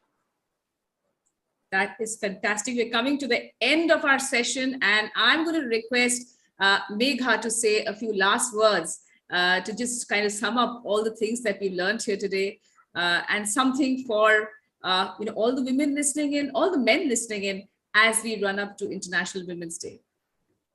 Well, first of all, every day is a Women's Day. So I'm not a big believer on one day being identified as the Women's Day. So that being said, I think, it's been wonderful listening in. Like I said, one of the common themes coming about is, resilience and self-belief. And I really feel that, one of the key things, and again, based on the stories I've listened today and over the day today, is that you've got to you have the choice of being who you are. As women, there will always be two sides of every coin, but the choice you decide to make, you have to live with that choice. I'm a big believer that, easier said than done, maybe, yes, but never said life is going to be a walk in the park. It's not for anybody, men or women for that matter, but especially for women. You have to take control of your lives, you have to make those choices and then be happy with those choices. If you succeed, take pride in that because you did it. But if you did not get to what you wanted, don't blame it on others because you made that choice. And that is a tough call to take in times. I mean, I'm a mother, a daughter-in-law, a wife, a sister, a friend, and we all wear multiple hats, right? And this is not about the quintessential or the cliched multitasking women. No, this is about being, and you're not going to be perfect in all of those roles you play. And that's fine. Like somebody said in the day today, it's okay not to be okay. Right? So you cannot be perfect and you should not be perfect actually, because in imperfection is perfection. Because as women, we need to take pride in all the roles we play. And when you made those choices, live with those choices happily and not in disdain. So that to me is what I'm taking away, even in these conversations from everybody here today, that they took those choices, they lived by their belief and their passions, and look at them, where are they? Because they really believed in themselves. So I think I'll just sum up by saying, Madhura, that when you started this session, you said about, you played out the headline of the story. And I think that's fantastic that we will have a situation not far away wherein a drone created by our dronacharya, should I say, the dronacharya will make a drone which will be, picking up those fabulous macaroons, going on to the Mars, and all of this will be covered by Discovery and shown to the world. So yeah, that should be the goal for the next few years. And let's continue aspiring for her And remember, there's only one person to depend on, that's ourselves. Thank you so much for that message. Thank you. Madhura. Thank you, ladies. Thank you. Thank you. Thank you.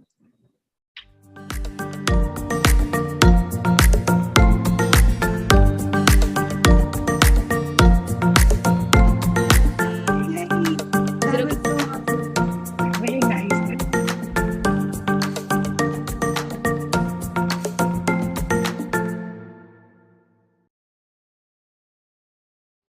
If there's one word that captures the spirit of We the Women, it is audacity. The audacity to dream, the audacity to dare, and the audacity to be different. The two women we're about to talk to in minutes from now really exemplify this spirit of being audacious. All day today, you have seen some exceptional mothers and daughters on our stage, and the pair we're about to talk to are truly inspirational and truly awe-inspiring when it comes to success. Think of somebody who has a banking history as a professional, a graduate of the Indian Institute of Management, and her daughter who actually studied applied mathematics at Yale. Together, they are spearheading one of India's most successful companies. I'm talking, of course, about Falguni Nayar, the CEO of Nykaa, and her daughter, Adwaita Nayar, the CEO of Nykaa Fashion, who will also be joining us shortly. Falguni, thank you so much. I know how busy you are, and we really, really appreciate having you with us. But if there's one person that all of our network of women in the audience named whom they'd like to hear from, it was you and your daughter. So thank you again. I know you've been asked this a million times, but I have to push you a little bit harder on this. You're about to turn 50 when the idea of Nykaa is born, but you have no history in retail, business, fashion, makeup. So why and how was the idea of Nykaa born? So I think, to be honest, Barkha, I think the fact that I didn't have history in beauty, in retail, or in technology was not something which was on my mind when I started Nykaa. I think as I analyze more and as I talk more about, how could I even think about it, I thought that, it was quite silly and stupid because I didn't know all these three things. I think the biggest notion that was on my mind and that was driving me, the biggest driving force for me was wanting to be an entrepreneur. And as an entrepreneur, I was looking at some ideas and I was looking at some open spaces as I saw it. And I realized that beauty industry in India was way below its mark. It should be, higher. It should be a bigger industry in the country. And I truly believe that, Indian systems or whatever, our retail had not taken off, and we are a large geographical country, and beauty is a long tail business. And these were the reasons why early stage beauty industry was struggling. And I thought that e-commerce, when paired with beauty industry, can solve those problems. And also education is at the core of beauty consumption. And I felt that using digital medium, one can really educate at scale, and which is what we sought out to pursue. Yeah. I was really struck by the fact that you, who is now India's newest billionaire, richest self-made woman, described your idea as silly and stupid. And I'm reminded of an interview that a conversation you had with Naina Lal Kidwai, where you said that one of the important lessons of life is to not be afraid to ask stupid questions. So what do you think has been the stupidest question you ever asked of yourself? Stupid in quotes, of course, referencing you. No, I think most of my early questions were about technology, and in fact, I used to worry that am I asking the right questions on technology?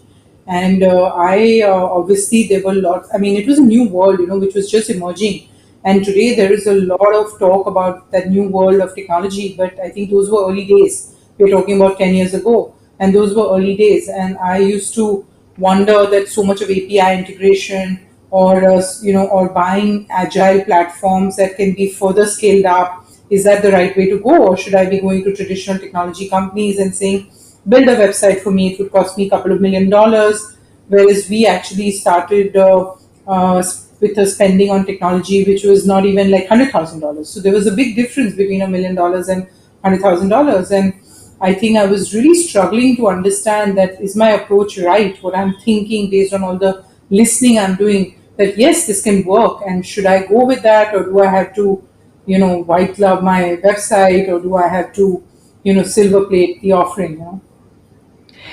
But to come back to the fact that you were hitting 50 when you started this, there's an idea of the entrepreneur as young. There's the idea of the garage startup. You were anything but. You had vast amounts of experience in banking, and you came from the corporate world. You were married to a banker. You actually self-funded Nykaa for the first 2 years and did not seek any outside investment. If there's one thing you had to say to women entrepreneurs or to entrepreneurs in general who feel that if they didn't do it in their 20s or their 30s, they can't do it, what would you say?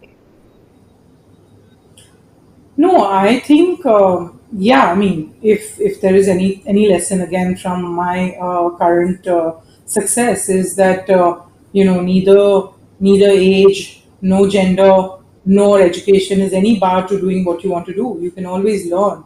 And yes, I do sometimes feel that why did I not study technology in a today's technology-driven world where I have to still struggle with trying to estimate the size of my tech team and what is the amount of resources I need to put behind tech. That would come to me far more easily the way the financial decisions come to me, because I came from finance and marketing disciplines. So I think, yes, right background always helps. But at the same time, I do feel that you can always learn. And if you are passionate about doing something, you can always, I mean, there is enough resources out there in the world to help you achieve what your goal is. I think in one of your early interviews, you said that when Nykaa started, the head of operations quit after he or she could not handle 30 orders a day. To imagine where Nykaa is today, how did you spot the need to use technology then to streamline your systems? And what did you have to unlearn? There's a part of entrepreneurship that's about learning, but there's also a part of any success story that's about unlearning, about shedding old habits, shedding old baggage. Yeah, I think couple of unlearning. I mean, I was an investment banker, and you always do some projections, and then you try to understand that will they come true, and you look at you evaluate a project based on a lot of conservative assumptions. And I feel that if I take too many conservative, I mean, I feel that in a technology-led world, your assumption can limit you. So if I take assumptions which were conservative and pretty achievable, that itself would become the reality. So we started investing ahead of the curve, and you need to invest ahead of the curve, which means we had to have the warehouses ahead of the curve, we had to have inventory ahead of the curve, we needed to spend ahead of the curve, and we had to believe in the business ahead of the curve. And if we didn't, then it cannot, like when businesses that are growing at 100% year on year or very high growth rates now, 50-60% year on year, you cap them out if you don't invest ahead of the time. Mm-hmm. You said just now that gender is among the factors that is no bar, but is that really the case, Falguni? When women go to seek money, for example, from venture capitalists, we all know that women-led businesses do not have the same access to capital as businesses that are led by men. No, I think the reality is that it does seem like it now because current data is saying that, but it's only a matter of time and it will not matter. So, I mean, if you go back to history, hundreds of years, maybe, doctors were mainly men and women were not in those occupations. And today, there is no bar to the kind of occupation a woman can be. She can be, she can be a doctor, she can be she can be anything. She can be in science at any field that you want her to be.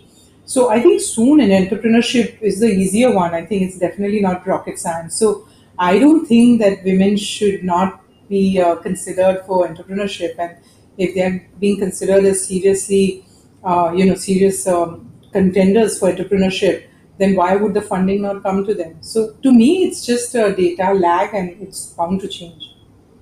What's been the toughest obstacle for you in your journey? I think for me, I think the toughest obstacle, like I told you, was technology, and most of my learning had to be on the technology side because, as far as understanding business and being able to raise capital for my business, all that came more easily to me because having. So most of the time, the background that you come from is easier for you, and maybe you have certain inherent flair, and you struggle with some of the new areas of learning. So I think. I think dealing with some early complaints from customers because our platform was not living up to their expectations also gave us a message that look, we do have to invest and we need to be at par with some of the best in the industry. I mean, no customer is going to give us a discount. They're not going to say, okay, we'll accept discounted execution from you because you are so and so and not A B, A to Z or any other competitor. So I think we had to meet up to our competitors' standards of customer service to be able to serve our customers well. And that was our customers' expectation, and we had to achieve that. Nykaa went public with its IPO and outperformed many of the legacy stocks. And all of this has happened against the backdrop of two of the bleakest years that the world has seen. I'm obviously talking about the pandemic. You showed a certain extraordinary agility by adding hygiene essentials, Falguni, to what was essentially a cosmetics and a beauty brand. How did this idea come to you to make this about hygiene essentials in the middle of a pandemic? No, I think it came from a consumer-centric thinking. When the COVID is so much on their mind and they are looking for hygiene essentials and you're trying to sell lipsticks to them, that's not going to work. So we put ourselves in terms of what would consumers want, and we prioritize that. And besides hygiene essential, we also prioritize feminine hygiene a lot at that point because customers were ordering that on our site. I mean, of course, we've always done business in that, but many of those personal care categories the amount of business we did in those was far greater than what we do normally as a percentage of our business. And we came from our desire to really add value to our customers so that we are relevant and they open their app and they do business with us. It was simple. It was as simple as that. Yeah. Among the questions that are coming in from our audience in our partner networks is a question that says, did you consciously decide to start a sort of women-centric business, or was that pure coincidence? Did the idea come before you thought of it being a sort of women-centric entrepreneurial venture? To be honest, it's a good question, and I wasn't thinking that I want to do women-centric business. But yes, I chose this business because I felt that I understood women well, and I understood what women want well. And I think to that And what is it that women want? I'm sorry, I'm interrupting you, but what is it that women want? We defined it for our customers saying, and we really got it right, that they want beauty for themselves and they are not trying to use beauty products to either impress a man or another woman. So I think she really wants beauty for herself, and that is a very big insight and understanding that we brought to the table. And that's why advertisements have never been like how many other advertisements try to appeal to, I don't know to whom, because I think our advertisements are all about women feeling good about themselves. And I think so we were bang on in terms of understanding where Indian consumers were. And I think that insight came from being one of them.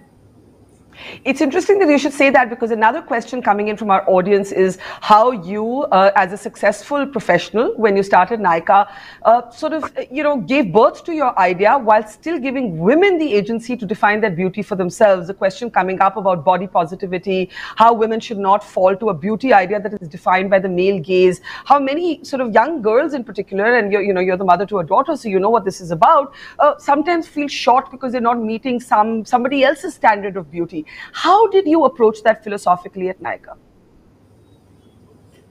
I think it came from just seeing what was prevalent in our society and looking at our society's standards, which were far ahead of traditional way of thinking. So I think we assumed that a lot of our early customers were millennials, and we realized that our millennial customers were very much like all the millennials who were working in our office, or all the millennials that were around me as my children or my friends' children. And I think for many of them, there is they want the freedom to do what they want. They don't want any judgment. They don't want judgment on what their neckline should be. They don't want any judgment on does that color suit them. They don't want any judgment on is that the style which is meant for me. I think they want to have the freedom to define their style and their beauty and all of it. And I think that is very important, that you give them the confidence that they can define who they want to be. You've spoken a lot about being a millennial-friendly company. Where did that come from? And did your children help you sort of readjust culturally to what millennials want? Of course, I think when I was starting the company in 2012, I could only afford millennials as my workforce. So that was the best thing I did.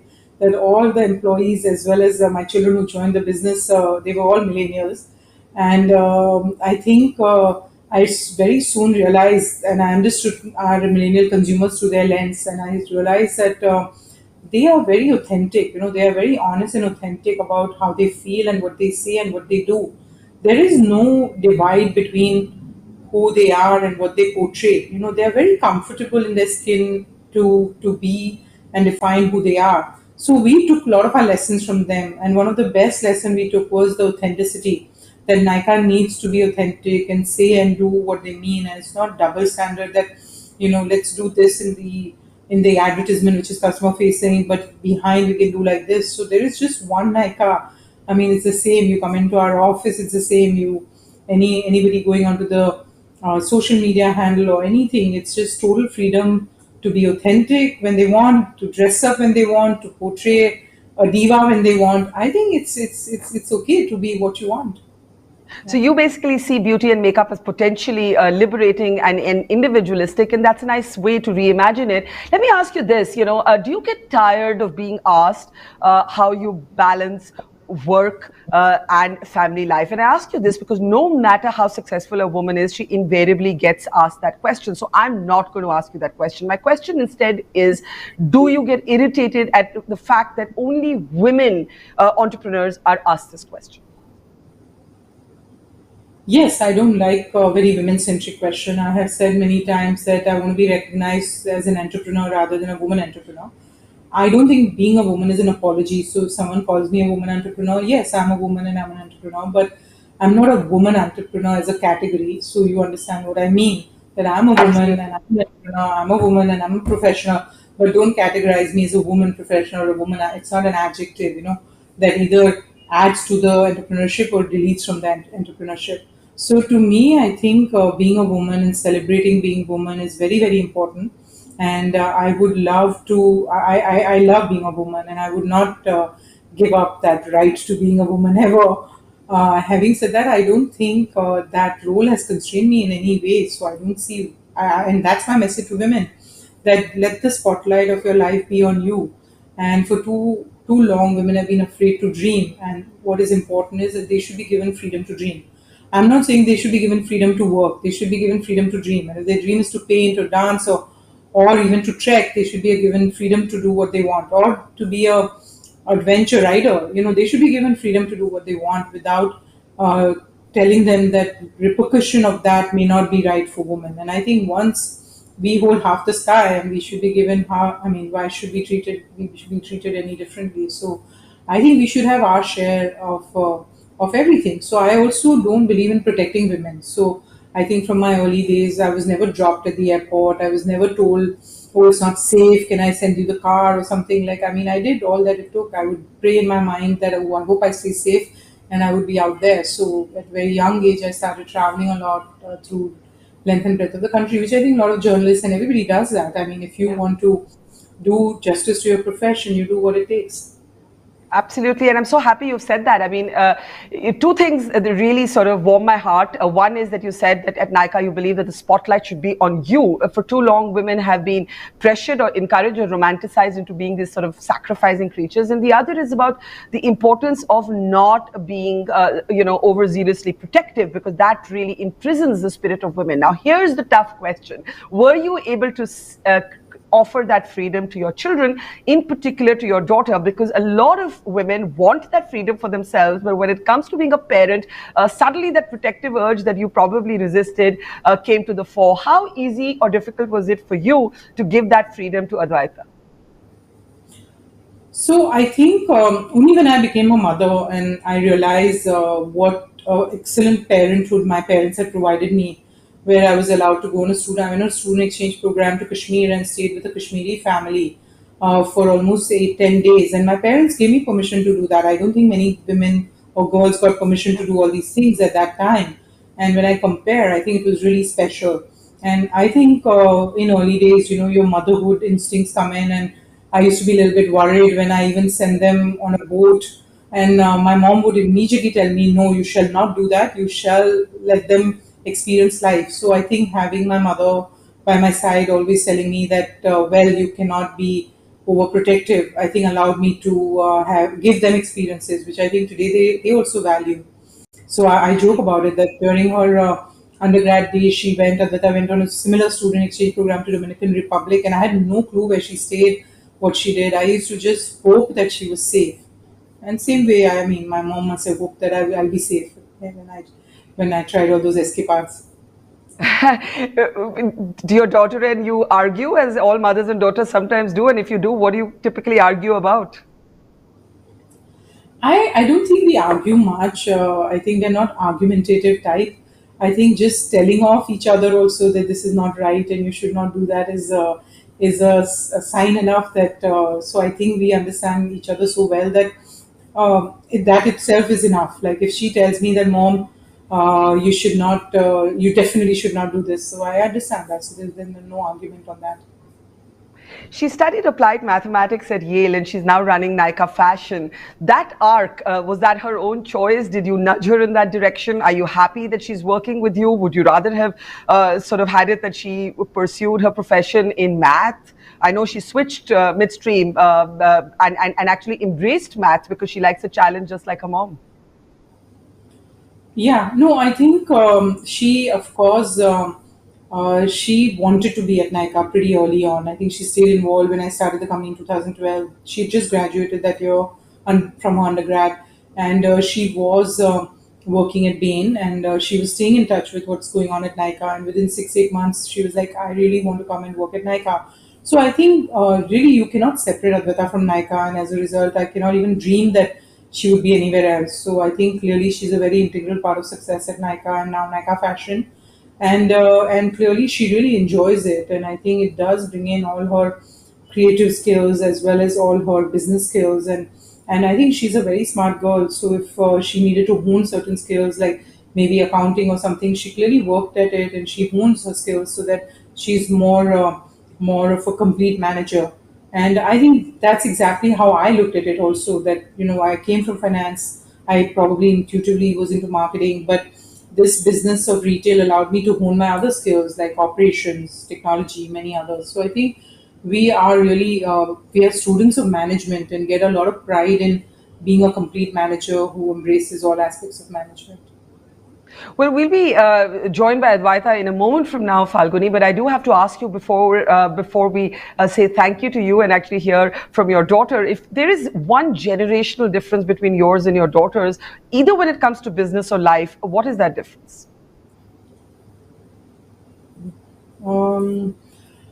I think business-wise, I think we are both learning from each other and kind of getting our differences differences are merging, and there are not too many differences. But I would say that social media, they are clearly, youngsters are a social media generation. Even if I visit it or if I do it just as a user of social media for my business rather than being involved in social media and it being part of my life. It is not. I create all these Facebook accounts and rarely remember to post anything. So I think in many ways, they are clearly a social media generation and they are very comfortable with that social life. And I am not a social media generation, though I've been always in public life through media and PR. So I understand that, but social media I don't, and I'm always a little bit hesitant because I'm not so part of it. That's one difference. I think as people also we are very similar and we are learning from each other. She's very well read, very deep thinker, very again authentic. I may have other skills that she learns from me. So I think in many ways, again, our differences on that count are also changing. But definitely, she's far more creative than I am. I'm a more numbers person, but she's also a numbers person. So I think you'll find it hard to find differences. But 19-20 तो होता ही है. So some she will help, some I'll be. 19-20 तो खैर accounting में होता ही है, but we're going to hear from Advaita in her own words in a moment from now. Falguni Nayar, very much the story of our times, the possibility and the sort of the magic of audacity. Thank you so much, and we're going across now to your daughter, whom I'm sure you and all of the people tuning into this special live stream, the Global Town Hall at We the Women, are going to be excited to hear from. Thank you so much, Falguni, and we're shifting the lens now to your daughter Advaita.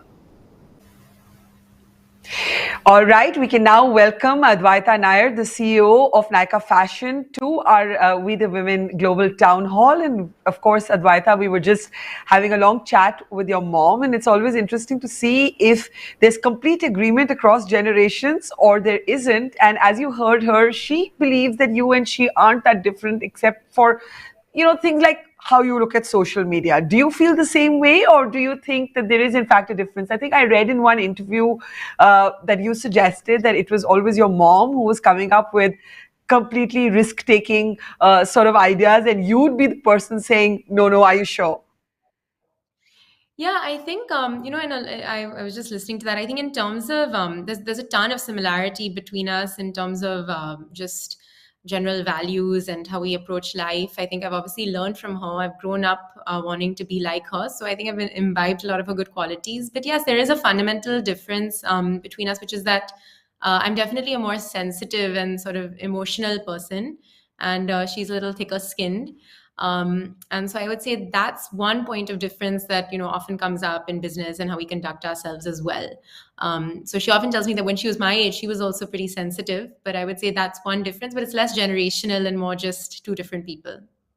So I have to ask you this. You studied applied math at Yale, and you were studying economics. You switched midstream because you like to challenge yourself. How did you go from applied math to this moment? Did you imagine this moment when you were a student at Yale studying math? Absolutely not. I'd grown up in a family where both my parents were professionals. They'd worked in banking, consulting, and so forth. And so there was no concept of, a family business. There was no concept of entrepreneurship in our house. I grew up going to college, always thinking that I'd be in the finance sector, following my parents' footsteps. So, right around when I graduated, when mom started talking about, I want to be an entrepreneur, I want to leave banking, I want to do something different. I just sort of, was fresh, young, out of college. I was like, well, what do I have to lose? Let me go and join her and try to make this work. So I think it was the best decision. And it's like taken me down a path I would never have envisioned. What path did you envision for yourself when you were studying economics and math? I really thought that I would be in the finance profession. So, like sales and trading or investment banking, consulting. Those were the things that I was exposed to then.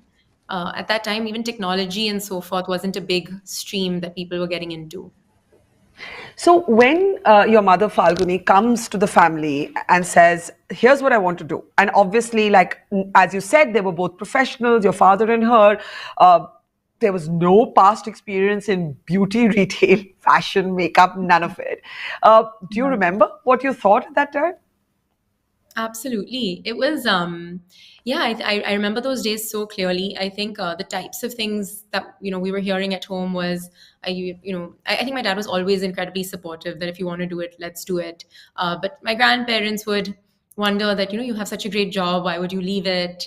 There was a lot of like, but why, what's the need? Why change things up? So there were those kind of conversations. For me personally, I, as any daughter, always wants to see their mom happy, right? And so I was just sort of like, you have one life, go live it. And so I was always a fan of just do it. What do you have to lose? What do we have to lose? A lot of her responsibilities had been taken care of in that sense. Do you remember tough moments? I mean, the images we see today are of the IPO of, Falguni being described as the richest self-made woman of India. But you came from a family where parents were salaried, they were professional. And then your mother moves into an entrepreneurial journey. Do you remember tough moments, knocks, feeling terrible, feeling anxious? 150%.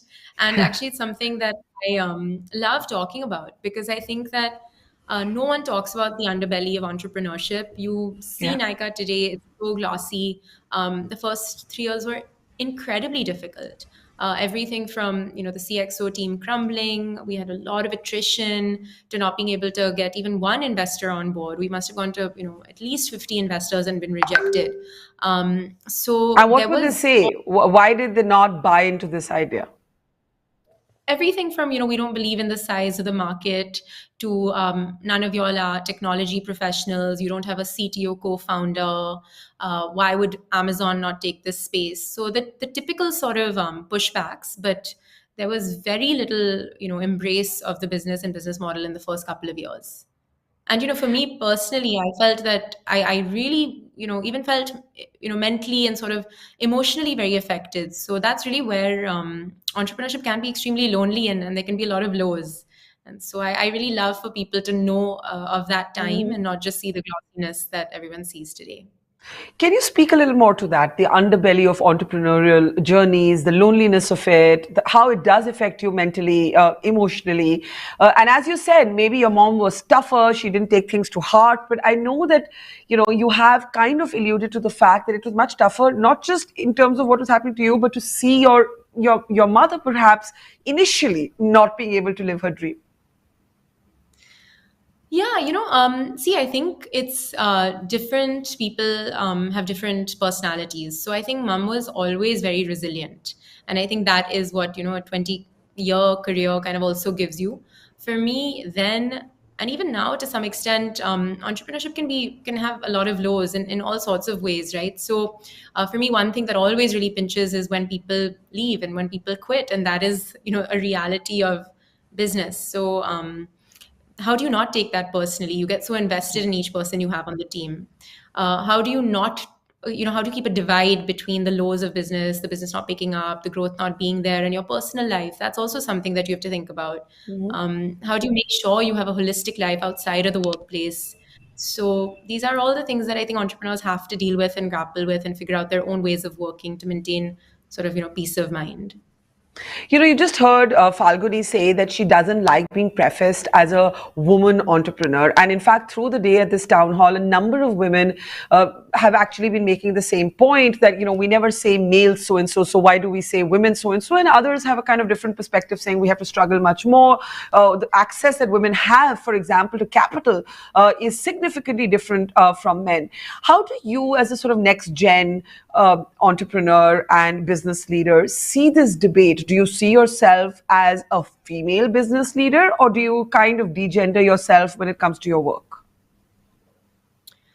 So, I think that there is a crop of folks who are lucky enough to degender themselves. And those are typically the ones that are, wonderfully educated, come from very sort of modern homes where there is no restriction on you.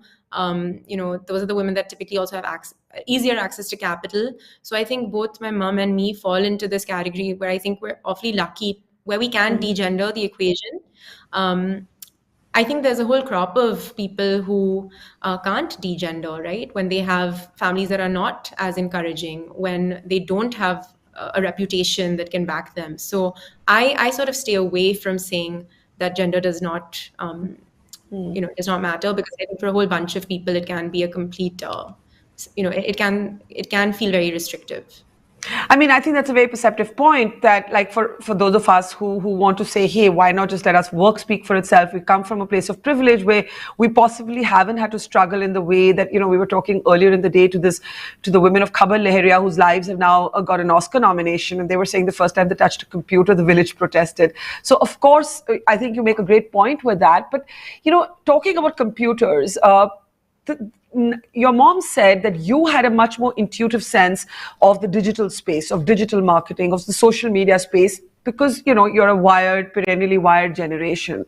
How have you adapted, Naika, and your mother's way of leading a company to this contemporary generation? She keeps saying she wants to be a millennial friendly company. Yeah, so I think a couple of things that I always felt being myself. Sorry, there's some background noise. Sorry, go ahead. Can you hear me? Yeah, go ahead. Yeah, I can hear you perfectly. Thank you. So I was saying, I think there were three things that I tried to bring to the table. The first is authenticity. I think my mom referenced that, right? I think our generation and Gen Z, which is the generation below, does not want to deal with companies where they cannot see the people who are running it, see the values, appreciate the values, and feel that those values are in line with theirs. So I think authenticity is one thing. I think the second thing I tried to kind of explain, from my millennial perspective, is that the millennial workforce is different from the workforces, before. They do not get motivated by you screaming and shouting at them. This is a workforce that gets motivated by motivating them and by giving them positive praise and by giving them larger opportunities. This is a workforce that cares about work-life balance in a very big way. And I think the third thing that millennial perspective obviously brought was the power of technology, the power of SaaS products, the power of Google, Facebook, social media. So I think Mom was very receptive to learning that. I think it was a slight nudge, but before we knew it, now she knows a lot more than even I do about those spaces.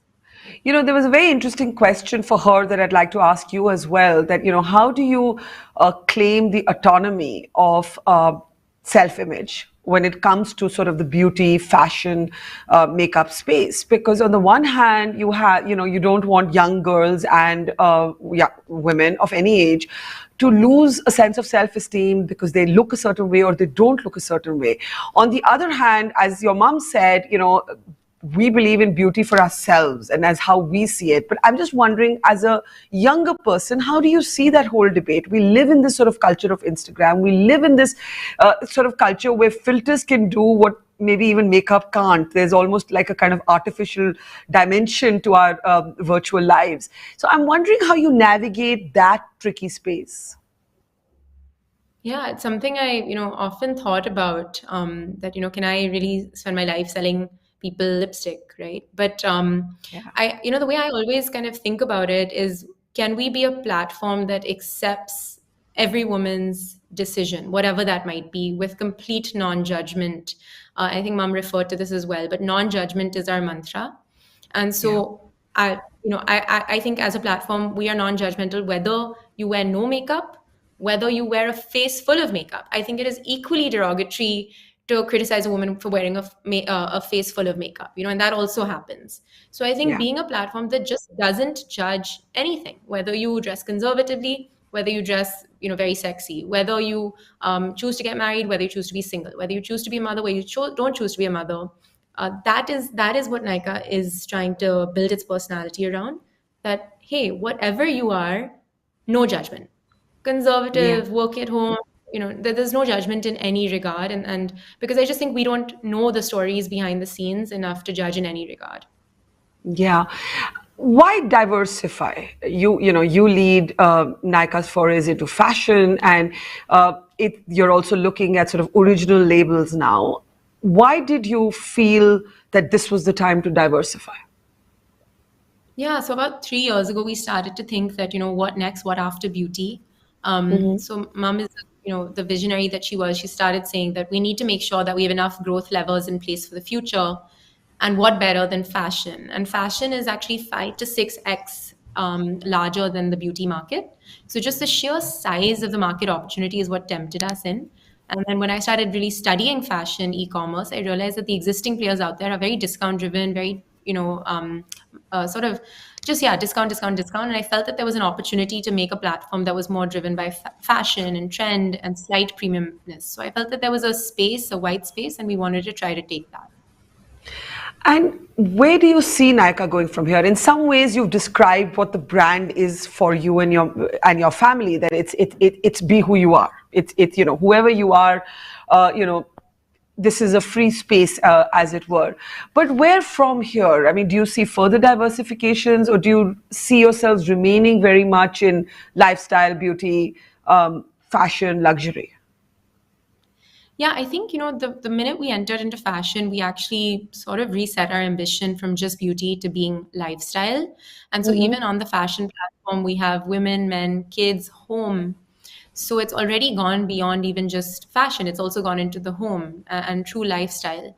So I think for me, the vision is that can Nykaa be a lifestyle brand that lives powerfully in the hearts and minds of consumers? And lifestyle will mean everything from fashion, beauty, but also things like wellness, health, and so forth. So I'd love to see what Nykaa can do in the health and wellness space in the near future. Not that there are any plans currently, but that's something I'd love to kind of, Interesting. drive. And when you look at the arc of your journey from working at Bain, your brother worked at Morgan Stanley, I think, and now you're all leading companies. Does your world feel like completely topsy-turvy? You sometimes feel like a character in a movie, in your own movie, that is, or have you managed to sort of keep 2 feet firmly planted on the ground because effectively you were shaped and molded from a different background before this entrepreneurial journey and enormous wealth and success?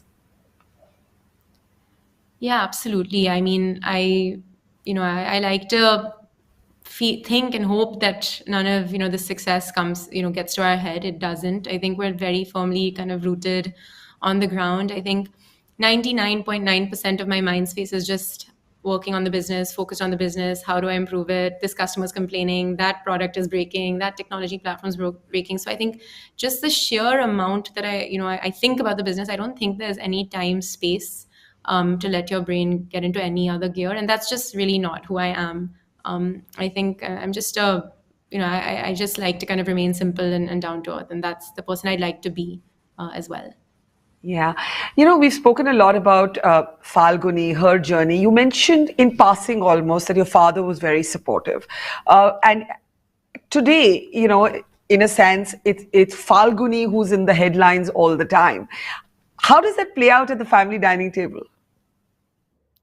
I think it's awesome. I think both of them, I've grown up watching both of them be complete partners, professionally speaking. My earliest memories of them, even when I was a young kid, was both of them hustling together in their respective investment banking jobs, always being thought partners to each other, always bouncing thoughts off of each other. And I think that just continues even now. I think there's complete support and enthusiasm on both directions, and it's really wonderful to watch. I think it's a partnership that I aspire to as well with my husband. Yeah, I was just going to say that an equal partnership is such a wonderful thing, and so many women who actually stop working and drop out of the workforce, almost always it's because their home situation doesn't enable it, or they don't have a partner who's encouraging, or they don't have in-laws who are encouraging. How do you, as a young business leader who's a woman, think we can keep more women in the workforce? How do we make our companies such? You've spoken about being a millennial friendly company. How do we be a woman friendly company? And what I mean by that is simply creating enough flexibility or empathy that more women can remain in the workforce. Yeah, I think this really actually begins far before Nika and the workforce. It begins by actually teaching our men to be better husbands and to be more supportive spouses. And so I'd love to just see more being done there to normalize the fact that men can support their women through careers, that men can be equally supportive during the childbearing and child rearing process. So I think we really have to help our men see that there is a world in which you can be supportive, and that's amazing. And I think until and unless your spouse is supportive, I don't think anything that a workplace can do is going to give you the peace of mind. So as a workplace, of course, we have to give flexibility, and I bring a whole lot of empathy to my my folks who are mothers in particular. But I've noticed that no matter how much empathy I bring and give them flexibility, if they've got a bad situation at home, they're very, very torn apart. So I think the change has to start at home. Yeah, and I'm so glad you've made that point, because I just think equality at work is not possible without equality at home. And even that very interesting reference to men sort of being encouraged to be more a part of the child rearing process. Like Melinda Gates once told me that she insisted at the foundation that there be family leave and not maternity leave, so that more men would be involved and that pressure wouldn't come just on women, and that it was more equally distributed. So that point is a great point. Let me ask you in the end, we've been asking all of our speakers this, what would you tell your 16-year-old self? What would it be? I think that's a good one. I think I would tell my 16-year-old self to really be more thick-skinned. It's something I tell myself even today. But I do think that as women, sometimes we really let our sensitivities overcome us. That's how I feel personally. I'm being totally candid. But, I think, sensitivity, empathy is an amazing quality, but it can't be at the cost of, it can be debilitating. And so I just would love for women to be just a little bit more thick-skinned. I think that's been a big learning and lesson for me, and I'm trying to practice that more myself. Let me share a little story with you before we say thank you to you. In an interview with Hillary Clinton, she told me that women have to grow a hide as thick as the hide of a rhinoceros. So, yeah, I think that's the key to success. That's the key to navigating personal relationships and professional. It's so critical. Yeah. Well, thank you, Advaita, and congratulations. You and Falguni and your brother are leading one of India's most successful companies and most successful business ventures, but also for keeping it real and reminding us that it can still hurt, things can still hurt, things can still get lonely. There is an underbelly. It isn't all one big sort of candy floss cloud. And thank you. And may you grow to further success. Thank you and take care. Thank you for having me. Thank you.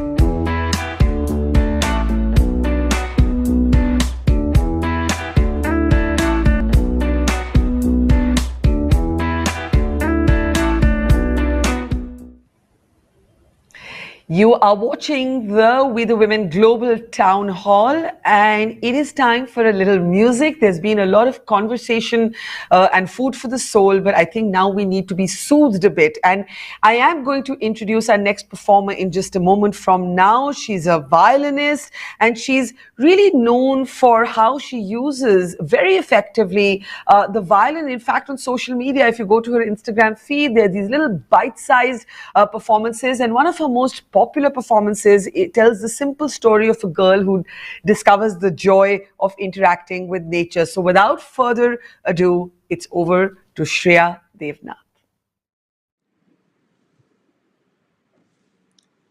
Hi, thank you so much for having me on the show.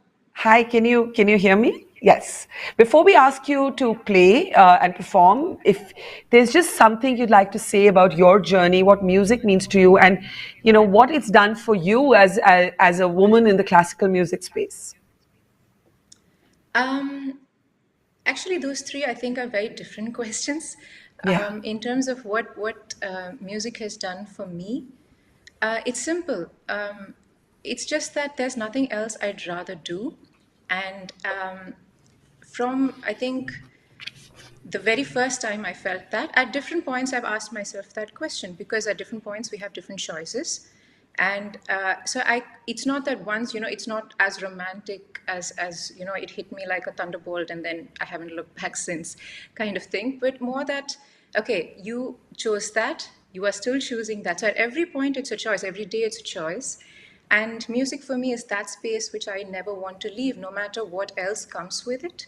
Or what that particular day might have been like. It's just that space for me, that safe, beautiful space for me. Well, I'm not going to get between you and your music, Shreya, so it's over to you. Of course.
You're with the fifth edition of the We the Women Global Town Hall, and all through the day we've been making you meet some incredible women and a few good men too.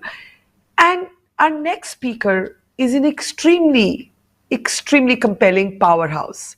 You see all these glitzy stars from the film industry, but do you ever think what goes into the building of a brand, or quite literally into the building of Bollywood? And I don't just mean the camera and the lights and the editing and the music. There's all of that, of course. But what about developing a persona and an entire brand? It is actually an art in itself. And mastering that art is Rohini Iyer, an old and long friend of We the Women. Let's bring Rohini Iyer up. It's great to have her back. Someone who's never been afraid to call a spade a spade. Great to see you, Rohini. And like I said, old friend of We the Women. So lovely to have you back. Amazing to be here, Barkha. I'm having a great time already. I've been seeing the wonderful conversations you guys have been having.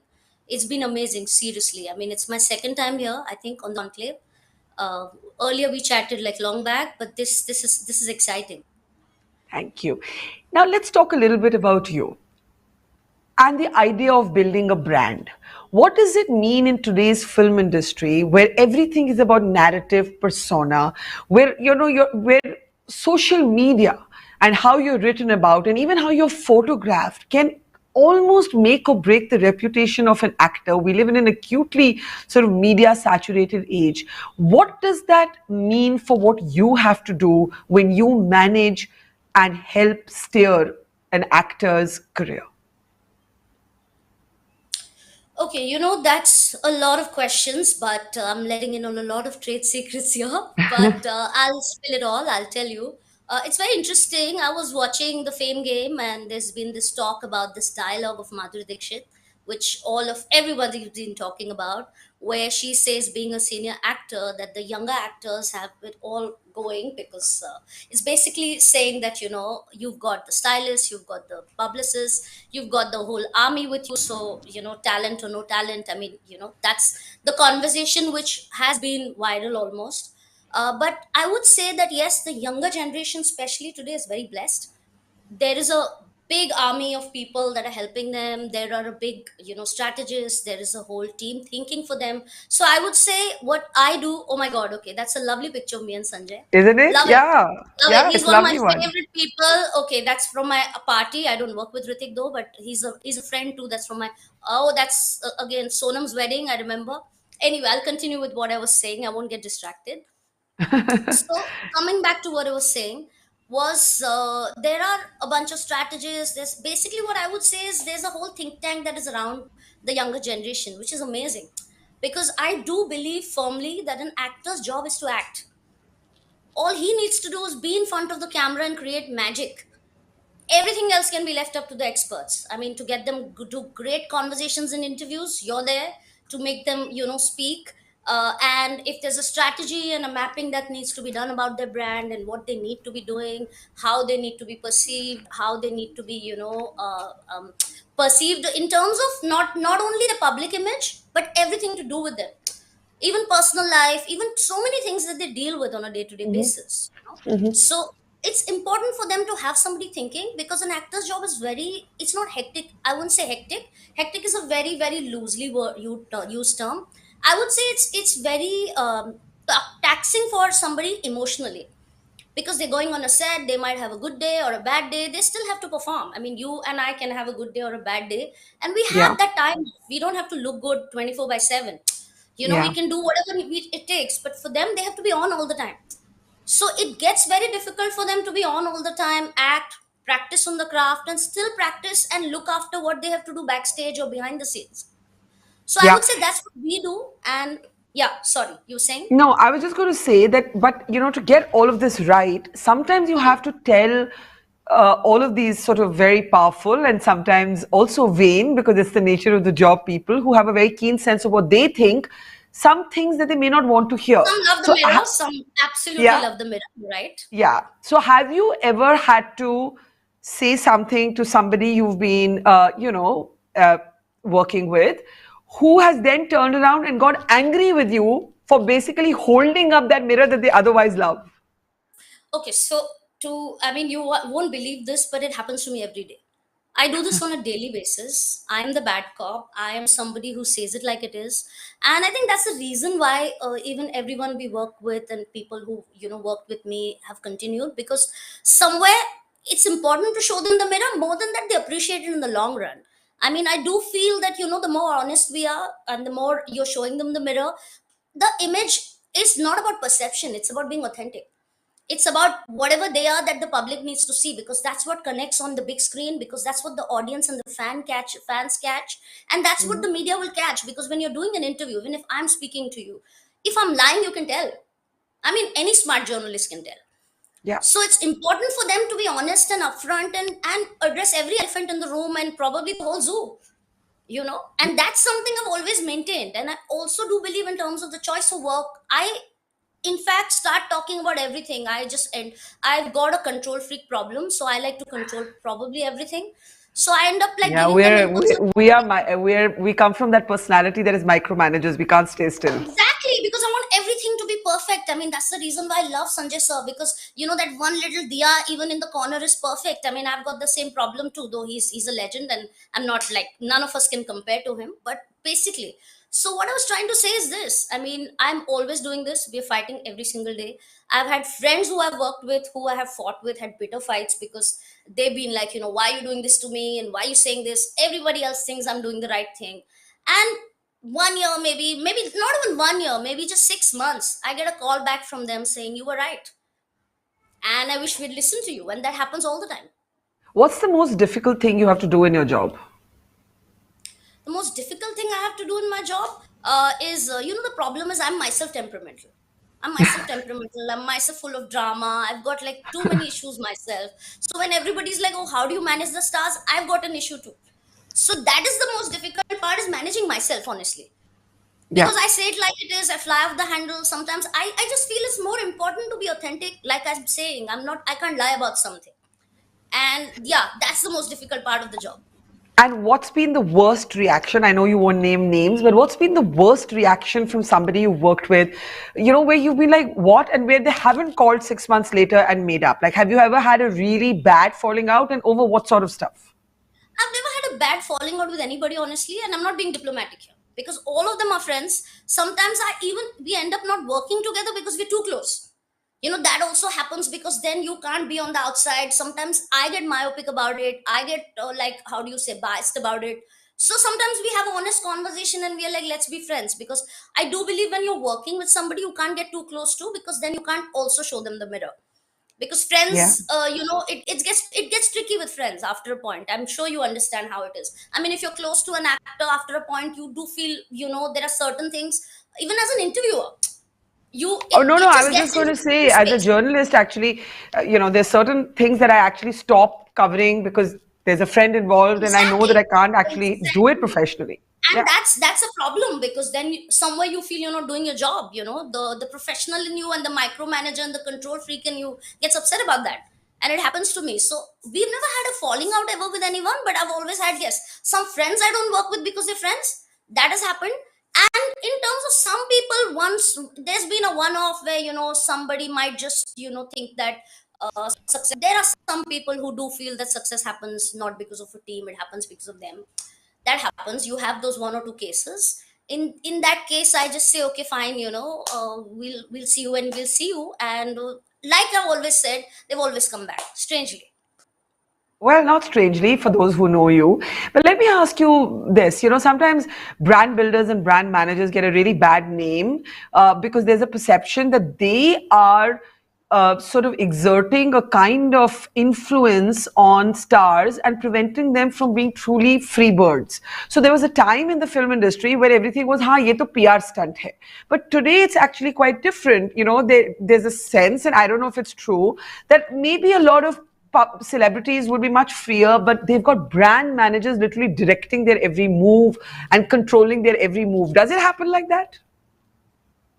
You know, honestly, I addressed that in the first half when we spoke. I do feel that because today life is so hectic, there's so much going on with them, it's important for them to have a think tank. That's I know you. I was really struck by the fact that you called it a think tank, which means it's not about, okay, how you're dressed or, you know, what the camera angle is, because there are other people doing that. You're also looking at that. It's also about how they articulate themselves, when they choose to remain silent, when they choose to speak, when they embrace an issue, when they don't.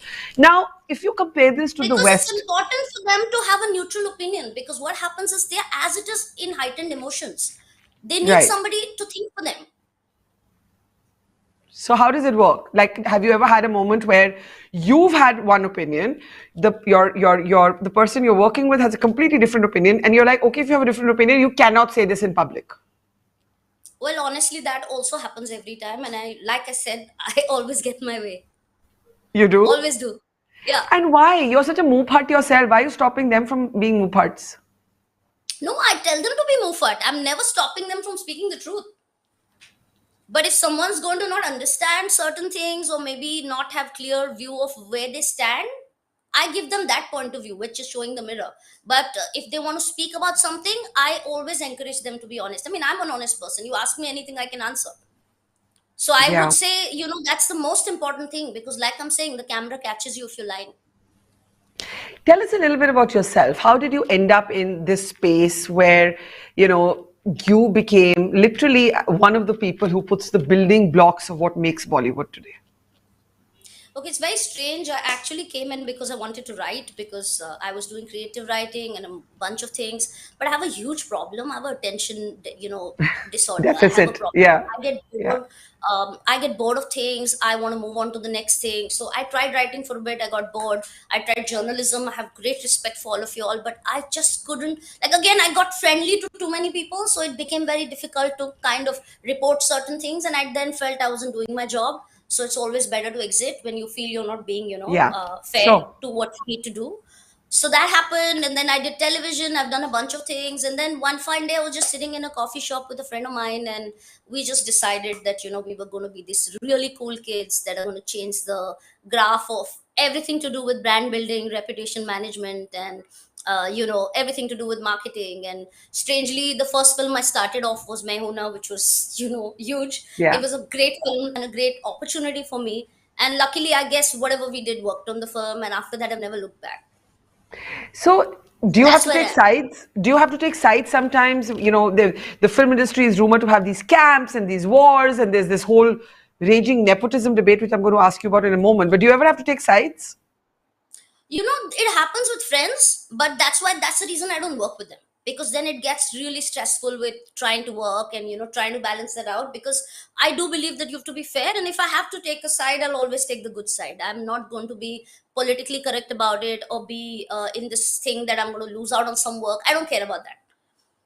I always feel I have to do the right thing. Okay, finally, nepotism. This has become a huge debate in the industry, and it almost became like this completely caricatured debate when Sushant, who I know was a very close friend of yours, died so tragically, and we've never been able to have an honest conversation about it since then. When I say we, I don't mean you and me, I mean we as people. So today, if I had to ask you, where do you come in on that debate? How do you see it? I'm an outsider. I'm somebody who has no filmy background. I'm a South Indian child who learned, Kathak and Bharatnatyam and Carnatic singing, and that's it. And that's where I grew up, in an academic family. And I'm here. So I really don't buy the whole theory. I mean, yes, there are certain cases where, certain people get privileges because of who they are and whose son they are or daughter they are. But then again, it's all about success. Let's face it. It's your last Friday. If whether I'm an outsider or an insider, or I live in a glass palace, or live in a, wherever I do, if I'm not performing on Friday, no one's going to give me a chance.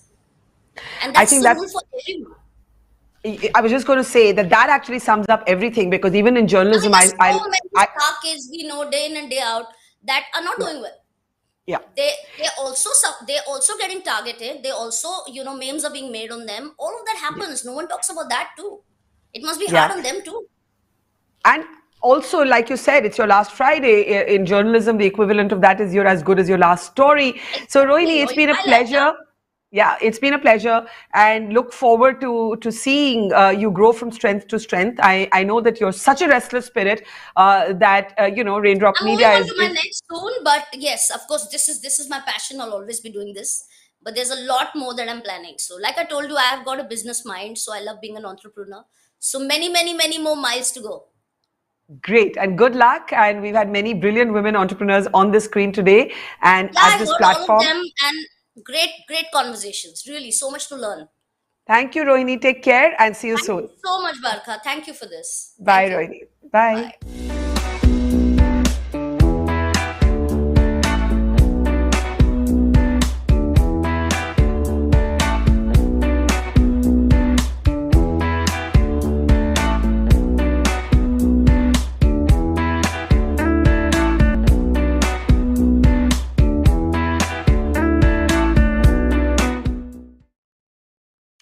Alia Bhatt will be at the We the Women Global Townhall at 9, and the closing speaker at 9:30 will be Dr. Gita Gopinath. So we've had a day of stellar women, and it's time to talk to one more. Let me set the stage for you, though, before I bring her up. Remember the Taliban as it marched into Afghanistan? The fact is that it's been that kind of crazy, nutty year that before we can get over one calamity, another one takes place. So we're bang in the middle of seeing Russia's invasion of Ukraine, and Afghanistan has already become yesterday's headline. But not for the people, in particular the women, who have had to adjust to a life under the Taliban. For women, this has been almost an existential fight. And at the height of the Taliban taking over, there was one woman who used fashion to confront fear. Let me introduce now Dr. Bahar Jalali. Let's bring her up now. And there she is. And it's great to see you again, Bahar, and welcome to We the Women. You know, everybody's forgotten. Everybody's forgotten. The world has moved on. And it's left the Afghan people and women like yourselves to fight this lonely battle. Do you feel like the world has just moved on? Yes, absolutely. As somebody who experienced Russian aggression as a child, that's how I became a refugee so decades ago. I feel like the Afghanistan story should be amplified because we are now, the world is confronting Russian aggression, and that's something that the Afghans know very much about. This is how our decades of war actually began. But the situation in Afghanistan is very dire, and we do see headlines in The Guardian and major newspaper outlets because there's a major famine going on. The Taliban have banned women from traveling internationally without a male guardian.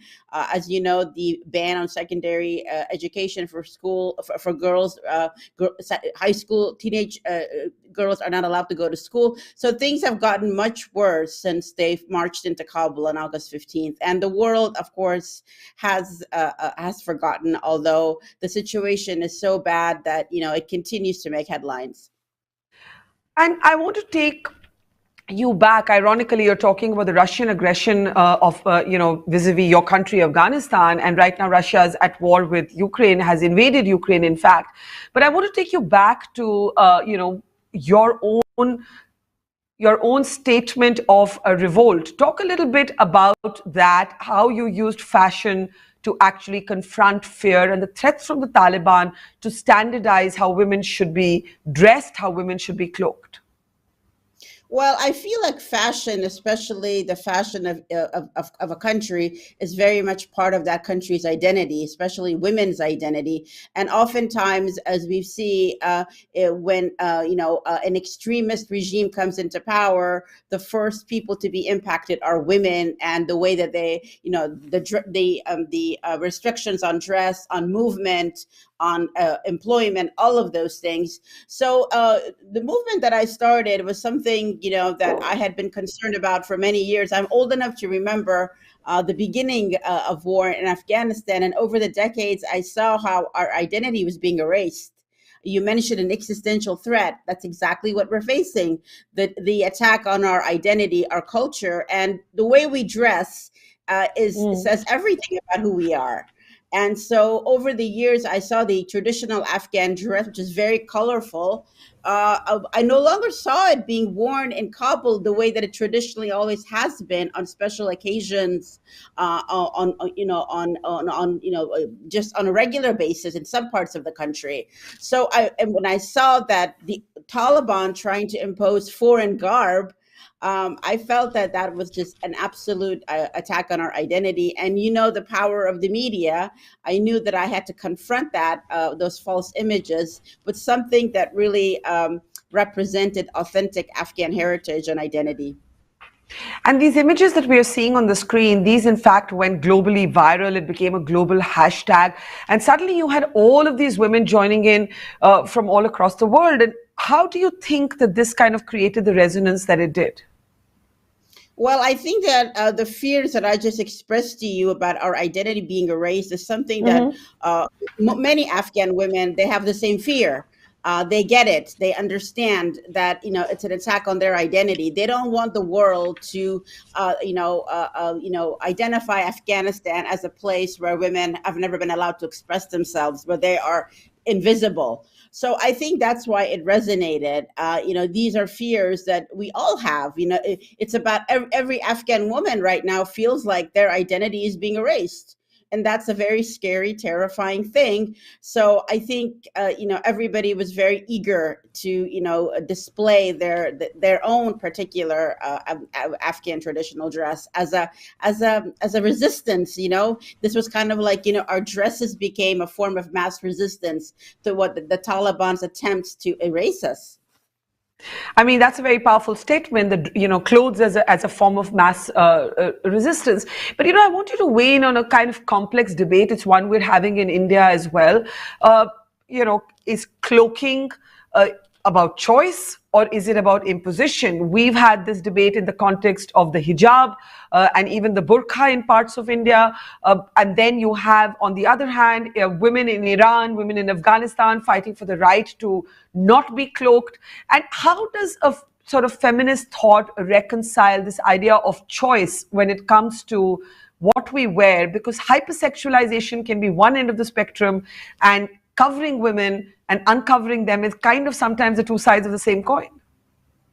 Well, I can speak to my own country's history. In the 1960s, which I'm a scholar of Afghanistan in the 1960s, Afghanistan was very pluralist. My mother got married in a miniskirt, and she wasn't from a particularly liberal, westernized family, but she also had family members who wore headscarves. The older generations typically wore light chiffon headscarf. It really wasn't a matter of being a feminist or not being a feminist, or being a devout Muslim or religiously observant.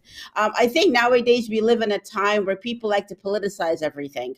And this is a struggle that I've had. When I post pictures of my mother in a miniskirt from 1960s Afghanistan, everybody starts calling me a neo-colonialist or an imperialist sympathizer. And I'm like, my mother knew nothing about these ideologies. She just wore short skirts and nobody said a thing. So I do have a problem with trying to politicize women's dress choices. Now, it is an absolute fact that there are women who cover because they have no choice.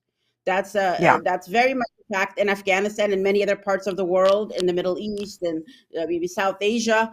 And that is something that I feel is being kind of treated as cultural relativism by Western scholars. So there's a very famous book, Do Muslim Women Really Need Saving, which is very popular in the gender studies field. I teach gender studies, but I have issues with that because it's trying to kind of treat the burqa or the hijab as a form of anti-imperialist, and I know a lot of women who actually say this, by the way, today, younger women, ironically younger women who may not have had to fight the battles that women of your generation had to fight or my generation had to fight, younger women today who say this is about our identity. Unfortunately, ever since the 1970s, there's been revival of Islam in the Middle East. I teach Middle East history. My mother's generation, they think that's a foreign concept. They don't get it. They're like, why is everything being politicized? But I think that the young people today who try to glorify the hijab as a symbol of anti-imperialism are of an age where they don't really remember how hard women had to fight to have the choice. It's not about the hijab. It's about the choice, the choice to wear it and the choice not to wear it. Of course, in some European countries, they're trying to deprive women of the right to wear it, which is also wrong because it's ultimately about self-expression, individual freedoms. And that's something we had in 1960s Afghanistan and early 1970s Afghanistan. But I frankly have issues with feminists who, and some of the younger generation who really try to look at the hijab, from an anti-imperialist perspective. And I think the problem with that is that they are losing sight of the fact that there are many still in school, who do not see it that way, who view it as nothing more than an imposition on their fundamental rights. I'm just smiling because this is a debate that's actually been raging in India for the last few months. And, when I took the position that girls could not be placed out of school because they wore the hijab, but at the same time, I found both hypersexualization and covering women's bodies about the same thing, the battlefield being the female body. A lot of my feminist friends did not agree. Now, let's return to the women of Afghanistan. What are you picking up, like in the few months after the Taliban-led regime? What is happening to women on the ground? Well, things have gotten exponentially worse. Recently, the Taliban announced a ban that prevents women from traveling abroad without a male companion. High school girls in secondary education is prohibited for girls. They are not allowed to go above primary education. And within the country, girls are not allowed to travel alone beyond 45 miles. I think it's 72 kilometers. So things have gotten much, much worse. And of course, there's a raging famine. To make matters worse, we have some activists, very privileged female activists who live in the West, who are now championing the Taliban. We have very brave Afghan women demonstrating against the Taliban inside the country, but then we also have these activists who are the symbol of hypocrisy, who are normalizing the Taliban. How? On what basis? Again, the same sort of, anti-colonial sort of argument? No, not at all. There's not even an ideological aspect to it. It's basically these are opportunists. They feel like they want to ingratiate themselves with the Taliban for personal political gain. Now that is really, really another challenge, because as you know, the international community has been normalizing the Taliban. Senior Western diplomats, government officials, journalists have been normalizing the Taliban, and that has been such a horror show to see. And my biggest concern is our voices are the voice of the authentic Afghanistan really has to, we have to speak louder. We have to shout now to get our voices heard, because the challenges that we are seeing inside the country, what's happening to women, and the fact that the Taliban are being normalized is just really very difficult to witness. Many women that I was interviewing at the time that the Taliban was taking over Afghanistan were fleeing the country. They were just going to wherever they could and never thought they could go back. Do you think in the near future these women or people like yourselves could ever return to Afghanistan? I hope so. I hope so. I will never give up on Afghanistan. And, that's how you fight for your country. Leaving and saying, I'm never going to come back is kind of like letting the terrorists win, letting these foreign occupiers, these, terrorists who have been, sent by Pakistan to erase us, is something that I could never let happen. So, for as long as I'm alive, I'm going to be fighting this fight. And I know that many other Afghan women feel the same way, even though right now they cannot, return to Afghanistan. We live in a time where resistance can be done in all sorts of ways. So what do you want the world to know about the plight of women in Afghanistan, what they're fighting for, what matters to the Afghan women the most, that you think the world has just easily and almost callously moved on from? Well, I think that Afghan women are fighting for something that women in no other country is fighting for right now, which is their fundamental human right, which is the right to education, which has been granted to them by Islam, by the Afghan constitution, the right to work, the right to have their identity not being erased. The Taliban are basically banning all sorts of Afghan cultural activities. So I think what the world needs to understand is that there might be conflict in many different countries. The conflict in Afghanistan is really, it's a genocide. It's much more than just a cultural genocide. Afghans are being killed, and at the same time their culture is being killed. So my biggest fear is women are the transmitters of heritage, of culture, and of identity. So if you destroy their opportunity to be educated, to work, to raise their children in a climate where they're not constantly in fear, when you psychologically break them, that is really the strongest way to kill a culture, to kill a civilization. So I sincerely hope that the normalization of the Taliban that we have been seeing at the same time that the Taliban continues to mistreat women and to deprive them of their basic dignity and human rights is something that will be amplified and not continue to be buried under the carpet. Yeah. Well, Dr. Bahar Jalali, thank you for returning the public focus on the Taliban. Like I said, a fickle, callous world, and media has moved on from that horror, but women continue to live it every day. And you used clothes, as you said, as an instrument of mass resistance, which I think is a very powerful way to make fashion actually relevant and speak for something that is powerful and productive and useful. And that is, I think there's something to be learned there. Bahar Jalali, thank you. It's a pleasure having you, and keep fighting the good fight. Thank you so much. Thank you.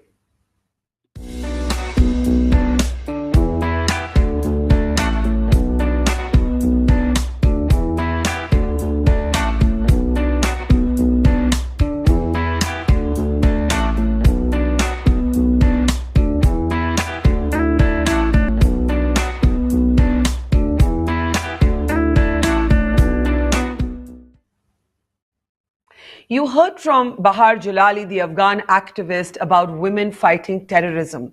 Well, terrorism is something that our soldiers fight every day. When a soldier dons the uniform, he, and well now increasingly she, sign up for potentially losing their lives in the line of duty. What we don't pause to think enough about is what happens to those they leave behind. What happens to their families when the headlines fade? What happens to the lives that are lost and the lives that are lived in that space between headlines? This country watched in horror as a crash took the life of India's CDS, General Bipin Rawat, and many, many others high-ranking military personnel. Among them was Brigadier Leader. Brigadier Leader's daughter, Ashna, then caught the country's imagination with an open letter to her father, and his wife, Gitika, moved us all with her stoic, brave words on camera hours after she had lost her husband.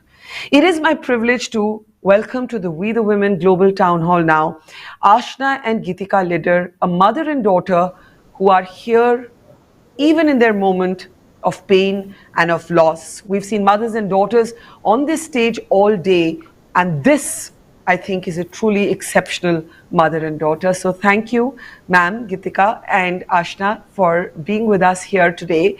Let me start with you, Gitika, if I may call you Gitika. You know, after Brigadier Leader so tragically died, you actually came out and you spoke and you said, we have to give him a good farewell. And you spoke as a Fauji wife, as a military wife, like you had been preparing yourself for this day all your life. But the fact is that nothing prepares you for that day. How did you appear before the cameras so soon after that tragedy and be so strong? Firstly, thank you, Barkha, for having us on this show. And yes, I think it was very early times when we were caught on camera with all that emotion that was, there was so much going on in our minds and hearts that time. But definitely for the kind of life my husband, and if you thought that anybody prepares for anything like this, no one does. No one gives this a thought, because it's always a possibility, but then you always feel that, there is God and there is justice, and you never think it happens to you. Though as a military wife, it's higher than the others. The probability is higher, but you never give this thought. You never give this moment a thought, and because you don't want to think negative, and your husband is in harm's way for all his life, so you never think negative.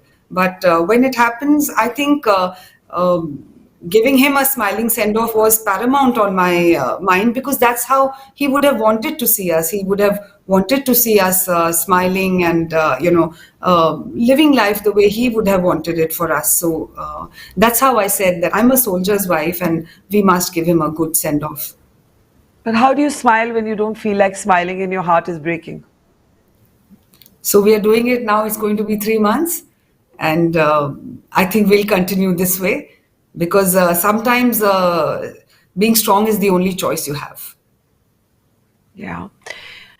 Ashna, you performed your father's last rites. It's customarily it's what a son does if there's a son, but in many homes increasingly it's the daughter stepping up to do this. You called your father your best friend, and you wrote an open letter to him that broke a million hearts. How are you doing today? How are you doing?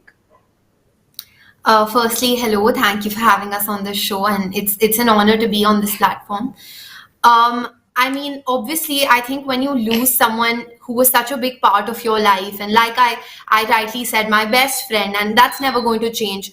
I think it's an immense loss, and no 17-year-old is prepared for that. And I remember the initial first few days, I thought, why me? And why did I lose my dad at 17?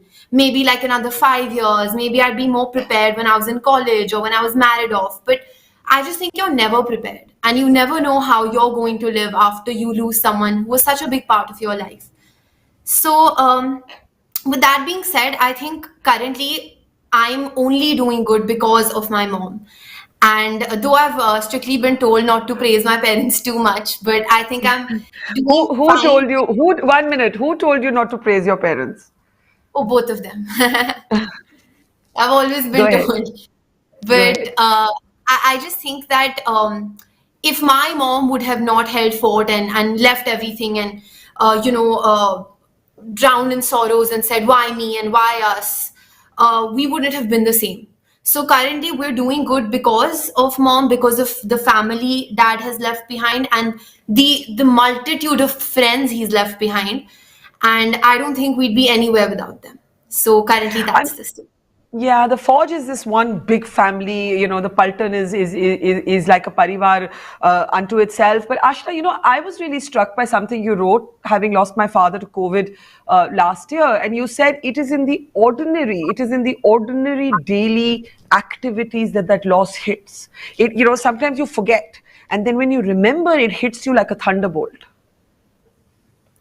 Exactly, yes. And that just, when you said it hits you like a thunderbolt, I think I tell you this short story. So it had been around a month and a half to dad's death. And I remember I was scrolling through my phone, and I was on call with a friend, and I was just scrolling through my gallery. And suddenly I just saw a video of something I was recording, my dad say something funny or watch a funny video, something. And I just said, I'll call you later. And I remember I sat myself down and I looked at that video, and I realized that I'd forgotten my own dad's voice.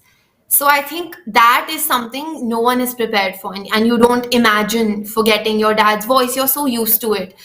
And for the first few weeks, I'd sit in the drawing room at 8:15 because that's when dad would come home. So I think the bell is going to ring, the bell is going to ring. So I think you need to really prepare yourself or comfort your own self, because the daily ordinary things which you and your dad did, or which your dad did with you, is a loss that is unique to you, and no one else can help you with that.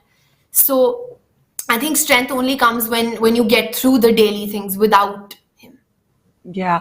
I'll tell you, at 17, you're stronger than I am at 50, because after my father died, I've not been able to climb up the flight of stairs to his room where he used to listen to his music and play with his mechano. So I totally hear you. But, Gitika, I want to ask you, the concept of the Veer Nari is a very old sort of haloed concept in the Indian military of the women who in some ways are as brave as soldiers because they send their men, and I have to keep saying now increasingly women, so it would be interesting to see how those roles reverse to battle, potentially preparing for a life without them. But when the headlines fade, as they inevitably do, you're then left out of the limelight, and possibly do you feel forgotten? Obviously there's the loneliness of losing your husband, but do you also feel that the media attention, the public solidarity is fickle, it passes, and then you're left to fight your own hard battles?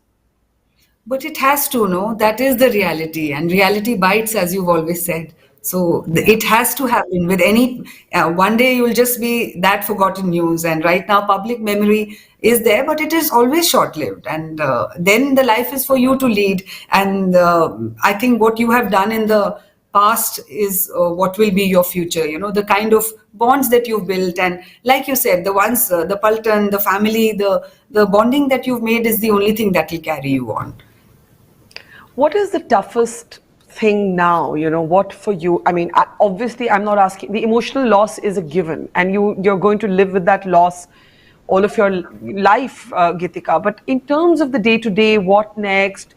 Being strong for Ashna, what is the toughest thing for you personally? Personally, I think, I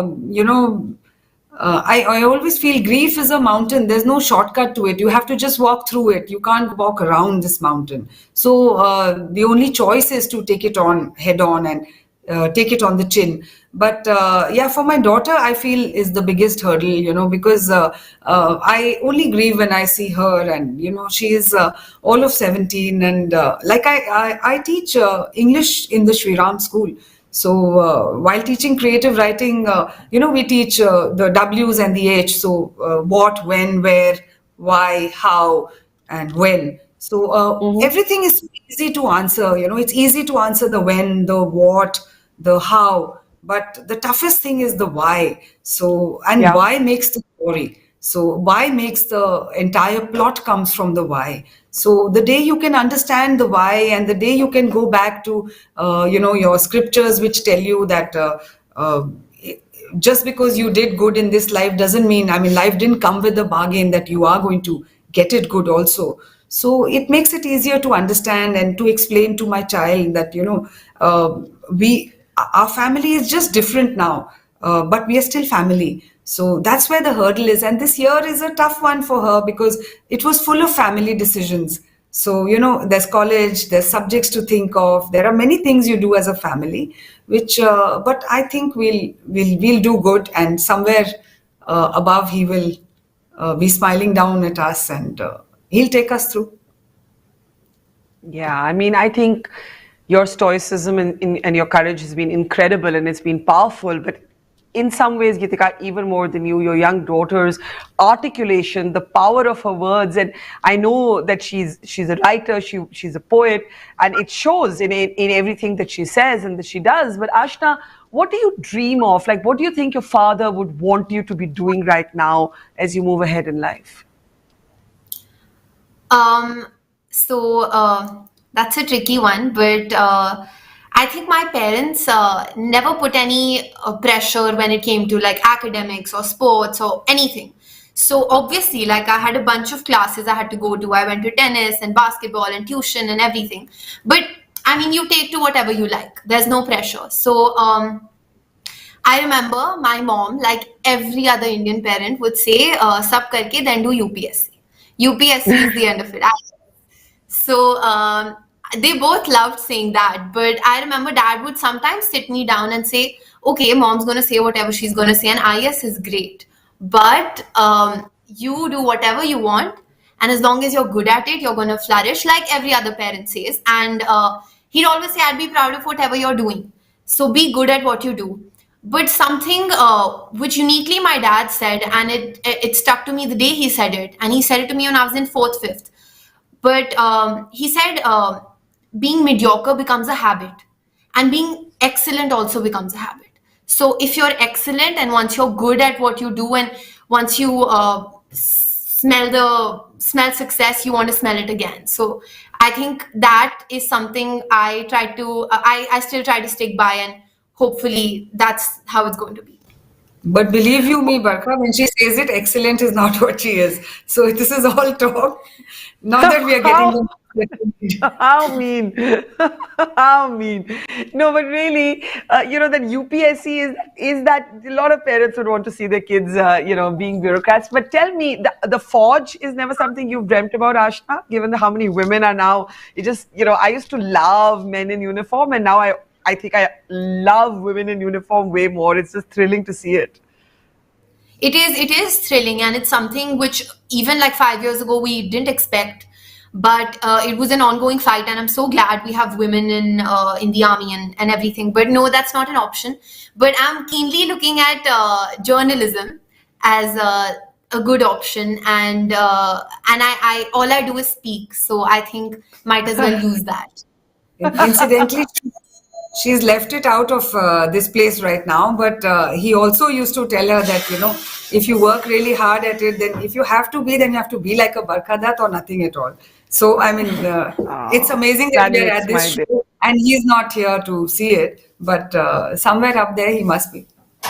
Thank you. That's an honor to hear. Thank you, ma'am. Let me ask you, Gitika, what happened, how he went.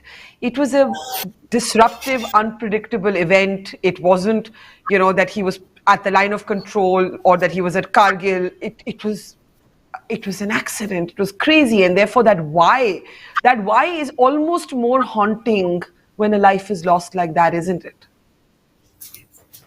Absolutely. It's like you just said bye-bye at the doorstep and then he never came back. I mean, he just went for that one night and he used to travel a lot anyway with the CDS. So they used to just keep traveling all the time. So that thought never leaves you. I think, if a person is sick and if you're ailing, there's something to prepare you for it. And I've seen people who have had spouses who have suffered for years and then lost them to an illness and then also they can't come to terms with it.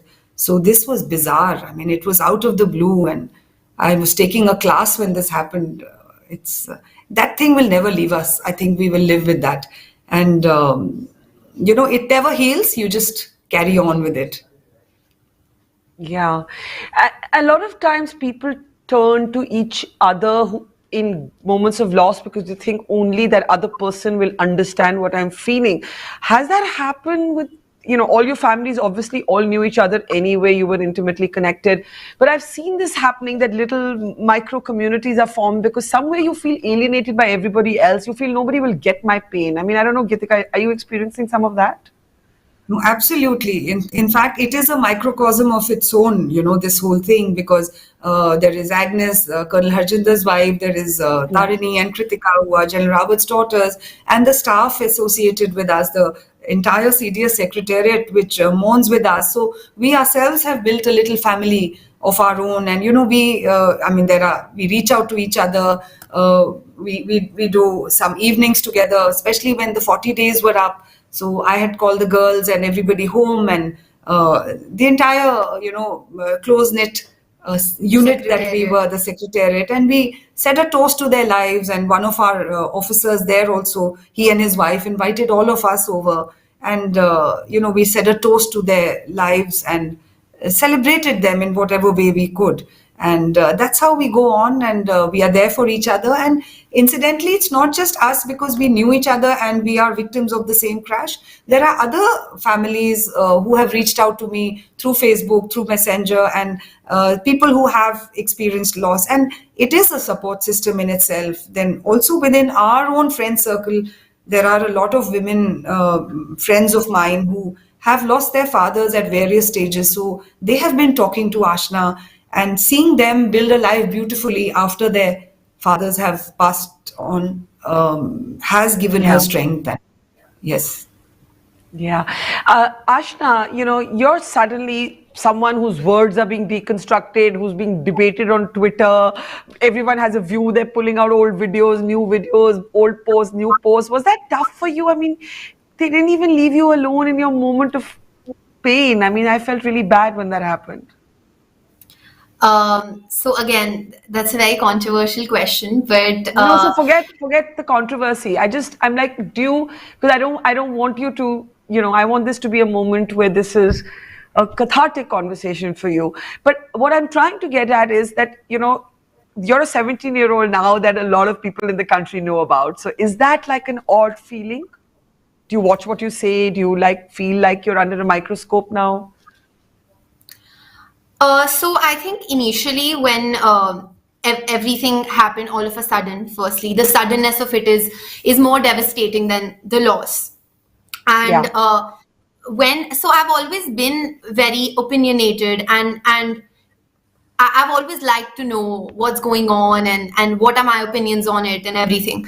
So I mean, when suddenly your Twitter blows up, or suddenly you deactivating it becomes a national debate or whatever, I genuinely thought I'd be devastated or affected, and a lot of people around me thought I would. But I think that's when your faith gets restored, because I wasn't, and I didn't get affected by it at all, and I was okay with it, and that's where I think I felt that it was some strength coming from somewhere. And when it Yeah. initially did happen, and I had to deactivate my Twitter because I wanted to spend time with family and everything, I think I was very well aware of the fact that there are always two sides to a coin. So if I'm going to put my opinions out there, I should be ready for hate or love. And luckily, I've got more love than hate, but I don't mind the hate. I mean, there's just some things you can't change, and that's the way they are.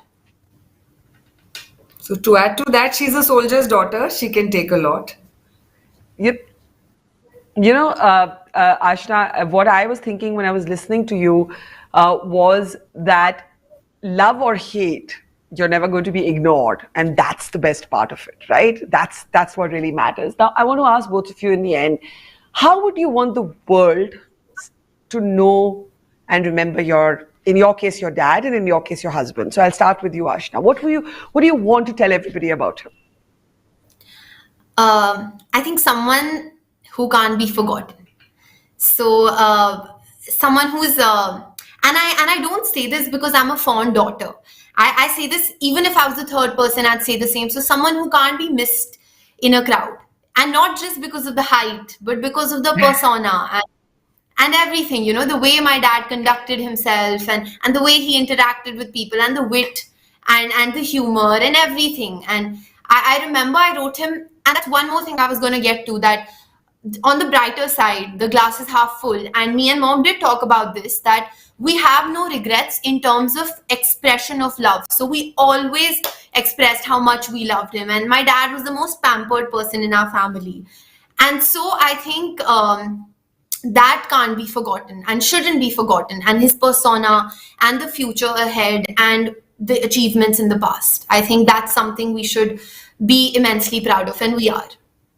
And it's a big thing to also say that you have no regrets about not saying how much you loved him, because a lot of people live with that regret. Gitika, what would you want, everybody who didn't know him to know about your husband today? I would feel that, Tony Lidder had he was something else, and he had a path. He was a path-breaking person. And, ever since I met him, I was very young when I met him. She didn't get. There was nothing that he would set his heart on, and it didn't come to him. So even if it was a short life that he lived, 52 and a half is not he still had things to do, and we still had a life to lead with him. But if I were to, make him known to the world, I would say, here's a man who lived his life so full, so full. I don't think a single day he would pack up 100 things in it to do. He would make time for everything and everyone. He was social, he was professional, he was a scholar soldier, he used to read, he could invest well. There's nothing he didn't do. And the spirit of Tony Lidder, it just lives on in our house. I keep the house just as if he's around the corner. And, he was path-breaking in everything that he did. And like he's told Ashna, excellence to him was a habit. So he just, whatever he did well. And I think he must have also closed his eyes, barring the regret of leaving us alone, which was not part of his plan. But till the day he lived, I think he would have been a very satisfied man. He led a charmed life. And how many people can say that? So may the spirit of Tony Lidder live on eternally. But to both of you, I bow my head in acknowledgement of your dignity, your courage, your stoicism. I don't know that I would have it. I think I would just bawl. But you, as you said, are a soldier's wife and a soldier's daughter, and you have that Fauji spirit just embedded in you. Gitika and Ashna, it's been an honor having you with us. Thank you. Stay strong is a banality. So I'm just going to say, stay happy as you can be in this moment of loss, living the life that your husband and your father would have wanted you to live. Thank you so much. Thank you for having us. Please keep us in your thoughts and prayers. Namaste. Always. Thank you. Very beautifully and movingly about notions of beauty, self-love, self-acceptance. And Malvika, I was struck by something you said also. You said I had to accept my new body. And you actually then became a model. Was that part, not only a model, as you say, your Dr. Malvika Iyer, you went and completed your doctorate, but one of the things you dabbled with was modeling. Was that part of learning to love this new body? Absolutely, Barkha. I think I still remember when I was in college. This was my second year in Stephens, and I was getting ready.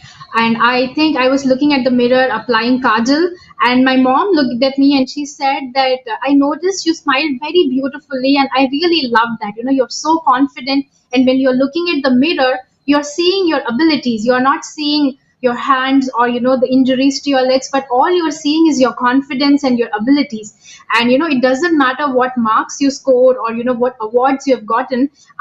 I'm truly appreciative, and I truly respect this confidence that you have, and this is what I need you to keep going with.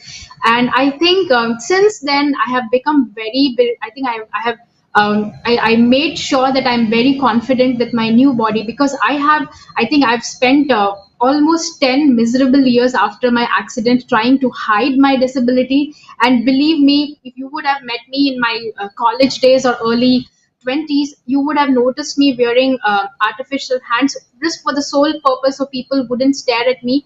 And I would put my hands behind my back if anybody was coming to shake hands, because I was so terrified. Oh no, I have to start the whole ordeal of how I met with accident and everything. I really shied away from people, and like Avani said, it also put me that and I think she very nicely highlighted about attitudinal barriers. So that my mother's remarks that day combined with my own research, which clearly pointed out that attitudinal discrimination is more of a barrier for people with disabilities than their own physical limitations. And I have experienced that, and I'm seeing that these two incredibly strong women as well. So I think all of this, one day I decided that this is it. I'm not going to shy away. I am going to be vocal about me. I am going to be strong. I removed my hands that day. I wanted to be the person that I truly am. I was going to ask you that. That unlike maybe Avani and Bhavina, where there is no sort of medical intervention or even cosmetic intervention available, there is for you. You could and you did use prosthetic limbs, and now you don't. You consciously do not use them. What was that moment, if you remember that moment when you decided not to? So I did use it for 10 full years. Of course, it helps many people with disabilities, but somehow strangely it didn't help me, maybe because I'm a bilateral amputee, or maybe because I feel lucky. Everything that happened with the accident, because I have such long stumps, they help me do everything. I mean, I am so independent. I take care of my own house. I can, apply my own makeup. I can do the dishes. I can cook delicious meals. I make my husband's morning coffee, which I love doing. So if I can do so much, why do I need to wear something just so that people would not stare at me? I don't think that was fair. So modeling, I think that is why it happened, to be comfortable in my own skin, or to do, because I've always loved fashion. And for those 10 years that I was not truly myself, I think I wasted those 10 years trying to hide my disability.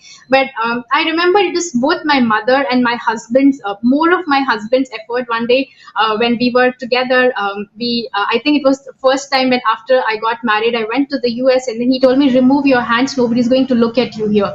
And I did. And then he loves taking my pictures, and then he started taking so many pictures of me. And then since day, modeling started, walking on the ramp started, being a showstopper.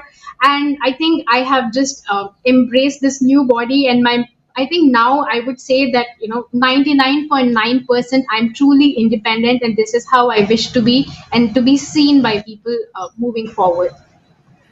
Okay, so you're optimistic. Let me just get Dr. Joan Benson of Merck to actually respond to that. Joan, do you share Dr. Sangeeta Reddy's optimism? Because, in COVID, we actually saw that even when it came to access to vaccines, there was a difference or a disparity between men and women. Yeah, it's interesting. And I do share her optimism. Go ahead. Please do go ahead. Yeah. Yes, it was corrected, and it's. Thank you. I do share her optimism. I mean, we've come some ways, but there's still a long way to go when it comes to acknowledging, women as leaders. But I even the very way in which we're framing this and talking about women as leaders, when a man leads, they just say, "Oh, Jack John, leader of so and so." Nobody says Jack John, the male leader, or the man leader. But when it's a woman, then then you have all of the caveats. Woman leader. The connotation of that says that there's something diminishing about a woman as a leader, and that for me is somewhat problematic. Let me come to what you were saying about the disparities in COVID-19 immunizations. Remember that women are part of the workforce. So when government said that, only essential workers, could come into, could go out to work, come out to work, and other people were staying at home to do their work. Right there, they get a disparity because the women are also caregivers at home. So they're supposed to take care of their children and families at home, and they're expected to work outside the home as healthcare workers. But given the burden, the significant burden, and a whole lot more burden being placed upon them, there was no sanctuary for these women. So on two fronts, they were being, I would say, assaulted in the fact that they were bearing the brunt as healthcare workers, bearing the brunt at home. And then when it came to being prioritized for immunizations, they were the last ones to be considered. There's a whole lot more to do. How do we get from where we are today to where we need to be so that when we're thinking about access to medicines and vaccinations, should no longer be about whether you're a man or a woman. We should consider both of them equal. हम बात करेंगे। मैं पली बड़ी जो मेरा जन्म हुआ एक छोटे से गांव में हुआ था। मेरे मम्मी पापा किसान हैं और हम 4 बहनें हैं और 2 मेरे भाई हैं। तो शादी कम उम्र में कर दी गई थी, लगभग 12 साल की उम्र रही हो, लेकिन उस जमाने में शादी पहले होती थी, गौना बाद में होता था। तो पहले शादी हुई, फिर बाद में गौना हुआ, फिर ससुराल गई। लेकिन बचपन से मैं पढ़ी नहीं थी।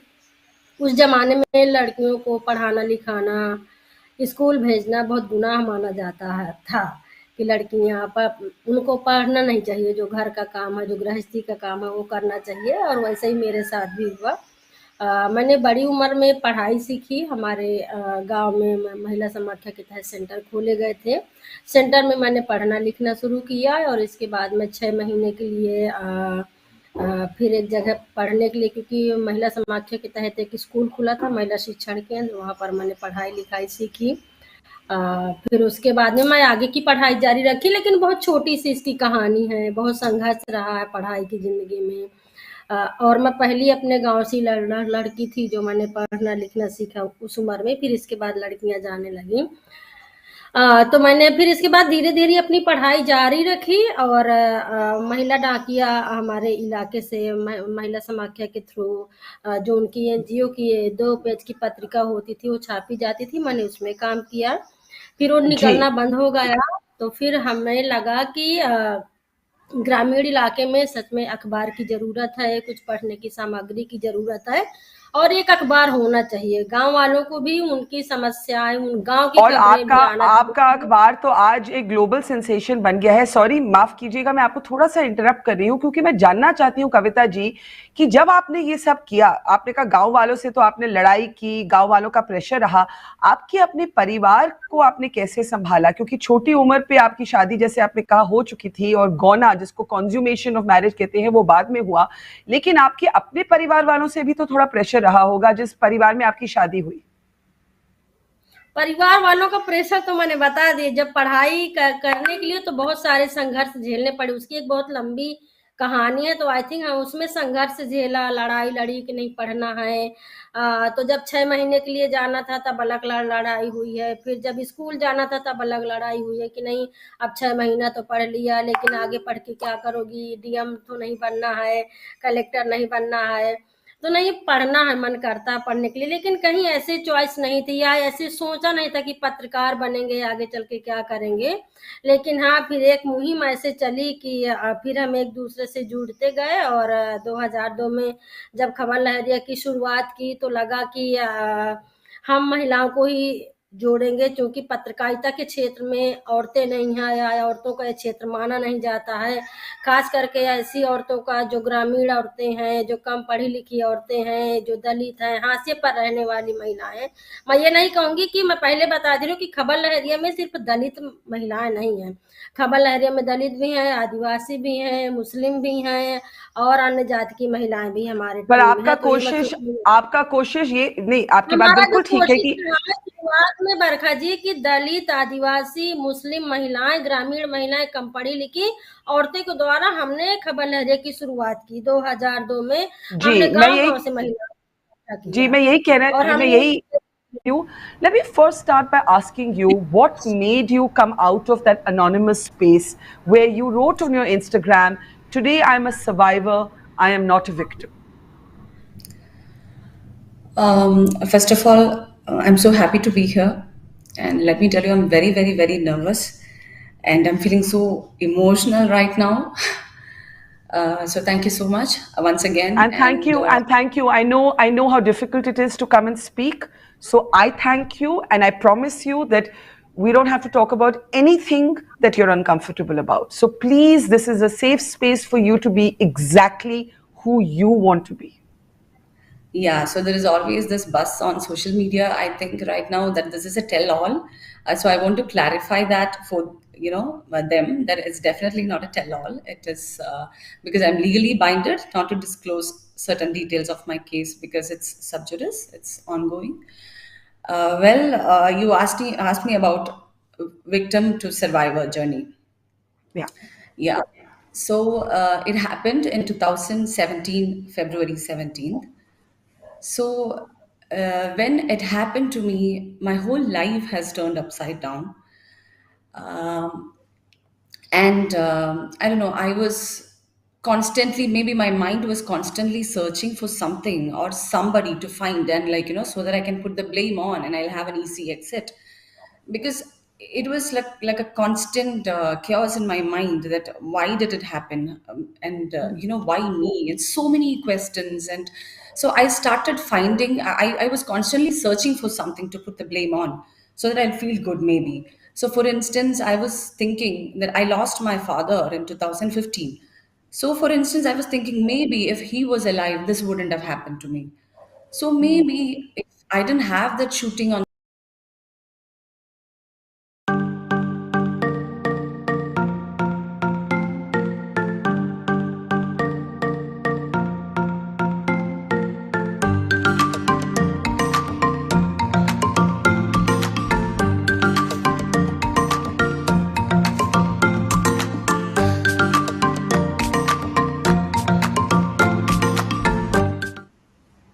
It's been an incredible Sunday with incredible women, and what if I told you we're still just getting started?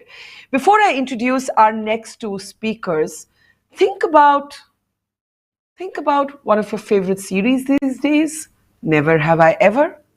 Think about Priyanka Chopra and the waves she's making. Do you know the story behind that story? There's a lot to unpack with our next two speakers today. They're women I would describe as conquerors of the culture wars. They are women who are fighting about and for representation, both in Hollywood and in Silicon Valley. And they're women who are opinionated, independent, and not afraid to punt on themselves. It gives me great pleasure to welcome at the Global Town Hall today, from New York, Anjula Acharya. Anjula is an angel investor, an entrepreneur, and a philanthropist, and a businesswoman, and also a celebrity creator, the moving spirit behind Priyanka Chopra's global embrace. And we're also joined by Purna Jagannathan. You have seen her in multiple roles on your screen, most recently in the series hit, that breakout hit, Never Have I Ever. Welcome, both of you. And I'm calling this conversation Brown Girl Rising because really I think at the heart of the story for both of you is a fight to see more women like yourselves on screen, more women like yourselves lead businesses, and also more women like yourselves be at the steering wheel. So it's a great pleasure to have both of you with us. Let me start with you, Anjula. You know, you've made the point that you invest in women, not merely from some abstract ideology, but because it makes absolute business sense. The investments you've made, for example, in Bumble, and then you exited, that didn't just come from some sort of space thinking, oh, let me just, encourage a sort of women-centric dating app. It's because it made pure business sense to you. Talk a little bit about how, from the racism you experienced growing up in England, where you spent a lot of time, to this moment where you're seen as someone who is dominating the public imagination, both in Hollywood and Silicon Valley. Talk about that arc, Angela. Sure. Well, firstly, thank you for having me, Barkha, here. I think it's amazing that you're doing this global town hall and bringing voices from New York to Hollywood to Mumbai to all over the world. So firstly, just kudos to you for taking the initiative to do this and bring these voices together, because it's meaningful. Yes, it's interesting whether it's Hollywood and entertainment or whether it's startups and investing in women. I always say one thing: talent and numbers don't lie. So, ultimately, I think that if you're, actually, Prana and I were just talking about, working with Mindy Kaling. So Priyanka and I have been working with Mindy Kaling on a movie that we sold to Universal. And when we went in and sold that movie to Universal, we really went off the heels of Crazy Rich Asians, which had done, I think, around 230 million at the box office at that point. And it was great timing to talk about how something that most people would perceive as niche could become mainstream and make real money at the box office. And it's the same with startups, like, Whitney Wolf Herd, who founded Bumble, exited that for billions of dollars. Payal Kadakia, who founded ClassPass, exited that for billions of dollars. Like, ultimately, I think that what we've got to get better at doing as women, as South Asia's women, as women who are minorities, is telling a story of metrics and money, because that's ultimately what people care about, and that's ultimately what's going to move us forward. And I think for a long time, we've told stories of passion and, of creativity and things like that. And that's so important. And of course that matters. But ultimately, when you're trying to succeed in business and you're talking to people that don't look like us, we have to tell a story of revenue and metrics. So, I think I learned that pretty early on when I was in England growing up and experienced an awful lot of racism. What I really wanted to do was be an actress and basically do Shakespeare plays for the rest of my life. That's what I wanted to do. But I knew there weren't any roles for someone that looked like me. And I made a decision that I was either going to be a poor actress or I was going to be a rich businesswoman. And I had to understand the fundamentals of business. So I learned the fundamentals of business and decided to be a businesswoman and try and make money that way, because I didn't want to be a poor actress. But I don't know if that answers your question, but hopefully that does. No, but I was going to say that now you're such a rich businesswoman that you can do those Shakespeare plays and nobody could stop you. They'd put their money on it. Not that rich. Getting there. Not that rich. Getting there. But it's so refreshing to hear that money and power and those are metrics that matter. But it's sad that that's what it takes to basically, in a sense, transcend the invisibilization of, as you said, people who look like you and people who look like Purna. People say it's changing. Is it really? Let me take that to Purna. I mean, Never Have I Ever is a global success. It's a global rage. People have applauded it for, in a sense, going beyond the stereotype. And I think one sentence that you said in an interview really stayed with me, that it's not that stereotypes are false, it's that stereotypes are incomplete. And that's the problem with stereotypes. Purna, you're a deeply, fiercely political person. Representation matters to you. And when I heard Anjula say, I couldn't get roles for somebody who looked like me, you've probably had to battle that pretty much through your career, maybe up until now. Yeah, absolutely. I think what we're seeing now is a very particular, again, Angela and I were just talking about this. It's a very particular time in history where all of a sudden it seems like all of us are so visible and our careers are, just catapulting forward. But, the seeds of this movement that you're seeing today, and not even 3 years ago, like right now, the seeds of this movement were planted many, many years ago. So I think Mindy Kaling, Ava DuVernay, Shonda Rhimes, Oprah, all these women of color creating this movement for women of color. We are really stepping into this particular time. So I am a recipient of a lot of hard work, a lot of belief in creating something that didn't exist just even a decade ago for many of us. So, I've been an actor for 15 years now.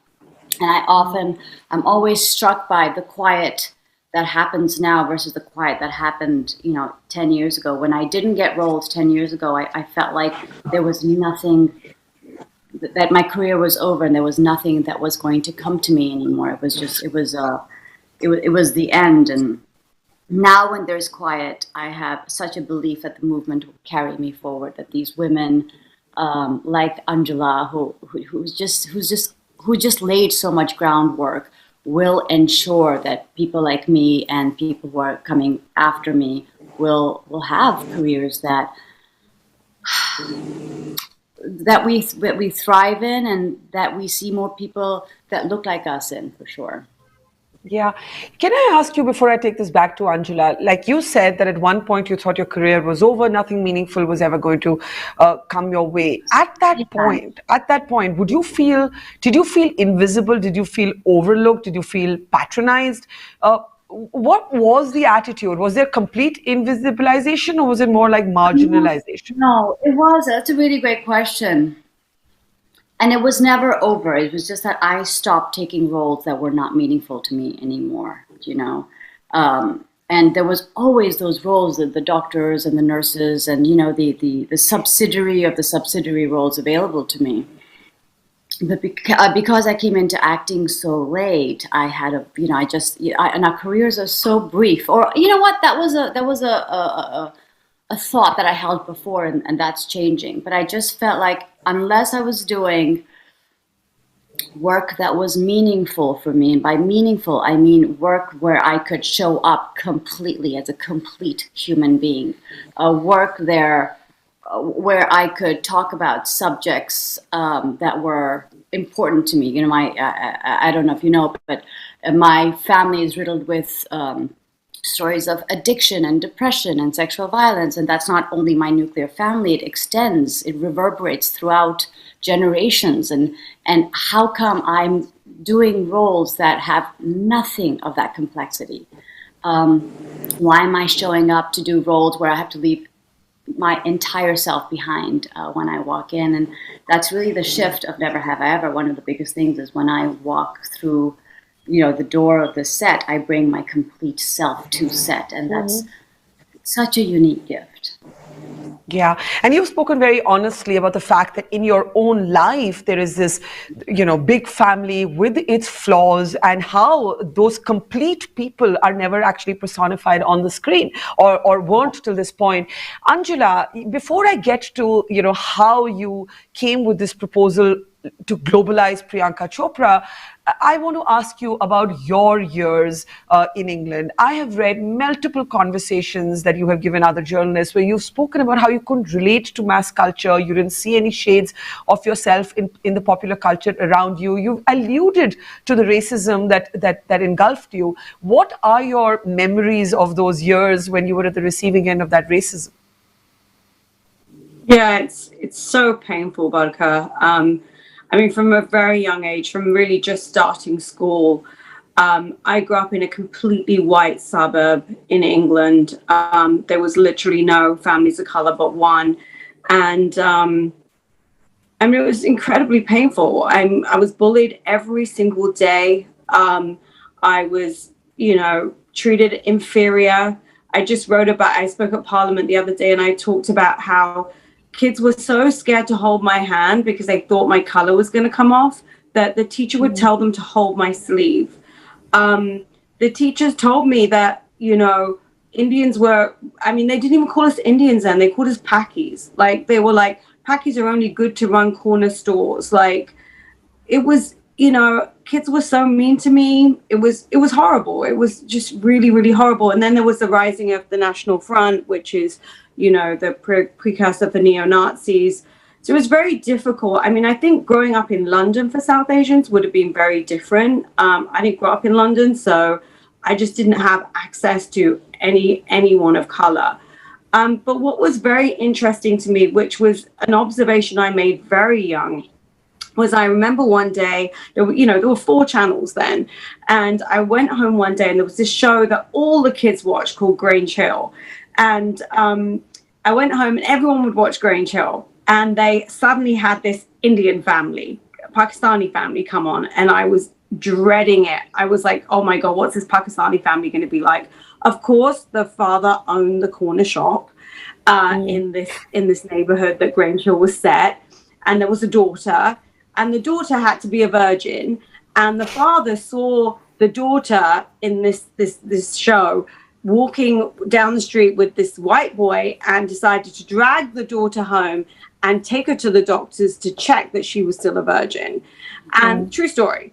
And the next day at school, I was bullied so hard. Like, the kids were like, is that what your dad does to you? Like, you've got to be a virgin. Like, people bullied me so hard, literally every corner of the school. I ran away from school that day because I didn't want to be there. It was so horrible. And I remember coming home and thinking, I hate that show. I'm never going to watch it again. And how dare they do that to me? Like, I just remember thinking, that show was responsible for the day that I had at school, which was so bad. And years later, you know, I was just like, I have to change this. Like, the way we are represented in Western media, in any media, really, you know, for young kids, it makes me very emotional. It's hard to talk about, but it's like how people decide to treat you based on what they see on television, these gross stereotypes, these horrible images of us. But by the way, not even written by us, like, you know, not created by us, not written by us, and written by people that are not us, and decide our fates in many ways. So it was really challenging. What's really important about what you're saying, and I know it's painful to recount, is that culture has real consequences. You know, it's like people say, what you say on social media doesn't spill over, it spills over. If there's hate online, it inevitably spills over offline. And what happened with you, that racism, that stereotyping on screen had real consequences. And that should teach us to never see this as entertainment, but actually something that shapes us, forms us, and forms our society and the reality around us. And Anjula, going from there to being the person who comes to India to convince Priyanka Chopra to go global, I mean, that is an incredible arc. Yeah. You know, the crazy thing about the situation with Priyanka was, to be honest, I don't watch very much Indian content, like Hindi movie content. I would go back to England. I was living in America. I would go back to England. My parents consume it. And randomly, I just saw Priyanka on TV. I wasn't even in the business at that point. I was literally just working in venture capital in Silicon Valley, investing in companies. I had nothing to do with the business. And I don't know what it was. I saw her on television and I asked my mom who she was. And my mom was like, oh, that's Priyanka Chopra. And she's like this huge star in India. And in my head, something just twigged. And it's so funny when people say to me, why do you invest in that founder? Or why do you know, I mean, same with Lady Gaga. I met Lady Gaga before anybody even knew who she was. And I told Jimmy Iovine, who ran Interscope Records, that she'd be the next Madonna. It was just this twig that I had in my head, you know. And with Priyanka, she was already famous, obviously, but not known in the West. And I didn't know who she was at that point. But there was just something about her that I was just like, if anyone could make that move from India to America, and, you know, we'd willed for it. Like, we'd seen Aishwarya Rai try, like, we'd willed for people to do it. So when I saw her, I just had this this vision that she could do it. And so anyway, I forgot about it. And 6 years later, when I'm sitting with Jimmy Iovine, who was the founder of Interscope Records and Beats by Dre, and we'd just done all the music for Slumdog Millionaire. It'd been top 10 in 10 countries. We'd collaborated Pussycat Dolls with A.R. Rahman. And Jimmy was like, what do you want to do? Like, what's the next project you want to do? And I will back you. And I was just like, oh, there's this woman, Priyanka Chopra. I was going to say Jonas then, but she was Priyanka Chopra then. Yeah. And he just was a dream come true ticket. He said, go and get her. So I got on a plane and I went to get her and tried to convince her. And it took a long time. Well, it's amazing, and it's a great sort of success story, but it's also kind of a vindication, I think, for you for that awful television show that you watched that had real consequences for you the next day. Purna Nirbhaya, considered one of your best works, came from a deep place within. We're talking, of course, about the gang rape of Jyoti Singh. I name her with the permission of her mother, but it says something about sexual violence and how we look at it that we don't name the victim, in this case, the victim and not the survivor, because she was killed. And you then spoke about how you felt your own silence in the past with everything you had experienced personally, and you felt you should have spoken. I think so many of us carry that almost guilt of our own silence. Yeah. It was kind of, I think everyone has their road to Damascus moment in their lifetime. And I think that was definitely mine. It was this, when Barkha, I still remember your reporting from that time, which was so, it just really carried us forward into the next phase.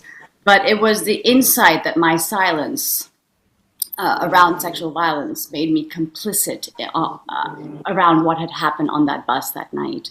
That our silences create the fabric by which sexual violence can continue.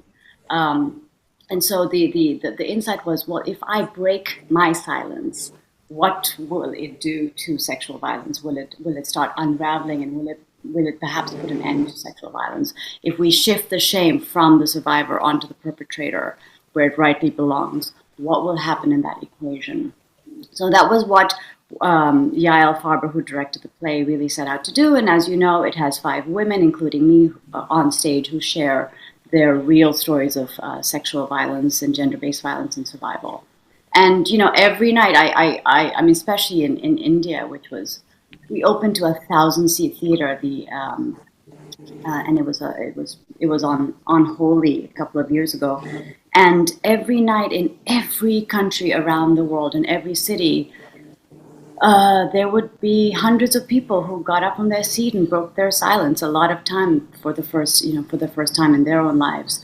And so it was, what looking back, it was the beginning of the Me Too movement, the power of the Me Too movement. If you speak your own truth, if you, and I often say Nirbhaya is not watched, it's witnessed. When you witness someone coming forward and telling you their truth, you are called into action. You're called into, you're called into taking accountability for what happened. The other person's story becomes somehow through osmosis your story, and you're called into action to do something. So that was really the power of Nirbhaya.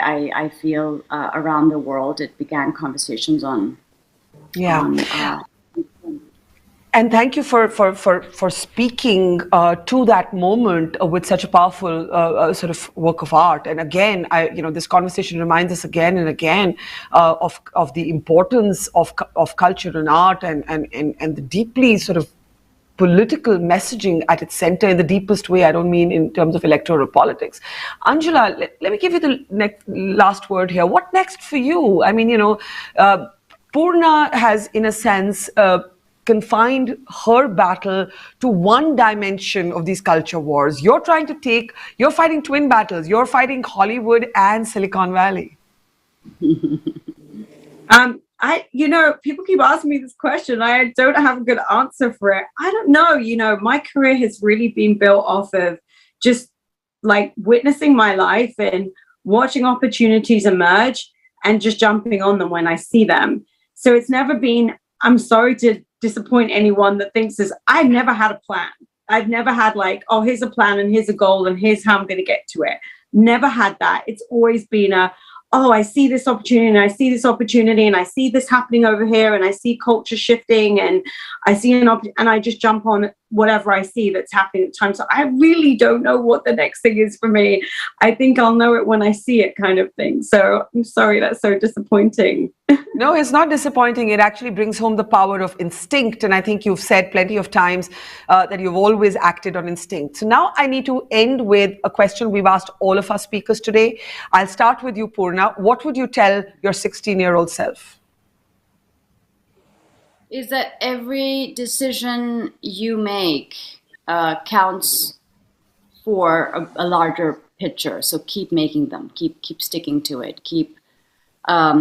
Just keep being full of integrity and follow your instinct. Wow, that's really bizarre advice, but I'd probably say that.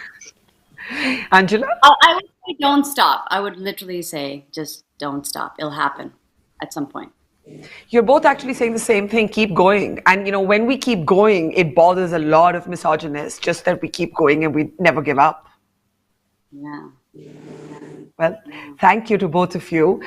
You have, in your own spaces, challenged the arrangement and the structures of power, because let's not kid ourselves, it is about power, what both of you are doing, and you've upended stereotypes. And in speaking for yourselves and in your own success, you have not just inspired others, but made space for other women who will follow. And that's what's truly incredible, beyond your own personal success stories. Anjula Acharya, Purna Jagannathan, it is a pleasure having you at We the Women, this Global Town Hall this evening. Thank you so much. Thank you for having us. Thank you. Thank you. Take care. All right.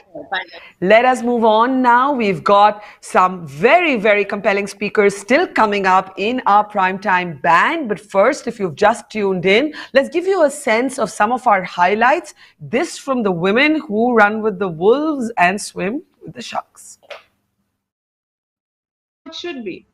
Yeah, and I was just going to say to Vinita that, Vinita, you thought that it would be better for Ghazal, but clearly this issue of pregnancy and this assumption that women will slow down, stop working, this interferes with women being able to lead and start businesses from scratch. And you've already spoken about your experience. What is the most sort of, one example that never leaves you in terms of the kind of brazen sexism that you've witnessed? I think, the examples that I quoted are probably the extremes. I will give you an anti-example, in fact, in the context that Ghazal mentioned. So I had both my sons as well in the last 6 years. So both my, my eldest son is as old as Sugar. And the first time that, we had like sort of raised money, but for about 3-4 years, we hadn't been able to scale our business. So we launched Sugar in the hope that this would work. And I remember till the delivery, I was so scared of breaking that news to my board, because I thought that, I hadn't been able to do justice to their money yet. And I felt just so self-conscious that till the day one of our board members came and actually asked me that, are you pregnant? I actually didn't share that news because I just felt that they're going to, tell me about how does one have the courage to have a family at a time where they've not been able to return the money? Because when you take money from an investor, it becomes like this big moral responsibility. And I just felt like I'm not that person who would do that with somebody else's money. And, I felt that guilt and that shame of being expecting. And at that time, there weren't as many examples of women who had young children and running their business. And it was my first child. For me, actually, it turned out to be exact opposite, because our lead investor actually showed up at my house in about a month into the baby to see the little one. And he was, and he heard me trying to explain about how I'd got this support system. My mom was here. I was going to get back next month. And he said, calm down. Like, really, this is your, like, you don't have to prove that you're really ready to get back and do all this stuff just for the sake of it. it's, this is like a special moment, and it's okay, do it, like, take it slowly and do it when the time is right. And he's been so supportive. So the next time I had my next little one, I actually, when the little one was 2 months old, I went to our offsite and I made our investors babysit the little one, and they were just so happy to have this little one around, and it didn't feel like anything awkward or anything that's holding women back.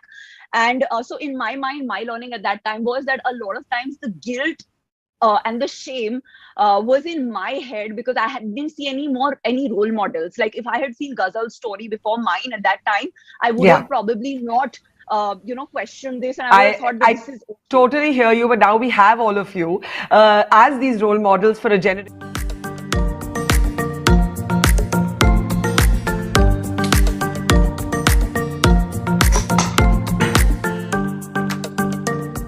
So pretty you're looking.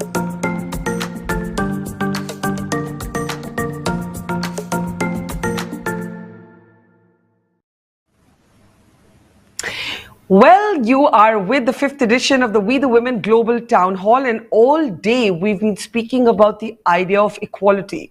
Almost every successful woman who's been on this platform has said the same thing. Without a supportive partner, she could not have made it to where she has. In fact, there's so much focus on equality at work, at the workspace, that we forget to talk about equality at home, equality in our personal lives. Well, our next set of speakers exemplify that. They're, of course, among our most talented actors and artists, but their own love story has really caught the imagination of Indians everywhere. Recently, their wedding ceremony too was full of symbols of equality. Singing a song that represents an equal music, let's introduce our guests now. We're joined by actors Rajkumar Rao and Patralekha. And welcome both of you, and thank you for making the time. And did I hear while I was doing the introduction, Rajkumar Rao telling Patralekha, so pretty you're looking? Yes, of course. She always looks so pretty. Thank you so much, Barkha ma'am, for having us on your show. Thank you, ma'am. No, please call me Barkha. And you know what? When we all saw the pictures of your wedding ceremony, and congratulations, though it's getting married after an 11-year love affair, as it were. That sindoor moment, that moment when Patralekha is asked by you, ki tum bhi laga do. And she, as a wife, places sindoor in your head. Rajkumar, what made you say that? What made you say that? It was just in the moment. I just listened to my heart. Even while performing, I am very intuitive. I don't really plan anything. And while I was putting sindoor on in her forehead, I thought, why only she should have this symbol? Maybe she can do the same to me as well. Why only a woman should wear a Mangal Sutra, put sindoor in her forehead, wear red bangles? So it was just in the moment. I thought, you should also do that. Why only you should do it? And Patralekha, when that moment happened, and Raj is saying it happened just in the moment, were you surprised or were you just blown away? I was blown away. I mean, obviously, like Raj said, it was in the moment, and we hadn't discussed this. And I knew somehow, there were so many people from the fraternity, our family. And I thought that was such a sensitive thing to do. And I was overwhelmed. And that was the moment that I think, I'll cherish for a lifetime. Because also, Raj is always the one who's pushing me to, get something. He's pushing me to do better every day. And I always know that, we both have an equal, we are equals. But asking me to put sindoor on him was another level. But only, Raj as a human being, I'm not surprised that he asked me, because that's who he is.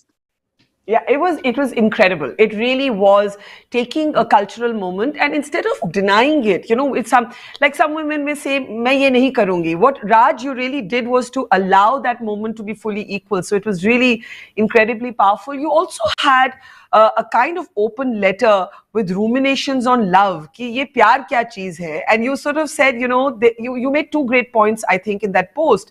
You spoke about how individualism, your individual freedom doesn't need to die when you love somebody. But you also questioned the terminology of words like better half. And you said, why can't it be an equal partnership? Raj, I mean, you're some might say you're too good to be true. Patra's laughing, but really, this is an ideal sort of dream man for so many women, for you to say something like that. What led to that long reflection on love and questioning phrases like better half? Well, it was almost 10 years of a relationship, and I've always I only have respect for Patra. She has made me a better human being. I think whatever I am today is because of three. It's a very, of course, filmy kuch kuch hota hai dialogue, but I think my mom, Patra Lekha, and mom up there, Durga Ma, and everyone. So I think it was just for me. For me, actually, things, you evolve as a human being, you grow, you get mature in life. So I feel now, I really don't think we are equals, but I think somewhere I feel Patra is way more superior to me. And not only Patra, I think women in general are way more superior to men out there. Why do you think that? Why do you think that? Because I've seen it from my personal experiences. I've seen my mother struggling so hard for her family to run. And for me, she has always been my idol. I think she has taught me to respect women, and women are way more stronger. And I've seen that not only my mother, around while growing up, I've seen so many women around, what they do to run their families. And my mom was actually a housewife, but for her to take control of things when my father was out there, trying to make ends meet. But she was the one who actually raised us and taught us all these valuable lessons about life without actually being preachy, just by seeing her every day working so hard for us and just being phenomenal. So I've always had that thing about women, that they are way more superior. And really, you've made some beautiful articulations, whether the Sindoor movement or that language of equality. And Patra, do you feel a little mean that when you first saw Raj, I think it was in Love, Sex and Dhoka, you said to Humans of Bombay, you thought he was weird? Yeah, absolutely. I mean, I came out thinking that that was the weirdest story. And this actor is must be that person, because also, back then it's been like 11, 12 years since that film's come out. And I think we were still getting accustomed to, this real sort of acting coming in. And it was, actors like Raj, of course, Irfan sir and Nawaz sir were always there. But it was a decade back that actors like Raj, then I don't know, name some more actors who were coming in back then. Okay, yeah. They were breaking into this medium. And then I was asked by a friend of mine that I must do video and I should travel to FTII. And I was so scared because I got to know it was Raj. And Raj, that guy from Love, Sex and Dhoka. I was petrified. I requested my sister to travel with me. And you mean not just did you think he was weird, you were scared of him? Absolutely. I thought he'll be a really shady guy. And I did request my sister, she had come with me. But on the way to Pune, I was like, this is such an endearing man. And he's so knowledgeable and he's so respectful. And, Barkha ma'am, it was very weird. But I think I fell in love with him then. You never told me that. Why did I stop for a year to change it? No, but yeah, because you don't find men like him that often. That's what I said. It's so perfect, his articulation, that you wonder if a scriptwriter wrote him up. Yeah, but that is Rajkumar Rao for you. That's lovely. I got lucky. That's it. I got lucky. Saying something? No, of course, nobody's perfect. We all know that. We all come with our own imperfections.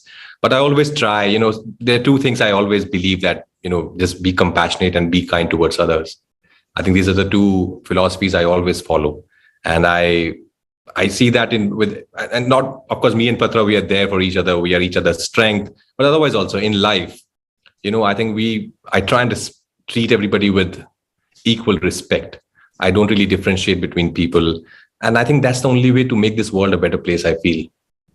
Yeah, but when you found out that Patra thought you were weird, was it an uphill task to get her to reciprocate, or once she met you in person, it all became quite simple? Well, of course, I didn't know about all that. That's what she was thinking about me. And she saw LSD, saw my character in it, and she thought that's how I am in real life. Well, I took it as a compliment when she told me later, because I made her believe. Because it means you're such a good actor, right? Yeah, I made her believe that this is the guy, and he's so weird and a bad guy. But later, of course, when we started talking, but it's a very surreal moment, because of course, many people know about this story, but I'll tell you in nutshell. Before I met Patra for the first time, I saw her in one TV commercial some couple of months back, and it's so they say universe does the trick, and I saw that girl in that ad, and I just don't know why this thought came to my mind that wow, what a sweet girl, I wish I could marry her. And there we were, a couple of months after that, traveling together. And then when she told me, I said, oh, so what have you done? She's like, a couple of ads. So what ads? And then she mentioned that ad. And that's where it all began. It's like, she is the girl, it's universe is done. And I can't do anything. I just fell in love with her. And I just impressed her with my, as she said, knowledgeable means. I knew I'm a trained actor from FTI. So I started talking about acting, about greats like Irfan sir, Nasir sir, Om sir, Daniel Day-Lewis, Robert De Niro. And she just, got into it. Well done, Raj. But, Patra, again, that Humans of Bombay interview you did a few years ago had a lovely story about a gift that Raj bought for you when, as you said, both of you didn't have a lot of money at that time. And and tell us what happened. I won't give the story away. Raj, it was a branded bag and it was way out of our budgets. And I was shooting at some place and Raj was in London and he called me up and he was like, there's the bag that you always wanted. Can I pick it up? I said, absolutely not. Because I guess the price of the bag was equal to what Raj had in his account.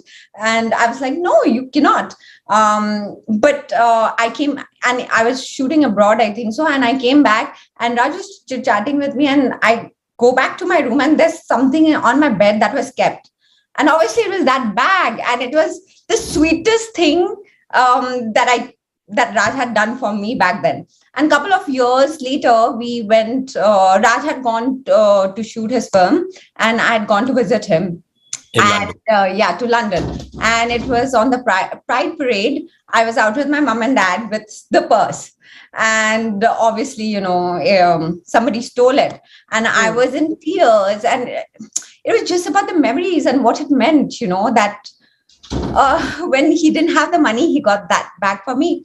And I was crying and Raj had come literally running to me. And he said, and he went looking for it.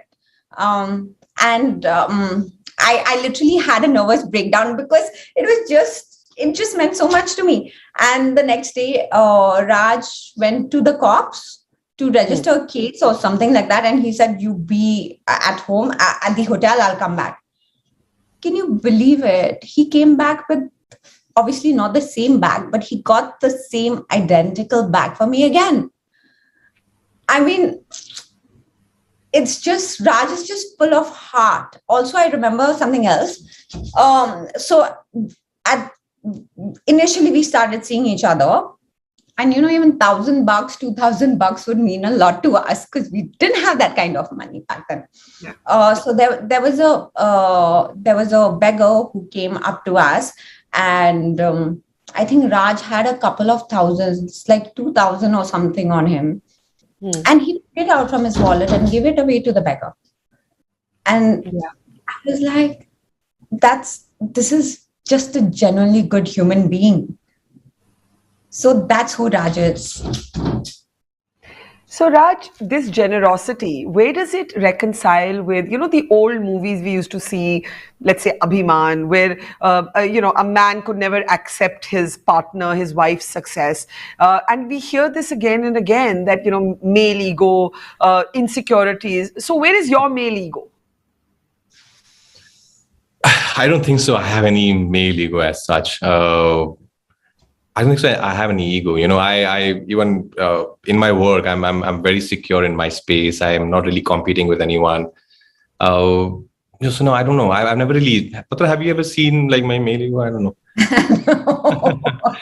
But I think this, yeah, but of course, even I think, I don't know, I think God made me like that. I remember, very small incident while growing up. I was in class 8th or 9th, I guess. Me and one of my friends, we were just, roaming around on the streets of Gurgaon. And I saw a man thrashing a woman, like, a lot of like laborers who sleep on the roadside. And he was thrashing a woman so badly and nobody was doing anything. And I went running. I was a kid in like class 8th or 9th, I remember. I went running, I held his hand and I started screaming at him, how dare you beat her up and you can't do that to her. And of course the woman was like, nahi, aap bhai mat aiye bhaiya beech mein. I said, nahi, ye nahi aapko maar sakte hain. And of course I made a tamasha and of course then somebody said, "Arey, uska hai ye." What? I just left from there. But I think it was always there. It was always there. I don't know where it came from. Yeah, I think just my upbringing, my mother. I give all my credit to my mother. She made me who I am. And she is somebody, again, who had a really big heart, who would go out of her way to help people. And it just came from there. Tell us more about her. Did she have a difficult life, sort of, looking after you, making ends meet? Was it a tough growing up? Because obviously she's left a big imprint on your life, Raj. Yeah. No, it was a tough childhood, but she gave us whatever we wanted. Of course, we never said we wanted like this car or that car because, financially it was tough growing up. My father was in a government job. He was in the revenue department. He was a patwari. So we were just making enough. And there were days when, the month got over and then there was no money left. So there were days when I would cycle from Gurgaon to Delhi and come back to do theater. And she always supported my dream. She never asked me to, have a plan B. But she just did everything, whatever she could, and with a smile on her face. And she never, the great thing is she never, they say na ki bina jataye jo kaam hota hai, wo sabse beautiful hota hai. She never made us feel ke, see, I'm doing so much for you guys. मतलब बोल के नहीं करना, बोल के जो करते हैं उसमें फिर कुछ बचता नहीं. Yeah, and not only for her kids, for everyone. I think that was but something. You must tell everyone what she had told you when she first. So first time when she met Patra, back in 2010, I think, or 2011, first time when she came home with me. So of course I've had girlfriends before that, and my mom also was my best friend. I would introduce her to my girlfriend. And when she met Patra in 2011 or 10, and she said, she's the one. She's the last one. Well, she obviously knows you or knew you really well. That's a really sweet story. But let me ask you this, Patra. You live in an industry where there's constantly a kind of camera on you. You're actors. The paparazzi follows you. You have brand managers. You have public relations people. These are very difficult spaces. Relationships are tough at the best of times, but in the full public gaze, with everybody having an opinion on your relationship and you as individuals, it's tough to keep relationships going.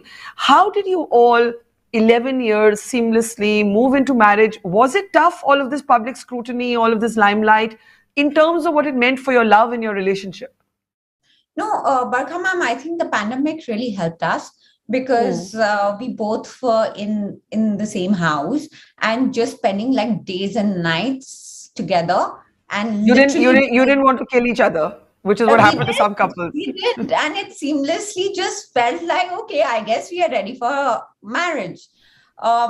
But also there are people always, around saying things that whether he's too good for me or I'm too good for him, vice versa. But I just feel like we are connected and this is how we are meant to be. Raj is my best friend. He's my soulmate. He's the person that I vent out my emotions to. So he is that human being that I cannot live without. So that's who he is. What do you all fight about? we fight stupid things. Tell. We rarely fight. Luckily, we haven't fought in a long time. But I hate fights. I really hate fights. I feel it's such a, you never know what's going to happen to you tomorrow. And we've seen like really close ones leaving us like in a jiffy. So I feel we should really celebrate life and, Uh, but we, like earlier when we were just getting to know each other, and we come from a very different background. She's from Shillong, a Bengali girl, and I'm from Gurgaon, this North Indian boy who couldn't speak a word of English at that point of time, who had no idea about what the culture is in Bombay or around. So sometimes I won't get things like what Patra is trying to say. So I would, and she would just go quiet sometimes, and that would really trouble me. That why are you quiet? Let's talk it out. And that would trouble me, and that would sometimes escalate things. Okay, you can't be quiet. But of course, I would never scream at her or anything, or she won't ever scream at me. But just that, and of course, in a couple of hours, you'll be like, what are we doing? Leave it. Yeah. It's supposed to. But I mean, what do we fight about? About Raj not eating food on time, about him not eating like better food, or like these are the things we fight about. But that's really trivial. But what about what Raj just said about like coming from completely different backgrounds, like in our country, when marriages are arranged, you always look for same background, as close to, socio-economic backgrounds as you can find. And as Raj just explained, you were very different. Like you would fail that Netflix, what was that series, whatever it was, that Indian matchmaking, you would fail that test, right? So like how did that clash of cultures ever become like a problem in the beginning, Patra? No, initially, but I always knew who he was, but I always constantly noticed that he imbibed things, he absorbed things, and he was a learner. He wanted to learn how to speak in the correct grammar, correct English, and not only English, be it Malayali, be it Bengali. He constantly tried to absorb, and I think that comes because he's an actor, and he's wanting to change, and so him adopting to my culture was, I think, a really smooth thing, and my parents instantly loved him. He also, Raj gives a lot of respect. And the first time he met my mom and dad, he like touched their feet, and my parents were really taken back because that's seldom done from where I come It was from. so yeah. Really small things that Raj does, and you just fall in love with him. But also, it doesn't come from a place where he's trying to be a certain way or to get like good marks. That's the person who he is, and I'm constantly seeing people thinking that, is he this guy? Because such guys don't exist. This is just this is something that he's always putting forward. But this is him. Amazing. But Raj, I want to ask you the same question. To constantly be in the limelight, to have people have opinions about your relationships, to be in an industry where relationships break as fast as they are formed. Did you ever feel the pressure of stardom on your relationship? जो भी आता है एक star बनने से, the constant attention, the constant media attention, the gossip, the rumor mills. Did that create pressure for you, for both of you, either of you? Not at all, because I've said it time and again, but because I always wanted to be an actor, because I love my art form. I was never chasing fame or money or anything. So all these byproduct things, they don't matter to me, honestly. I don't know how, if I'm a star, if I'm not a star, how a star feels. Because for me, it's my work, which I love. And I go back home to now my wife. And I have the best time with her. For us, the best time in the day is when we both are done with our work and we come back home, have our dinner together, and lie down on the couch with our lovely Gaga, dog, and watch something, something beautiful on the screen. And we miss that now that we are shooting. I'm not in the city, and every day when I see her on that couch, we just made a lovely house, a new house that we moved into, and every day I see her on that couch, like, listen, I'm missing you. I want to be there with you. But it's been really strange since we have gotten married. I think we have spent barely like a week together. Yeah. Well, that's because you're doing better and better in your professional trajectory. So in a way, it's also all good, right? Let me ask you in the end, both of you, when you think of an equal partnership, Raj, that's the phrase you used in what you wrote. What do you think of? You even question language, the language that is normally used for love. What does an equal partnership mean to you? What are the small things or the big things it means to you? Things that we have been seeing for centuries of, like, from our parents to our grandparents. I want to change all that. that no, it's not only her job to do the household work. I'm talking about the basic things. And it's not only her job to raise the kids. We both are there equally in it. And I think God has made Adam and Eve together. So I think he or she didn't differentiate. Who are we to differentiate? So I think it's about time that we start thinking like that, no, we're not superior in any way. And we are equal. And do you consciously bring that equality into your relationship, into your everyday relationship, that it isn't just her who's looking after the home, the kitchen, the guests? Like, you consciously do that, Raj? Well, now I think it's in my blood, so I don't have to do anything consciously now. That's how I feel now. And anyways, I think Patra takes better decisions when it comes to running the house. Generally, small decisions of like what kind of art we want to buy. So I think I leave all that to her, because she's much better to me that way. But yeah, wherever I can participate and she needs me, I'm standing right in front of her and right with her. Patra, what does an equal partnership mean to you? An equal partnership is like when Raj pushes me to do better at work, go get that certain role. I must share this with you. Every time I am auditioning, and it's been several times, Raj is all welcome, ma'am. It's a really small thing, but it makes a lot of difference. He's the one giving me cues. He's the one doing the camera. I mean, it's Rajkumar Rao. He, honestly, I think, I don't know, he would feel, okay, it's going out to, the casting agents, it's going to the directors. Perhaps it's not right for me to do that. But Raj has been constantly pushing me, taking my auditions, and I feel that's equal partnership. He wants me to do as well as he's doing. And coming back to me taking the decisions, Raj is hands down. When we were making our house, he was there taking every decision with me. I never felt that my partner's not here.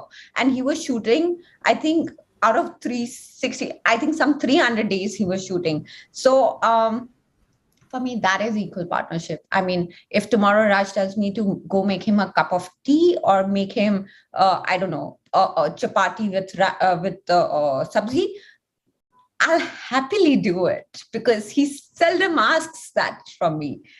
That is equal partnership for me. Yeah. Well, I just want to say in the end, not just thank you for making us believe in love and that it's still possible, but that love can be an equal space. Often it is not. And that's why it goes sour or it goes toxic. And it's so important to be able to believe in the power of an equal romance and what we're calling an equal music. May you remain happy and continue to set a template for the fact that equal partnerships really actually set us free as individuals. And that's what they're really about. Thank you, Rajkumar Rao and Patralekha. It's been a delight listening to your story. Thank you. It's been a pleasure. Thank you so much. Bye. Thank you. Take care. Bye.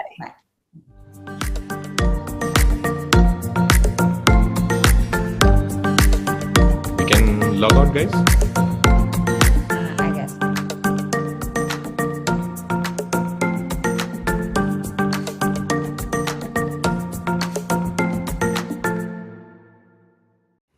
If there is a consensus on anything, it is this, that Alia Bhatt owns the screen in Gangubai Kathiawadi.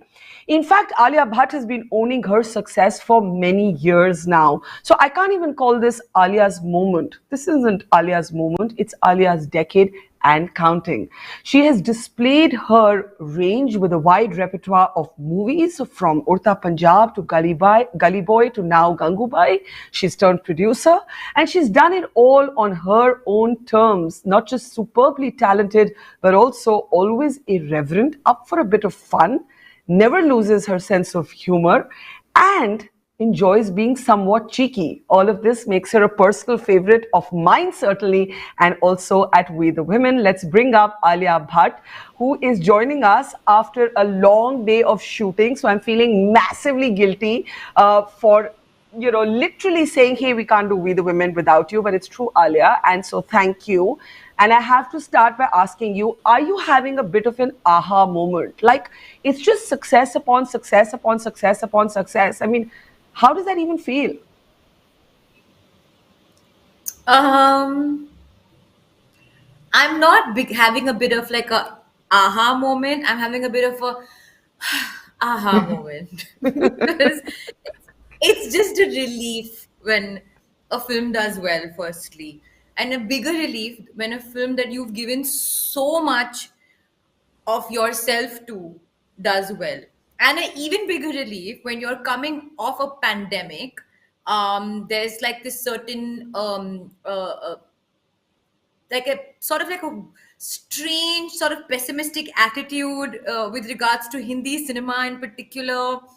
I was getting that a lot in my interviews. That what do you think about Hindi cinema? It's been a rough time. I said, but guys, it's been a rough 2 years. We've literally been sitting at home, and the theaters have been shut, and that's the way to gauge whether our films and our cinema is working, right? The theaters, people coming back to the theaters. So I think there's like a lot of relief, right? That's what I'm feeling from various ends. And I get that sense even when people who are not associated with the film are talking to me. I can sense that everyone is happy because at the end of the day, we're happy as an industry right now. That, okay, even though we've been through another wave, and now that it's opened up, the capacity has increased. Yeah, we're 100% in most of the largest territories. There's a belief that's come back, and that belief has come back for cinema. So there's no better feeling. Yeah, but when you say it's an aha moment, it sounds like you were nervous, and I've never known you to be nervous. I kind of conceal it well because I have this sort of understanding which is like, listen, you've done your best, so hope for the best, expect the worst. Sort of like a real easy attitude about like, jo bhi hona hai hoga. Like, you can't control it.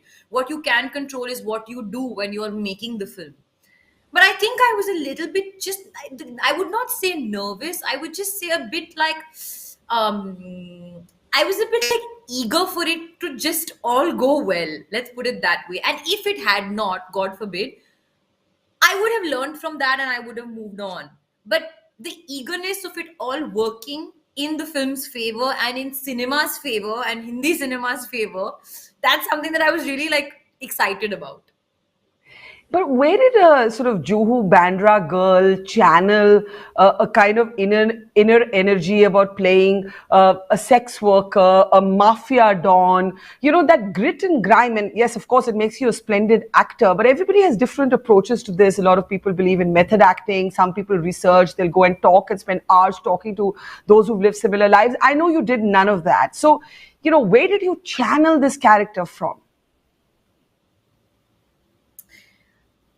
I have this very it's sort of like a gift, but also sometimes it's not. I'm very like susceptible to other people's energies.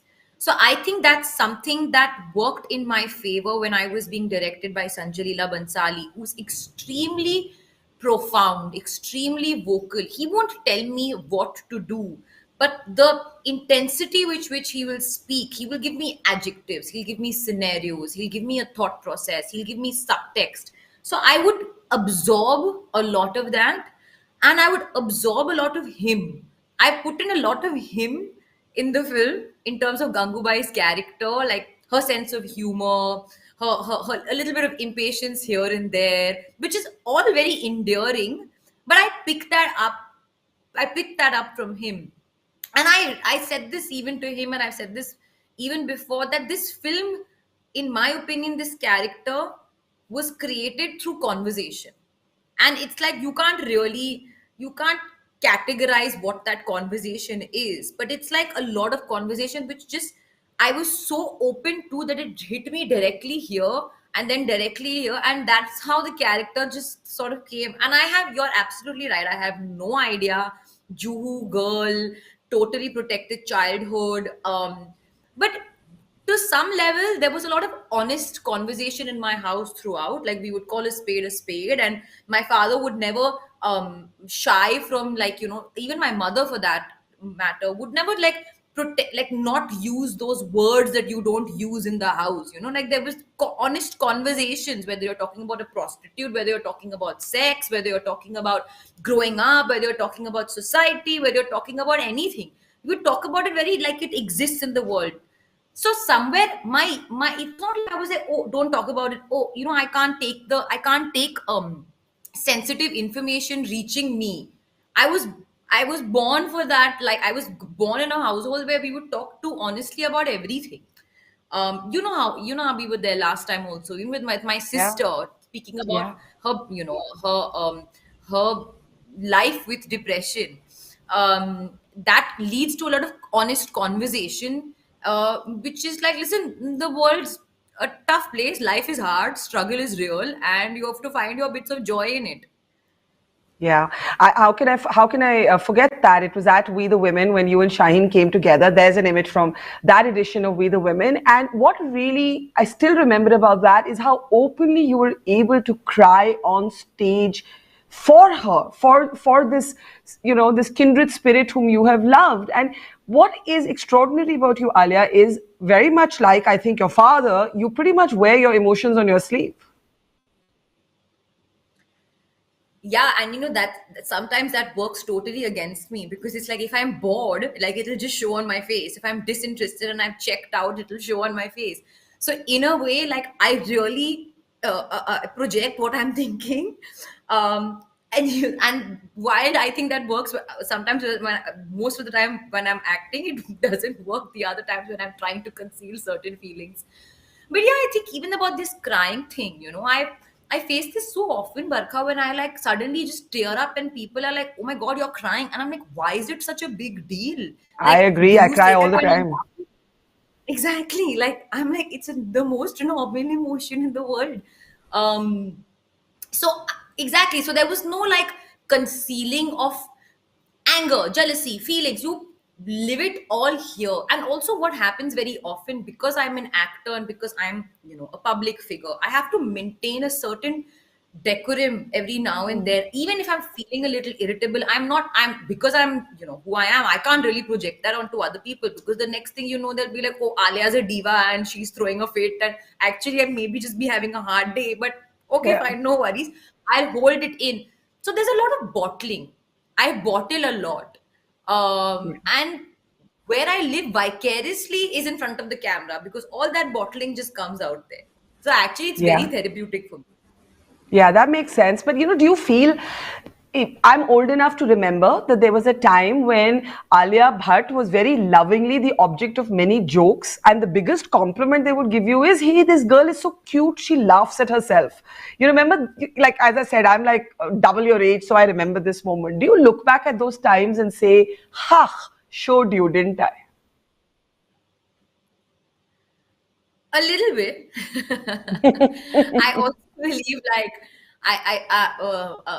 I mean, it's only hard to like to a certain section who believe that intelligence comes from book intelligence, like or it's it's I feel that that happens very often, even when you're growing up in school. Like if you haven't memorized the paragraph front and back, and you don't know what this plus that equals to this, like oh means you're not intelligent. Like maybe I have a different kind of intelligence. Maybe I have an emotional intelligence. Maybe I have a certain people intelligence. It's so different. Intelligence differs from person to person in terms of what field they're in. So yeah, there was a part of me where like, oh my God, like you can't just give somebody a stupid tag because they don't know. First thing, it's not like I didn't know Yeah. it. I'm not going to talk about. I can't defend myself following it. No, But I'm I'm saying just that asking it. you, do you feel like pretty, you know, like vindicated now in so many ways? I would say vindicated is the wrong word, but I think it's happened now with time. Like this is my 10th year in the industry, so it's sort of like I've let my work and my presence speak for itself, and and I still love the jokes though. Like I feel like even now, like when there are jokes and memes on, I swear on movies or like on the, I really enjoy them. And now maybe I'm not like really the butt of all jokes anymore, and there are other jokes around. But I really enjoy the creativity of memes. I think it's so intelligent, and like it makes me so proud of the people that Yeah. that are living in the country, that like they're so intelligent and they're so bright. Like I wish I could come up with memes and jokes like that. But when this happened, and it's a long time back, did you feel hurt? Like with the benefit of distance now, did you feel patronized? Did you feel caricatured? Did you feel bad? Did you feel pissed off? Like, what did you feel? No, none of that. It takes me back to the conversation that I had with my father once, when I was really young, and he said to me that, listen, if somebody comes and tells me that I'm bald, hey, you're bald, I'm not gonna feel bad because I am bald. It's a fact. But if somebody comes and tells you you're bald, you don't need to feel bad either because you're not bald. So you need to know who you are. So I was all like, what are they talking about? Like, I'm the brightest person in the world. Well, you're super, super, super extraordinarily talented and entirely comfortable in your own skin. So, I think we all, some of us have known that, and the world has been forced to stand up and take notice of that. You've spoken a lot about your dad in this conversation. Let me ask you a little bit about your family. It's quite a tempestuous, volatile family full of characters that even the best scriptwriter could not have written about. There's your dad, Mahesh Bhatt, who has lived his life in full public gaze, from his relationships to his early tormented life to his relationship with his mother. He even made a semi-autobiographical film about it. There's your sister Pooja, who has bravely spoken about her battle with alcoholism and conquering that. There's Shaheen, and we remember this from We the Women, written a whole book and spoken openly about her battle with mental health issues. There's your mom, who is very, very outspoken, takes political positions even in this environment.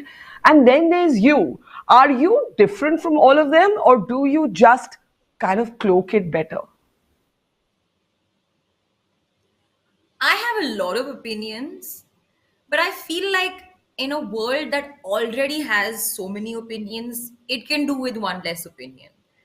And also for me, it's like I'm a very different sort of like I have different even in terms of my struggle. If I'm struggling, I'm not saying that I'm somebody who's always sunny, positive and happy. I have bad days like most people do, but even on the bad days I try and keep it light, because I don't want to rub off on, because I'm constantly interacting with people and I feel everybody's coming from a bad day. That's what I assume on a daily basis. Yeah. So my inherent you know my koshish, I don't know why I can't think of an English word for koshish, but Effort. what I try to Effort. do, Yeah. my effort constantly is to try and just be light and kind.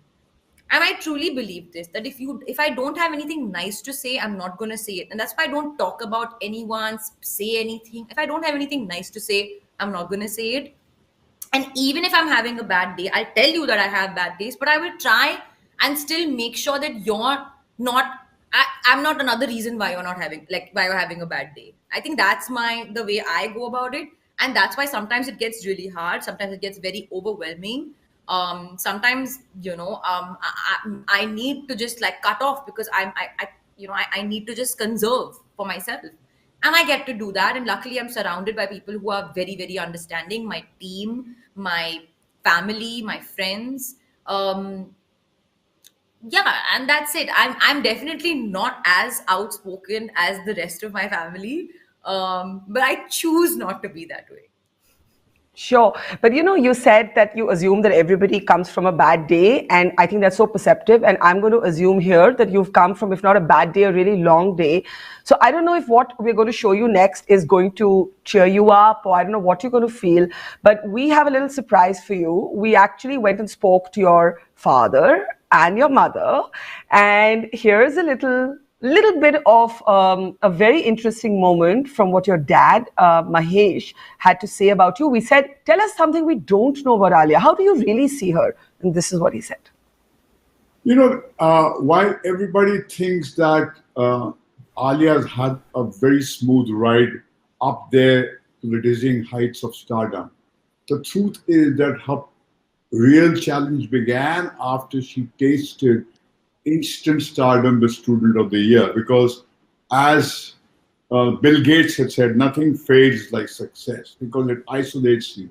And when you are young and vulnerable and you're intoxicated by the adulation, you can go really haywire and you can start believing that you're God's gift to mankind. But fortunately, she had her same mother, her same sister, and a father who had roughed her out from the grassroots to give her the kind of a feedback on where she was and where she had to go. And I remember clearly telling her, I said, look, Alia, long productive careers don't happen by chance. You have to feed it constantly. And I think what is unique about Alia is while she has this unquenchable thirst to go to soar higher and higher, she realizes that the talent of hers comes from a different part of herself. So she has been able to do this tightrope walking between keeping the locomotive of raising ahead going and fueling that, but also with tremendous empathy and a heart as open as a child. She soaks in life, because what astounds me about her in Gangubai is she's a Jew girl, and she's brought up in a home which was hardly exposed to the film culture. From where did she pick all this up? And it's not only in Gangubai, but even when she did Urta Punjab, it was in the distant village of Ranchi. Even in I'm talking about Urta Punjab, where a lady who was a tribal lady who told me, how does she speak our language? And I said, I don't know. So I think her challenges actually began after she tasted success. And I know sooner or later you get power drunk. And so far, we are very happy that she has her feet firmly rooted on the ground. And she knows that she has yet to go to the depths of her potential. Mahesh, what makes you worry for her? I asked this question to the great Mr. Amitabh Bachchan when he had written a very generous letter to her after he saw some film of hers, and I was quite moved by his generosity. And I think even after Gangubai, it was a very generous letter. I think it's a kind of a letter that only actors who make it in the movies would dream about, and she's got it there. I asked him this same question. I said, I'm worried about how that she was 26 then, she's now 28. This sooner or later we all peak and we burn out. And don't you think that she too cannot escape that inevitable crossroad where she'll burn out? He says, no. I don't think so. Because I said, why? Why should she be an exception? He said, because I think she doesn't know how she does it. She doesn't know yet from where she does it. She is a natural, and let her be an enigma. Let her be a mystery. And I think that's what me and Meera often say, that when she's very close to all of us, but she is a bit of an enigma. She's E.T. who has come to us. And there's a side of her which will remain a mystery. And I think it's from there that she draws her inexhaustible energy. She has the physical energy and the moral audacity. It's a strange combination. When you combine these two, you have a deadly combination. I must say, without sounding falsely humble, that after Diwar, Diwar was one film which soared to unimaginable height and has become etched in the consciousness of the nation because of the Amitabh Bachchan's performance energy. I think Gangubai is a very special film, brilliantly made by Sanjay. He's given his heart to it. But there's something that Alia has brought, which is difficult to put into words, because when you try to simplify, you falsify. So let this rare bird be. Don't cage her, don't put her in a pigeonhole, and don't try to define her.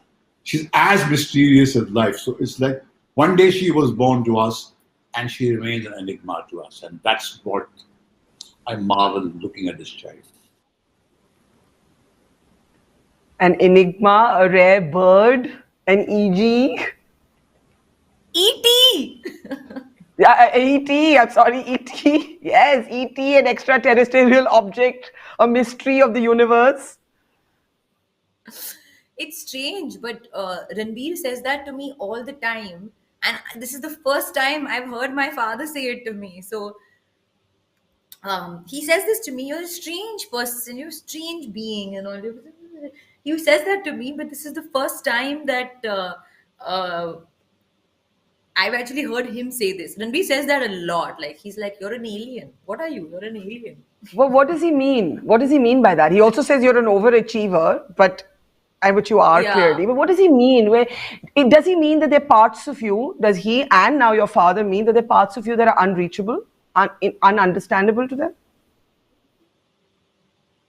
I think so, but I think I don't know. I don't probe too much because I find it kind of cute. So then I'm like, oh, so I just blush and I just take it in. But I think it's that only, that because people use these words for me, airhead, flaky, and I don't think I'm an airhead or I'm flaky. But yeah, I think there's a part of me which I guess they're like, okay, we're not really sure what this is and what this kind of consists of. But I think they also say it like Ranbir says it, like even when he looks at my childhood photos or something like that, and he's like, look at your eyes. God, you're an alien. Like, what is this? What are these eyes? So he's seeing something which obviously I'm not going to be admiring my photo and seeing that. Strangely, my father and him bond on this. Yeah, but there's a serious question in there apart from you being an ET and an alien and an enigma. The question is about his concern that one day all of this would go to your head, you'd become power drunk, and then you'd become, that's the phrase he used, and that he thinks you're really grounded. But let me ask you, and I know, because I know you'll give an honest answer. Do you find that you've changed? Do you find all of this has changed you, notwithstanding the effort of your parents and your family to keep you real and grounded? It's changed me for the better, I feel. I think as he said it, they don't understand the value of the people in my life. The people in my life don't understand the value of keeping me grounded. Like, they're so honest with me, and like my father would always say this, like, never be the first member of your own fan club. And genuinely, the people in my life, they're not my fans. You know what I mean? That can happen. Sometimes what happens is when you become really successful, you want to surround yourself by yes men. I have conditioned myself also looking at the people around me to not surround myself by yes men. And these are people who, even someone like Karan, my father's like that. Someone like Karan, he is so, look at him. He's been in the industry for so many years. He's so successful. He does everything. But still, he will take advice from someone who is so much more junior than him, who is probably an intern, who's ADing or something like that. He will take from them and give them that respect and that value. Even somebody like an Iyan will probe, push you to tell him what's not working. He doesn't want to know what's working. He wants to know what's not working. Similarly with Ranbir, I can see the way he responds to criticism. It's like he almost enjoys it. So I'm not someone who is like, oh, only tell me what's working, or only tell me that I'm great. And I mean, it's all a collaborative effort. And I know that what I'm playing is a part. It's not who I am. Who I am is completely different from what I am on screen. So I never believe in that. I do believe that, and I've always believed as a young girl, even when I was in the third standard, I remember for the first time I was elected as foyer monitor. And I remember being like, oh, I put the energy out there that I wanted to be foyer monitor, and it came back to me. So I believe in the power of my own manifestation, if I'm making any sense. And it sounds a little bit philosophical, but I genuinely believe that. Like, I dream and I pray and I put it out so hard that it does come back to me. So I'm very grateful for all of that. But other than that, I'm not like, oh, wow, kya shot diya hai? Oh, wow, I'm so great. I'm like, yeah, cool. Now move on. Effort was done, and now you move on from it. Yeah, well, it's extraordinary, and may you stay that way. Now, I have a few minutes left with you, and we do have something from your childhood that your mom told us about. So, listen it. Honestly, Alia is one person who just doesn't. I mean, and this has been before she even thought of or got her first break. She was a young girl, a young teenager. She just never shared her problems, and I used to always kind of knock on her door. I would hear her crying, and I would say, Alia, please, yeah, tell me what's the problem. I can help you. You know, have some experience in life. She's saying, no, mommy, I will solve my problems. So she's always been this person who has always looked out for herself, and not only herself, her peers. So her friends also used to go to her like an agony aunt, and they used to also tell me the same thing. I thought maybe I'm a mom, so she doesn't share with me. But her friends used to complain about the same thing, that no, Alia will never tell us what's bothering her, what her problems are. I mean, I guess things have changed now. She's older and maybe, yeah, she does share more. But she's been this extremely self-sufficient, like, world unto herself, universe unto herself. And so the little anecdote that I want to share with you all is when she was about, I think, 2.5 or 3 years old. And we went to, in those days, there was the first supermarket that came out in Juhu, which was called Foodland. And that was my favorite haunt. I used to go and take the kids there for a little jaunt of shopping or whatever. And she was really small, and she used to wear these cute little frocks. And we were shopping one day in the aisle, and there were not many people, but there were like a few people dotted around. Now, it was a realization for me, because she came to me and she spoke in a way that she would not normally speak at home, because there was an audience there. I mean, they were not looking at her, but she was conscious of the other people in the space. So she said something to me. She said, I want to buy, Mommy, can I buy this? Can I buy this, please, in a very sweet way, but completely not like her at home. She's a normal, little kid. And I looked at her and I said, it probably was some chocolate. I don't remember what it was. And I probably thought it was bad for her. So I said, no. And then everybody started looking at her. So she pleaded to me in a way that was completely performance oriented. I mean, please, Mommy, please. And everybody was like so charmed and taken in that space. And they said, oh my God, how cute, how cute. So she knew there was an audience there. She was aware of them, and she was completely performing to the gallery. And I had no option as a mother but to say okay, because I would have looked like a horrible fiend if I'd said no after that little. So I said, okay, fine, you can have it. But it was a moment of understanding for me that I realized that she's got a gene in her which I don't think she can help. It's there, and it's going to come out irrespective of anything in life. It's going to be there. So I think that was the moment when I realized that she is going to be an actor. Whether she realized it or not, but I realized it. Do you remember this? No, I have no memory. She has mentioned this before. It just sounds so funny though when I hear it again. Yeah, but let me ask you in the end, Alia. I know you've had a long day, so I'm going to let you go. What would you, at 28, tell your 18-year-old self? Having lived that decade now, you look back, you're having a conversation with an 18-year-old Alia. What would you say to her? Oh. Well, there is a part of me that feels like whatever I've been through so far is resulted in who I am today, 10 years later. So there's a part of me that would not change too much. But there is one part of me that I feel even now I struggle with a little bit. And it's something that, because I'm in the film, industry, and I'm in the film business and I'm facing the camera, I think I've been very hard on myself through the years, with regards to my food and dieting and weight and the way I'm looking. And that's a struggle it's been constant. And everyone around me also would see it, but I would not see it.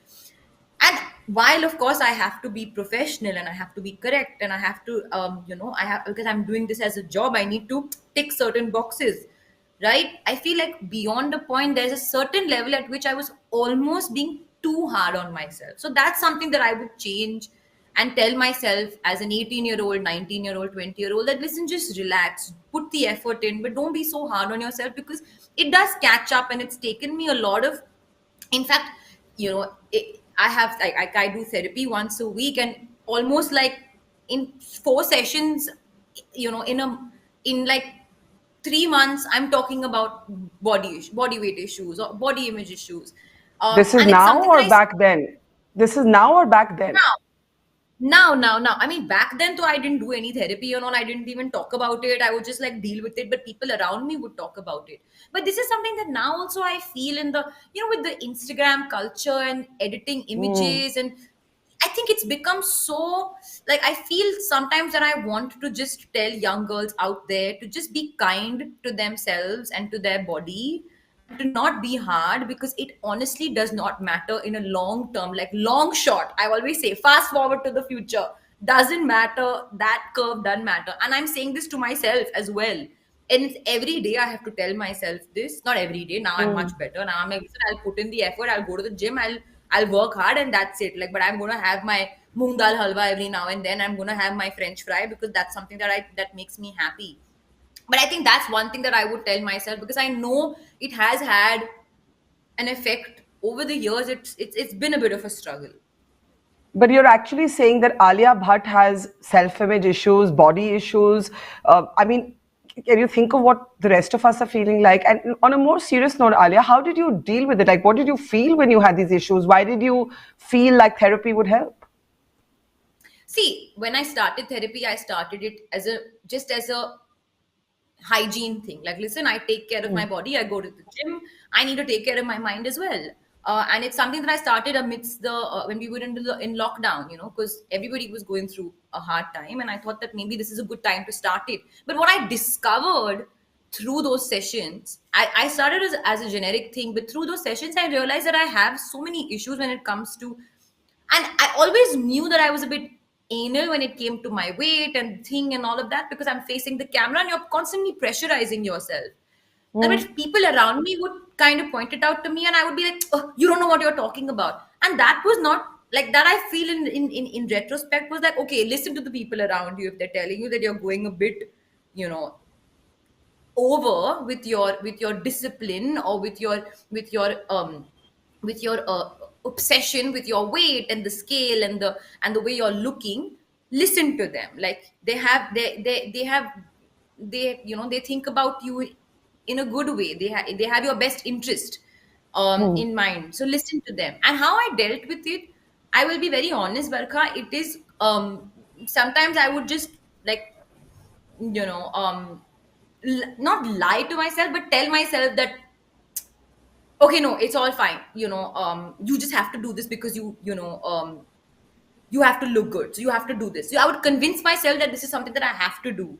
But then I realized with time that I don't have to do it. I have to tell myself that, listen, you put in the effort, you make sure you eat healthy, you don't starve, you eat healthy, you eat nutritious food, you give yourself the right energy, you eat as per your body weight. And with slowly with more experience, I got in the right kind of team also, that is monitoring my food in a nice way, like making sure I'm eating also, not starving myself. My coach, who's constantly telling me, Surab, that, listen, people ask me how to look like you, and you are here complaining about some fat on this arm and something over here. But that's normal, because I'm constantly seeing myself in the public eye. So obviously I'm going to look at the way my body is looking, even though I'm not actually someone. As an actor, I'm not looking at the monitor, I don't want to see the way I'm looking. But when I see an image, I look at that. But I've realized with time that I can't be so hard on myself. And it's something that actually I've never spoken about this, but I've realized with time, in terms of like, it can go on and on and on. And the fact that I'm talking about it today means I've reached a much better place with it. And that I'm like, okay, listen, it's okay. Like, just stop it. It's just food. It's not the end of the world. But sometimes it feels like the end of the world. And I, because I was a little chubby girl now growing up. I grew up on only eating food, and I love my food. So people look at me like, Alia's not a foodie. And I'm like, I am a real foodie. You don't even know, but I really hold back. I have a lot of willpower. But I'm rambling now, but I guess what I want to say is that it's important to, of course, be healthy and nutritious and work out and go to the gym and and play a sport and swim and let go of those endorphins, because at the end of the day, that's what it's about, like being healthy and keeping your lung capacity good and your this, but not micromanaging every little thing to the T, where if you want to eat a fry, eat a fry. Eat more than one fry. But you know what? Thank you for sharing this. You are extraordinarily honest and without any guile and filters. And that's why you are a favorite of mine and of We the Women. And yes, please be kind to yourself and keep shining. I mean, I think, as your dad said, there's so much more ahead. So thank you for sharing that, and good luck and lots of love. And thank you, Alia. Take care. Thank you so much.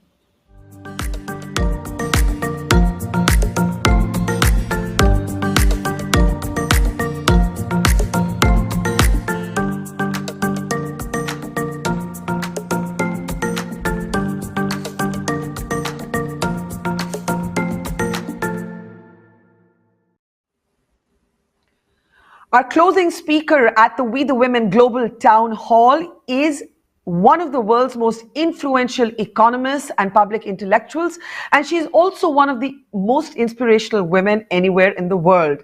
Dr. Gita Gopinath made history when she was appointed to the post of first Deputy Managing Director of the IMF. The IMF of today, of course, is in a critical role. The world is watching how it will respond to Russia's invasion of Ukraine. Dr. Gopinath will be talking about that, the impact on the global economy, the impact of the pandemic on women, but also about her own extraordinary personal journey. It is my pleasure and my privilege to welcome Gita Gopinath to be our closing speaker in this grand finale moment of this day-long global town hall at We the Women. Thank you, Dr. Gopinath, for making the time. I know how crazy busy your calendar is, so really, really appreciate it. Now, let me start straight off by asking you, we're in the middle of a war and the global economy is taking a double hit. It was barely kind of emerging from the shadows of a 2-year-long pandemic. The IMF had downcast its forecast for the global economy, and now we're in the middle of a war. How worried are you? How concerned are you? What is your appraisal of how badly this is going to hit the world in terms of the economic consequences? Firstly, Barka, let me tell you, it's such a pleasure to join you. And when you talk about inspiring women, I think you take the cake. So you really are up there at the very top. We were in Delhi University together at the same time. And so, I followed your career and it's truly inspiring. Thank you so much. In terms of your question, without a doubt, this is going to have serious economic consequences. There is a terrible war in Ukraine, and of course, our hearts go out to people who have been affected by this. It's just tragic. And then we also have the economic sanctions that have been imposed. I think that combination has very serious consequences. Now, in terms of, if I were to kind of highlight what are the big features, I would first say besides the human toll, is the fact that we are seeing commodity prices just go through the roof again. And that is one of the biggest dangers to the recovery in the global economy, which is we're seeing prices of oil and natural gas and food, including wheat and corn, where Ukraine and Russia are some of the biggest exporters. And we're seeing that going up, which has a huge negative effect on the global recovery, but also, recognizing that it's the poor and the low-income households that get most affected when such prices go up. The second big disruption is coming, of course, to countries that have very close trade links with Russia and Ukraine, and so mostly countries in Eastern Europe and Central Asia. We're seeing, we would expect to see bigger hits over there. The third piece is on just in terms of financial markets. We have had extraordinary sanctions that we've never seen before being implemented. As of now, we're seeing turmoil in financial markets to differential extent, but we haven't seen the full story yet. I think people are still absorbing what the sanctions are going to do. And then we have the aspects of cyber risk. There are many other unintended consequences that are playing out at this point. And we have our World Economic Outlook that we will be updating numbers for in April. So that's when we will be able to give a very fuller picture, including in terms of quantitative estimates. Geeta, the SDR of the IMF, the special drawing rights, are now in global focus. American legislators, for example, want the IMF reserves of Russia to be frozen. There is concern that Russia could turn to China to access cash that will effectively be used to continue to wage this war against Ukraine. Have you and the sort of leadership at the IMF applied any thought to how you might handle Russia's reserves at the IMF? Subarka, we allocated these additional reserves of about $650 billion last year to help countries recover from the pandemic so that they have the reserves to be able to handle the kinds of ongoing shocks that countries are facing. Now then, there is the question of how countries use those reserves, and that is not something that we get into. The way it typically works is that if a country wants to use its reserves, it gets into voluntary exchanges with other member countries to convert those SDRs in what we call freely usable currencies, which is basically dollars and euros and so on. Now, typically that's a voluntary exchange, and what we're seeing right now is that that's just gotten a whole lot more difficult at this point for Russia to do. Does that effectively mean that the IMF has no control on how these reserves might be used if Russia were to turn to China, because several other countries have blocked that usage? The IMF would then not be able to get involved in how that money is used. So again, Barbara, we have to go strictly by the articles that control what we can and cannot do. And again, like I said, we've allocated the SDRs, but in terms of how countries exchange it, that is for the countries to decide. And our articles do not allow you to exclude countries just based on because of sanctions that have been imposed at this time. But again, I would just say that this is a fast-changing scenario, and so things can change over time. But this is where we are right now.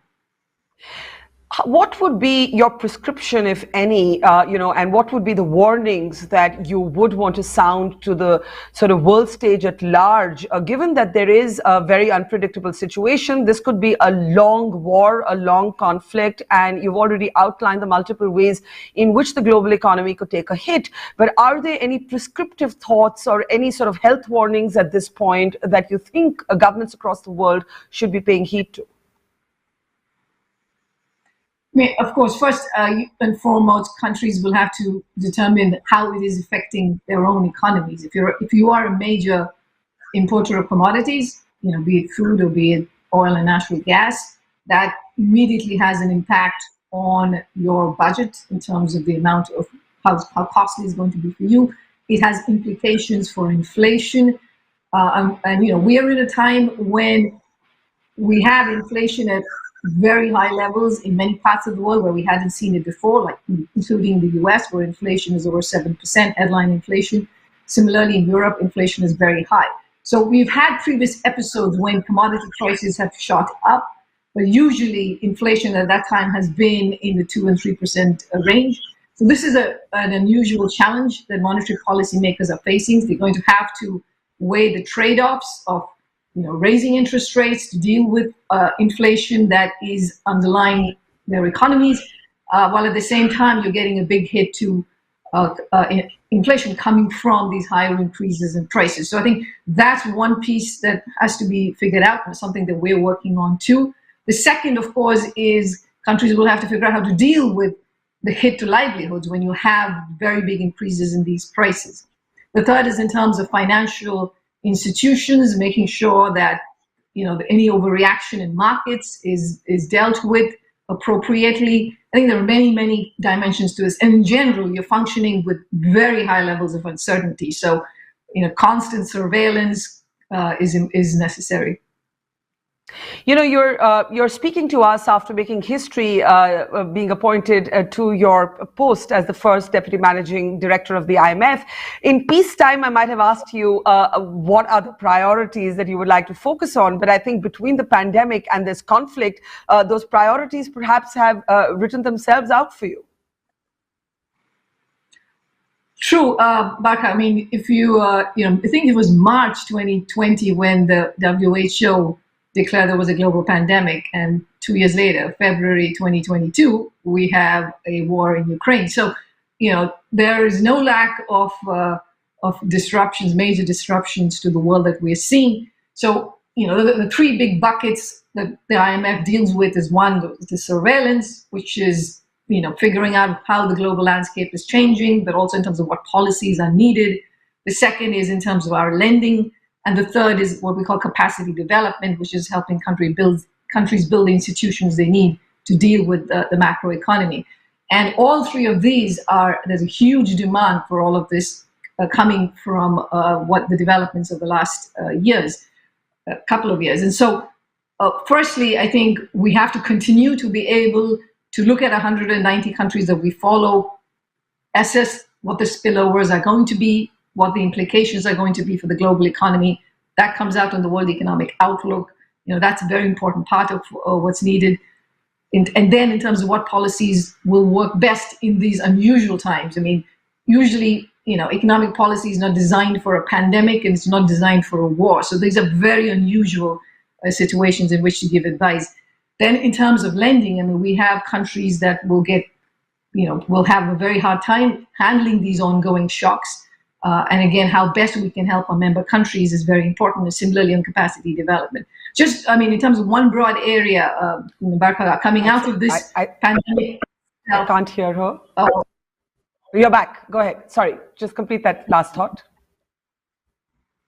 One of the very salient trends that we have focused on at this point is the big increase in debt across all countries coming out of the pandemic. Just in terms of dealing with the pandemic required, spending, and that has ended up with many countries with high levels of debt.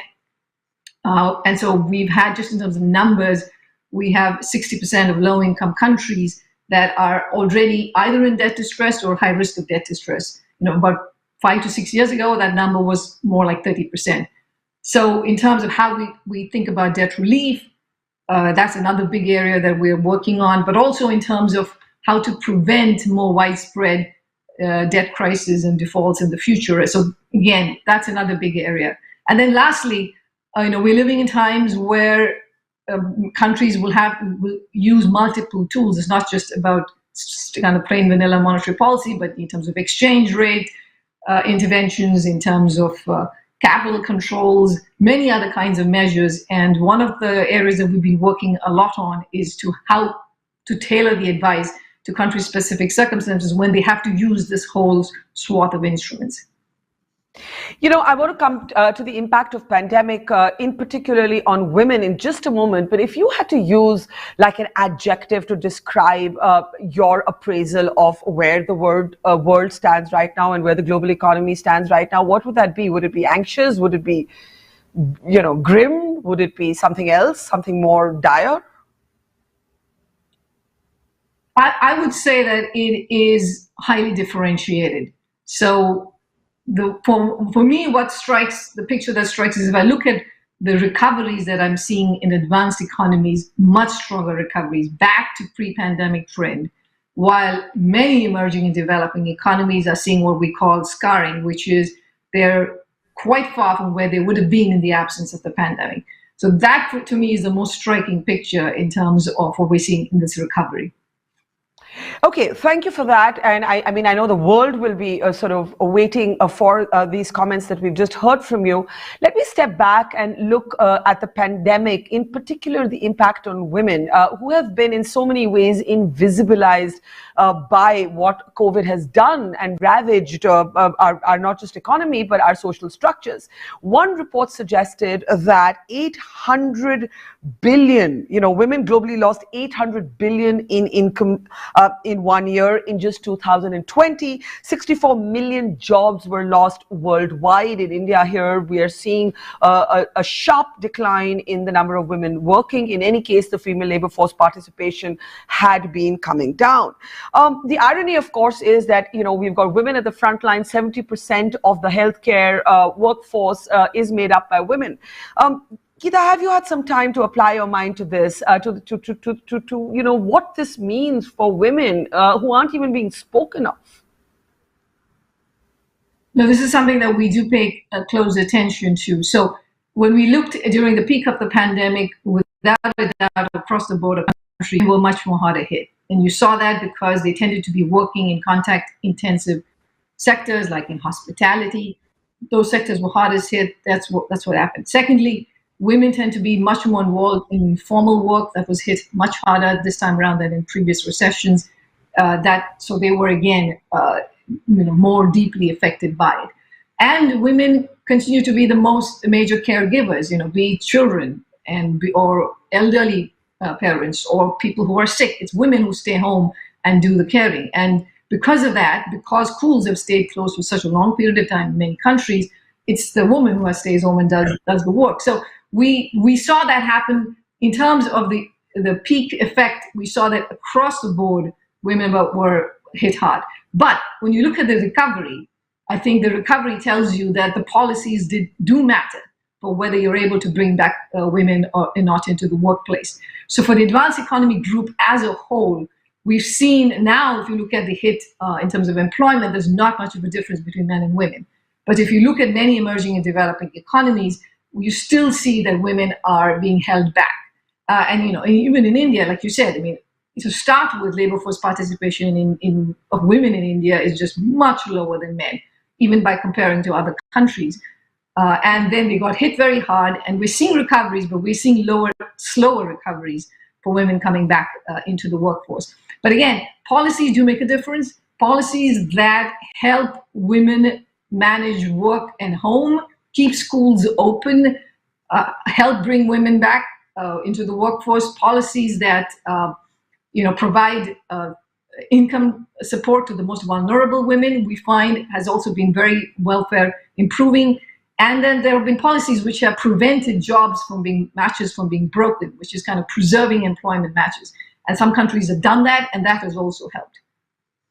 Well, I really do hope that this gets more of the world's attention. Now, I know we're on limited time and there's huge amounts of interest in your own extraordinary journey, Dr. Gita Gopinath. And while we've all been warned that you're an extremely private person, I know that many women around the world could draw energy and inspiration from you. Now, it's been well documented that you have reached this extraordinary post, but you started as in a regular middle-class Indian home. And I read an interview with your dad where he jokingly spoke about not just how you were a poor performer at school, scoring 45%, he said, up to a certain point in school, but also that he had to place vegetables on the family table, on the dining table, to actually make you understand math.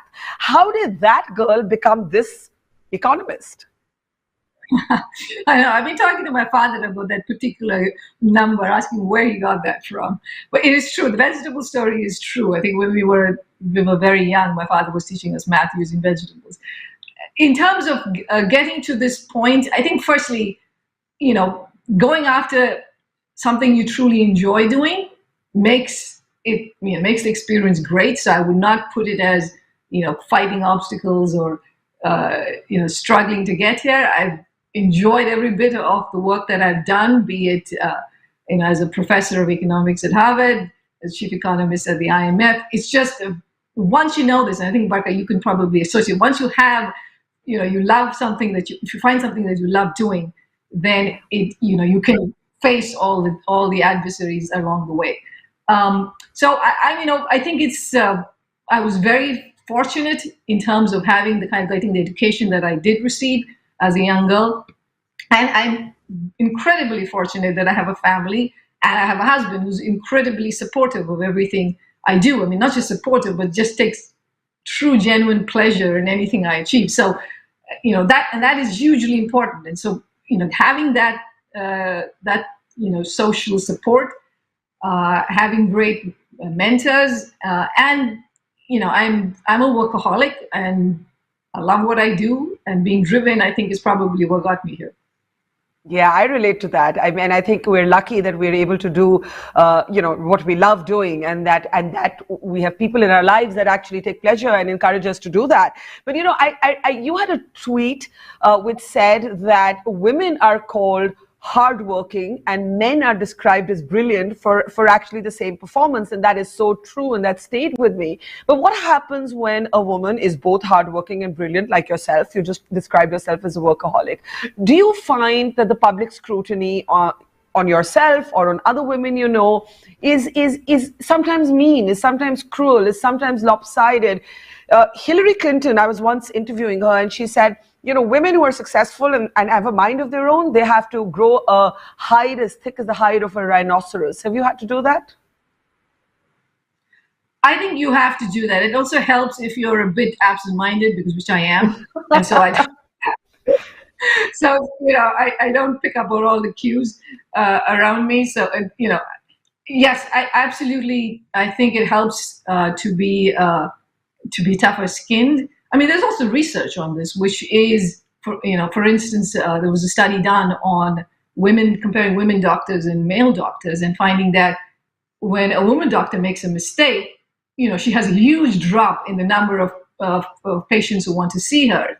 But when a man makes a mistake, yeah, you know, you give the person the benefit of the doubt, the person gets a second chance and a third chance. So I think it's absolutely right that as a woman, you probably get fewer second and third chances, which means, you know, you have to be extra prepared and you have to make sure that things don't go wrong. You know, so there are a bunch of these other things. Secondly, I do think that, you know, that women get saddled with, you know, the less exciting work, you know, the kind of the mundane work in terms of in the office. And that's something I'm very cognizant about. And as a manager, I try to make sure that, hey, no. I know the women are nice and they want to step up and help, but hey, I mean, everybody should do this job, including men.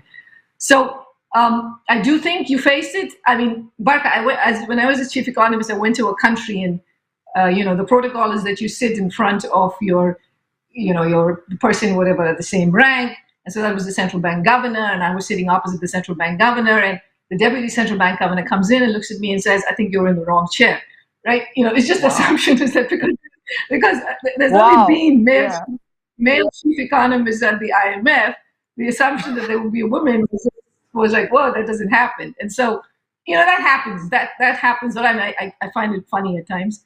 But again, I think it goes back to the point that, you know, everything we said earlier, which is if you love what you're doing and you have the right people around you to support you, then you can deal with all of this.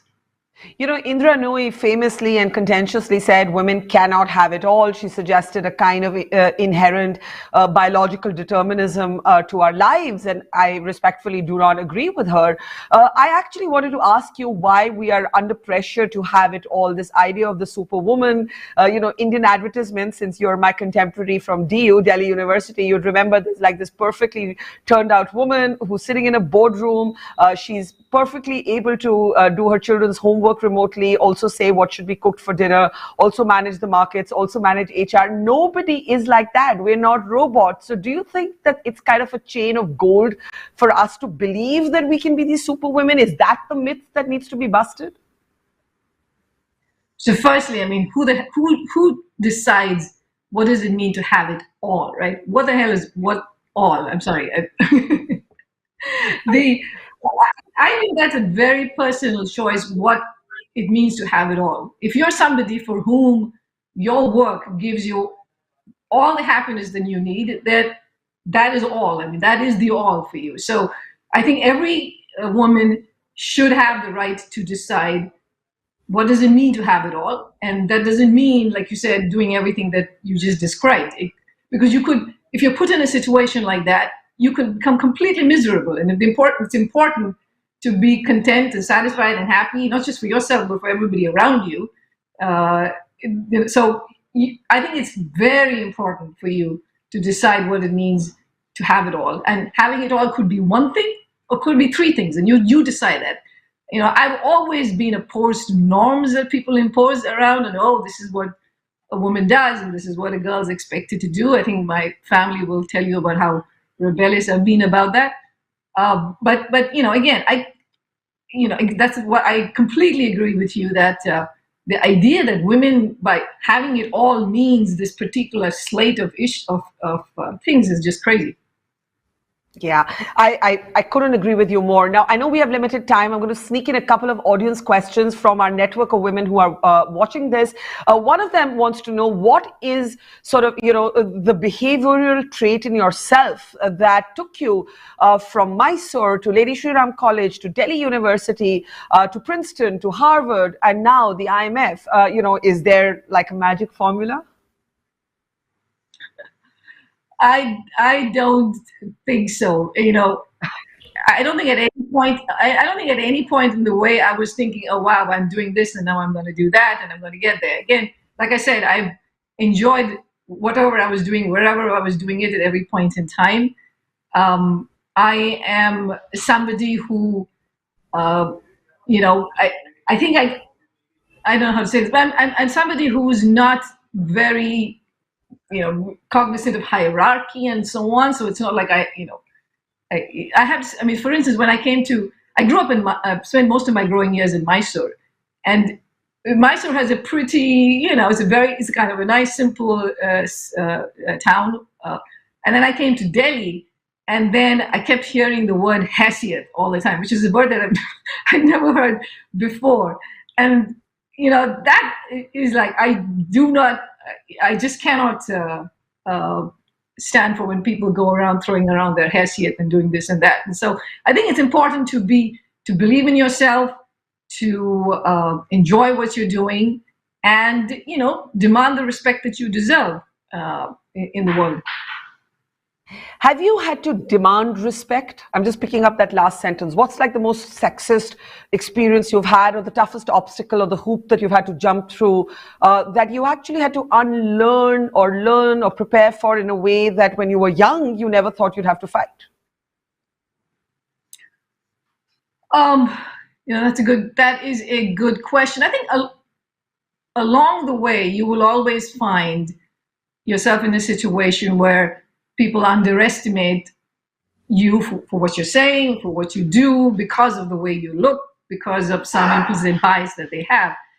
And the only person who can fight back against that is you. So you have to stand your ground. And if you have the skills and you've done your work, I found that time and time again that you're able to push back and get the respect that you deserve. We have time just for one more audience question, and that is, again, on a subject close to your heart. How do we get more women in the workforce? You've spoken about it a little bit in this conversation, but the McKinsey report actually talks about, the McKinsey parity report actually talks about more women in the workforce being a $1 trillion opportunity. This isn't altruism. This isn't just philosophical. This is actually something that will strengthen the economy, grow the economy. What would you prescribe companies to do, countries to do, to get more women working? You know, for a fact, we know that getting more women in the workforce, giving them the pay that they deserve, all of that has very positive effects, not just from a society's perspective, which is very important, but also from just a pure economic perspective. I mean, the benefits of that is huge. So I think that's it has to be well recognized at the country leadership level. It has to be well recognized at every single corporate level and institution at the very senior levels. What we find that works is, I mean, we've done this, for instance, at the IMF, is setting quantitative targets, which is not just saying that, yes, we have to do better, but actually saying, here's a target that we should be working towards. It comes from the leadership of the institution, and we have to get to much higher levels of representation of women in all of the different positions. So for right now, I mean, I'm very happy to say that if you look at the top membership management at the IMF, there are 5 people there, of which there are 3 that are women and 2 that are men. This has never happened before. This is not typically the case, but that's also true if you go down. We've set targets for how many women should be in leadership positions. So I think it's very important to do that, and that's what helps get women up the ladder. But of course, you know, to make sure that we have a very big effect in terms of how women enter the workforce, you need to do a lot more ground up, which is, firstly, we need to address that we give women access to opportunities, be it on the health front, be it on education, be it in finance. You know, there's a tremendous amount of work that's been done on it, and on the importance of providing these opportunities to women. It's also very important to make sure that there is a safe environment for women, in the sense that women can go out and go around and travel to different places and get to work where they have to get to work without having to be worried about physical safety. I think that's very important. So that's another area that has to be addressed. Which brings me to my closing question. You know, you grew up in India, as we all know. What is the one thing that you did not have access to or an opportunity for as a young girl in India that you would really passionately, desperately want for every Indian girl, and why only Indian girl, every young girl to have everywhere? You know, what comes immediately to mind for me is what I said right, the last point I made, which is feeling safe about being able to go around and not having been reminded a gazillion times about all the risks that are out there, even at 6 p.m. in the evening, and the areas that, things that you can and cannot do because you're a girl, just from a physical safety point of view. And that's something that I remember. I mean, I remember traveling on DTC buses in Delhi, and very often getting off the bus before I got to my destination because it was unbearable to be in the bus. And that is like the memory that sticks to me. And unfortunately, when I read the news, there have been some improvements, but there's a whole lot big distance to travel there, right? So just that sense of feeling secure, physically safe, so that I can go on to do what I want to do and realize my potential. I think that's one thing I would hope for all girls. Well, I think that's a memory that many of our vintage do share from public transport in our college and school-going years, and even today, professional women speak about it all the time. Thank you, Dr. Gita Gopinath. I could go on forever. I have 100 more questions, but I know you don't even have a minute more. It has been a pleasure to have you, I think, fittingly be our closing speaker and bring the curtains down on this We the Women Global Town Hall. We hope to meet you in India and have a lot more India-specific questions for you as well. But for now, we let you go and get back to saving the world and the global economy that sure does need saving. Thank you, Gita. It's been a pleasure. Thank you, Barka. As I said in the beginning, it's a real honor to speak to you. And that brings us to an official close to the 5th edition of the We the Women Global Town Hall. We hope you have enjoyed listening to all of these extraordinary speakers as much as we have. But more importantly, we hope that you have been moved and inspired, and above all, found shades of your own life in the accounts of these incredibly brave and sometimes vulnerable women. We look forward to you joining us again. If you have feedback for us, do leave it in the comment section. And remember that all of these conversations in full will be available on our website, mojostory.com, as well as our channel, which you're seeing the stream on. And so you'll be able to revisit the parts that you liked and the conversations that you missed. Thank you for watching. Goodbye.